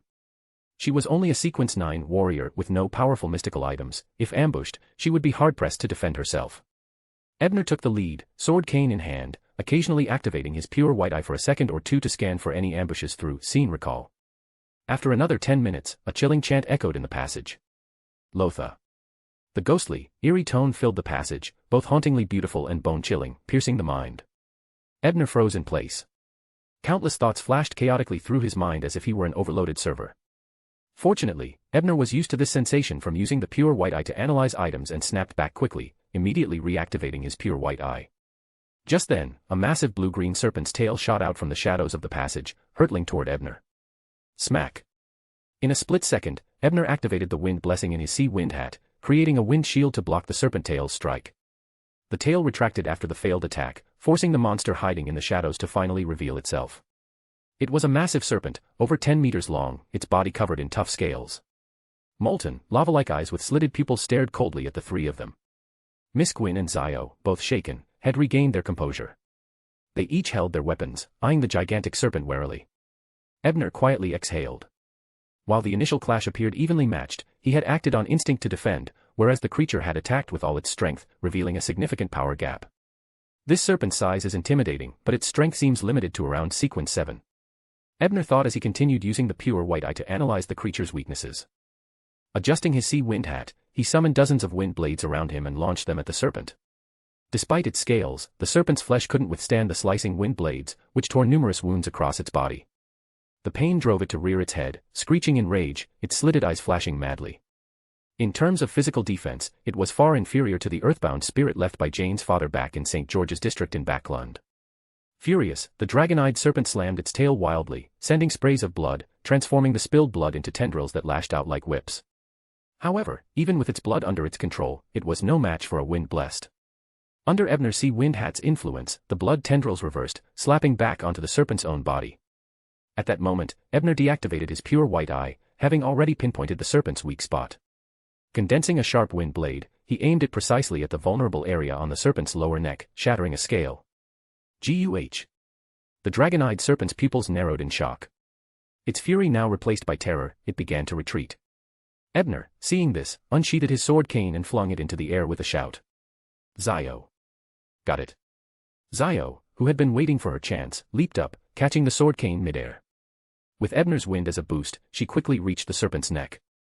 Dodging the last blood tendril through premonition, Zio plunged the sword cane into the creature's weak spot. At the moment of impact, the light in the serpent's molten eyes dimmed. Its scales began falling off layer by layer, and its once formidable body withered and collapsed in seconds. Zio landed gracefully on the passage floor, thanks to her enhanced agility, and quickly donned a sailor's cap to hide any effects from her ring of premonition. After waiting for a few moments, Ebner confirmed the serpent was truly dead. He approached carefully, extracted the creature's massive, lava-like eyes, and placed them into a pre-prepared tin box. These eyes, capable of deciphering others, were the creature's strongest asset. Unfortunately, the serpent itself lacked knowledge and intelligence, so it had never been able to utilize the ability fully. With these, I finally have everything needed for the Keeper of Knowledge potion. Once my student of ratiocination pathway is fully digested, I'll be ready to advance to sequence 7. As Ebner silently celebrated, he heard a muffled sob behind him. Turning, he saw Miss Gwyn kneeling, her tears streaming down her face yet her expression breaking into a relieved smile. Since the death of her companions and her solitary escape, Miss Gwyn had shown remarkable resilience. Despite the difficulties on her quest for vengeance, she had pressed forward. Now, with her enemy defeated, the mix of sorrow and joy overwhelmed her. Ebner and Zio didn't say a word, quietly letting her release her emotions as they collected the serpent's remains. Besides the eyes, its scales and skin were valuable as well. After a while, Miss Gwyn composed herself, wiping her tears with a small, embarrassed smile. Sorry. I must look a mess. Not at all. I understand how you feel. Ebner waved her off, handing her the serpent's skin. Here's the trophy we promised in the agreement. While the creature had been formidable in life, its remains had shrunk considerably upon death, leaving only about 2 meters of skin, a far cry from its former glory. Thank you, Miss Gwyn murmured, taking the skin with a faint blush. Knowing how vital this material was, she couldn't decline, though she felt somewhat unworthy, having done little in the fight. Well, we've dealt with the serpent. How about we see where this passage leads? Ebner suggested. Both women nodded in agreement, and they set off again down the spiraling path. In under 10 minutes, they reached the end, a chamber with a 5-meter-wide pool and a small nest beside it. The nest held scattered human belongings, likely remnants of adventurers who had met their end here. Ebner glanced through the pile, noting mostly tattered clothing, mundane weapons, and worn backpacks. But in the deepest part of the nest, a deep red, jelly-like substance and a translucent, jellyfish-like material caught his eye. Those should be the beyonder characteristics of Jones and Roy. Two of my former companions, one a sailor and the other a hunter. They were killed by that monster, Miss Gwyn murmured, her face solemn. Ebner turned to her, a glint of curiosity in his eyes. You seem well versed in the concept of beyonder characteristics. After all, even a second-generation beyonder like Zio only knew about the existence of beyonder characteristics after meeting him. Chapter 53, Sunken Ship. The term beyonder characteristics, along with the associated laws of indestructibility and conservation of beyonder characteristics, is considered highly specialized knowledge. In fact, neither Zio before joining the Tarot Club in the original story nor Danitz, despite following Vice Admiral Iceberg for a long time, were aware of it. Now, Miss Gwyn, a novice, wild beyonder, had not only used the term correctly but appeared to understand its implications, making Ebner even more curious. Miss Gwyn looked puzzled at Ebner's words, taking a moment before nervously asking, "Is it strange that I know about beyonder characteristics? It suggests you've had access to beyonder's teachings. If you acquired such knowledge from unofficial sources, I'd advise you not to display it in front of strangers. If someone harbors ill intentions, they might covet what you know," Ebner advised her. At that, Zio threw Ebner an odd look as if to say, "Are you really one to give that advice?" Ebner pretended not to notice, though he felt somewhat aggrieved. When he'd first arrived, his guard wasn't as high, and being around familiar characters from the original story like Zio and his teacher, he'd been inclined to share more than he should have. After understanding Ebner's point, Miss Gwyn sighed in relief and explained, "I trust you. I became fascinated with adventuring and becoming a beyonder after finding a notebook when I was young. The notebook contained various pieces of occult knowledge, even the warrior pathway potion formulas. At the end, the writer mentioned this cave, intending to explore it. I wonder if any of the items here belong to him." Thoughtfully nodding, Ebner walked over to the pile of items in the nest, casually sifting through some of the bags and pouches as he asked, "Who wrote the notebook? Was there any self-description?" "There was," Miss Gwyn replied. "He claimed to be a descendant of giants, possibly from the fourth epoch. At least, that's what I inferred from the events he mentioned." Ebner froze momentarily, his hand stilling. He frowned, "A giant's descendant from the fourth epoch. What did he describe?" "He mentioned the Pale Disaster and a renewed alliance of the seven gods," Miss Gwyn said after a moment's thought. "I researched for a long time before concluding that the Pale Disaster happened near the end of the fourth epoch. Knowledge of the seven gods' alliance during the Pale Disaster is far from common, particularly for lower sequences or laypeople. For this notebook writer to be familiar with it, he must have been a mid-sequence powerhouse. Yet, none of the relics here fit the profile of such a figure. Had someone taken his remains later? Or perhaps he hadn't perished here, or maybe the cave concealed more secrets." Pondering this, Ebner scrutinized the area around the pool and activated the pure white eye again. Through scene recall, he saw the dragon-eyed serpent entering and exiting the pool multiple times, returning each time with fresh wounds. "I see. This isn't the end of the cave," Ebner muttered to himself, forming an idea. He decided to explore the pool. Since even the poorly defended, dim-witted serpent had safely returned several times, it suggested that any danger beneath the surface wasn't too great. Despite his determination, Ebner chose not to jump in right away. He'd just fought a battle and needed to replenish his spiritual power before venturing further. In the meantime, they could divvy up the spoils from the nest.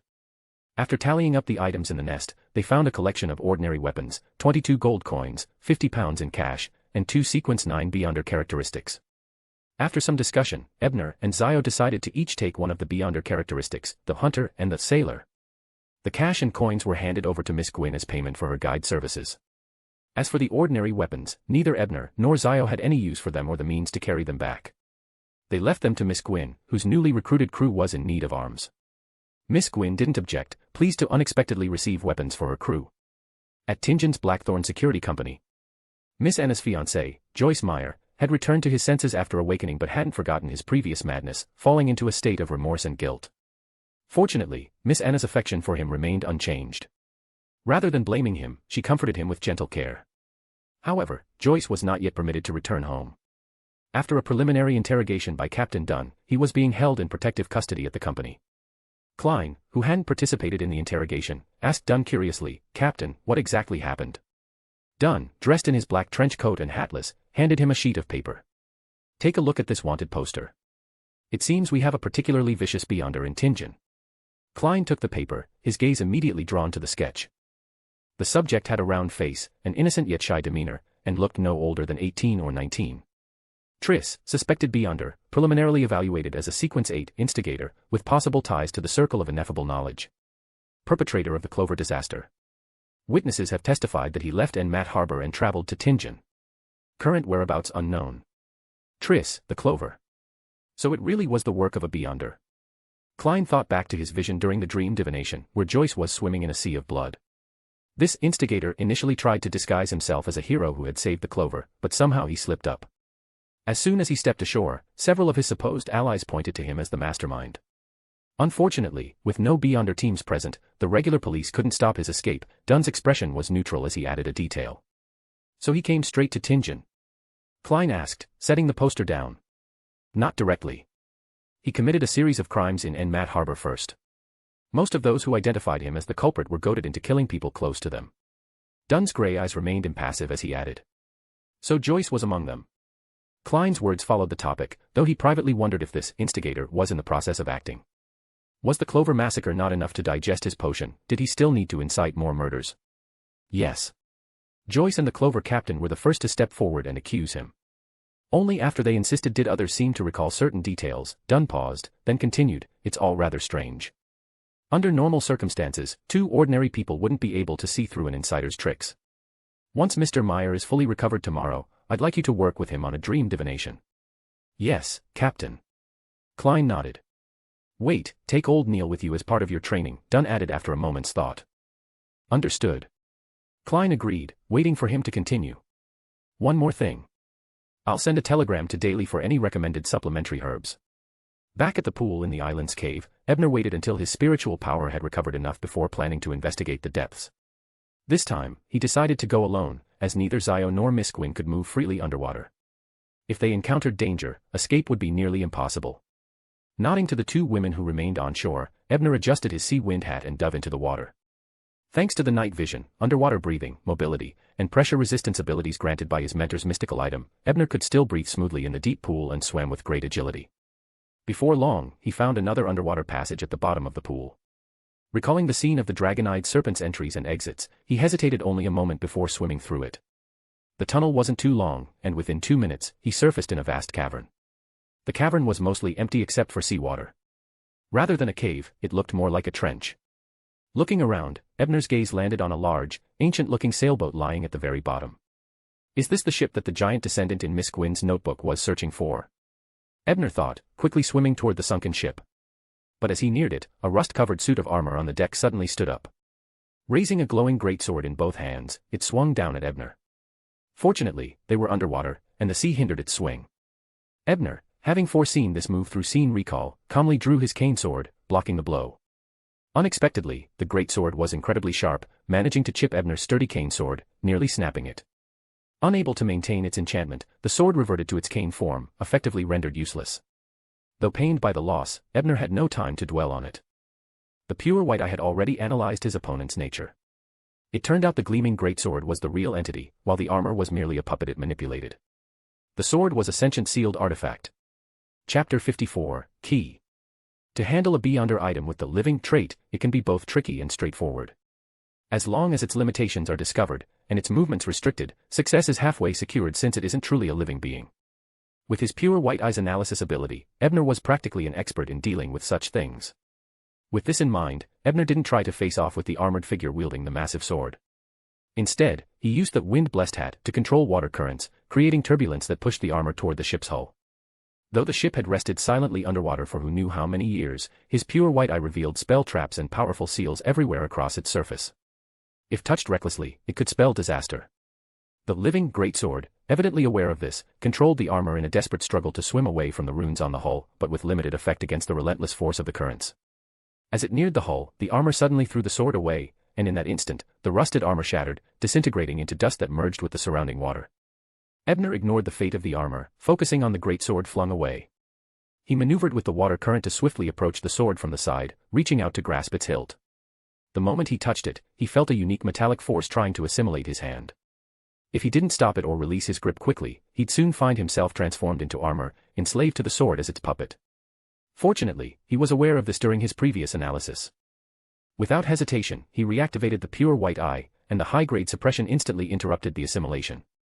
Ebner even sensed a faint reverence emanating from the sword. If I were a polymath, able to mimic some power of the death pathway, I could probably have a chat with it. Recalling how Klein in the original novel negotiated with the creeping hunger, Ebner considered emulating that approach when circumstances allowed. Seemingly intimidated by either the higher status or Ebner's unsettling smile, the sword immediately dimmed. Its once radiant blade turned dull and rusty, like a thoroughly subdued entity. These living items do know when to back down, though they don't seem too bright. Ebner chuckled as he wrapped the sword in a torn sleeve, then closed his pure white eye. Although the cloth meant little to the sword, it truly feared the pure white eye. Unaware that Ebner couldn't continuously use the suppressive ability, it dared not retaliate after the eye was shut. With the sword temporarily quiet, Ebner relaxed. If it had refused to behave, he would have had to discard it onto the hull's magical runes for destruction. With the subdued sword in hand, Ebner let the currents carry him to the ship's deck. It was here, where the armor had once stood, that his pure white eye noted the absence of traps or inscriptions across the entire vessel. This deck must have originally held protective runes, later destroyed, likely by this sword, or more precisely, the individual who became this sword, a descendant of giants from the fourth epoch. Examining the traces around the deck, Ebner's mind automatically entered into a reasoning mode, piecing together a theory. The giant's descendant, the author of Miss Gwyn's journal, managed to destroy the deck's warding runes but was ultimately killed by other inscriptions. After his death, his Beyonder characteristic gradually transformed into this sword-like sealed artifact, while his body probably became that armor puppet. The other remnants from his possession must have scattered across this cave, consumed by various creatures, which would explain the numerous monstrous beings in the tunnels. As for the downward passage that connects the two caverns, perhaps it was that dragon-eyed python that first opened it up. After theorizing, Ebner looked toward the sunken ship.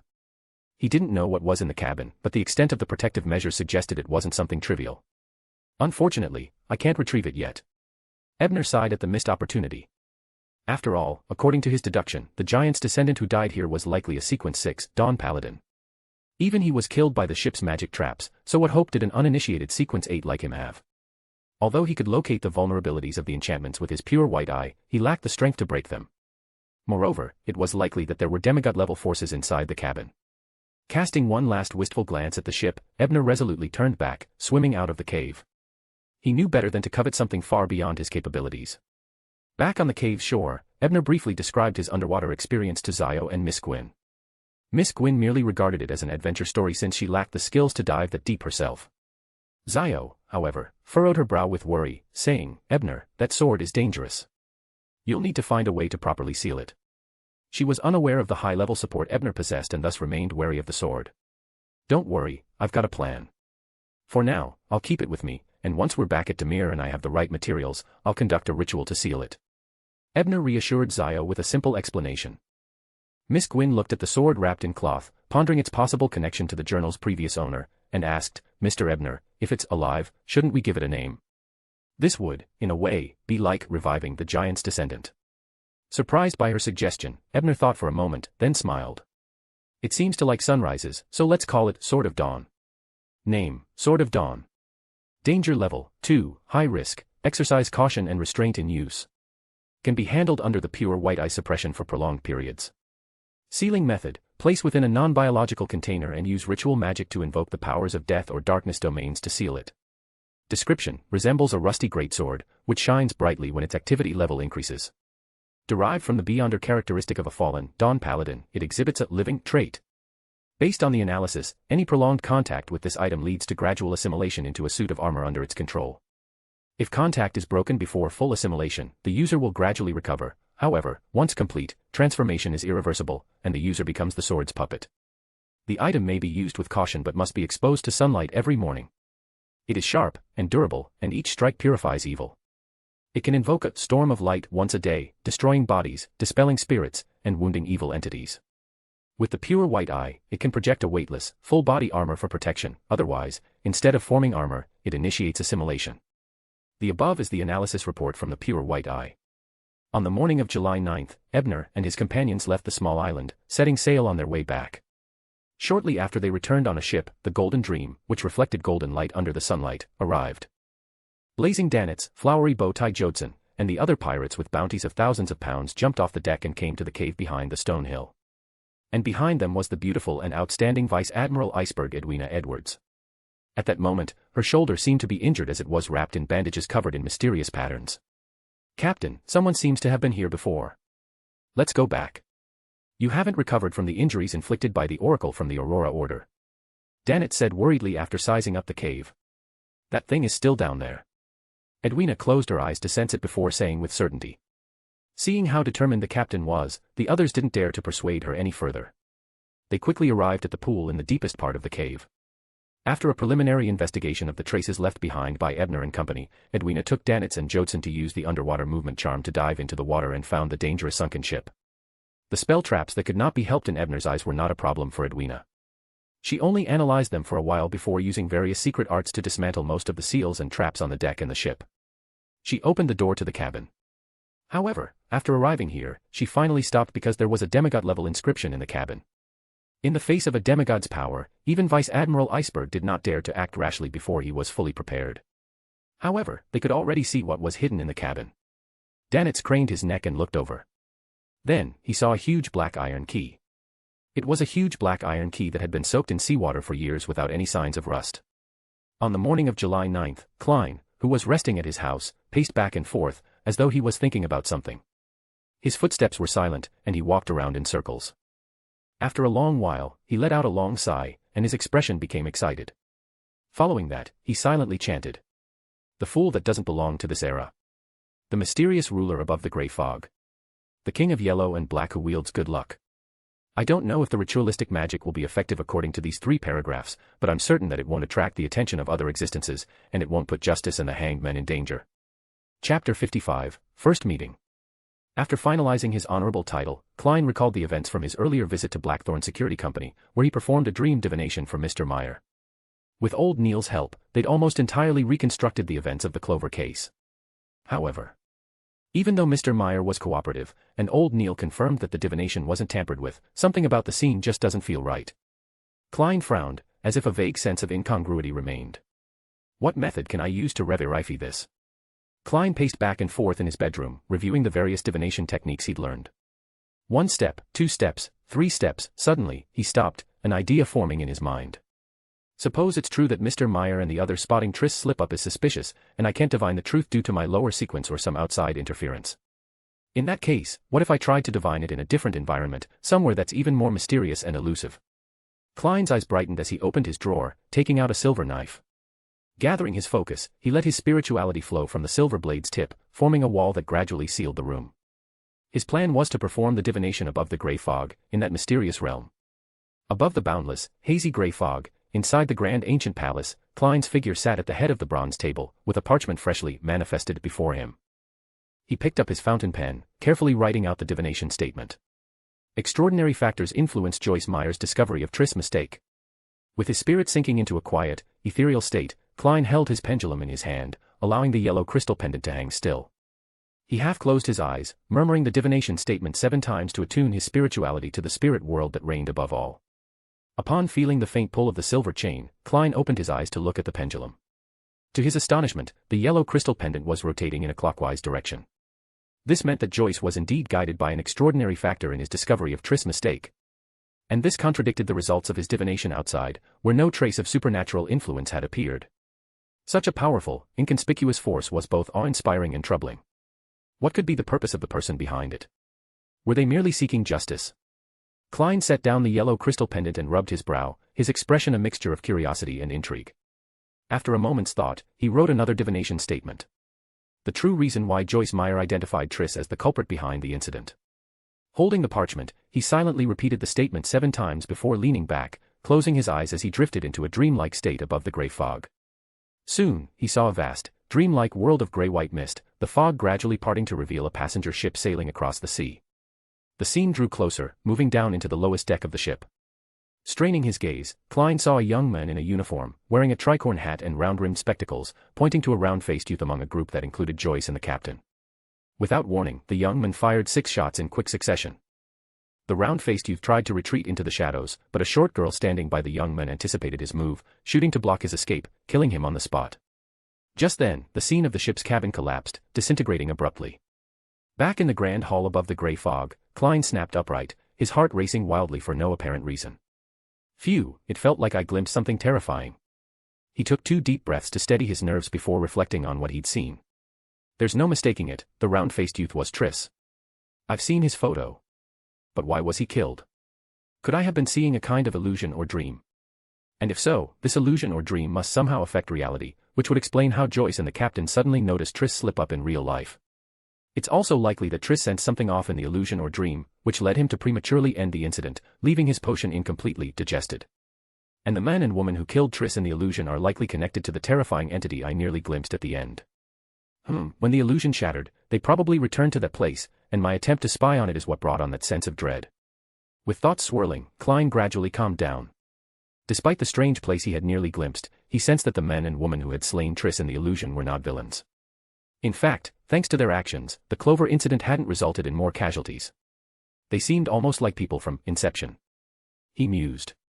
While Klein was divining the truth behind the Clover incident, Ebner, aboard the Ehrenheim on his return voyage, suddenly sensed his pure white eye activating on its own, conveying a message to him.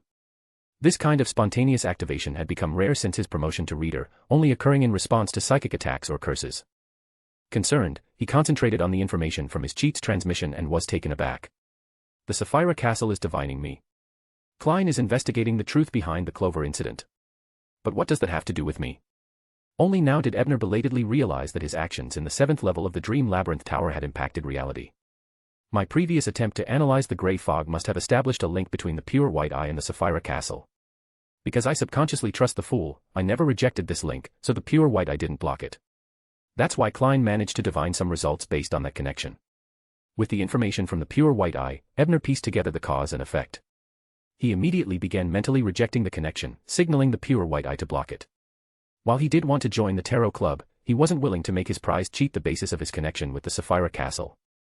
If, in the future, the celestial worthy should awaken and compete with Klein for the position of the Fool, having the pure white eye as a hidden contingency would allow him to better assist Mr. Fool, wouldn't it? Fortunately, this connection was relatively shallow, resulting from his previous analysis rather than any deeper link. Soon, he received confirmation from the pure white eye that the link had been blocked. Exhaling deeply, Ebner took a moment to reflect. It seems I should join the Tarot Club soon. Klein rarely divines fellow Tarot members unless absolutely necessary, he prefers to exchange information instead. The Sapphira Castle was incredibly powerful, and its divination capabilities were practically abnormal. Although Ebner had confidence in his cheat, he wasn't sure it could always block out the seer's perception. It's clear that I need to enhance my strength as soon as possible. Based on what I've observed, the stronger I become, the more powerful the pure white eye becomes. On the afternoon of July 10th, the Ehrenheim finally returned to Demir Harbor. After bidding farewell to Miss Gwyn, Ebner and Zio returned to Mr. Gaston's academy. Having shared numerous battles together, Ebner and Gaston had grown close, so he decided to ask for some materials from his collection to complete the sealing of the Sword of Dawn. Listening to Ebner's rather audacious request, Mr. Gaston could only shake his head with a wry smile. He wasn't stingy with the materials but cautioned, using rituals to invoke the powers of knowledge or the death domain for sealing typically isn't very effective. It might not be sufficient for that item. You may not believe it, but the god of knowledge seems to favor me a bit. The effects of my rituals have always been exceptionally strong.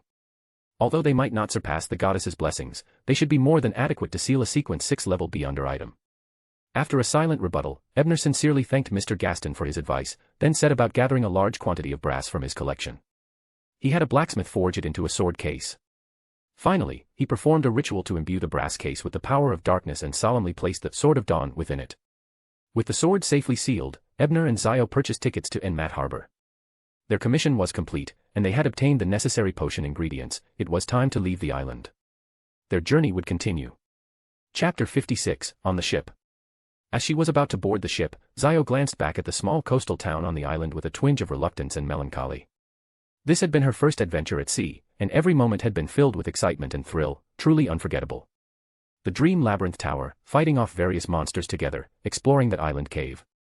Any one of these stories would be enough to spark for his inspiration, Zio thought, feeling like she'd just lived through a childhood dream. What are you thinking about? Ebner asked with a smile, noticing her lost in thought. That since I met you, I seem to be encountering all sorts of extraordinary things. My life hardly feels real anymore, Zio replied, not in complaint, but as she reflected on how this exhilarating life stood in stark contrast to her once mundane work in arbitration. Just wait. Once you join the Tarot Club as Judgment, no, it won't even take that long. Once you and Furs meet Miss Justice, then things will really get exciting, Ebner thought wryly to himself. Suddenly investigating the descendants of evil gods, casually dealing with angelic kings, hunting demigods, by comparison, these adventures are child's play. Outwardly, however, he simply smiled and asked, "Do you dislike the adventure?" "Of course not." Zio shook her head, her expression turning serious. "But in the end, I need to return to my former life and investigate the truth." "Don't push yourself too hard," Ebner advised. "Our journey isn't over yet. Who knows, you may even find all the ingredients for the sheriff potion before we return to Backlund. The truth really isn't as important as strength," Ebner mused. "If your enemy were a demigod, I'd have laid out the whole story for you without hesitation." Zio, however, rallied her spirits a bit and replied, "I know Enmat Harbor well. I hardly think it qualifies as an adventure. Look at the ticket in your hand and read out the name of the ship we're taking. Then you'll see our adventure is far from over." Ebner suggested with a meaningful smile, waving his ticket. "White Agate. Captain Eland." Zio's eyes widened at the name. In the Dream Labyrinth Tower, the main character in the biography she had read eventually became the captain of a ship called the White Agate. Did that tower really affect people's fates? How else could there be such a coincidence? Zio asked in disbelief. Most likely, when the tower gave you information that resonated with your aspirations, it did so by interpreting threads already connected to you. It wouldn't give you the biography of someone with no relation to you whatsoever, Ebner guessed. This theory aligned well with high-level powers of the White Tower pathway. That's why you said Miss Sherman and I might meet one day. You already had your suspicions then, Zio realized. I didn't need to guess at all because you've already met her. Ebner replied inwardly but refrained from saying it aloud. Zio pondered a moment before asking, "So what do you think I might gain from Captain Eland? Perhaps clues to another ingredient you need, or, possibly information related to your father's case." Ebner replied uncertainly. Captain Eland was likely an MI9 agent, though only a peripheral one, so he probably wouldn't be privy to high-level intelligence. Still, one could never be sure.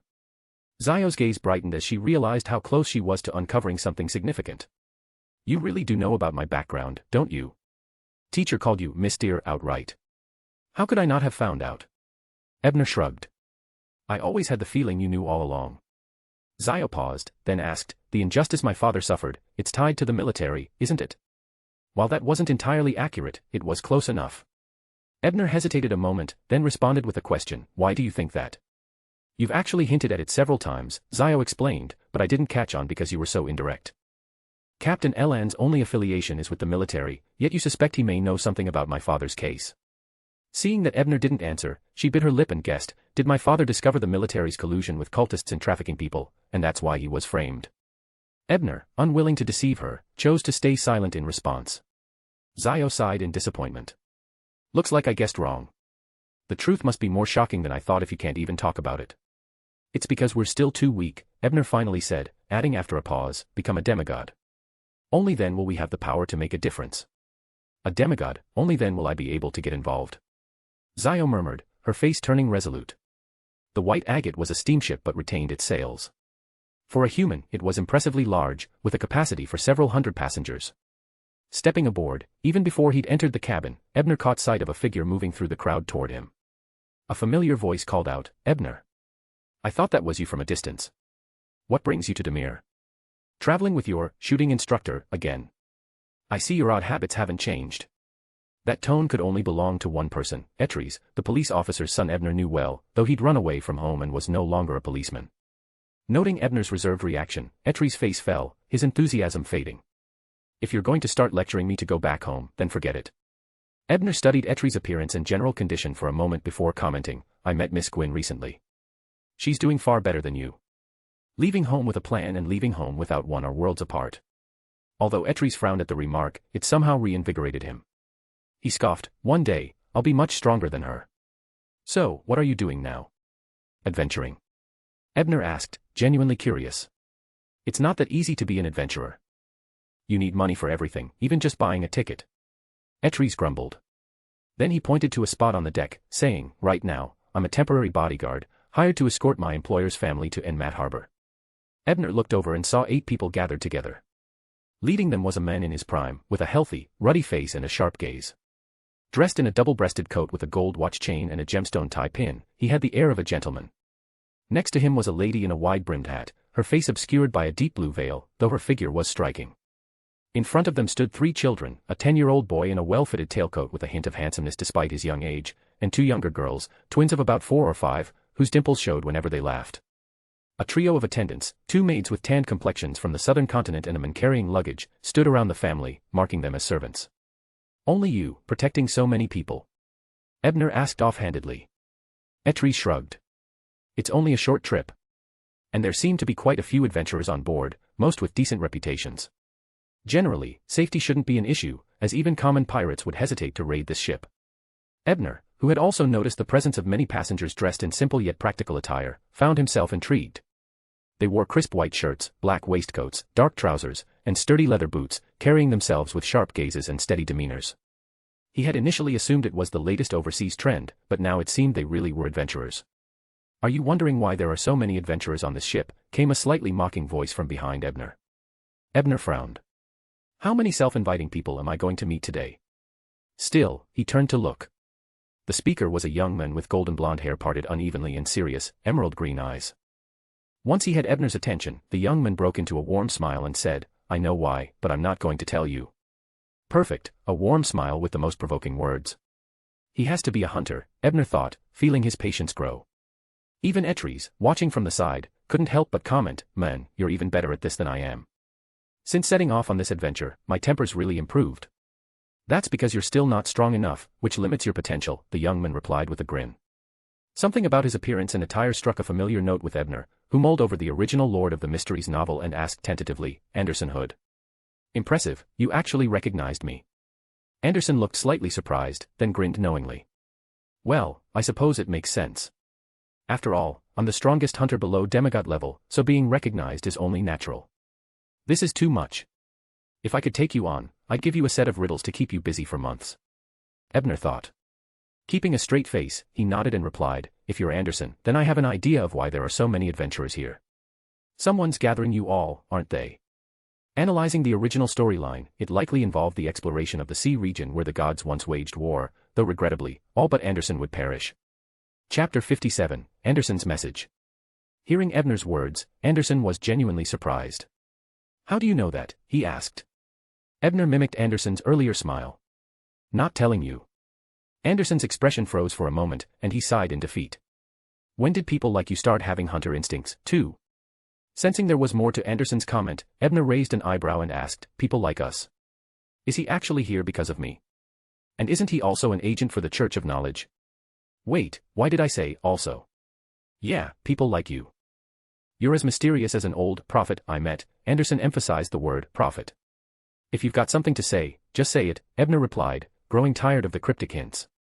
Frankly, Anderson's approach was more suspicious than direct communication. Anderson shot him a look that seemed to say, calm down, then glanced around and told the others, I need to discuss something private with this gentleman here. Seeing this, Etri shrugged and gave Ebner a friendly nod. My employer needs me. I'll catch up with you later, he said, turning to leave but keeping Ebner within sight, ready to step in if something happened. Zio looked to Ebner, and after a nod of reassurance from him, she said, I'll go and greet the captain.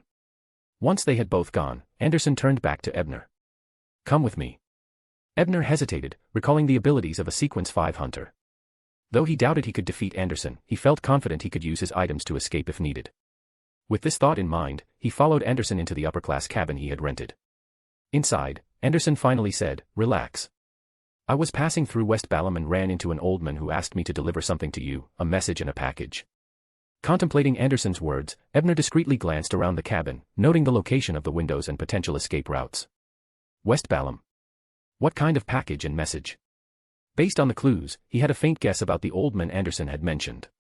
Here's the invitation. Anderson pulled a set of papers from his bag and handed them over. Ebner accepted the papers cautiously, scanning through them quickly. As he read, his brows furrowed.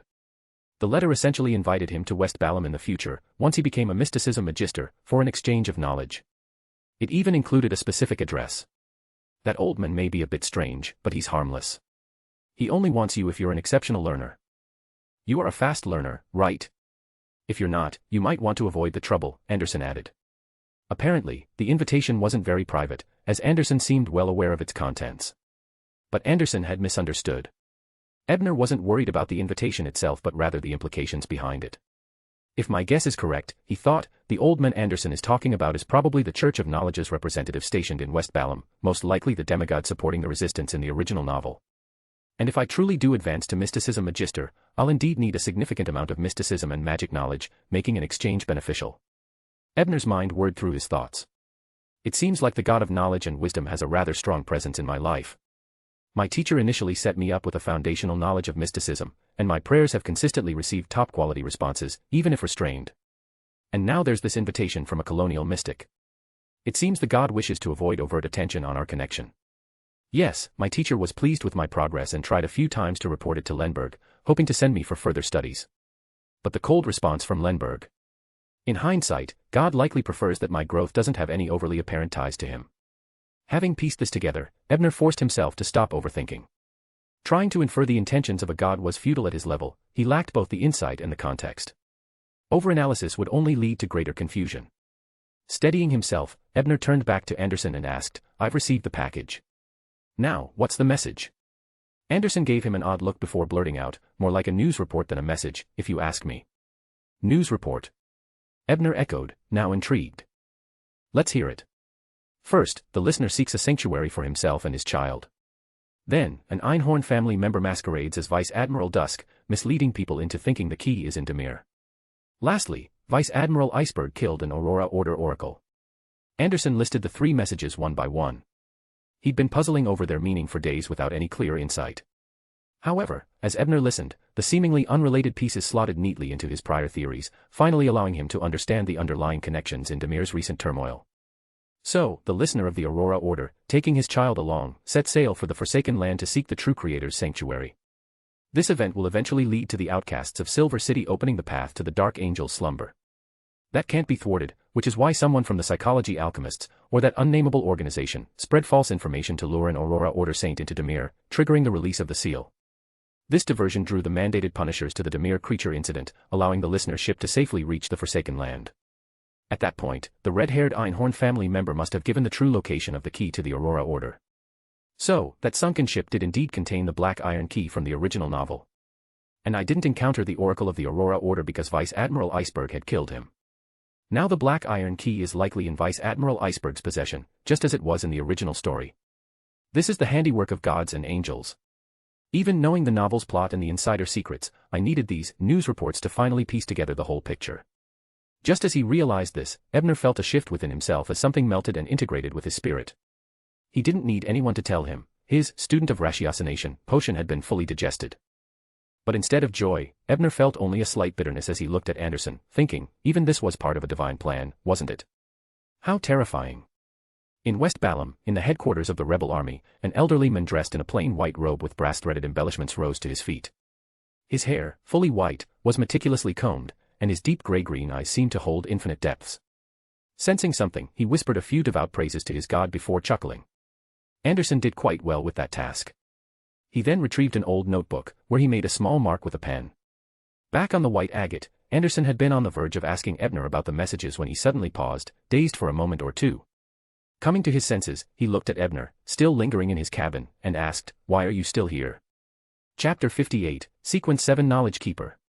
Anderson vaguely remembered having taken a liking to a certain kid, planning to test him a bit before selling him a hunter potion and recruiting him for his adventure team. Who could have guessed the kid was already a beyonder of another sequence? So he had to drop it. "Why haven't you left yet?" Anderson asked with a bit of confusion. He was sure he'd asked the guy to leave earlier.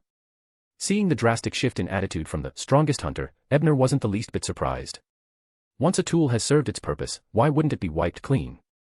Not sure if it was a memory wipe or some kind of preemptive hypnosis. Given that the one doing it was probably a demigod of the White Tower pathway, it could easily involve a composite skill. Mysticism magisters tend to develop all kinds of strange spells, Ebner mused as he left Anderson's cabin without lingering. Stepping out, he spotted Etri smoking in the hallway, clearly there in case of any emergencies. The sight warmed Ebner's heart, for all his sharp tongue, this cop's kid genuinely thought of him as a friend. Of course, Etris probably didn't realize how terrifying Anderson actually was. Had something gone wrong, his presence would likely only hinder Ebner's escape. Zio, on the other hand, knew Ebner had the sea breeze hat, and would actually have an easier time fleeing alone at sea, which is why she didn't follow. Seeing Ebner exit the room safely, Etris relaxed, taking his hand off his gun and offering Ebner a cigarette. The original Ebner had been a smoker, but after transmigrating, he'd quit, so he accepted it without lighting up. He then said, "It seems you've really learned a lot during your time at sea." Had a few close calls. Nearly lost my life. Out on the ocean, without strength, all you can do is tread carefully, Etri said with a wry smile after a pause. Even with strength, caution is key, Ebner replied, shaking his head as he thought of Gwyn, the girl who'd also left home to seek adventure. Clever and capable, with a solid battle trio of a warrior, hunter, and sailor, she'd still lost 2 reliable companions from insufficient preparation, and the hunter characteristics had ended up in his own hands. Etris took a deep drag on his cigarette, seeming to make up his mind about something before looking at Ebner. Ebner. You're a beyonder, aren't you? What makes you say that? Ebner wasn't surprised Etris knew about the supernatural. After all, at sea, the beyonders weren't as restrained as they were on the continent, and the odds of an ordinary person witnessing something out of the ordinary were much higher. I was clueless before. But after everything I've seen on my travels, it's all adding up. Your teacher, Detective Isengard, can always find clues the police can't even come close to. And your heavy-ass lead Kane. I'm sure now that it's not ordinary, Etris listed all the things he'd once dismissed but now saw in a new light. He then added, I want to become a beyonder myself. Can you help me with that? Ebner studied him, then asked seriously, are you sure you're prepared for that? I've heard it said, beyonders are cursed souls constantly fighting madness and danger. Are you willing to embrace that? I know. I've seen a beyonder lose control. One of my earliest companions died at the hands of that monster. Etri said, his voice growing intense, only to fall silent for a moment as he composed himself. I'm sorry, I didn't mean to lash out. But, they left their dreams in my hands. No matter what, I have to see them through. I want to be the most famous adventurer on the 5 seas and discover those legendary treasures. I need power to get there. So it's power you want? You really think you need to be a beyonder? Ebner muttered, then asked, aren't you weighed down by the burden of carrying other people's dreams? That was my own dream to begin with. And besides, Kyle gave me food and shelter when I'd just left home with nothing. Sam saved me when I was in danger. And Dana, well, she showed me what it means to be a man. His voice softened, lost in thought. Hearing this, Ebner realized Etris was determined. Whatever his reasons, his resolve was firm.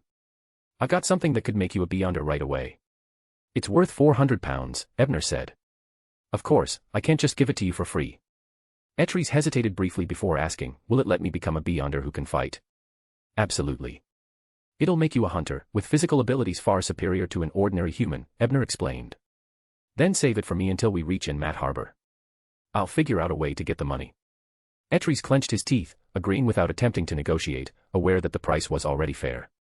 400 pounds isn't a small amount for someone who's run away from home. Looks like Etris has some connections in Enmat, Ebner thought, but he didn't press him for details. He only needed the money, after all. After chatting for a bit, Ebner left for his own cabin, while Etris, on his way back to his employer, was intercepted by Anderson, who appeared out of nowhere. Flashing a grin, Anderson said, hey, buddy, let's chat. I think you've got a hunter streak in you.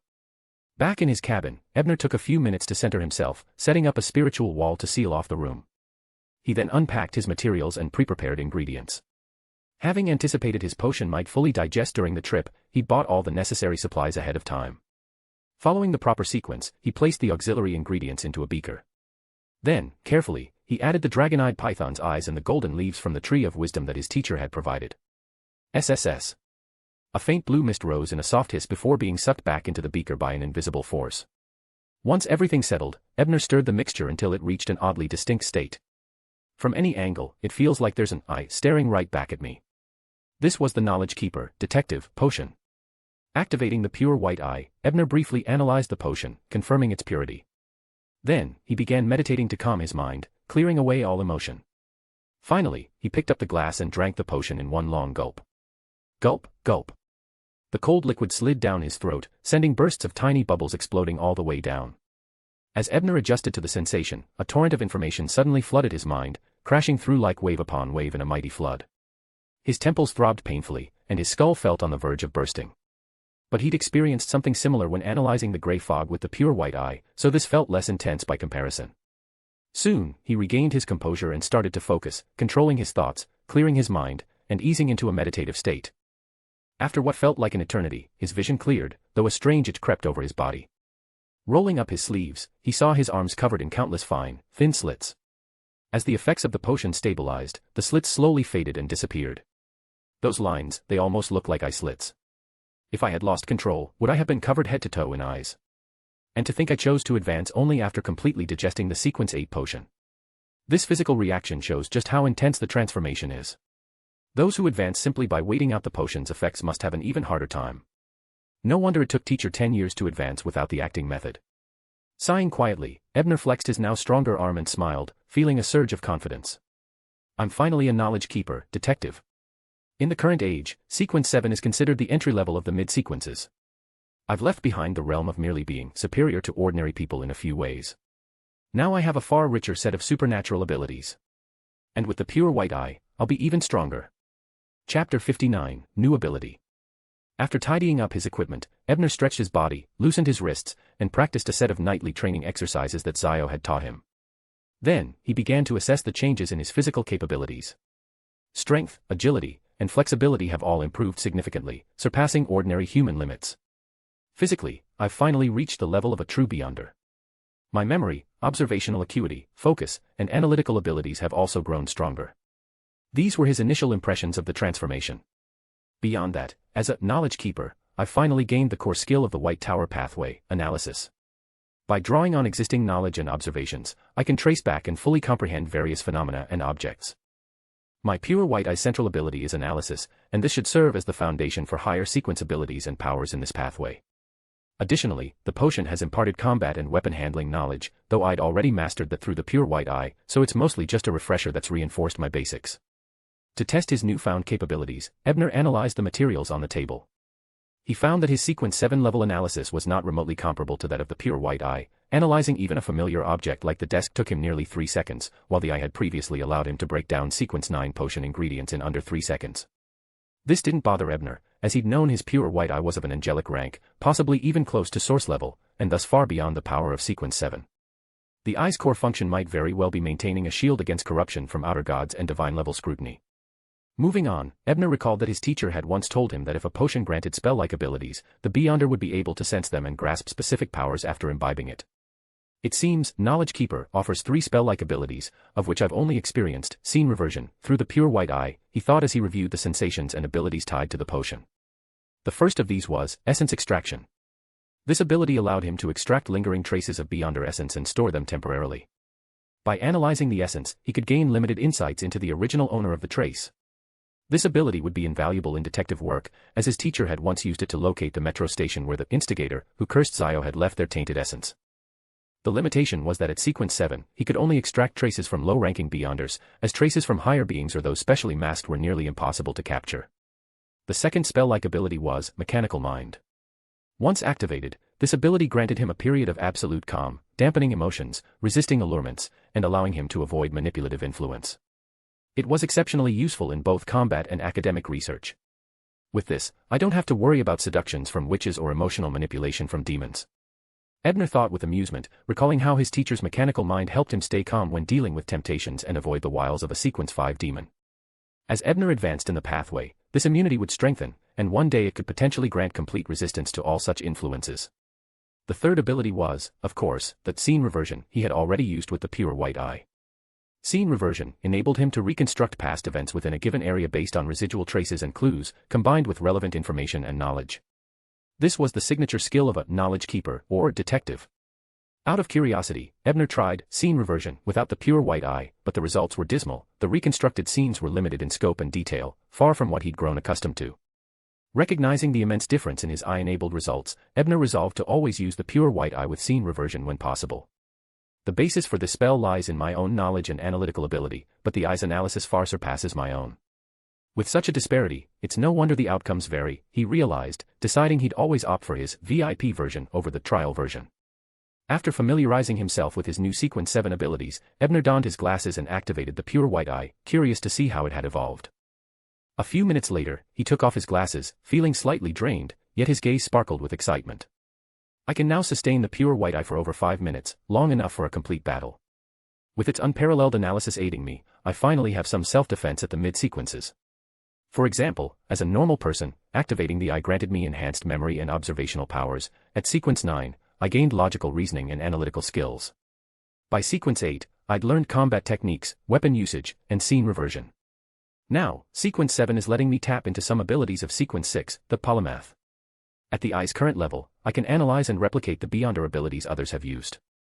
The more thoroughly I analyze, the closer my replication will match the original. The powers I've previously observed with the eye are now saved and stored within it.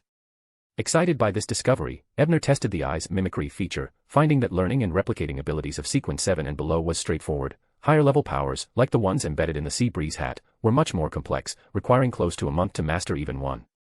For now, my combat strength still depends on the sea breeze hat and the dawn sword.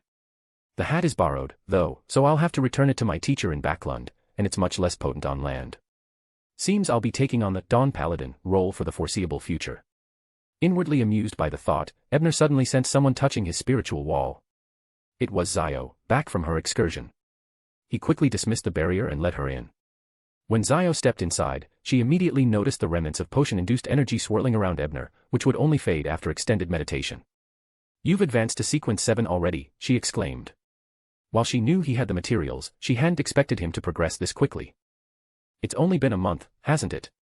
A month earlier, in the police station's underground shooting range, Ebner had revealed his new combat skills, mentioning he'd just reached sequence 8. "Once the potion was digested, I advanced right away," he explained, not wanting to linger on the topic. "But you seem cheerful. Did your visit with the captain yield any results?" "Absolutely." Zio's baby-round face lit up with a smile as she replied, "Captain Eland was organizing a small auction for the adventurers on board, and one of the items was a silver white bear's right paw. I traded my sailor characteristic for it. Good deal. The values match up well. Eland likely wants to nurture a few sailors in his crew, otherwise, he'd have charged much more," Ebner said with a grin. "Now that you've got all your materials, it won't be long until you become a sheriff." Zio nodded. She'd practically been role-playing as a sheriff since her time as an arbiter, and her adventures with Ebner had only slowed the potion's digestion. The two chatted for a while until Ebner, exhausted from using his eye, retired early to rest, while Zio kept watch from the servants' quarters to prevent any disturbances. Ebner woke 6 hours later and, after a quick meal, sat down at the desk in his cabin. In the Dream Labyrinth Tower, he'd come across an outline for a ritual in Aelnos's notes on mysticism that involved borrowing power from a higher-ranked item. He'd been unable to try it before due to a lack of spiritual energy, but now it seemed feasible. The only question is, what kind of prayer could accurately connect to the pure white eye? Chapter 60, The Unknown. What description should I use to refer to the pure white eye? Ebner pondered for a while and tentatively wrote a line on paper. Pure white eye from an alternate dimension. Unlike Klein, he didn't need to share his prayer incantation with others, so even if this wording exposed his origin from another world, it was of no consequence, he'd be the only one using it. Typically, a high-rank entity requires 3 lines of description.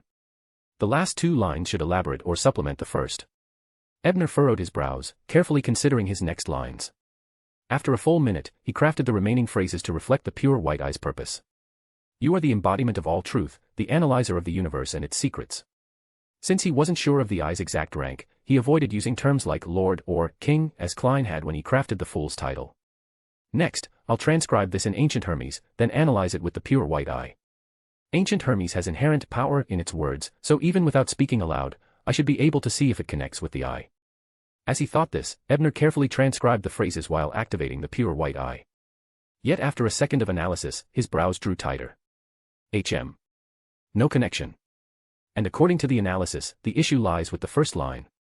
Ebner narrowed his eyes, trying several alternative phrases, but none established a connection with the pure white eye. Maybe, I need to think even bolder. Determined, he rapidly tried 10 different phrase variants, only to find that referring to the god of knowledge, high sequences in the White Tower pathway, or even knowledge itself did not resonate with the eye. Surprisingly, when he wrote, pure white eye from the unknown, he felt a faint response. He quickly burned the other notes in a nearby brazier, then gazed thoughtfully at the single remaining slip that read, pure white eye from the unknown. From the unknown. But what's the difference between that and an alternate dimension? Aren't alternate dimensions also unknown realms? No. Unknown seems to be the key. Perhaps I should dare to speculate even further. Could I have misunderstood something essential? What if the pure white eye isn't the actual source of that bug-level analysis ability but rather an interface? Perhaps it's simply a mask. With a theory forming, Ebner immediately began testing it. He rewrote his incantation to say, "Oh, unknown realm connected to the pure white eye. You are the embodiment of all truth. You are the analyzer of the universe and its secrets." This time, the pure white eye's response was far more intense. He almost felt a faint sense of a misty expanse within his vision. However, with his current capabilities, he could only just perceive it, unable to see clearly or establish direct contact. Attempting anything further would be beyond him. As expected. It turns out the pure white eye is just a mask or interface, a passageway. It's that unknown realm it connects to that is the true source of its power. This also explains why my status elevates each time I activate the pure white eye. If the eye itself held an intrinsic high rank, its rank would remain constant regardless of activation. Of course, this was only hindsight. Ebner had never suspected such a thing before. As for that unknown realm, all I know is it's not the spirit world. Otherwise, the initial wording would have facilitated at least a slight connection through spirit contact. Nor does it seem to be the astral world. Several earlier wordings clearly pointed to that. So it really does seem like an utterly unknown place, a true unknown of this universe. After thinking about it for a long time without any further insights, Ebner set it aside. He destroyed all the notes he'd written and, by then, noticed the sky was already brightening. It was now 6 a.m. on July 13th. Feeling the familiar pangs of hunger, he decided to invite Zio to breakfast in the ship's dining room. With such amenities available, they didn't need to rely solely on dry rations. Since it was still early, few people were in the dining room. As soon as they entered, Ebner and Zio spotted Etries dining with his employer's family at a nearby table. Seeing Etries busy with work, Ebner hadn't intended to greet him, but his employer, a man in a double-breasted suit, noticed the pair's refined demeanor and sharp dress, sparking his interest in acquaintance. Recalling that his bodyguard had conversed with them shortly after boarding, he turned to Etries and asked, "Are they your friends?" "Yes, Mr. Fernal," Etries replied with a nod. "They seem like remarkable young people." "Go on and invite them to join us," Mr. Fernal said with a warm smile. "Very well, sir." Etries, seeing no issue, agreed readily and approached Ebner. An invitation to breakfast. Ebner was somewhat surprised upon learning their purpose, but a free breakfast was nothing to refuse. He accepted gladly, though Zio sighed beside him. As a former noble, she found Ebner's lack of reserve a bit hard to get used to. First furs, now Ebner. Why are all my friends so reliable in big matters but such eccentric personalities otherwise? Zio thought to herself, quietly bemused. "Thank you for the hospitality, sir. I'm Ebner, a detective. And this is Miss Zio." As they sat down, Ebner introduced himself. While he hadn't used an alias, Ebner and Zio were common enough names to offer without worry. "Nice to meet you, Mr. Ebner. I am Constance Fernal, an archaeologist." Mr. Fernal introduced himself in a gentle tone and then gestured toward his family. "This is my wife, Katrina, my son, Lot, and my two little angels, Alina and Phyllis." Katrina was a fair-featured woman with a graceful figure, bearing a faint resemblance to Faceac lineage. She inclined her head slightly in acknowledgement when introduced. Lot, who looked around 10, stood up and performed a dignified greeting like a little adult. The twin girls were too young to heed the adults, focused only on the food before them. "An archaeologist? Then you must be quite the scholar," Ebner said with interest, offering a few courteous compliments before steering the conversation toward the ruins Mr. Fernal had previously explored. Having read several historical records from Detective Eisengart's library, he easily kept up in the discussion, making Mr. Fernal feel delightfully at ease as he shared his knowledge. Mr. Fernal hadn't expected such an engaging conversation with a random acquaintance and, delighted, revealed much about his work. Eventually, he even disclosed that his recent return from overseas was because a student had discovered interesting ruins in the mountains of Civilaus County. The ruins likely belonged to Fourth Epoch inhabitants, and the student had invited him to lead an excavation. Civilaus County, the Hornassus Mountain Range. Ebner recalled the Lone Kingdom's map, recognizing the mountain range. "You've got it." According to Hoy University lecturer Isaac Eggers' studies in the private histories of Civilaus County, during a period we can't yet fully date, the Solomon Empire and Tudor dynasty coexisted in the northern continent, and their border likely fell along the Hornassus Mountains and the Fainapotter Highlands.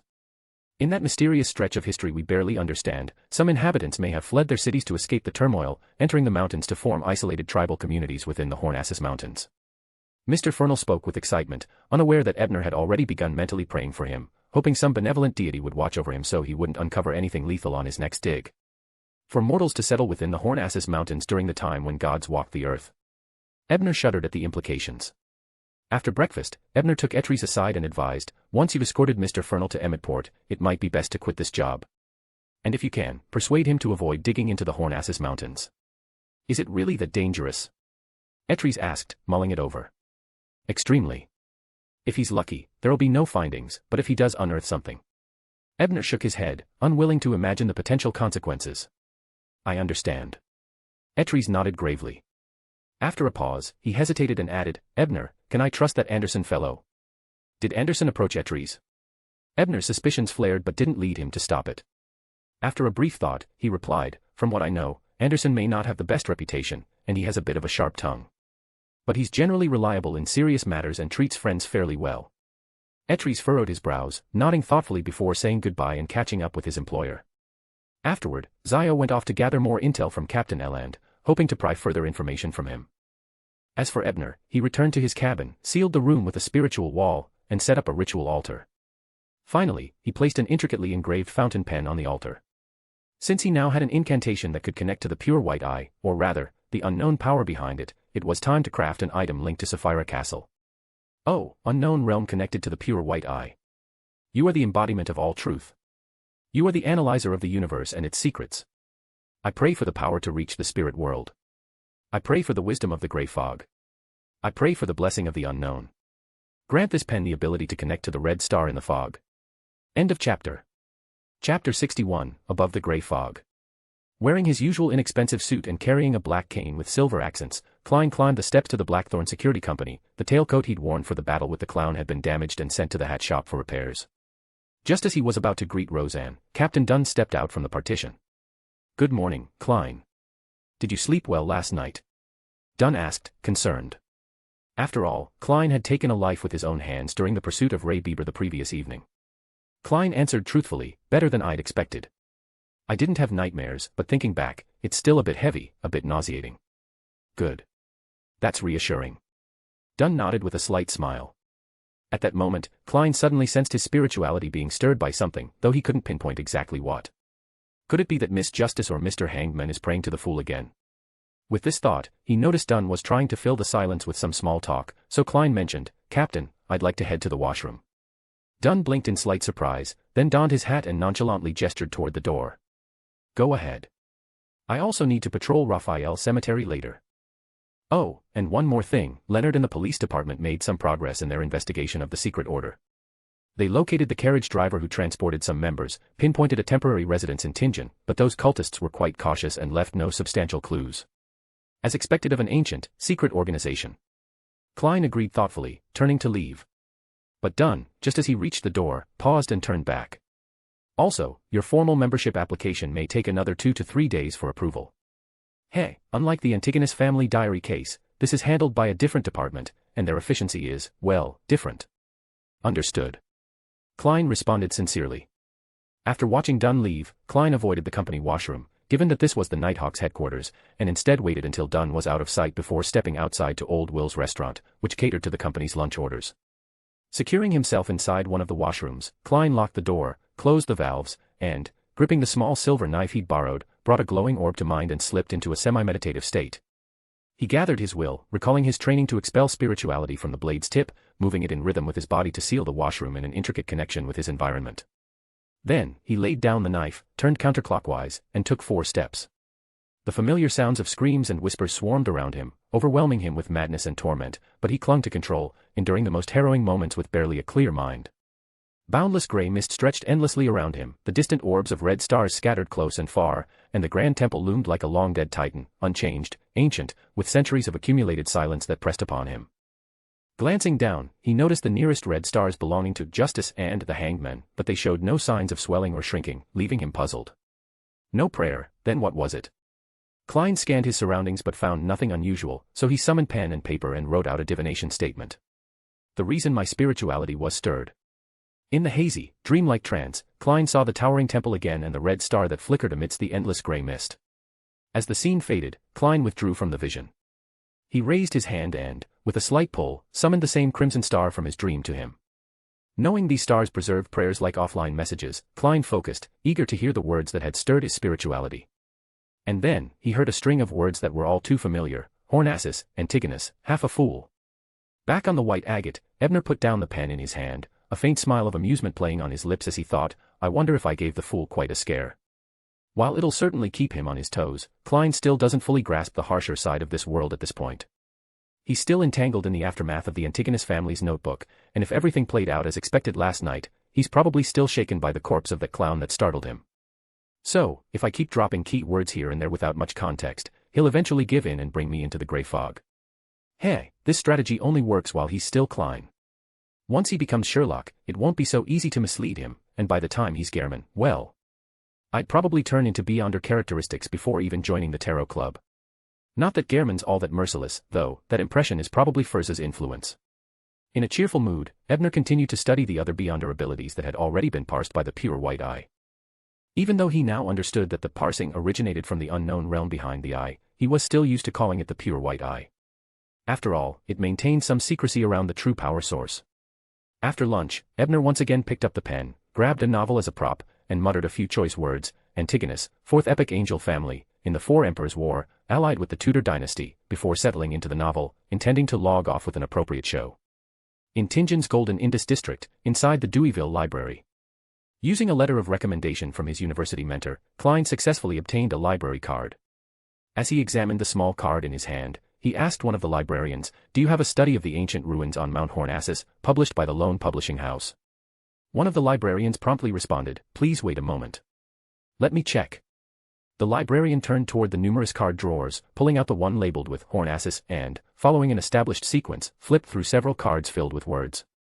After a thorough scan, he shook his head apologetically. "I'm sorry, sir. We don't have that book in our collection." "What a shame," Klein replied, disappointed. Just then, his spirituality was stirred once again, the sensation identical to what he'd felt that morning. Again. Is this supposed to scare me to death or annoy me to death? Klein quipped inwardly, but outwardly he maintained a polite smile as he turned back to the librarian. "Could you point me to the washroom?" The librarian blinked in surprise but dutifully gave directions. Once inside, Klein expertly sealed the space with his spirituality and turned counterclockwise to enter the gray fog. Through divination, Klein confirmed the source of the spiritual stirrings was once again the Crimson Star. This time, he took a deep breath and, recalling how he had previously observed the hanged men, allowed his spirituality to extend and make contact with the orb of crimson. He soon found himself seeing hazy, distorted images, a young man with brown curls reading a book, holding an intricately patterned pen in his hand. The youth was well dressed in Lone-style formal attire, and though his surroundings were modest, they were tastefully decorated, like a carefully furnished guest room. Since the images were indistinct, showing only a silhouette, and Ebner had worn the sea breeze hat throughout the Dream Labyrinth Tower scenes, Klein didn't recognize the youth as the one he had seen in his dream divination, killing Triss.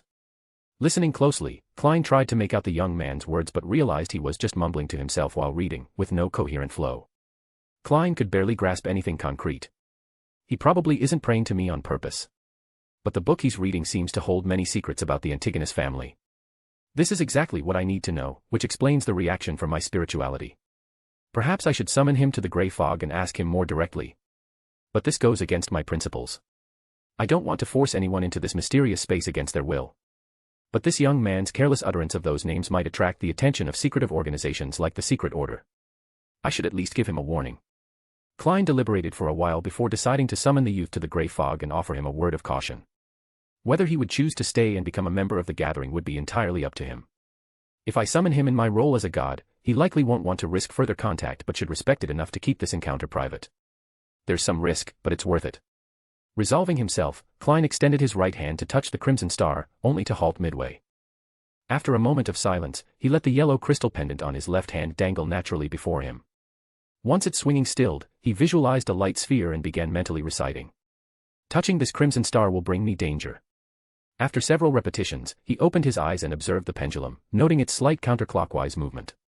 No. No danger. This time, Klein didn't hesitate. He reached out with his right hand and touched the Crimson Star.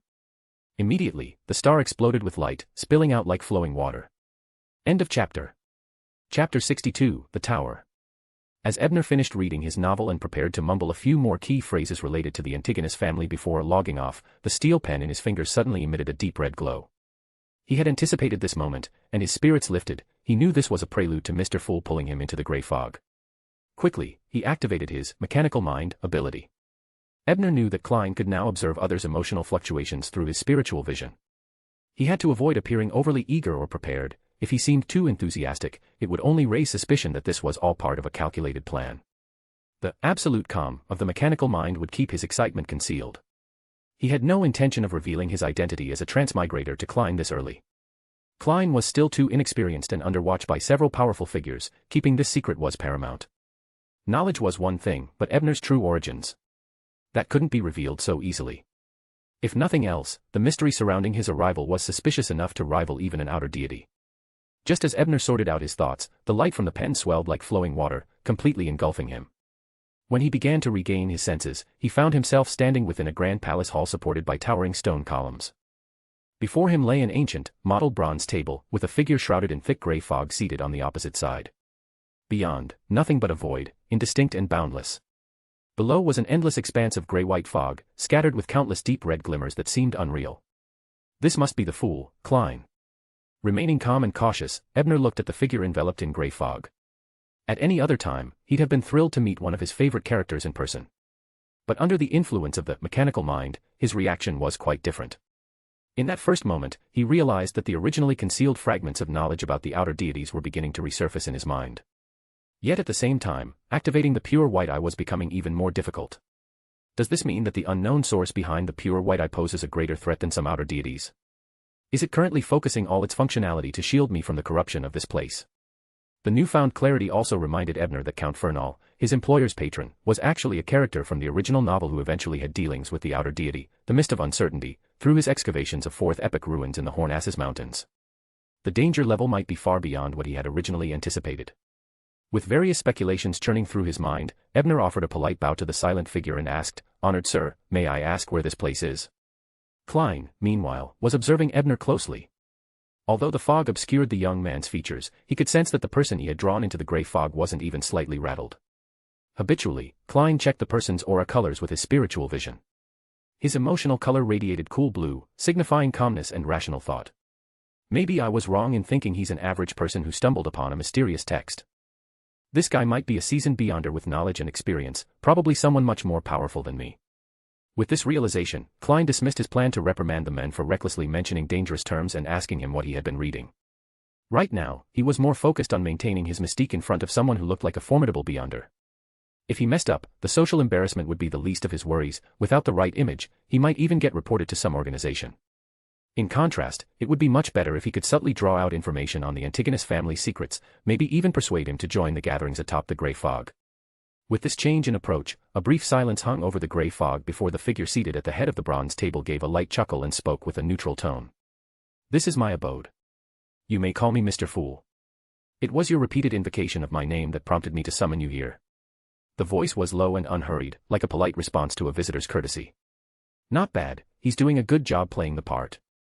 I wonder if he'll slip if I call him Zhou Mingrue or Klein." Ebner thought, although his calm demeanor kept his amusement inward. With this in mind, Ebner lowered his head in feigned horror and said, "Please forgive my ignorance. I didn't know that the seer sequence gave birth to the fool. That's why I said such blasphemous words. The seer sequence gave birth to the fool. In that case, the fool is related to the seer. Could it be that the name of the high-level potion in the seer sequence is the fool? Is this sequence 1 or sequence 2? Although Klein wished he could grab Ebner by the neck and make him spit out everything he knew, it clearly didn't match the fool's lofty image. Therefore, he could only suppress the questions in his heart and smile. "It's fine. You didn't do it on purpose. I won't punish you for such a mistake.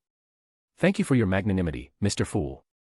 After thanking him with fake gratitude, Ebner felt that his goal of meeting Klein for the first time was more or less completed. The only thing left was to find an excuse to join the tarot club. As such, he deliberately surveyed the many seats around the long bronze table and pretended to ask curiously, "Mr. Fool, you seem to have other people visiting frequently." Klein's eyes lit up when he heard that. As he thought about how to dupe him, he smiled with a relaxed attitude. "It's a few people who are similar to you. They were pulled in here for various reasons. They have requested that I hold regular gatherings for the trade of potion formulas, the sale of materials, the exchange of information, and the issuing of missions. I agreed to their request. Anyone who hopes for a god's help naturally has to provide the knowledge I seek. Once he joins the gathering, getting the Antigonus family information will be easy enough, assuming his requests are within my abilities, anyway. And another thing, I am fond of equivalent exchange." Klein added, "I don't ask for help unconditionally. Praise be to your kindness and fairness, Mr. Fool." Ebner uttered an overt expression of praise before adopting a look of eagerness. "Mr. Fool, may I join this gathering?" "You may. Every Monday at 3 p.m., free yourself of distractions," Klein said with a smile, gesturing to a card that materialized on the bronze table. "They have chosen tarot card names for themselves as aliases, and you may select one too, though Justice and the Hanged Men are already taken. Right now, he can still choose freely. Later, new members will have to draw their cards randomly." If Ebner weren't under the effect of mechanical mind, he might have opted for Hierophant or Strength, names representing positive attributes like wisdom, guidance, courage, and confidence. However, under the cool logic of the mechanical mind, Ebner ultimately chose the Tower card. The reader's sequence 0 is called White Tower. The Tower card itself carries a highly relevant meaning for Ebner's circumstances as a transmigrator. In the Tarot's major arcana, the Tower is the only card with predominantly negative connotations in both upright and reversed positions. It symbolizes change, the foresight to act before catastrophe and destruction strike. This card reflected Ebner's journey well, transmigrated before the apocalypse, joining the Fool's gatherings as the only anomaly in a world filled with mysteries. Moreover, knowledge of the world's primordial forces hinted at another looming catastrophe that could only be faced by unraveling and reshaping this world's foundational truths. Could he, an outsider, influence this reality? As he pondered, Ebner became the Mr. Tower of the Tarot Club. Chapter 63, A Corner of the Curtain. In the first-class cabin of the White Agate, Ebner, who had his head lowered and his eyes closed as though he was sleeping, suddenly opened his eyes. He first deactivated his mechanical mind before recalling everything that had happened in Sapphira Castle. He couldn't help but sigh inwardly. This mechanical mind ability can indeed allow me to maintain absolute calmness, but it also affects my character. I originally didn't have such a utilitarian attitude towards Mr. Fool, and I even wanted to find an opportunity to remind him of some things that he needs to take note of. However, under the mechanical mind, I only considered gains and losses, and paid for some superficial knowledge to successfully accomplish my goal. It seems like this ability should only be used in battles and research in the future. If I use it too often, it will inevitably cause my personality to change. If I only calculate gains and losses in everything and only use the optimal solution for my actions, then can I still be considered a human? Shaking his head to clear his mind of the obviously overactive thoughts, Ebner looked again at the broken fountain pen beside his hand and thought teasingly. He shook his head to clear his thoughts and noticed the shattered pieces of his pen lying nearby. With a playful smirk, he thought, if I'd used a monocle instead, would Mr. Fool have thought twice about ever dealing with that prankster god in the future? It was still unknown if Klein would lose his hair, but Captain Dunn, whose hairline was already very high, had encountered a very troublesome matter. He was patrolling Raphael Cemetery when the space around him was suddenly enveloped by a strange power. It felt like he was using his nightmare powers to pull people into a dream, but it was completely different. After all, although this space that was enveloped by a special power was strange, it did not feel like a dream. Captain Dunn took out his revolver and looked around warily, hoping to find any flaws. At that moment, a figure in a red shirt and black coat appeared not far from Dunn. It was a young man with handsome features and long silver hair. He held an exquisite wine glass filled with red liquid in his right hand. When he saw Dunn looking over, he raised his glass elegantly. The moment Dunn saw the man, he instinctively felt a suppression from a superior creature. This suppression seemed to come from the darkness domain, preventing him from using his nightmare powers. Who are you? What do you want to do? Dunn did not attack immediately but asked calmly. The man shook the wine glass in his hand and chuckled as he watched the scarlet liquid ripple. Of course I'm here to wait for you, Captain Dunn. Waiting for me? What's the matter? Dunn asked in a deep voice after a momentary daze. However, he didn't believe that the other party was waiting for him here. He was only a Sequence 7 Nighthawks team leader, but the other party gave him a feeling that he was even stronger than His Excellency Casimir. Perhaps he was a demigod. How could such an important figure specially wait for him? Perhaps his target was the Church of Evernight in Tingen. With this thought in mind, Dunn's face turned even paler as he stared at the man sharply.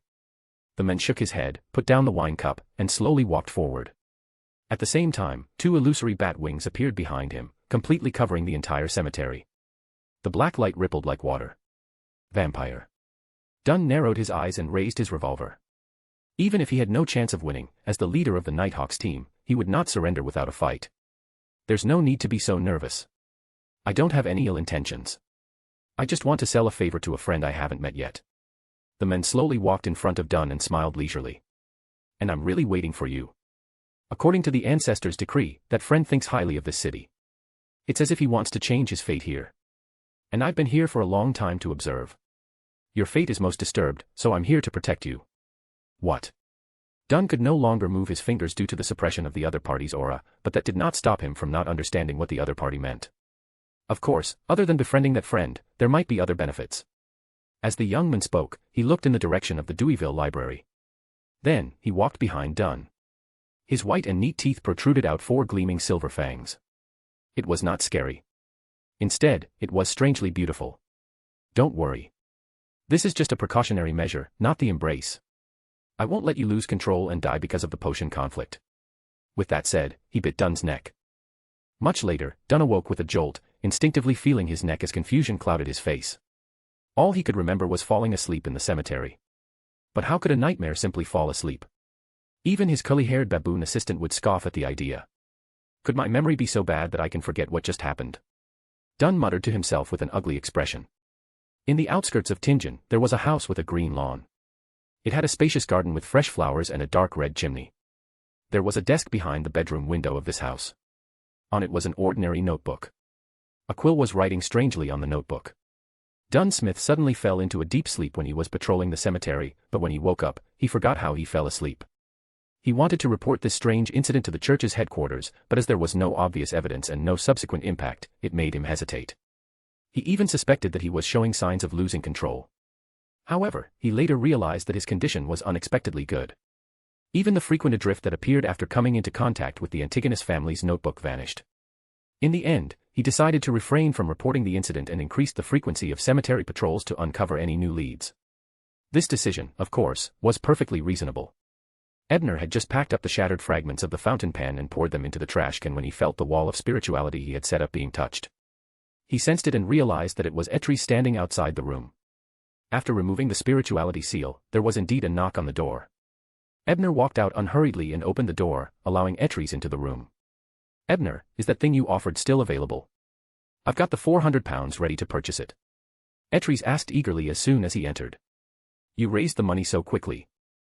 "We haven't even arrived at the port yet," Ebner replied in surprise, though he quickly pieced things together and asked directly, "Anderson lent it to you, didn't he?" "Nothing gets by a detective," Etries nodded, slightly impressed. "Though it's a loan, not a gift. I'll still need to pay him back once we reach Emmett Harbor." Ebner, who had already begun to regard Etries as a genuine friend, asked with a touch of concern, "Even if it's just a temporary loan, I'm sure there's a catch involved. What exactly did you agree to?"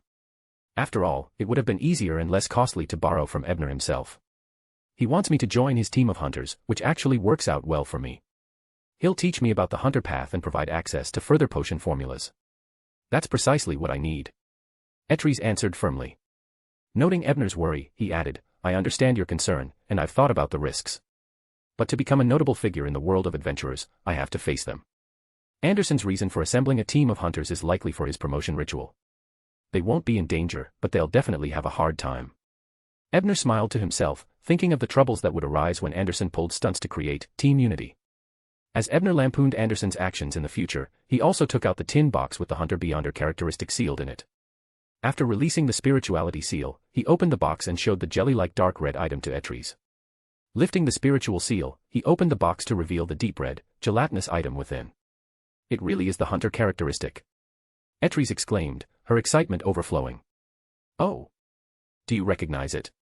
Anderson must have taught you a lot in just one day." Ebner glanced at him meaningfully. "It's not much. Anderson previously showed me one that looked identical to this," he explained while pulling out a pouch and counting out 40 10-pound notes, which he handed to Ebner. After receiving the money, Ebner activated the pure white eye to verify each bill. Counterfeit notes would have no chance of slipping past. "If Anderson already has a hunter characteristic, why buy it from me?" Ebner asked casually after confirming the notes were authentic. "He plans to form a team of at least 30 hunters, so he's been buying up every characteristic he can find." Etries replied after closing the tin box and securing it in his bag. When Ebner heard this, he suddenly felt that something was amiss. He felt that it was possible that Anderson had discovered traces of the ritual from the sequence 4 iron-blooded knights' deeds and had deliberately imitated the formation of a team. However, such an obvious requirement of at least 30 people couldn't be explained through analysis.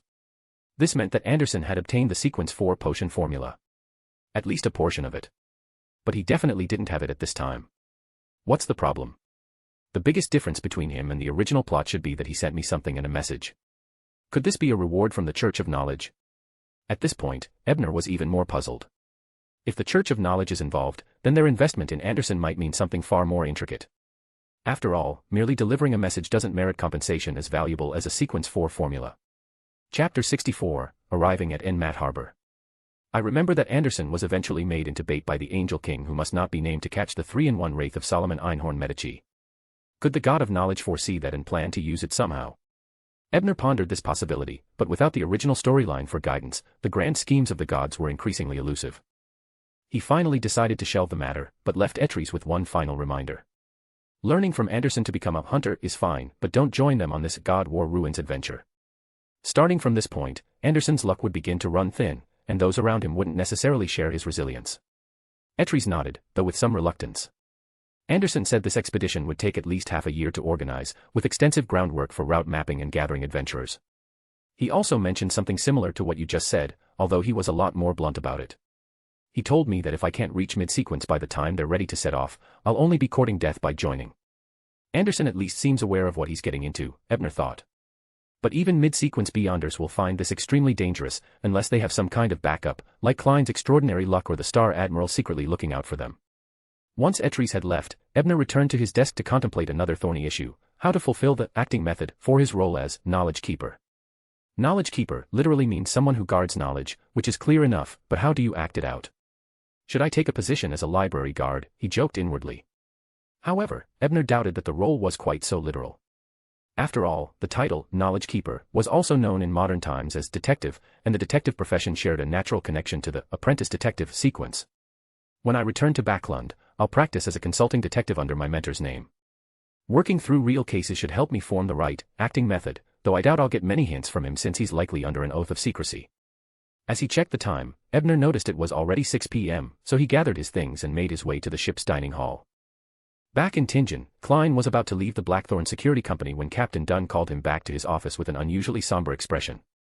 Klein entered to find Leonard, Cohen, Sia, and Loyal already present, everyone except Fry, who was guarding the Cheney's gate. Starting tonight, you'll be taking turns in pairs to patrol Raphael Cemetery on the way home each day for the next week, Dunn instructed. Captain, did something happen at the cemetery? Leonard asked, voicing the question everyone was wondering about. I don't know.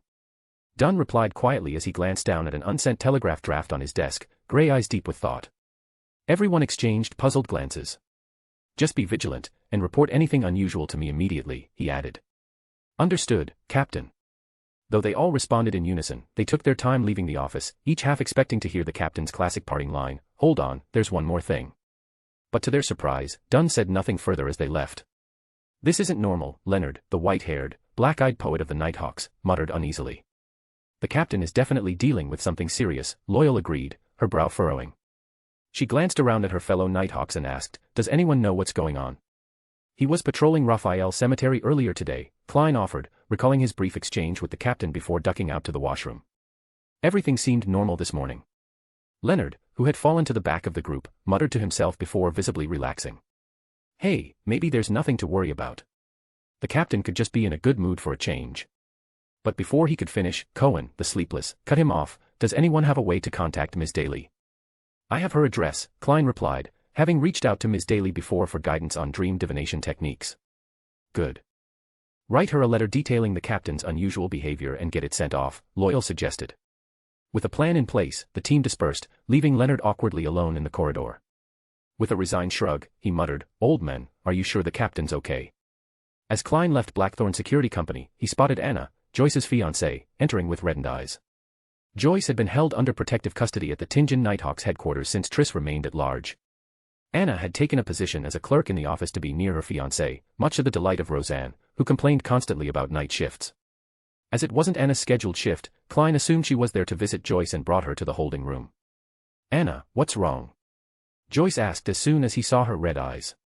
Darling, our friend Bogda passed away, Anna said, breaking into sobs. Oh, goddess, he was still so young. Joyce murmured, bowing his head as a long sigh escaped his lips. How did he pass on? Bogda fell gravely ill. His liver was in terrible condition, and the medicines only dulled the pain. He took a risk on an operation but he never made it out. She choked out. Klein, moved to silent sympathy for the departed men he'd never met, mused, with surgical techniques so primitive, going under the knife was more like gambling one's life. If only he'd consulted me for divination, I'd have suggested he see the pharmacist who healed Mr. Glassy's lung disease.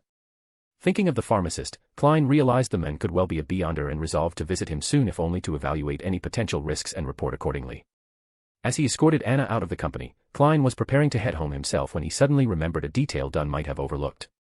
Wait, I officially became a Nighthawk. My weekly salary should be £4.5 now, but where's my overdue pay? July 16th, Monday. While Klein was busy solving his first official case for the Nighthawks and securing compensation for the Haley family, the White Agate docked at Emmett Harbor. Adventurers of all kinds began disembarking. While this was not the end of their journey, everyone was eager to stretch their legs after 4 days at sea. As Ebner watched Etries escort the Farnell family away, he turned to see Zio waving goodbye to Captain Eland. With a wistful sigh, Zio turned to Ebner. Captain Eland is a fair and wise gentleman, but he couldn't provide any leads on my father's case. She had spent the better part of the journey pursuing this end. Maybe you can count on Furz's progress, Ebner suggested with a smile, picking up his luggage and heading toward the gangplank. Furz. She's likely starving to death in her own bed by now, Zio said dryly, having picked up some of Ebner's sense of humor over their travels. Is the magician really that unreliable? Ebner thought, somewhat taken aback. You're really the one I want to get intel from. Zio's tone grew serious as she looked at him intently. If you want information from me, then you'll have to. Ebner began. Have strength. Zio interrupted. Exactly. So get to work on advancing to the next sequence. After all, she'd need power if she was to face her near-immortal enemies. With a resolute nod, Zio followed him off the boat. After settling into a nearby inn, Zio went out to reconnect with acquaintances, leaving Ebner to his own devices. Seeing that it was already 2:30 and that the Tarot Club meeting was soon approaching, he began preparing by setting up a spiritual wall around his room. He sat on the edge of the bed, strategizing on the persona he'd adopt for the Tarot meeting. Perhaps I'll position myself as a scholar eager to display his knowledge. I'll share some free information and insight up front, which will make them come to me first whenever they have questions in the future. After all, the most expensive knowledge is the free kind. Oh, and Klein's still gathering Roselle's diary pages. Should I look for some too? Maybe not just yet, I'm still unaware of Mr. Fool's need for them. But where would I even get more pages? My mentor doesn't seem to collect Roselle's works, nor does Mr. Gaston. An idea struck him mid-thought, why bother looking for real ones? I can just write some myself, in simplified Chinese. That way, if I need to pass information to Klein without revealing too much, I could do it through these diary entries. Of course, I'd need to mix in some humorous or romantic anecdotes to keep up appearances and not make Klein suspicious. I'll just have to make sure to write messily, to match how poorly the locals tend to reproduce Chinese characters. Just as Ebner was savoring his plan, a surge of crimson light washed over him like a tidal wave, engulfing him completely. The Tarot Club was beginning. Chapter 65, First Tarot Gathering. When his vision was restored, the grayish-white, boundless, cold, and silent world immediately appeared in Ebner's eyes. He looked at the figure sitting in the seat of honor, shrouded in thick fog. He hurriedly bowed his head in feigned reverence and greeted. Praise you, Mr. Fool. At the same time, he secretly observed his surroundings, but he didn't see anyone else. Thinking back to how it wasn't 3 o'clock yet, he immediately had a guess. Did Klein summon me ahead of time? Seated at the head of the table, Klein was very satisfied that nothing unexpected had happened during this gathering. It appeared that the other party had been intimidated by him and didn't report him. However, his emotions are very active today. He's not as calm as the last time. Is he confirming that I'm really a kind-hearted god, so he's not afraid anymore? Is his heart that big? That won't do. I have to remind him that my status is very high. I have to be respectful at all times. However, what should I do to not lose my status and give him pointers? Klein quickly thought of a solution and quickly came up with an idea. Tower, we meet again, he said with a smile. The other members still need to wait for a while. Let me confirm something that I didn't mention last time. Ebner vaguely guessed that Klein was planning on pretending, so he cooperated and said, I'll listen to your teachings. Why do I feel that you might be cursing inwardly while saying such humble words? Klein observed the color of Ebner's emotions with his spirit vision, and the corners of his mouth couldn't help but twitch. He reached out to pinch his temples and said solemnly, I allow you to recite my name and remember the following title. The fool that doesn't belong to this era, the mysterious ruler above the gray fog, the king of yellow and black who wields good luck. When Ebner heard this familiar honorific name, he didn't pretend to be shocked. After all, he had already confirmed Klein's identity as a deity the last time he came to the gray fog. Wasn't it natural for a deity to have a 3-part honorific name? You don't belong to this era. So you are a resurrected ancient god. It's no wonder that the one in Antigonus's family was only half a step away from stopping you from ascending to godhood. Ebner held back his laughter and flattered him. He's very happy now. What's there to be happy about? Happy that my strength can bring him opportunities. And this Mr. Tower really does know a lot of mysticism knowledge. Unfortunately, I have to maintain the image of the fool and can't ask.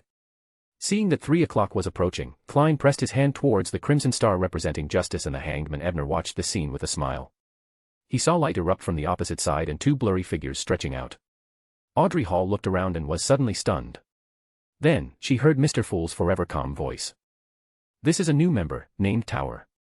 This is Miss Justice, and this is Mr. Hangman. A new member has appeared at the gathering. Audrey was first alarmed before she was filled with joy. She was very happy to see the Tarot Club develop and grow. It had the spirit of a master. Alger carefully observed Mr. Tower, who stood up, and judged his background. He didn't seem old, but he looked very confident. He didn't have the fear of being in a mysterious place at all. Was he being foolish or was he confident? Ebner was also silently observing Justice and the Hangman. Audrey was indeed as described as a cheerful and optimistic girl like the sun. Even though her face couldn't be seen clearly, he could tell that she was in a good mood. As for Alger, his only feature is his seaweed head. All right, I admit that compared to Justice, the Hangman doesn't attract much attention. After the three of them exchanged greetings, Audrey happily bowed to the Fool and said with a faint smile, "Good afternoon, Mr. Fool. It's a pity that there's no good wine here. Otherwise, I would have been able to give you a successful toast." At this moment, she should be referring to the matter of using ritualistic magic to obtain the good dream blessing, right? It's also a matter of whether Klein's experimental honorific name is useful, Ebner thought as he watched this scene. Your strength far exceeds our imagination, Alger Wilson praised. Afraid that Ebner wouldn't understand what they were saying, Audrey kindly explained the experiment that the Fool had previously done to him and asked if there was a need for her to inform him about the ritual. Ebner shook his head and declined with a smile. The Beyonder pathway I'm from is very good at ritualistic magic. I know how to pray for such rituals. Expert at ritualistic magic. Which pathway is it? Mystery Prior? Seer? Klein and Alger simultaneously had this thought. Following that, after watching Klein's awkward performance of the mysterious existence, Audrey handed over the conjured Roselle diary. This is Mr. Fool's reading time. Mr. Tower, please wait. Seeing that Ebner was a little distracted, Audrey kindly reminded him. Thank you for your reminder, beautiful Miss Justice. Ebner nodded with a smile. As for Alger, who was sitting beside him, he sat there silently. His gaze was fixed on the surface of the long bronze table, as though he was facing a true deity. What was the content of Audrey's diary this time? Let me think. Right, it seems like the Emperor was criticizing the Church of Craftsmen for being too weak, as well as Zeradal cooperating with him to tell him the approximate time needed for digestion. He also hoped that he could steal a dangerous relic from the Church of Craftsmen. Abner recalled the contents of the diary in boredom. Then, he heard Mr. Fool say. Sorry to keep you waiting. It would be our pleasure, everyone said as they recovered. Following that, Audrey first looked at the Hangman and asked while organizing her words. Where can I find the psychology alchemists? Psychology alchemists. How much does Alger know? This is my chance to showcase my intelligence and knowledge. Just as Ebner was wondering how many layers the psychology alchemists would reveal, Alger Wilson shook his head and said.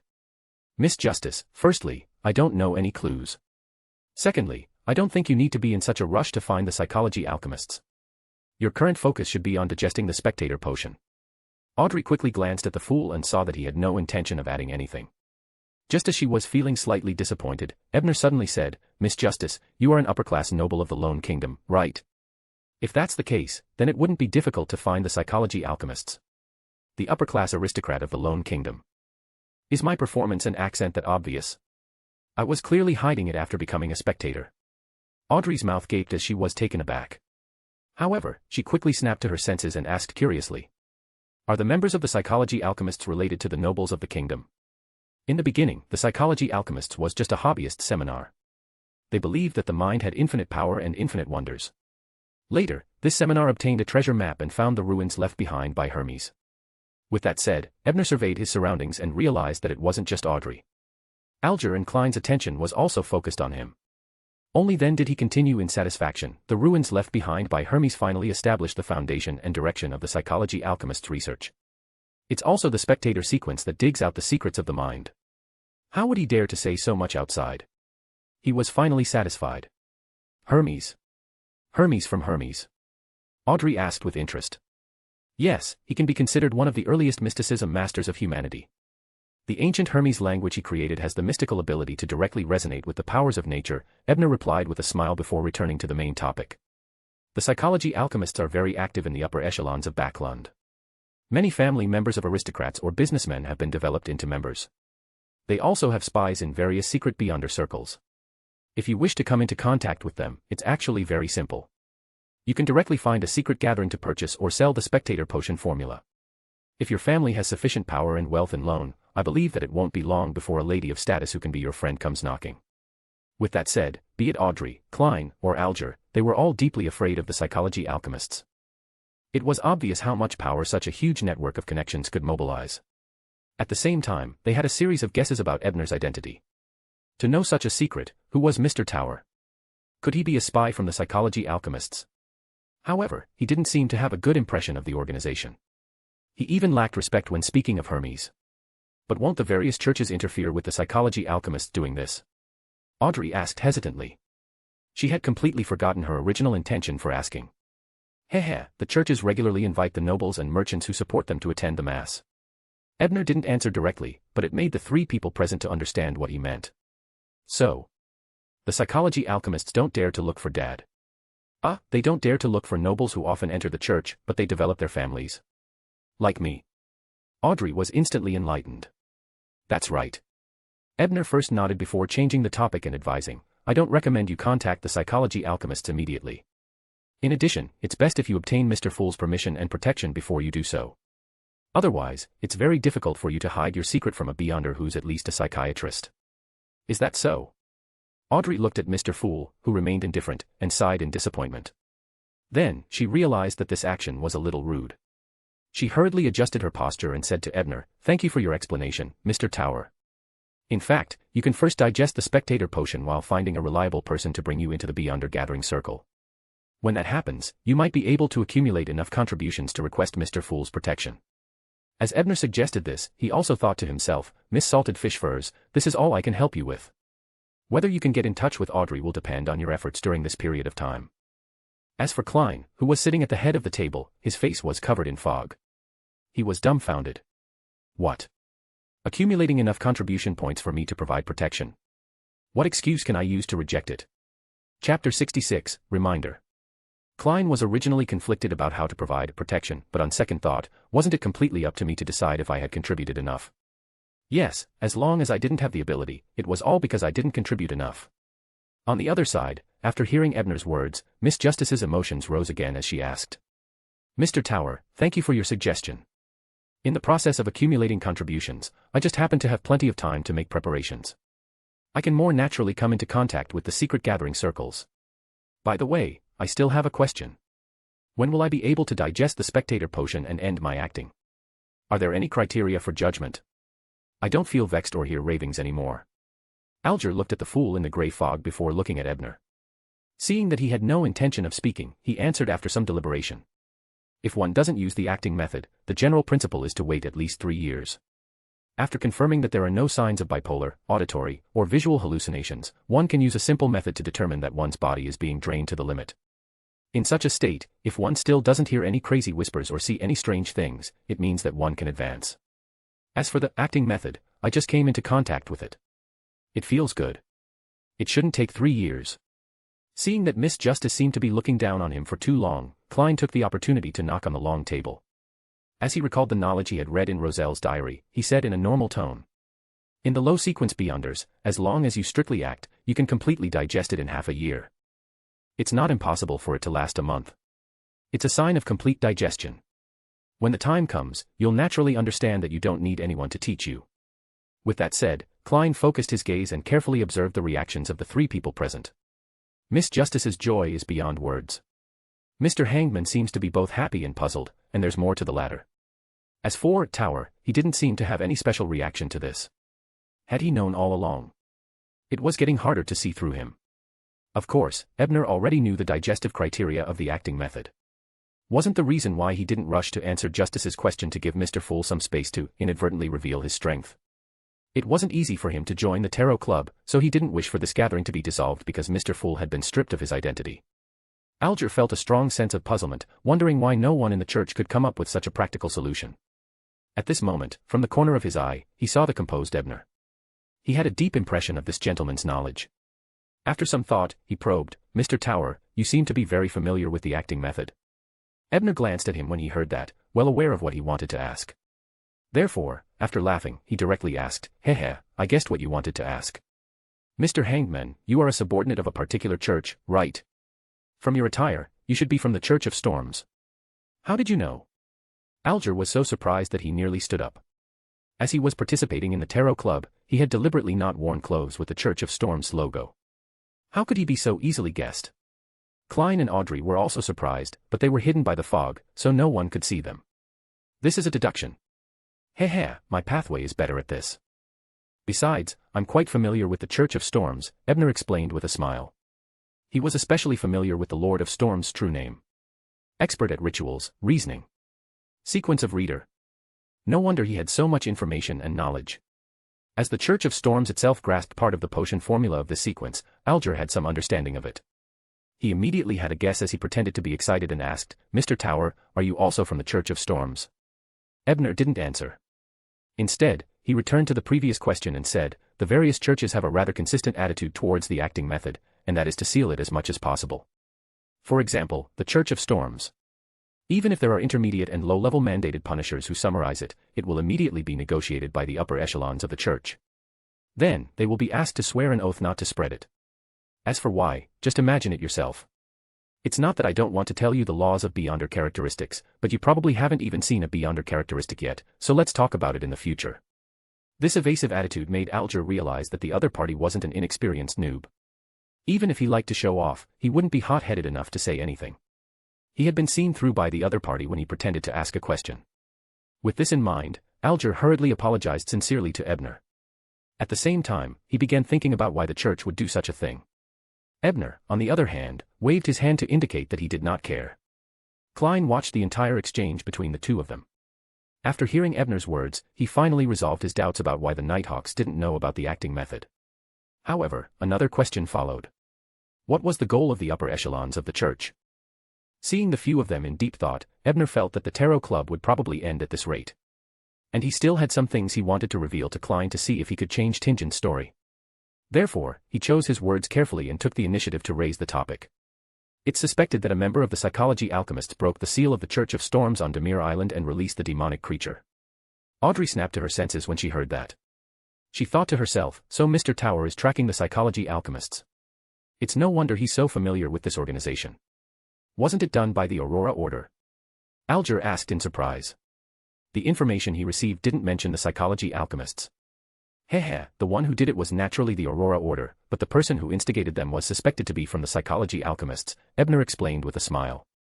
Alger pondered for a moment when he heard that before taking the initiative to say, "I also have a piece of information regarding the Aurora Order. Yes, I heard that a listener is searching for traces of the true creator, which is the holy place they promote." At that moment, he had a vague feeling that this matter was related to the situation mentioned by Tower. The true creator? Audrey asked in puzzlement. That's an ancient existence that many mysterious organizations and secret sects believe in together. They believe that the creator hasn't completely died. The core he left behind is the true creator, Alger roughly explained. Ever since the fifth epoch, the true creator has appeared in many forms, such as the hanged giant and the eye behind the shadow curtain. Having said that, he looked at Klein and said, "Am I right, Mr. Fool? Did you come to test me after testing the tower? Mr. Hangman has been a little jumpy recently. Should I give him a warning?" As Klein lampooned, he chuckled.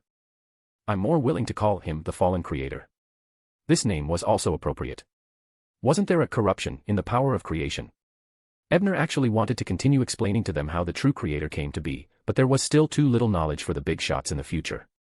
It would be too troublesome to explain, so he could only forget about it for now. Seeing that the hangman was shocked speechless by Mr. Fool's attitude towards the true creator, Audrey looked at Ebner and said with mixed feelings and curiosity, "That sounds terrifying. Oh, Mr. Tower, can you tell me in detail about the various mysterious organizations and secret sects? It's very difficult for me to come into contact with such things in my daily life. I can only understand it through you. I'll pay you. I wonder what you want." Good question. Miss Justice, to a certain extent, you've become a supporting role. In that case, with Tower's flaunting personality, he will definitely mention the secret order, the Antigonus family, and even the half-fool. Klein perked up when he heard that, but he didn't let his emotions show through his expression and actions. Good question. Miss Justice, this way, I'll be able to take the opportunity to leak some information to Klein. However, there's still a reward. I want a sequence 6 Beyonder characteristic. Or money is fine too. Sigh, even if Justice is willing to pay, I don't have a reliable way to collect money now. It's better to wait for Mr. Fool's delivery function to be developed before charging. I'll first set up a persona and snatch customers. Ebner mocked himself in his heart before organizing his words. I need the Tree of Elders heart. Help me take note of it. If you encounter it, buy it directly. I'll reimburse you later. This was one of the main ingredients of the scholar potion he had previously analyzed.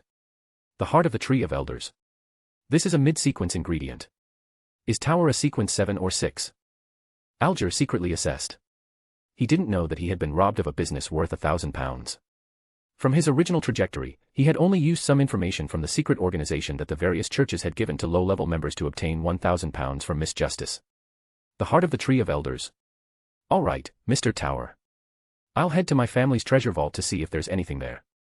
Miss Audrey happily agreed and decided to ask her friend if there was nothing at her house. Good Lord, I think it's very likely that you found Mr. Fool's delivery service before it even came online. Ebner secretly envied Audrey's treasure vault because he also wanted one. Following that, Ebner explained the few secret organizations that originated from the 4th and 5th epoch. Most of them spoke in general and didn't reveal too many secrets. They only talked a little more about the Moses Ascetic Order, the Psychic Council, the Demonist Sect, and the Secret Order as a reminder to Klein. The hidden sage became an evil god in human form. How did he survive? Audrey asked in an unimaginable and incomprehensible tone when she heard Ebner's description of how the Moses Ascetic Order believed in gods. She had unknowingly exited the spectator state. It's like a ghost story. Besides, that ghost is a deity. Klein's heart stirred like a storm. At this moment, Ebner secretly glanced at Klein and said with a wistful tone, I don't know how he survived, but his life is a fatal disaster for many Beyonders of the mystery prior sequence. Because once you accidentally establish a connection with him, you will be instilled with a lot of dangerous knowledge. However, the sad thing is that the establishment of this connection is actually passive most of the time. There is no pattern to speak of. Klein was alarmed when he heard that. He couldn't help but recall the terrifying existence behind Old Neil when he first activated his spirit vision. Old Neil is also a mystery prior. It can't be that coincidental, right? Hopefully, it will change something. Ebner sighed in his heart. Although he knew very well that from the moment a low-sequence Beyonder established a connection with the hidden sage, unless a miracle happened, the outcome was already destined. Chapter 67, Reflection. Following that, Ebner explained the origins of the Demonist sect and the abilities of Beyonders of the Assassin Pathway. Klein listened attentively. After all, the instigator hidden in Tingen City had yet to be captured. It was very likely that he had the organization's help behind him. On the surface, most of the members of the Knowledge Society are Beyonders of the Apprentice Pathway. They believe that the mind is the essence of humans, and the body is only a cage that binds the mind. If a person is evil, it means that they are affected by the body. They have to use their spirituality to obtain knowledge, allowing the mind to gradually be freed from the body. Then, through the layers of tests of the astral body, they will ultimately leave the material world and return to the purest and truest self, obtaining eternal redemption. However, it's very likely that this organization is just a subordinate faction of the Demonist sect or even other names. Ebner, who had been forced to temporarily leave Backlund by the Demonists, didn't have a good impression of this sect. He sold them all. But I heard that the Demonist sect was also known as the Demonist family in the 4th epoch.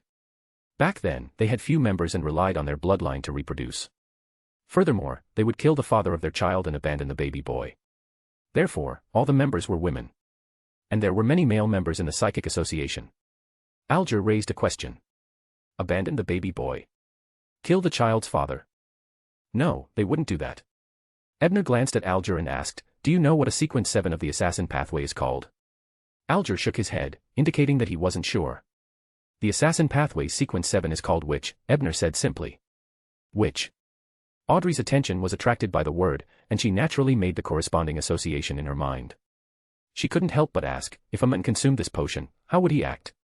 Wearing a beautiful dress and putting on exquisite makeup, imitating a lady's every move. She muttered inwardly in disgust and bafflement. Witch. It can't be what I think it is, right? Klein, who was more agile, had a vague guess. Miss Justice, you have to know that when a man consumes this potion, he can't be called a man. He has already become a true lady, from the inside out.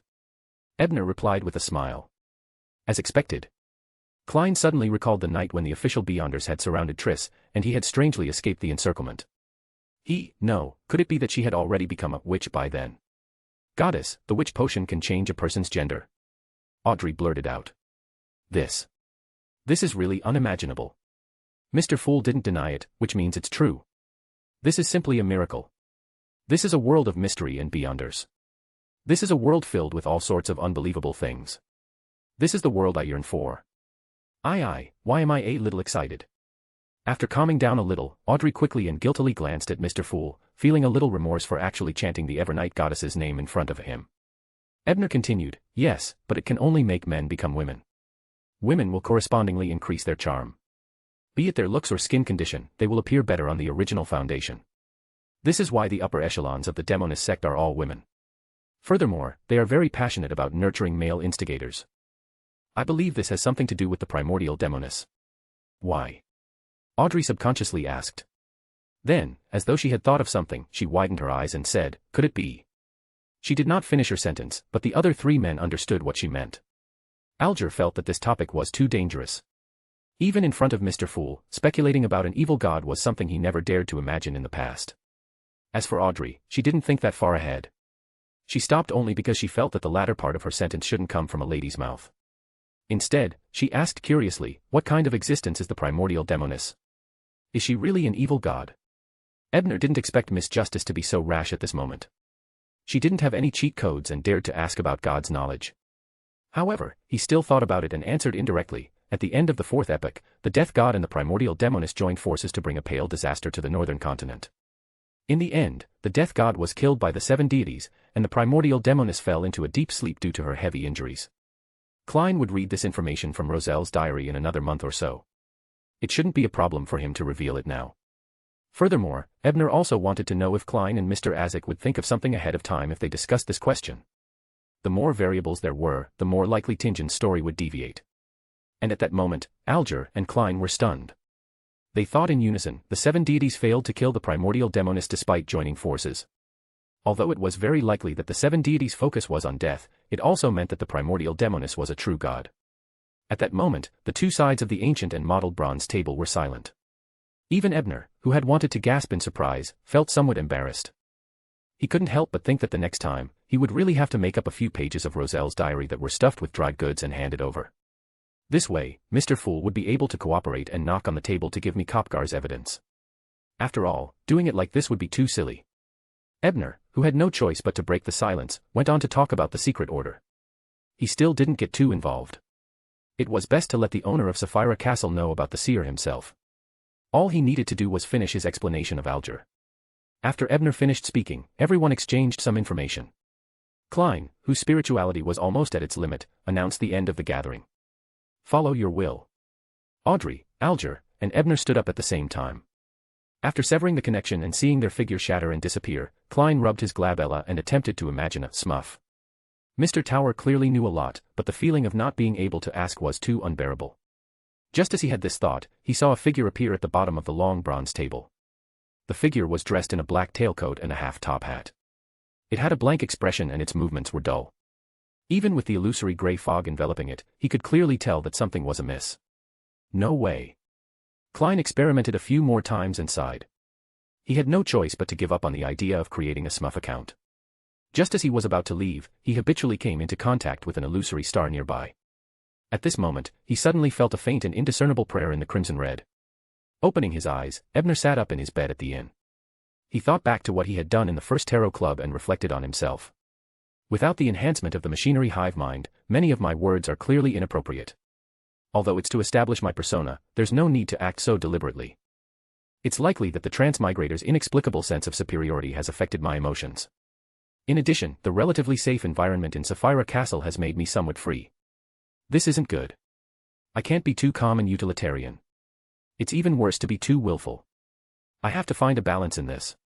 Speaking of which, Vice Admiral Iceberg's state of absolute calmness without any emotional changes is the most ideal. After that, Ebner had just removed the spirituality seal in the room when Zio returned from outside.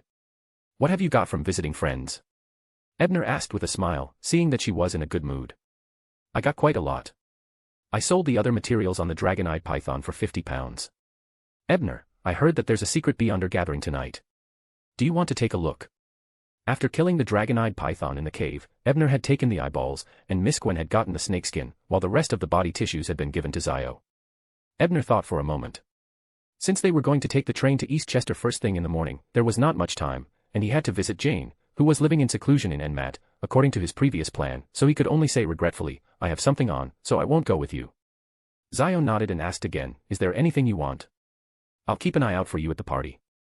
If the heart of the tree of elders appears, buy it for me. Ebner thought for a moment, then took out £500 from his wallet and handed it to Zio. He then took out 5 brass charms from his pocket and continued, if you don't have enough money, sell these charms. These charms were made from the materials of Demir Harbor's demon. The effects were mostly strange. Chapter 68, Meeting Again. During the battle at Demir Harbor, Ebner and the others had obtained the complete bodies of 3 monsters, as well as the vertical eye of a desperate demon hound. During the final distribution of the spoils of war, Zio only took the eyes of the Dreadfiend worm, which could be used as the main ingredient of the sheriff. Mr. Gaston took the most valuable vertical eye and all the materials for the shadow demon. As for Miss Gwen, she joined the team the latest and wasn't very strong, so she symbolically took some scraps.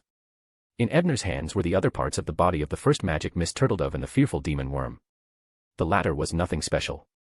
Ebner had ground the body into powder and intended to use it as supplementary material in some ritualistic magic. As for the former, which was the body of a demon Miss Turtledove, it was a good item. It contained many corrupted, messy sequence 7 characteristic materials, and the demigod-level devil aura that came from it, Demir, was the truly precious item.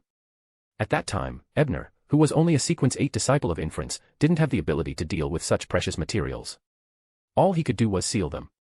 However, not long ago, after becoming a knowledge keeper, he possessed a spell-like aura extraction.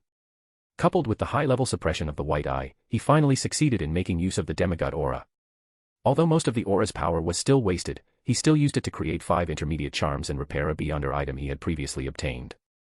The 5 charms were items that had just been handed over to Zio for sale. They could trigger the demon's language of foulness once, and the specific tainted effects were random. As the brass used as a charm material was not a good medium for demon aura, these 5 charms could only be preserved for 6 to 8 months before gradually losing their effect. But even so, as a sequence 6 offensive means, even if it could only be used once, its price wouldn't be lower than £200. In fact, if someone urgently needed it, the price would be much higher. After all, in Demir's sword and fire bar, Mr. Gaston's fire of light arrow that could only be used once had been sold for £150. That was only a sequence 7 ability. As for the item that was repaired with the demon's aura, it was the badge that had cursed Zio before. It originally only had the curse power of a cold-blooded, but after the ritual and the restoration of the aura, it now had a partial effect of controlling desire. Although the effective period was also only a few months, it could be considered Ebner's strongest trump card. In the Pirlo cemetery on the outskirts of Enmat Harbor, a middle-aged man in a black classical robe was staring at the night watcher's hut with a creepy smile on his face. Usually, the night watchers in the graveyard were either muscular men or old men who were on the verge of death. However, there was a young girl here who looked pretty young. Of course, this young woman often dressed very maturely when she went out, causing others to think that she was at least 30 years old.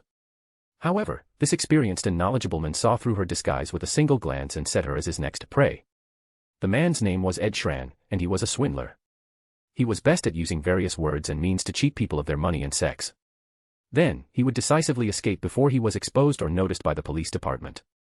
This time, he had originally planned on escaping to Backlund, but before he left, he discovered such an alluring prey. Hence, he decided to take the risk and do it again.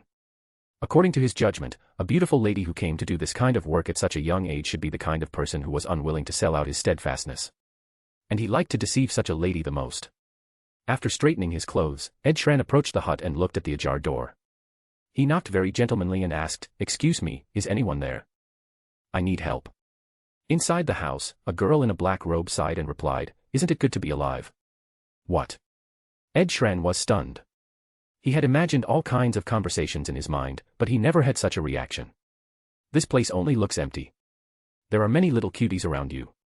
They have already told me about your evil deeds. The girl stood up and came to the door. She looked at Ed Sheeran coldly and continued in an emotionless tone, "It's fine if you don't provoke me, but since you've come to me, I'll reluctantly help you collect your corpse." The more Ed Schran listened, the more he felt that something was amiss, and the more terrified he became. Although he had never seen a real beyonder before, many horror stories surged into his mind at this moment. Immediately, he had the thought of turning around and escaping. However, before he could do anything, the girl in front of him grabbed his neck. No matter how hard he struggled, it was useless. That slender palm was like a mechanical arm, firmly gripping him and slowly tightening. Ed Schran could only feel his breathing becoming more difficult. His strength also gradually disappeared, and his resistance became weaker. Finally, his eyes rolled back and he completely stopped breathing.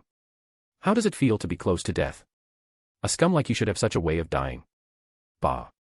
The young girl spat, then sighed and lowered her body to fulfill her promise, collect his corpse. She had just squatted down when she heard another voice outside. Jane, I didn't expect you to become a gravedigger.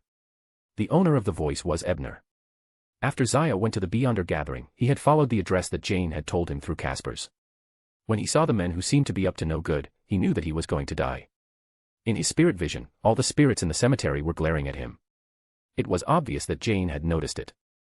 It was also because of this that Ebner determined that Jane had successfully become a Sequence 8 gravedigger. After all, Corpse Collector didn't have such an ability. Only gravediggers could communicate with nearby spirits. However, wandering spirits did not have much strength. To avoid their surveillance, it was not difficult for Ebner, who could already simulate multiple sequence abilities in the White Eye state, so he could easily approach Jane. Jane instinctively rolled back when she heard the voice, but she soon recognized Ebner's voice. She raised her head in surprise and then ran to him in 2 or 3 steps. Her joy overflowed as she said, "Ebner, you've finally come to see me." Although she was happy, her voice was still cold. "Long time no see, Jane." Ebner nodded with a smile, happy that the young girl could have such a bright smile again. Of course, he also knew that this happy smile was different from his carefree smile before. After exchanging pleasantries, Jane let Ebner into the house while she herself hastily disposed of Mr. Ed Schran's corpse before entering the inner room to change into a purple hunting suit and continuing to entertain Ebner. "I didn't expect you to be so proficient in handling these things now." Ebner saw all of this and couldn't help but sigh again. More than a month ago, Jane would have screamed in fear even if she saw it, let alone handling corpses. Perhaps this is growth. Jane mocked herself when she heard that. Then, she pulled a chair over and sat opposite Ebner. After hesitating for a moment, she answered his initial question. "I have to thank Mr. Marek, who arranged for me to be taught here by others. He even very thoughtfully helped me get the job of guarding the cemetery. Therefore, I can act as a good corpse collector and quickly digest the potion." "So you do know about the acting method. This is also what Marek or Miss Sharon told you, right?" Ebner used a questionable sentence, but his tone was firm. Jane nodded and replied, "It was Mr. Marek who taught me mysticism knowledge. In addition, after coming to Enmat Harbor, the lady who taught me also told me a lot." "Teach you? Marek even arranged many teachers for you." Ebner was somewhat surprised. One had to know that the wanted posters for Jane and the Rose School of Thought were still around. The more people who knew, the more dangerous it would be for Jane. Therefore, Ebner had never even told Zio about it. "Mr. Marek only introduced me to one of his friends. The lady who came after was his friend superior. Marek and his friend respect the lady very much." "I think she might be someone important," Jane replied after a moment of hesitation. It was supposed to be a secret, but she felt that telling Ebner would be fine. A big shot. As he had just been arranged by the god of knowledge, Ebner had been rather sensitive to big shots recently. After thinking for a moment, he asked again, "Why would such a lady personally teach you?" "Perhaps because I'm pitiful." Jane actually had doubts in her heart, but she didn't think that she was worthy of being remembered by such an important figure, so she didn't probe further. "Perhaps." Ebner didn't comment. He tried to extract the other auras from Jane's body, but other than that scum Ed Schran, he didn't succeed in extracting the remaining auras. He immediately understood that the important figure was at least a demigod and was good at dealing with auras. After seriously thinking for a while, Ebner didn't rashly activate the Eye of Pure White to continue probing. Instead, he changed the topic and said to Jane, "Actually, I don't wish for you to improve so quickly. The Rose School of Thought isn't so easily destroyed. At least wait until my strength increases enough to protect you." "I understand. I'm no longer a little girl who knows nothing about the mysterious world." Jane turned her head and looked at the crimson sky outside the window before smiling. "In fact, if you had come a few days later, I wouldn't be at Enmat Harbor." Chapter 69, Ebner's Discovery. "You aren't going to seek revenge now, are you?" Ebner asked in surprise when he heard Jane's words. He didn't think that she would be so irrational, but how could hatred be accurate once it erupted? Besides, the enmity between parents was irreconcilable. Although Roselle didn't turn this sentence into a statement, logic was common everywhere. Jane shook her head and chuckled. "Don't think of me as such an impulsive person. Besides, as a grave digger, I look more like a corpse than a living person. Have you ever seen a corpse act rashly without considering the consequences? That's because the corpse didn't see Azek's copper whistle and was equally fanatical when it saw it." Ebner lampooned inwardly, but on the surface, he said thoughtfully, "So, you plan on seeking the subsequent potion formula and ingredients?" "That's right." Jane fiddled with her shoulder-length blonde hair and released it from her fingers. After a few rounds, she continued, "I plan on heading out to the sea to colonize or even the southern continent. Firstly, it's to seek out possible potion formulas, and secondly, it's also to act. In the northern continent, it's very difficult to act as a gravedigger. Besides, Father left me a copy of Byam's fake identity, so I can use it." You want to find the numinous episcopate. But they are very wary of the Loanese. They won't easily recruit you. Ebner frowned. He wasn't optimistic about the other party's choice. Besides, the Rose School of Thought's lair was in the southern continent. It would be very dangerous if Jane couldn't hide her hostility when she arrived there. I'm not going to join the numinous episcopate, and I'm not going directly to the southern continent. I'll probably travel around the Rosed Archipelago first. Jane could hear the worry in Ebner's voice and quickly explained. Seeing how confident she was about finding the potion formula, Ebner gradually had a guess. He looked at Jane and asked, "What mission did the big shot assign you?" Hearing this, Jane revealed a look of admiration and said, "Ebner, you're indeed the assistant of the great detective, Mr. Isengard. How long has it been?" "You're right. That lady gave me some things to do. Soon, a ship will come to take me out to sea." Ebner was not at all pleased with Jane's compliment. All he could think about now was what was so special about the Grant family. That demigod of the artificial death faction, Brian, had deliberately nurtured Mr. Grant and given him so much wealth and related potion formulas. And now, a big shot had come to nurture Jane. This was definitely not a coincidence. But no matter how he looked at it, Jane was only an ordinary Sequence 8. Since there were too few clues, Ebner had no clue at all. He could only put this problem aside for the time being.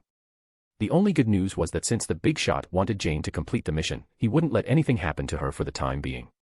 She should be safe. As for why Mr. Grant was in trouble before, it was because he met an immortal fool. Of course, this was also a form of self-assurance out of helplessness. If Ebner was already a demigod, he naturally wouldn't let Jane take the risk. However, he didn't have the strength in reality. He could only hope that the big shot was a trustworthy person. Jane looked at Ebner, who was worrying for her, and her heart warmed. Her features softened, and she smiled reassuringly. "Don't worry about it. I have a good impression of the lady. She's not the kind of person who sees human lives as worthless. Sometimes I even think she's a little naive. She must have her reasons for choosing me to do certain things." Seeing that Jane did not say what she was going to do, Ebner knew that it might be due to some sort of oath binding, so he did not ask more. After that, the two of them changed to a more relaxed topic and talked about their experiences during this period of time. There was nothing special about Jane. She was just acting as a corpse collector in the cemetery. Occasionally, she would go out to receive guidance from that important person. This was not only knowledge but also all kinds of actual combat. Otherwise, Jane would not have been so calm when she had killed before. Ebner's journey was much more exciting. Although he could not talk about the Dream Maze Tower, the Game of the Gods, the Tarot Club, and many other things, just the experience of resisting the invasion of monsters and the exploration of the caves with his companions made Jane listen with great interest, and her eyes sparkled. After hearing that, she looked at the sword case on Ebner's back and asked with a smile, "Is that sealed artifact inside?" After Ebner nodded her assent, Jane gestured with her hand, then told the men to wait while she turned back to the inner room. Soon, she came out with a cello case. "You're going to take the train to Eastchester first thing in the morning, aren't you? This box is too eye-catching. You'll be asked to examine it. Why don't you put it in the cello case?" Jane said after handing Ebner the box. "Thank you." Ebner was stunned for a moment before he gladly accepted it. Although he could already simulate part of the Trickmaster's trick to make ordinary people ignore the sword case, it was still Jane's intention after all. Besides, if there was a beyonder in the car who could see through the trick, the sword case was indeed very eye-catching. As for when the abilities of a Trickmaster were analyzed. When Ebner first became a reader and Caspers came to deliver his revolver, there was a Trickmaster hiding in the dark using a camouflage technique. Ebner, who had activated the Eye of Pure White, saw through his figure and analyzed his abilities. "I'm glad I can help you." Jane narrowed her eyes, looking pleased. Next, after answering several of Jane's questions about Hugh and Miss Gwen, seeing that it was almost dawn, Ebner had to offer his farewell. Jane looked at him wistfully and sighed. "I wonder when we'll meet again. I should be heading to West Balham in the future. Perhaps we can meet there." As Ebner thought about the invitation letter that Anderson had handed over, he suddenly had this thought. Not long after Ebner left the cemetery with the piano box on his back under the morning sun, a lady wearing beige pants and a pair of black leather boots with a light brown knee-length skirt on her upper body suddenly approached from afar. As if ignoring the distance, she arrived at the night watcher's hut in a few steps. Jane was surprised to see this beautiful lady and quickly explained, "I didn't leak what you told me." The lady nodded slightly. She looked at Jane, who was a little flustered. Her eyes were blue and deep, as if they had concentrated an ocean. "You have a good friend. He has been showing nervousness and worry in his previous emotions. Clearly, he is worried about you going to do something dangerous. This is a person who truly places you in his heart." Her calm tone revealed a trace of admiration. But my heart is filled with hatred. Jane sighed and did not finish her sentence. Ebner returned to his rented hotel, intending to pack his things and rush to the train station. Zio was already waiting for him. There's no tree of Elder's core for sale, so I didn't sell those charms, Zio said as she returned the gold pounds and 5 charms that Ebner had given her. Ebner wasn't disappointed. How could a sequence 6 main ingredient be so easily found? He had only wanted to try his luck at the Beyonder gathering, but he was actually looking forward to Miss Justice's treasure vault. Did something special happen at the gathering? Ebner asked casually when he noticed Zio's odd expression. Yes. There are even a few. Zio nodded. Firstly, the organizer of the gathering, Mr. Z, revealed that he obtained a treasure from a certain island at dusk. The exact content of this news is worth £500. I didn't ask. However, I saw some suspected pirates spending money to have a private chat with Mr. Z. Mr. Z. The one from the Aurora Order. He's clearly targeting Vice Admiral Dusk. Why did he do that? Before Ebner could come to a conclusion, he heard Zio continue, in addition, the Admiral of Stars should be near Enmat Harbor. Someone saw the future not far away in the sea. Furthermore, at Mr. Z's gathering, the undersea killer, Nina, with a bounty of £3,600, seemed to have been identified, proving this theory. The future had arrived near Enmat Harbor. As soon as Ebner thought that, a lightning bolt seemed to flash through his mind, linking many of the clues to the information he had gleaned from the novel. Jane said that she would be arranged to take a ship out to sea in the near future. The future came to the vicinity of Enmat Harbor. In the novel, Gehrman's identity was entrusted to Marek, and the person who gave this identity was, a big shot, a lady, somewhat naive. With so many clues added together, it pointed to the lady's identity. Chapter 70, Eastchester County. Emperor Roselle's eldest daughter, the leader of the Element Dawn, Bernadette Gustave. Thinking of this big shot's name, Ebner had a new connection with the Grant family. Bernadette had always been searching for the real reason behind her father's drastic change in temperament in his later years. In that case, the matter she got Jane to do should be related to this. The other mausoleums hidden by the Emperor. Or the many ruins that he had set up in his later years. In short, this place must be related to the Grant family. It might even be related to artificial death. The good news was that if it was really this mysterious queen, then Jane shouldn't be in too much danger. Ebner relaxed a little when he heard Zio say, "The last special thing was that I heard about the Alfalfa tragedy at the gathering. Although I didn't pay for the details, I knew that it ended on the night of July 1st. With that said, Zio looked at Ebner and asked, "When you were at the scene of the 7th level of the Dream Maze Tower, you asked the date of the lady we rescued. At that time, you knew everything, right?" No wonder her expression was a little strange just now. Was she frightened by my fraud performance again?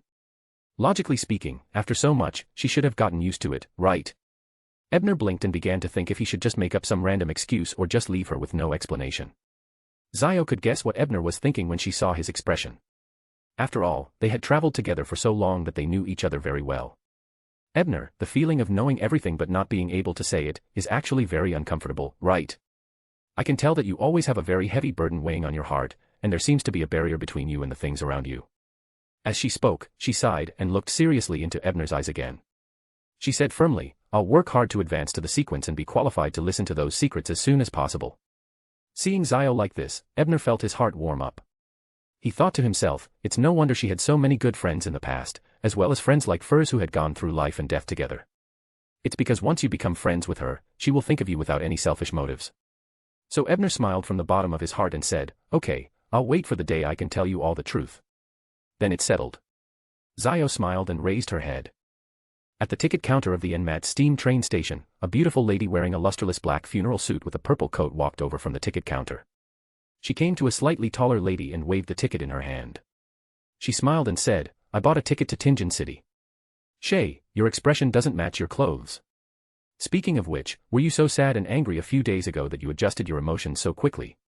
The lady who replied was wearing a black hooded robe with blue eyeshadow and blush, giving her a kind of devilish beauty. "Because I've thought it through. This is the life he fought for me. I want to live every day happily in his place. This is also what he wants to see, isn't it?" Shay, who was dressed in funeral clothes, said with a slight smile. An inexplicable sense of happiness arose in her. "Don't you think it's too cruel to talk to a single woman like me?" The lady with the bewitching beauty said with disdain. "Madam Daly, that's because your standards are too high.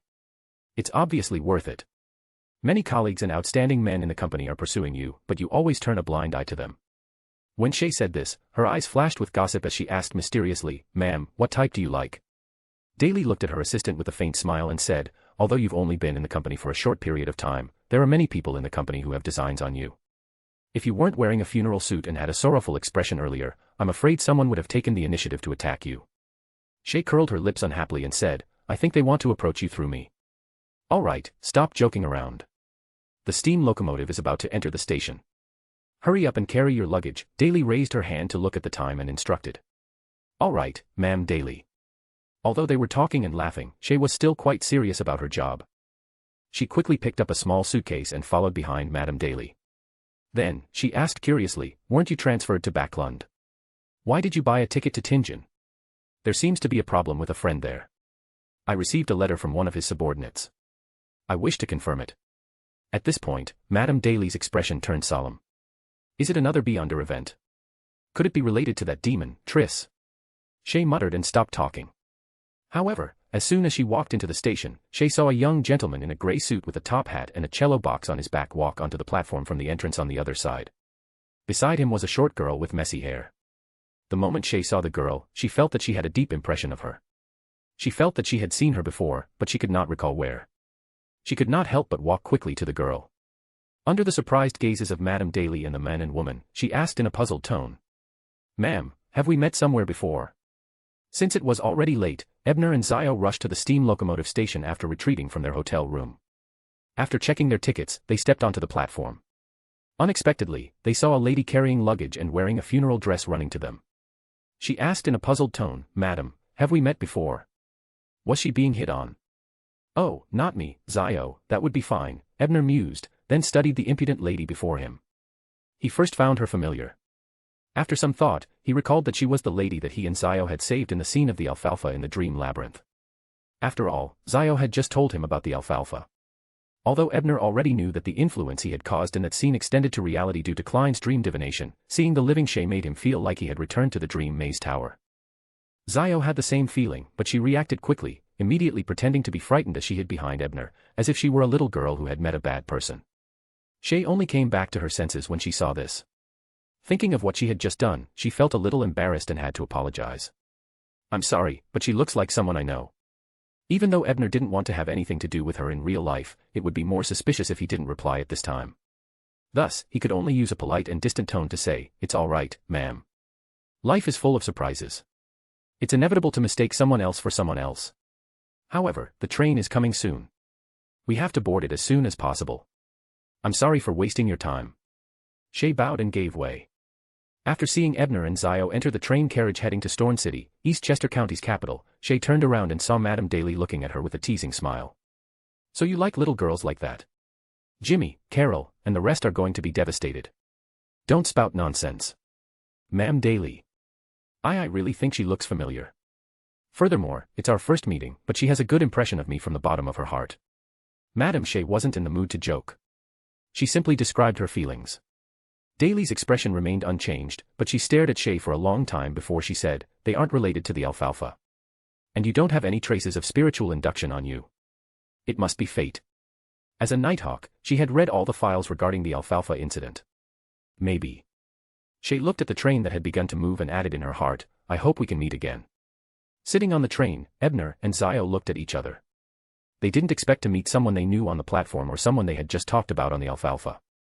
Neither of them said anything. After a long while, Zio hesitantly asked, since Shay exists, then, where's Triss? Triss should be wanted by the official Beyonders of the various churches, right? Ebner replied. At the same time, he thought to himself, I've already told Klein a lot of information about the Beyonders of the assassin pathway. Will he let Triss escape Tingen this time? And Matt Harbor was neither too far nor too close to Stone City. It took the steam locomotive 10 hours to slowly drive into the station of the capital city of East Chester County. Ebner stepped out of the station, momentarily at a loss at the sight of the unfamiliar city. They had come here because Zio felt her kin needed another transfer of residence. At this moment, Zio hesitated for a moment and asked, Ebner, my mother and brother are hiding in the countryside near Storn. If you have nowhere to go, do you want to be a guest? Chapter 71, Meeting. Going home with Zio. That doesn't seem too good, right? Ebner thought for a while before tactfully rejecting her. This is my first time in East Chester County. I still want to take a look at Stone City. In addition, I plan on taking some time out to visit Stone University's library. Zio secretly heaved a sigh of relief when she heard that. Although she had a clear conscience, she knew how her mother would react when she brought a man home. She had only invited Ebner because she felt that he wasn't an outsider. It would be impolite not to invite him. All right, I still have to bring my mother and brother to another place to live in seclusion. I really don't have time to entertain you. By the way. As Zio spoke, she took out a lady's bell-shaped hat with a slightly curved brim from her luggage and handed it to Ebner. What is this for? Ebner asked, confused. The hat with the appearance concealment effect from before has already failed. Can you use this hat to make it during the next ritual? Zio pursed her lips and revealed an embarrassed expression, but she still muttered softly, the hat from before was too ugly. Too ugly. Ebner was a little stunned when he heard that. He had always felt that Zio's personality was somewhat like that of a boy. She was forthright and loyal, but when he heard this, he deeply realized that Miss Judgment was also a young lady. Even if she was a little slovenly, that was only to disguise herself. As a former noble lady, how could she not like to be beautiful? Fine. Ebner took the bell-shaped hat and looked at it closely. It did look a lot better than the hat he'd casually picked up earlier. How long will it take you to transfer your mother and brother? Will 3 days be enough? Shall we leave on Friday night or Saturday morning? Ebner asked after putting his hat away. It won't take that long. I think 2 days is enough. Help me buy a ticket for Thursday night, Zio said after some thought. Then, after determining the exact time and place of the rendezvous, the two parted ways. Following that, Ebner called for a rental carriage and got the coachman to recommend a cleaner inn nearby. Soon, the carriage brought him to the Crawler Hotel in the heart of Storn City. The location of the hotel was rather good. The street was scenic and quiet. They only needed to walk for 10 minutes to reach the busiest streets in the city. Looking at the high-end and luxurious decor of the hotel, Ebner seriously suspected that there was a commission for the coachman to pull guests over. Backlund, Hillston Borough's Constance Club. A literary salon of high standards was being held. As a newly promoted famous author, Furs was also invited. She wore her only decent outfit, a beige dress with lotus leaf fringes, and walked to the long table for dessert. At this moment, Viscount Klein suddenly walked up to her and invited her with a smile, "Beautiful lady, can you have some of your precious time so that we can have a private chat over there?" Furs stared at Klein seriously and confirmed that there was no evil intent in his eyes. Feeling that her previous request had come to fruition, she revealed a proper smile and said, "It's my honor, Mr. Viscount." Then, under the envious gazes of many female authors, Furs walked into a lounge with Glaint. As soon as he entered, Viscount Glaint smiled and said, "Ma'am Wall, there's a literature and music salon at my house on Thursday afternoon. I sincerely invite you to participate. There will be many children of powerful nobles participating in the salon. Even the daughter of Earl Hall will be present. I believe you can achieve your goal there." With that said, he looked at Furs eagerly. "You really are a gentleman of your word, Mr. Viscount." "Don't worry, I'll keep my promise and bring you into the circle of Beyonders," Furs replied with a smile. On Wednesday morning, Ebner, who had woken up early, watched the sunrise on the roof with the somewhat restless sort of dawn for a while. Then, after enjoying the breakfast provided by the high-end hotel for the past 10 soli, he set off for Stone University. The best university in Eastchester County had a good academic style, especially its history and archaeology major. Originally, in order to complete the mission given by the psychology alchemists, Audrey had obtained a notebook from Associate Professor Michelle Deutschland of the History Department. She had donated land and manor property rights near the university worth £10,000, and she had established a foundation for collecting and protecting ancient objects. But Ebner wasn't here to get a taste of Miss Justice's golden pound charm in advance. He was here for the library that was open to the public at the university. Although the books in the public library must be mass-produced and second-hand copies, due to the large scale of the books, Ebner still gained something after reading them for half a day. Emperor Roselle once went to Sonia Island and met a local beauty, leaving behind a fantastical legend. Emperor Roselle's descendants from the royal family of the southern continent and the former Balam Empire had a brief moment of happiness. He suspected to have left behind an heir. Emperor Roselle explored the Fog Sea and accidentally entered an isolated island. The people on the island have no idea about the Intis, Lone, and the other 4 kingdoms. All they know is the Solomon Empire. Emperor Roselle. Ebner closed the book, feeling a headache coming on. He thought to himself, a place like a library is indeed Roselle's home ground. Be it Backlund or Stone, it's the same. The only good news is that the next Tarot Club's Roselle diary has material. After leaving Stone University, Ebner looked at the sky and felt that it was still early. He decided to go to the steam locomotive station to buy the tickets for Thursday night, in case there were no tickets at the last minute. He called for a public carriage and soon arrived at the bus station. However, just as he was about to step into the ticket office, the surrounding space was suddenly enveloped by a strange force. The pedestrians, carriage drivers, passengers, and ticket sellers all disappeared. Only a faint blood color spread in the air. Following that, a handsome, devilish-looking man dressed in a red shirt and a black turtleneck appeared in front of him. Ebner was terrified by such a strange scene and strange entrance. Without thinking, he activated the Eye of Pure White and took out the Sword of Dawn on his back. However, he soon realized that he had failed. Not only was his body unable to move, but even his attempts to activate the White Eye failed. This was the first time he lost contact with the unknown place behind the White Eye. Don't attempt to open that space again. Even if I wanted to block that passageway, it would be very difficult. If you try again and attract the power of that space, the Grade 0 sealed artifact that created this sealed area can't be hidden. It will be discovered by them, the handsome man said with a frown. Who are you? Ebner cast mechanical mind on himself and instantly regained his composure. There's no need to be so nervous. I have no ill intentions towards you. Besides, I came here to meet you. Although it was the ancestor's wish, I've also obtained the tacit approval of the God of Knowledge and Wisdom. The man's gaze was gentle as he explained with a smile. The God of Knowledge acquiesced. The ancestor's meaning is. This person is a vampire. He wields a Grade 0 sealed artifact. One of the 3 sanguine dukes. But since when did the old dragon have a relationship with Lilith? Since when did the God of Knowledge and Wisdom have such a good relationship with the sanguine primogenitor? Is this an alliance? From the looks of it, do they even have plans on me? They even know what the unknown place is. The questions and fear in Ebner's mind even surpassed the calm effect of the skill, but on the surface, he still asked calmly, why did you come here to see me? The bewitching man fiddled with his silver hair before saying, I'm just reminding you not to enter Tingen. Before that person leaves the pen's line of sight, do not approach him. At this moment, Ebner suddenly felt that the man's actions and smile seemed a little feminine. He didn't know if it was an illusion, but he didn't dare to think too deeply. He only asked, is this also the intention of the God of Knowledge and Wisdom? That's right. The bewitching man nodded, then looked at Ebner's calm face due to his ability and added with a smile, but don't worry, in order to have more fun, I found a little trouble for the owner of the pen. If you weren't wearing a monocle, I would have thought you were a mon. Ebner took a deep breath and asked again, what is the space behind my eyes? The man looked up into the sky and didn't answer directly. All he said was, when you become a demigod, you can enter through the passageway. However, I don't suggest you do that. Before becoming an angel or having a sealed artifact of a similar level, it's probably very difficult to guarantee that you won't be corrupted by that thing. Chapter 72, Concealment and Influence. Alright, I can't stay here for too long. Otherwise, I'll attract unnecessary trouble. I look forward to our next meeting. After the handsome man finished speaking, he did not give Ebner a chance to ask another question. The illusory giant bat wings suddenly appeared behind him and wrapped around his body. Then, his figure disappeared, and everything around him returned to normal. However, after a long time, Ebner seemed to have regained his ability to move and let out a long sigh. It was clearly mid-July afternoon, but he did not feel any warmth at all. There was only a bone-piercing coldness that wrapped around his heart as if it wanted to freeze all the blood in his body.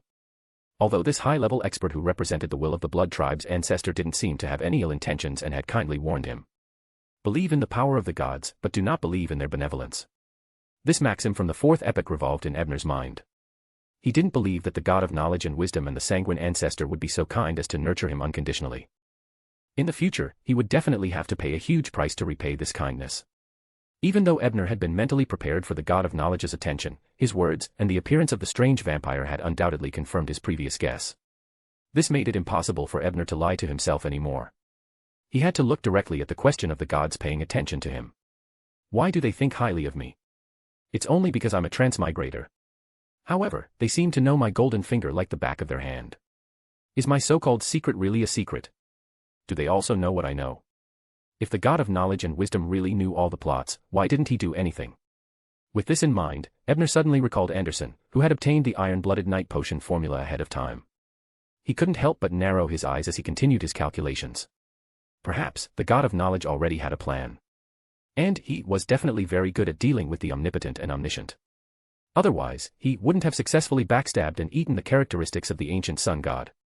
He knew that a large part of the so-called storyline was actually pushed by that person behind the scenes. Therefore, before he revealed his fangs, he definitely wouldn't make any major changes to the plot. He would only secretly plot. Just like when he joined Rose Redemption. So, what role would I play in this? And why would I come? After some thought, Ebner finally had no choice but to dispiritedly stop making guesses without any evidence. ignoring the fact that he couldn't figure out the means of a deity. So what if he did? He was a sequence 7, so he had no means of resisting. Fortunately, the God of knowledge and wisdom has been kind to me. After consoling himself, Ebner stopped thinking about the meaningless things at the moment. He turned around and left the steam locomotive station. He called for a rental carriage and went to the canal pier to buy 2 passenger ship tickets. Since he wasn't going to Tingen, there was no need for him to take a train that passed by. It was better to take a boat from the canal back to Backlund. Stony City, St. Elena's Church. Dressed in a red shirt and a black turtleneck coat, the devilish and handsome man had just stepped into the headquarters of the Church of Evernight in East Chester County when he saw a few pillars with the Evernight sacred emblem on the cathedral's tall roof suddenly shrouded in shadows, stained with ink. On both sides of these columns, the hall's symbolic stained glass windows with angel patterns had also turned dark. And despite it being daytime, there was a bright red moon hanging silently behind the skylight at the end of the cathedral.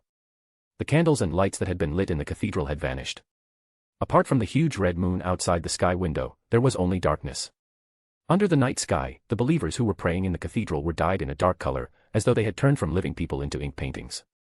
Black and red, shadows and pillars. Peace and tranquility were displayed in this vampire's eyes in a peculiar manner. The handsome, devilish blood tribe male didn't reveal any hint of nervousness upon seeing this. Instead, he turned to look at the platform in the hall. Because a figure suddenly appeared behind the originally empty platform. The figure wore a simple linen robe with traces of mending. There was a belt made of tree bark tied around his waist, and his long black hair fell down wantonly. Her feet were bare, covered in dust and scars. This was a lady. Her facial features were extremely ordinary, and her dark eyes were no different from a normal person's. However, she was calm and peaceful, making people feel at ease when they saw her. Servant of concealment, the sanguine asked with a chuckle. That's right. The lady walked forward and bowed toward the blood tribe male. I didn't expect your divine descent to arrive. The goddess sent me to welcome you. I'm just using the body of a special junior to give it a try.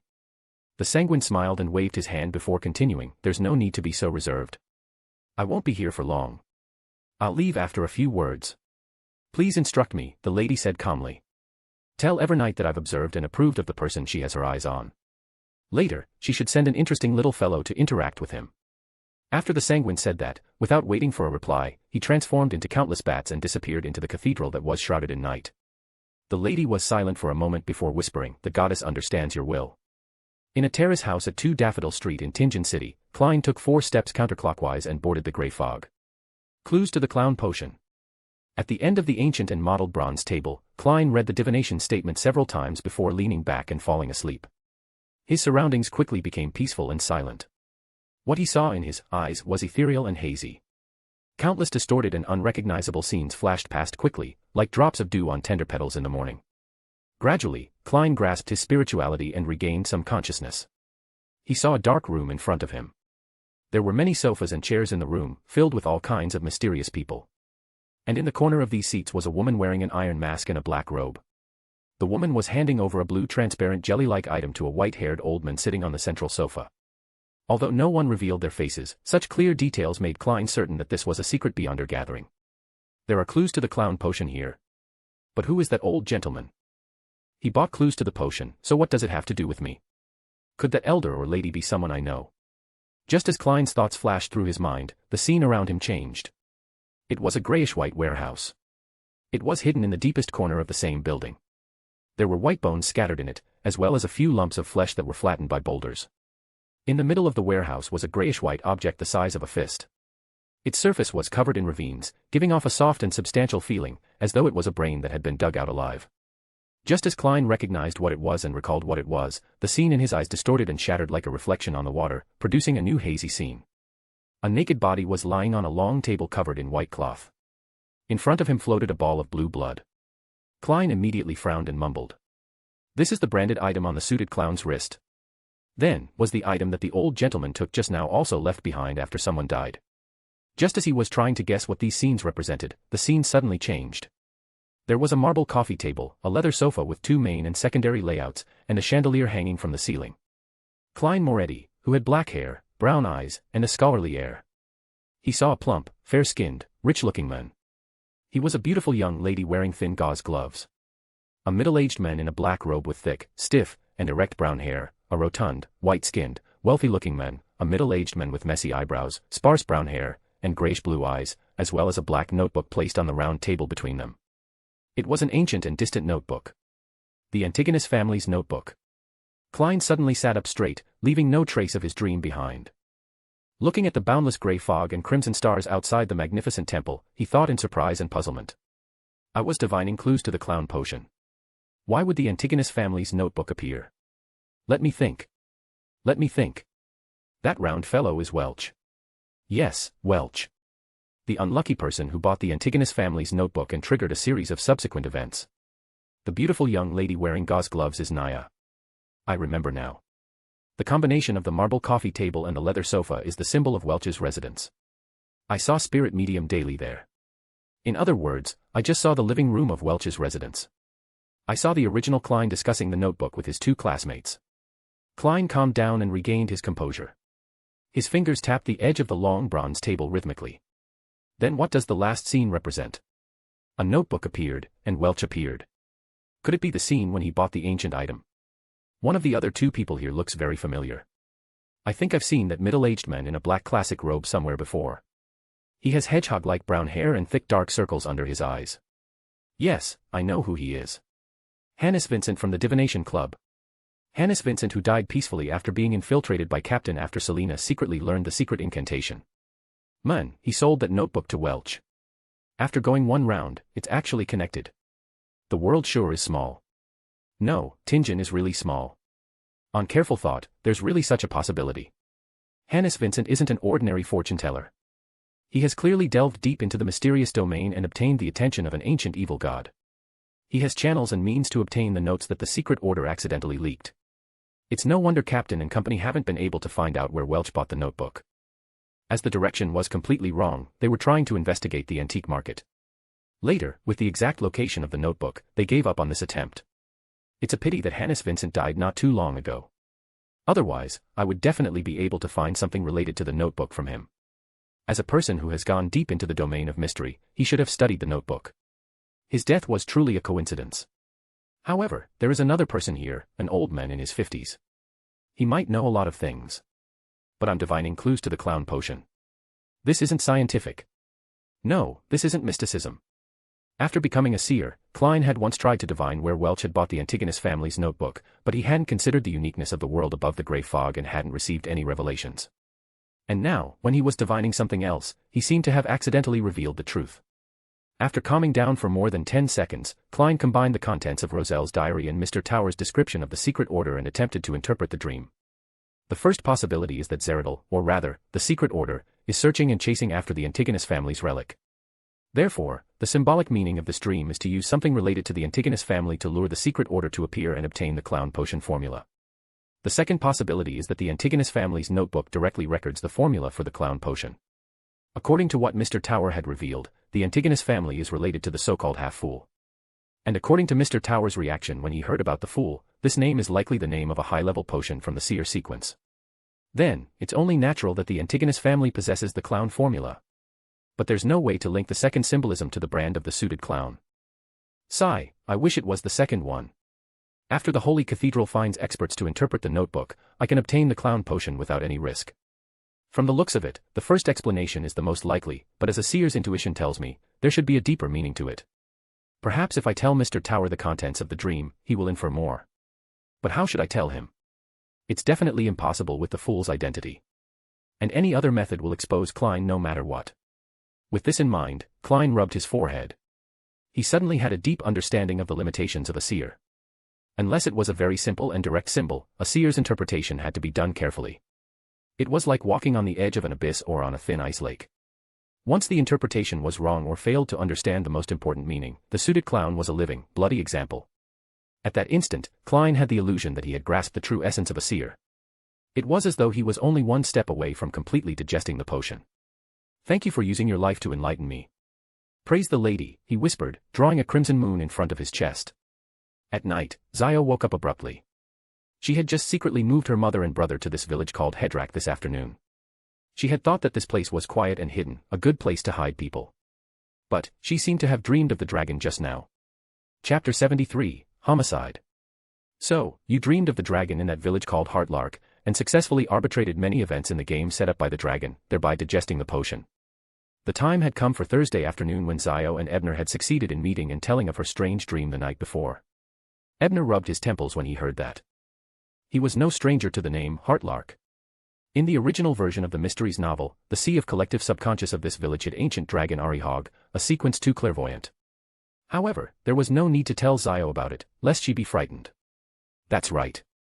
The strange thing is that I didn't doubt the authenticity of those events in my dream at all. I actually dutifully completed all sorts of arbitrations.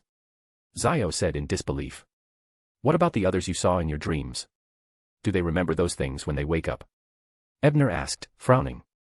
Zio shook her head and said solemnly, my brother and mother also appeared in the dream, but they don't remember anything when they wake up. They only think that it was a dream, but they forgot what they dreamed of. It feels like he's targeting Zio. By helping her complete her role as an arbiter, is he planning on collecting interest after giving her some benefits? But this isn't the case for an ancient dragon. Apart from the god of knowledge and wisdom, what other good-tempered ancient dragons are there? They should be threatened.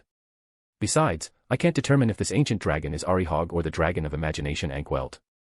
The latter shouldn't have awakened on the former at this time, but if the god of knowledge and wisdom were to know of the plot ahead of time, that might not be the case. The book, Grozel's Travels, was in the hands of Edwina, the iceberg who believed in the god of knowledge and wisdom. It was not difficult to revive Angor using it. Besides, the god of knowledge and wisdom also had a motive to revive him. Ankwelt was the father of the dragon of nightmare, Azelhad. He had a close relationship with 0-08. Letting him revive ahead of time and snatch 0-08 would definitely have a restraining effect on that person. The only problem was that both Angor and Wheat were enemies, and the god of knowledge and wisdom might not be able to control the situation. However, if I could think of all these, who wouldn't? Who wouldn't have a backup plan? Would the god of knowledge and wisdom's plan be so simple? For a moment, Ebner's thoughts wandered off, and he didn't recover until Zio tugged at his sleeve worriedly. Zio looked at Ebner's tightly furrowed brows and sighed. It looks like I've encountered another troublesome matter. Even you can't easily judge. Does Zio really think I know everything? Ebner mocked himself inwardly. Then, he organized his words and said, what you encountered might be very complicated. I can't tell if it's a good thing or a bad thing. Anyway, let's leave that village first. The ancient dragon's intentions are unknown, but Zio likely doesn't have anything she covets.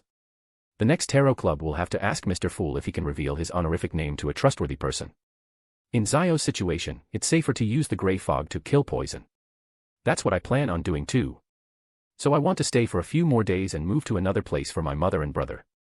I'm worried about leaving them in that village. Go back to Backlund first. I'll return in a few days. Zio had clearly made up her mind. After some thought, she continued, after returning to Backlund, help me apologize to Furs. I'm afraid she'll be worried. Back at Enmat Harbor, they had already sent a telegram to Backlund, arranged a rough time with Detective Isengard and Furs to arrive in Backlund. Ebner pondered for a moment when he heard that. He felt that even if the ancient dragon had ulterior motives, he wouldn't fall out so quickly since he had already given them the benefits. Zio should be fine in a short period of time, and there was no point in him staying here to wait. Hence, he nodded and said, don't worry, I'll deliver the message. In Viscount Glaine's study, Audrey walked in from the door and saw Glaine sitting behind a table, playing with a fountain pen. As for Miss Furs Wall, she was standing in front of a bookshelf, casually flipping through the books. Audrey, you're here. Let me introduce you. Ma'am Furs, a true beyonder. Glaine put down his fountain pen and came forward. Is that so? Audrey deliberately expressed her doubts. Furs stuffed the book back to its original spot and turned her head with a smile.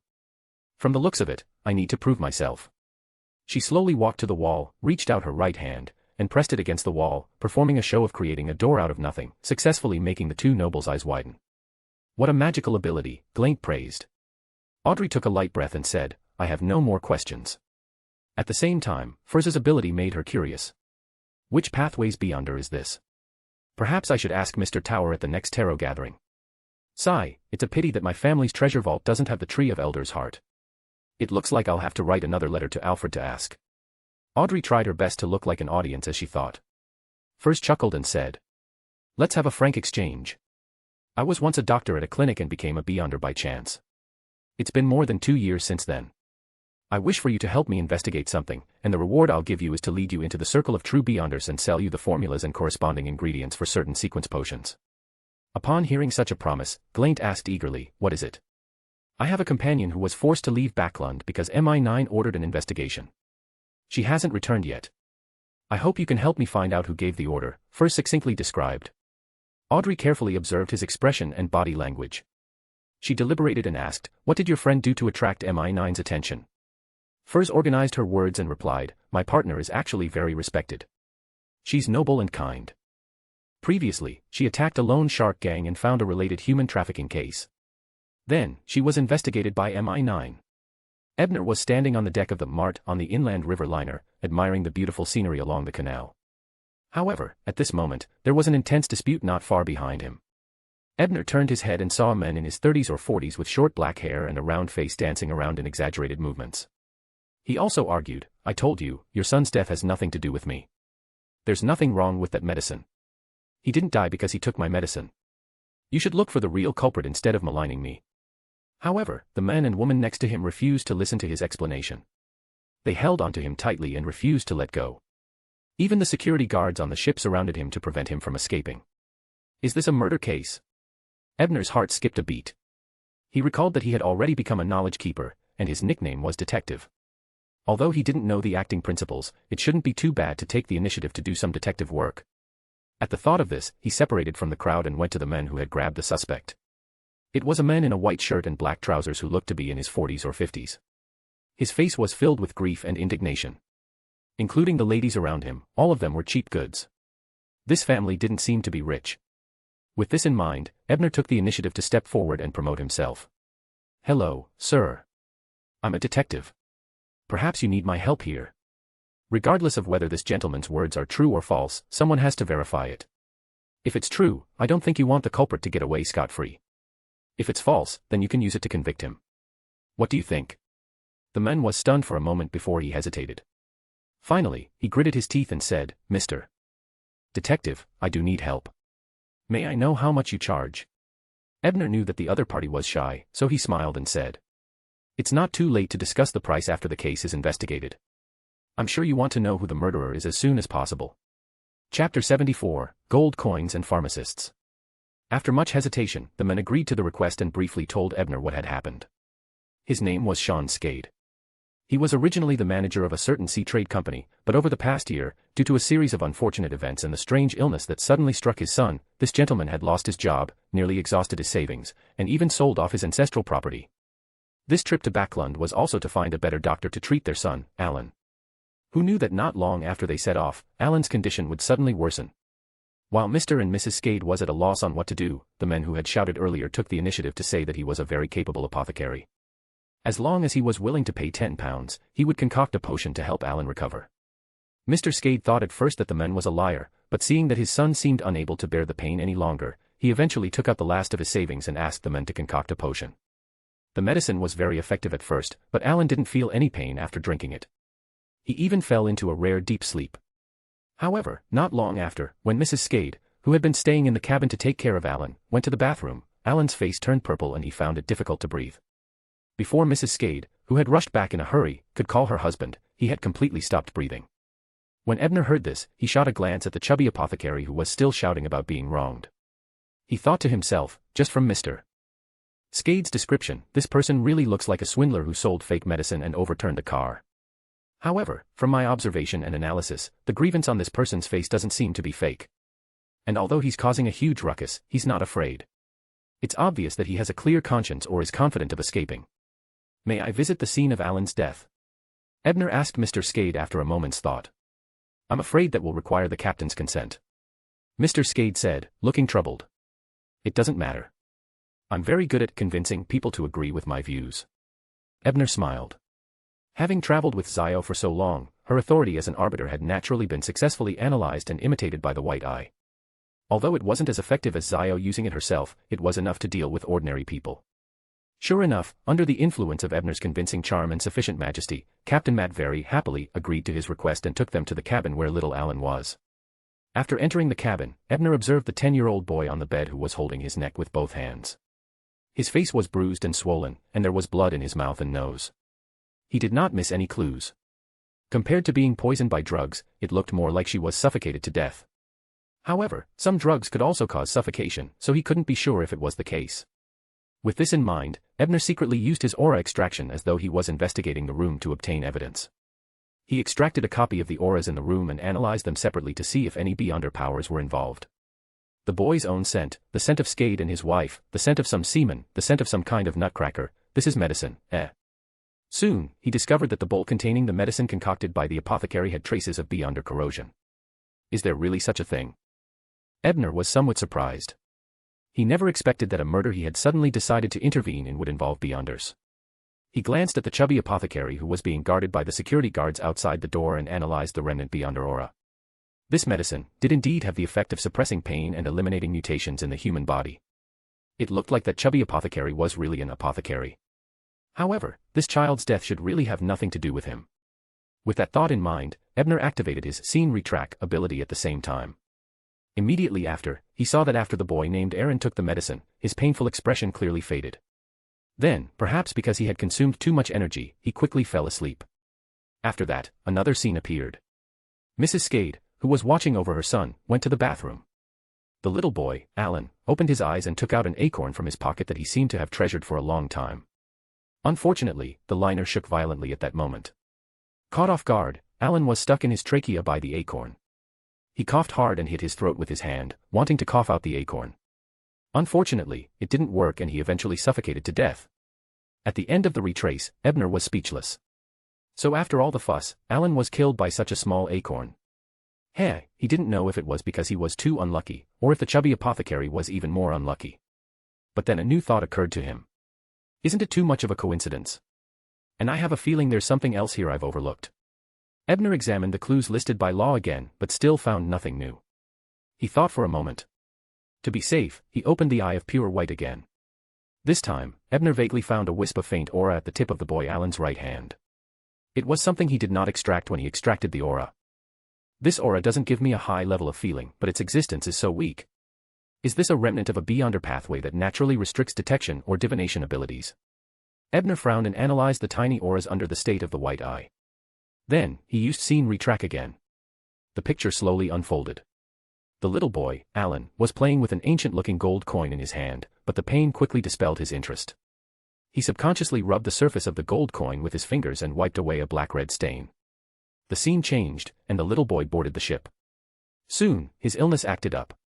Just when he felt that he could not hold on any longer, a fat apothecary came to him himself and prescribed him with an auxiliary medicine.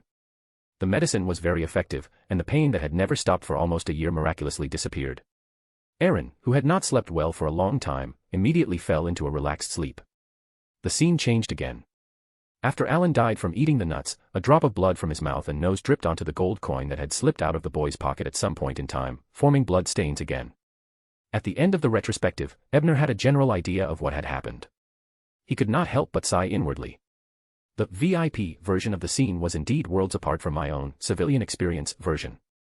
But how did Alan get the gold coin? Ebner first simulated a diversionary tactic. When he pretended to examine the traces on Alan's body, he placed the unadorned gold coin that had rolled to the edge of the bed into his pocket without anyone noticing. Since he had already analyzed the function with the eye of pure white and knew that gold coins did not have any negative effects under normal circumstances, Ebner dared to use it directly. Then he walked back to Mr. Skade and said in a measured tone, "Sir, I have something to ask you." Mr.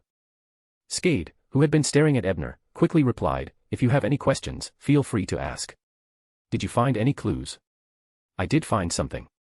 Ebner nodded and activated the eye of pure white to simulate Zio's might. He asked, "I hope you can tell me if your family has been suffering from any misfortune lately. What happened? When did it begin? How did you know?" Mr. Skade's reaction was extremely intense. He himself immediately realized this. He took a few deep breaths and asked, "What does this have to do with Alan's death?" "I don't want to say it from the bottom of my heart. And this will that I don't want to say actually resist my simulation skill." Ebner secretly frowned and changed his strategy. He said, "Don't be agitated, Mr. Skade. I have indeed made a discovery, but I need Mr. Captain and the other gentlemen on board to be witnesses." With that said, he asked Captain Matt, who was also in the cabin, if he could find one or two authoritative gentlemen. The latter immediately understood and personally went to the first-class cabin to invite Mr. Mike Joseph, the Daily Observer, as well as the shareholder of Backlund's Coin Company, Mr. Karen. As the Matt was not a luxurious liner, even the first-class cabin did not have any gentlemen of the upper class. These two could already be considered to be very dignified gentlemen. Mike Joseph from the Daily Observer. "Isn't this the reporter that Sherlock will meet at the Quelag Club in the future?" He actually met him here. I also knew the other Karen. He was the one who bought the abandoned manor on the outskirts of Northborough. Zio and I had hidden in the storage room and eavesdropped on the entire process of him buying the house. Ebner silently seized up the two gentlemen who had come to listen. The former was close to 30 years old, with sparse eyebrows, rather rough skin, and abnormally obvious pores. However, his facial features were not bad, and his blue eyes were especially charming. Coupled with his beautiful mustache, he had a mature charm. As for the latter, he was in his 50s. He was rather tall and slightly plump. His shoulders were wide and tall, making him look like he was about to bow. He wore a typical Lone-style formal suit and a tie, looking like an elite businessman. After the two of them introduced themselves to Ebner, Ebner then returned to the main topic. He first told everyone about the differences between drug poisoning and suffocation, and then, under everyone's watchful eyes, he took out the crumbs of the nuts from Alan's pocket. Then, he helped the little boy's corpse up, adjusted his strength, and suddenly slapped the spot on his back. The nuts that had stuck Alan to death finally fell out of his trachea and flew out of his mouth, landing in front of everyone. Because the nuts had fallen off, the little boy Alan's bruised and swollen face seemed to have recovered a little, but he had been dead for too long. Even if his trachea was cleared, it could not save his life. This is, we bought it for Alan the day before we boarded the ship. He actually hid one and didn't eat it. Mr. Skade blurted out. At that moment Ebner turned back to Mrs. Skade, whose eyes were glazed over. Do you remember when you went to the bathroom? I remember, 10 in the morning. I was only in the bathroom for 5 minutes, Mrs. Skade replied woodenly, regaining her composure. Captain Matt clapped his hands and said, there was a huge wave at 10 o'clock. I remember it was shaking badly. Everyone present was enlightened upon hearing this, and then they glanced at Lewin who was lying on the bed with pity, and they deeply felt that his luck was truly bad. At this moment, a scoffing voice suddenly sounded. I knew it had nothing to do with me. You guys have been too unlucky all this while. Now it seems like I was right. Everyone in the room frowned when they heard the voice. They felt that it was too much and disrespectful to the deceased, so they looked towards the source of the voice and realized that it was the pharmacist suspected to be the suspect. Only then did they feel relieved. They were almost wronged, so they were naturally unhappy, but their self-restraint was too low. This was what most people thought. Only Ebner looked thoughtfully at the apothecary, thinking. Rather than mocking them, it was more like reminding the Skade couple. This way of speaking was even an apothecary. Could he be Darkwolf from the life school of thought?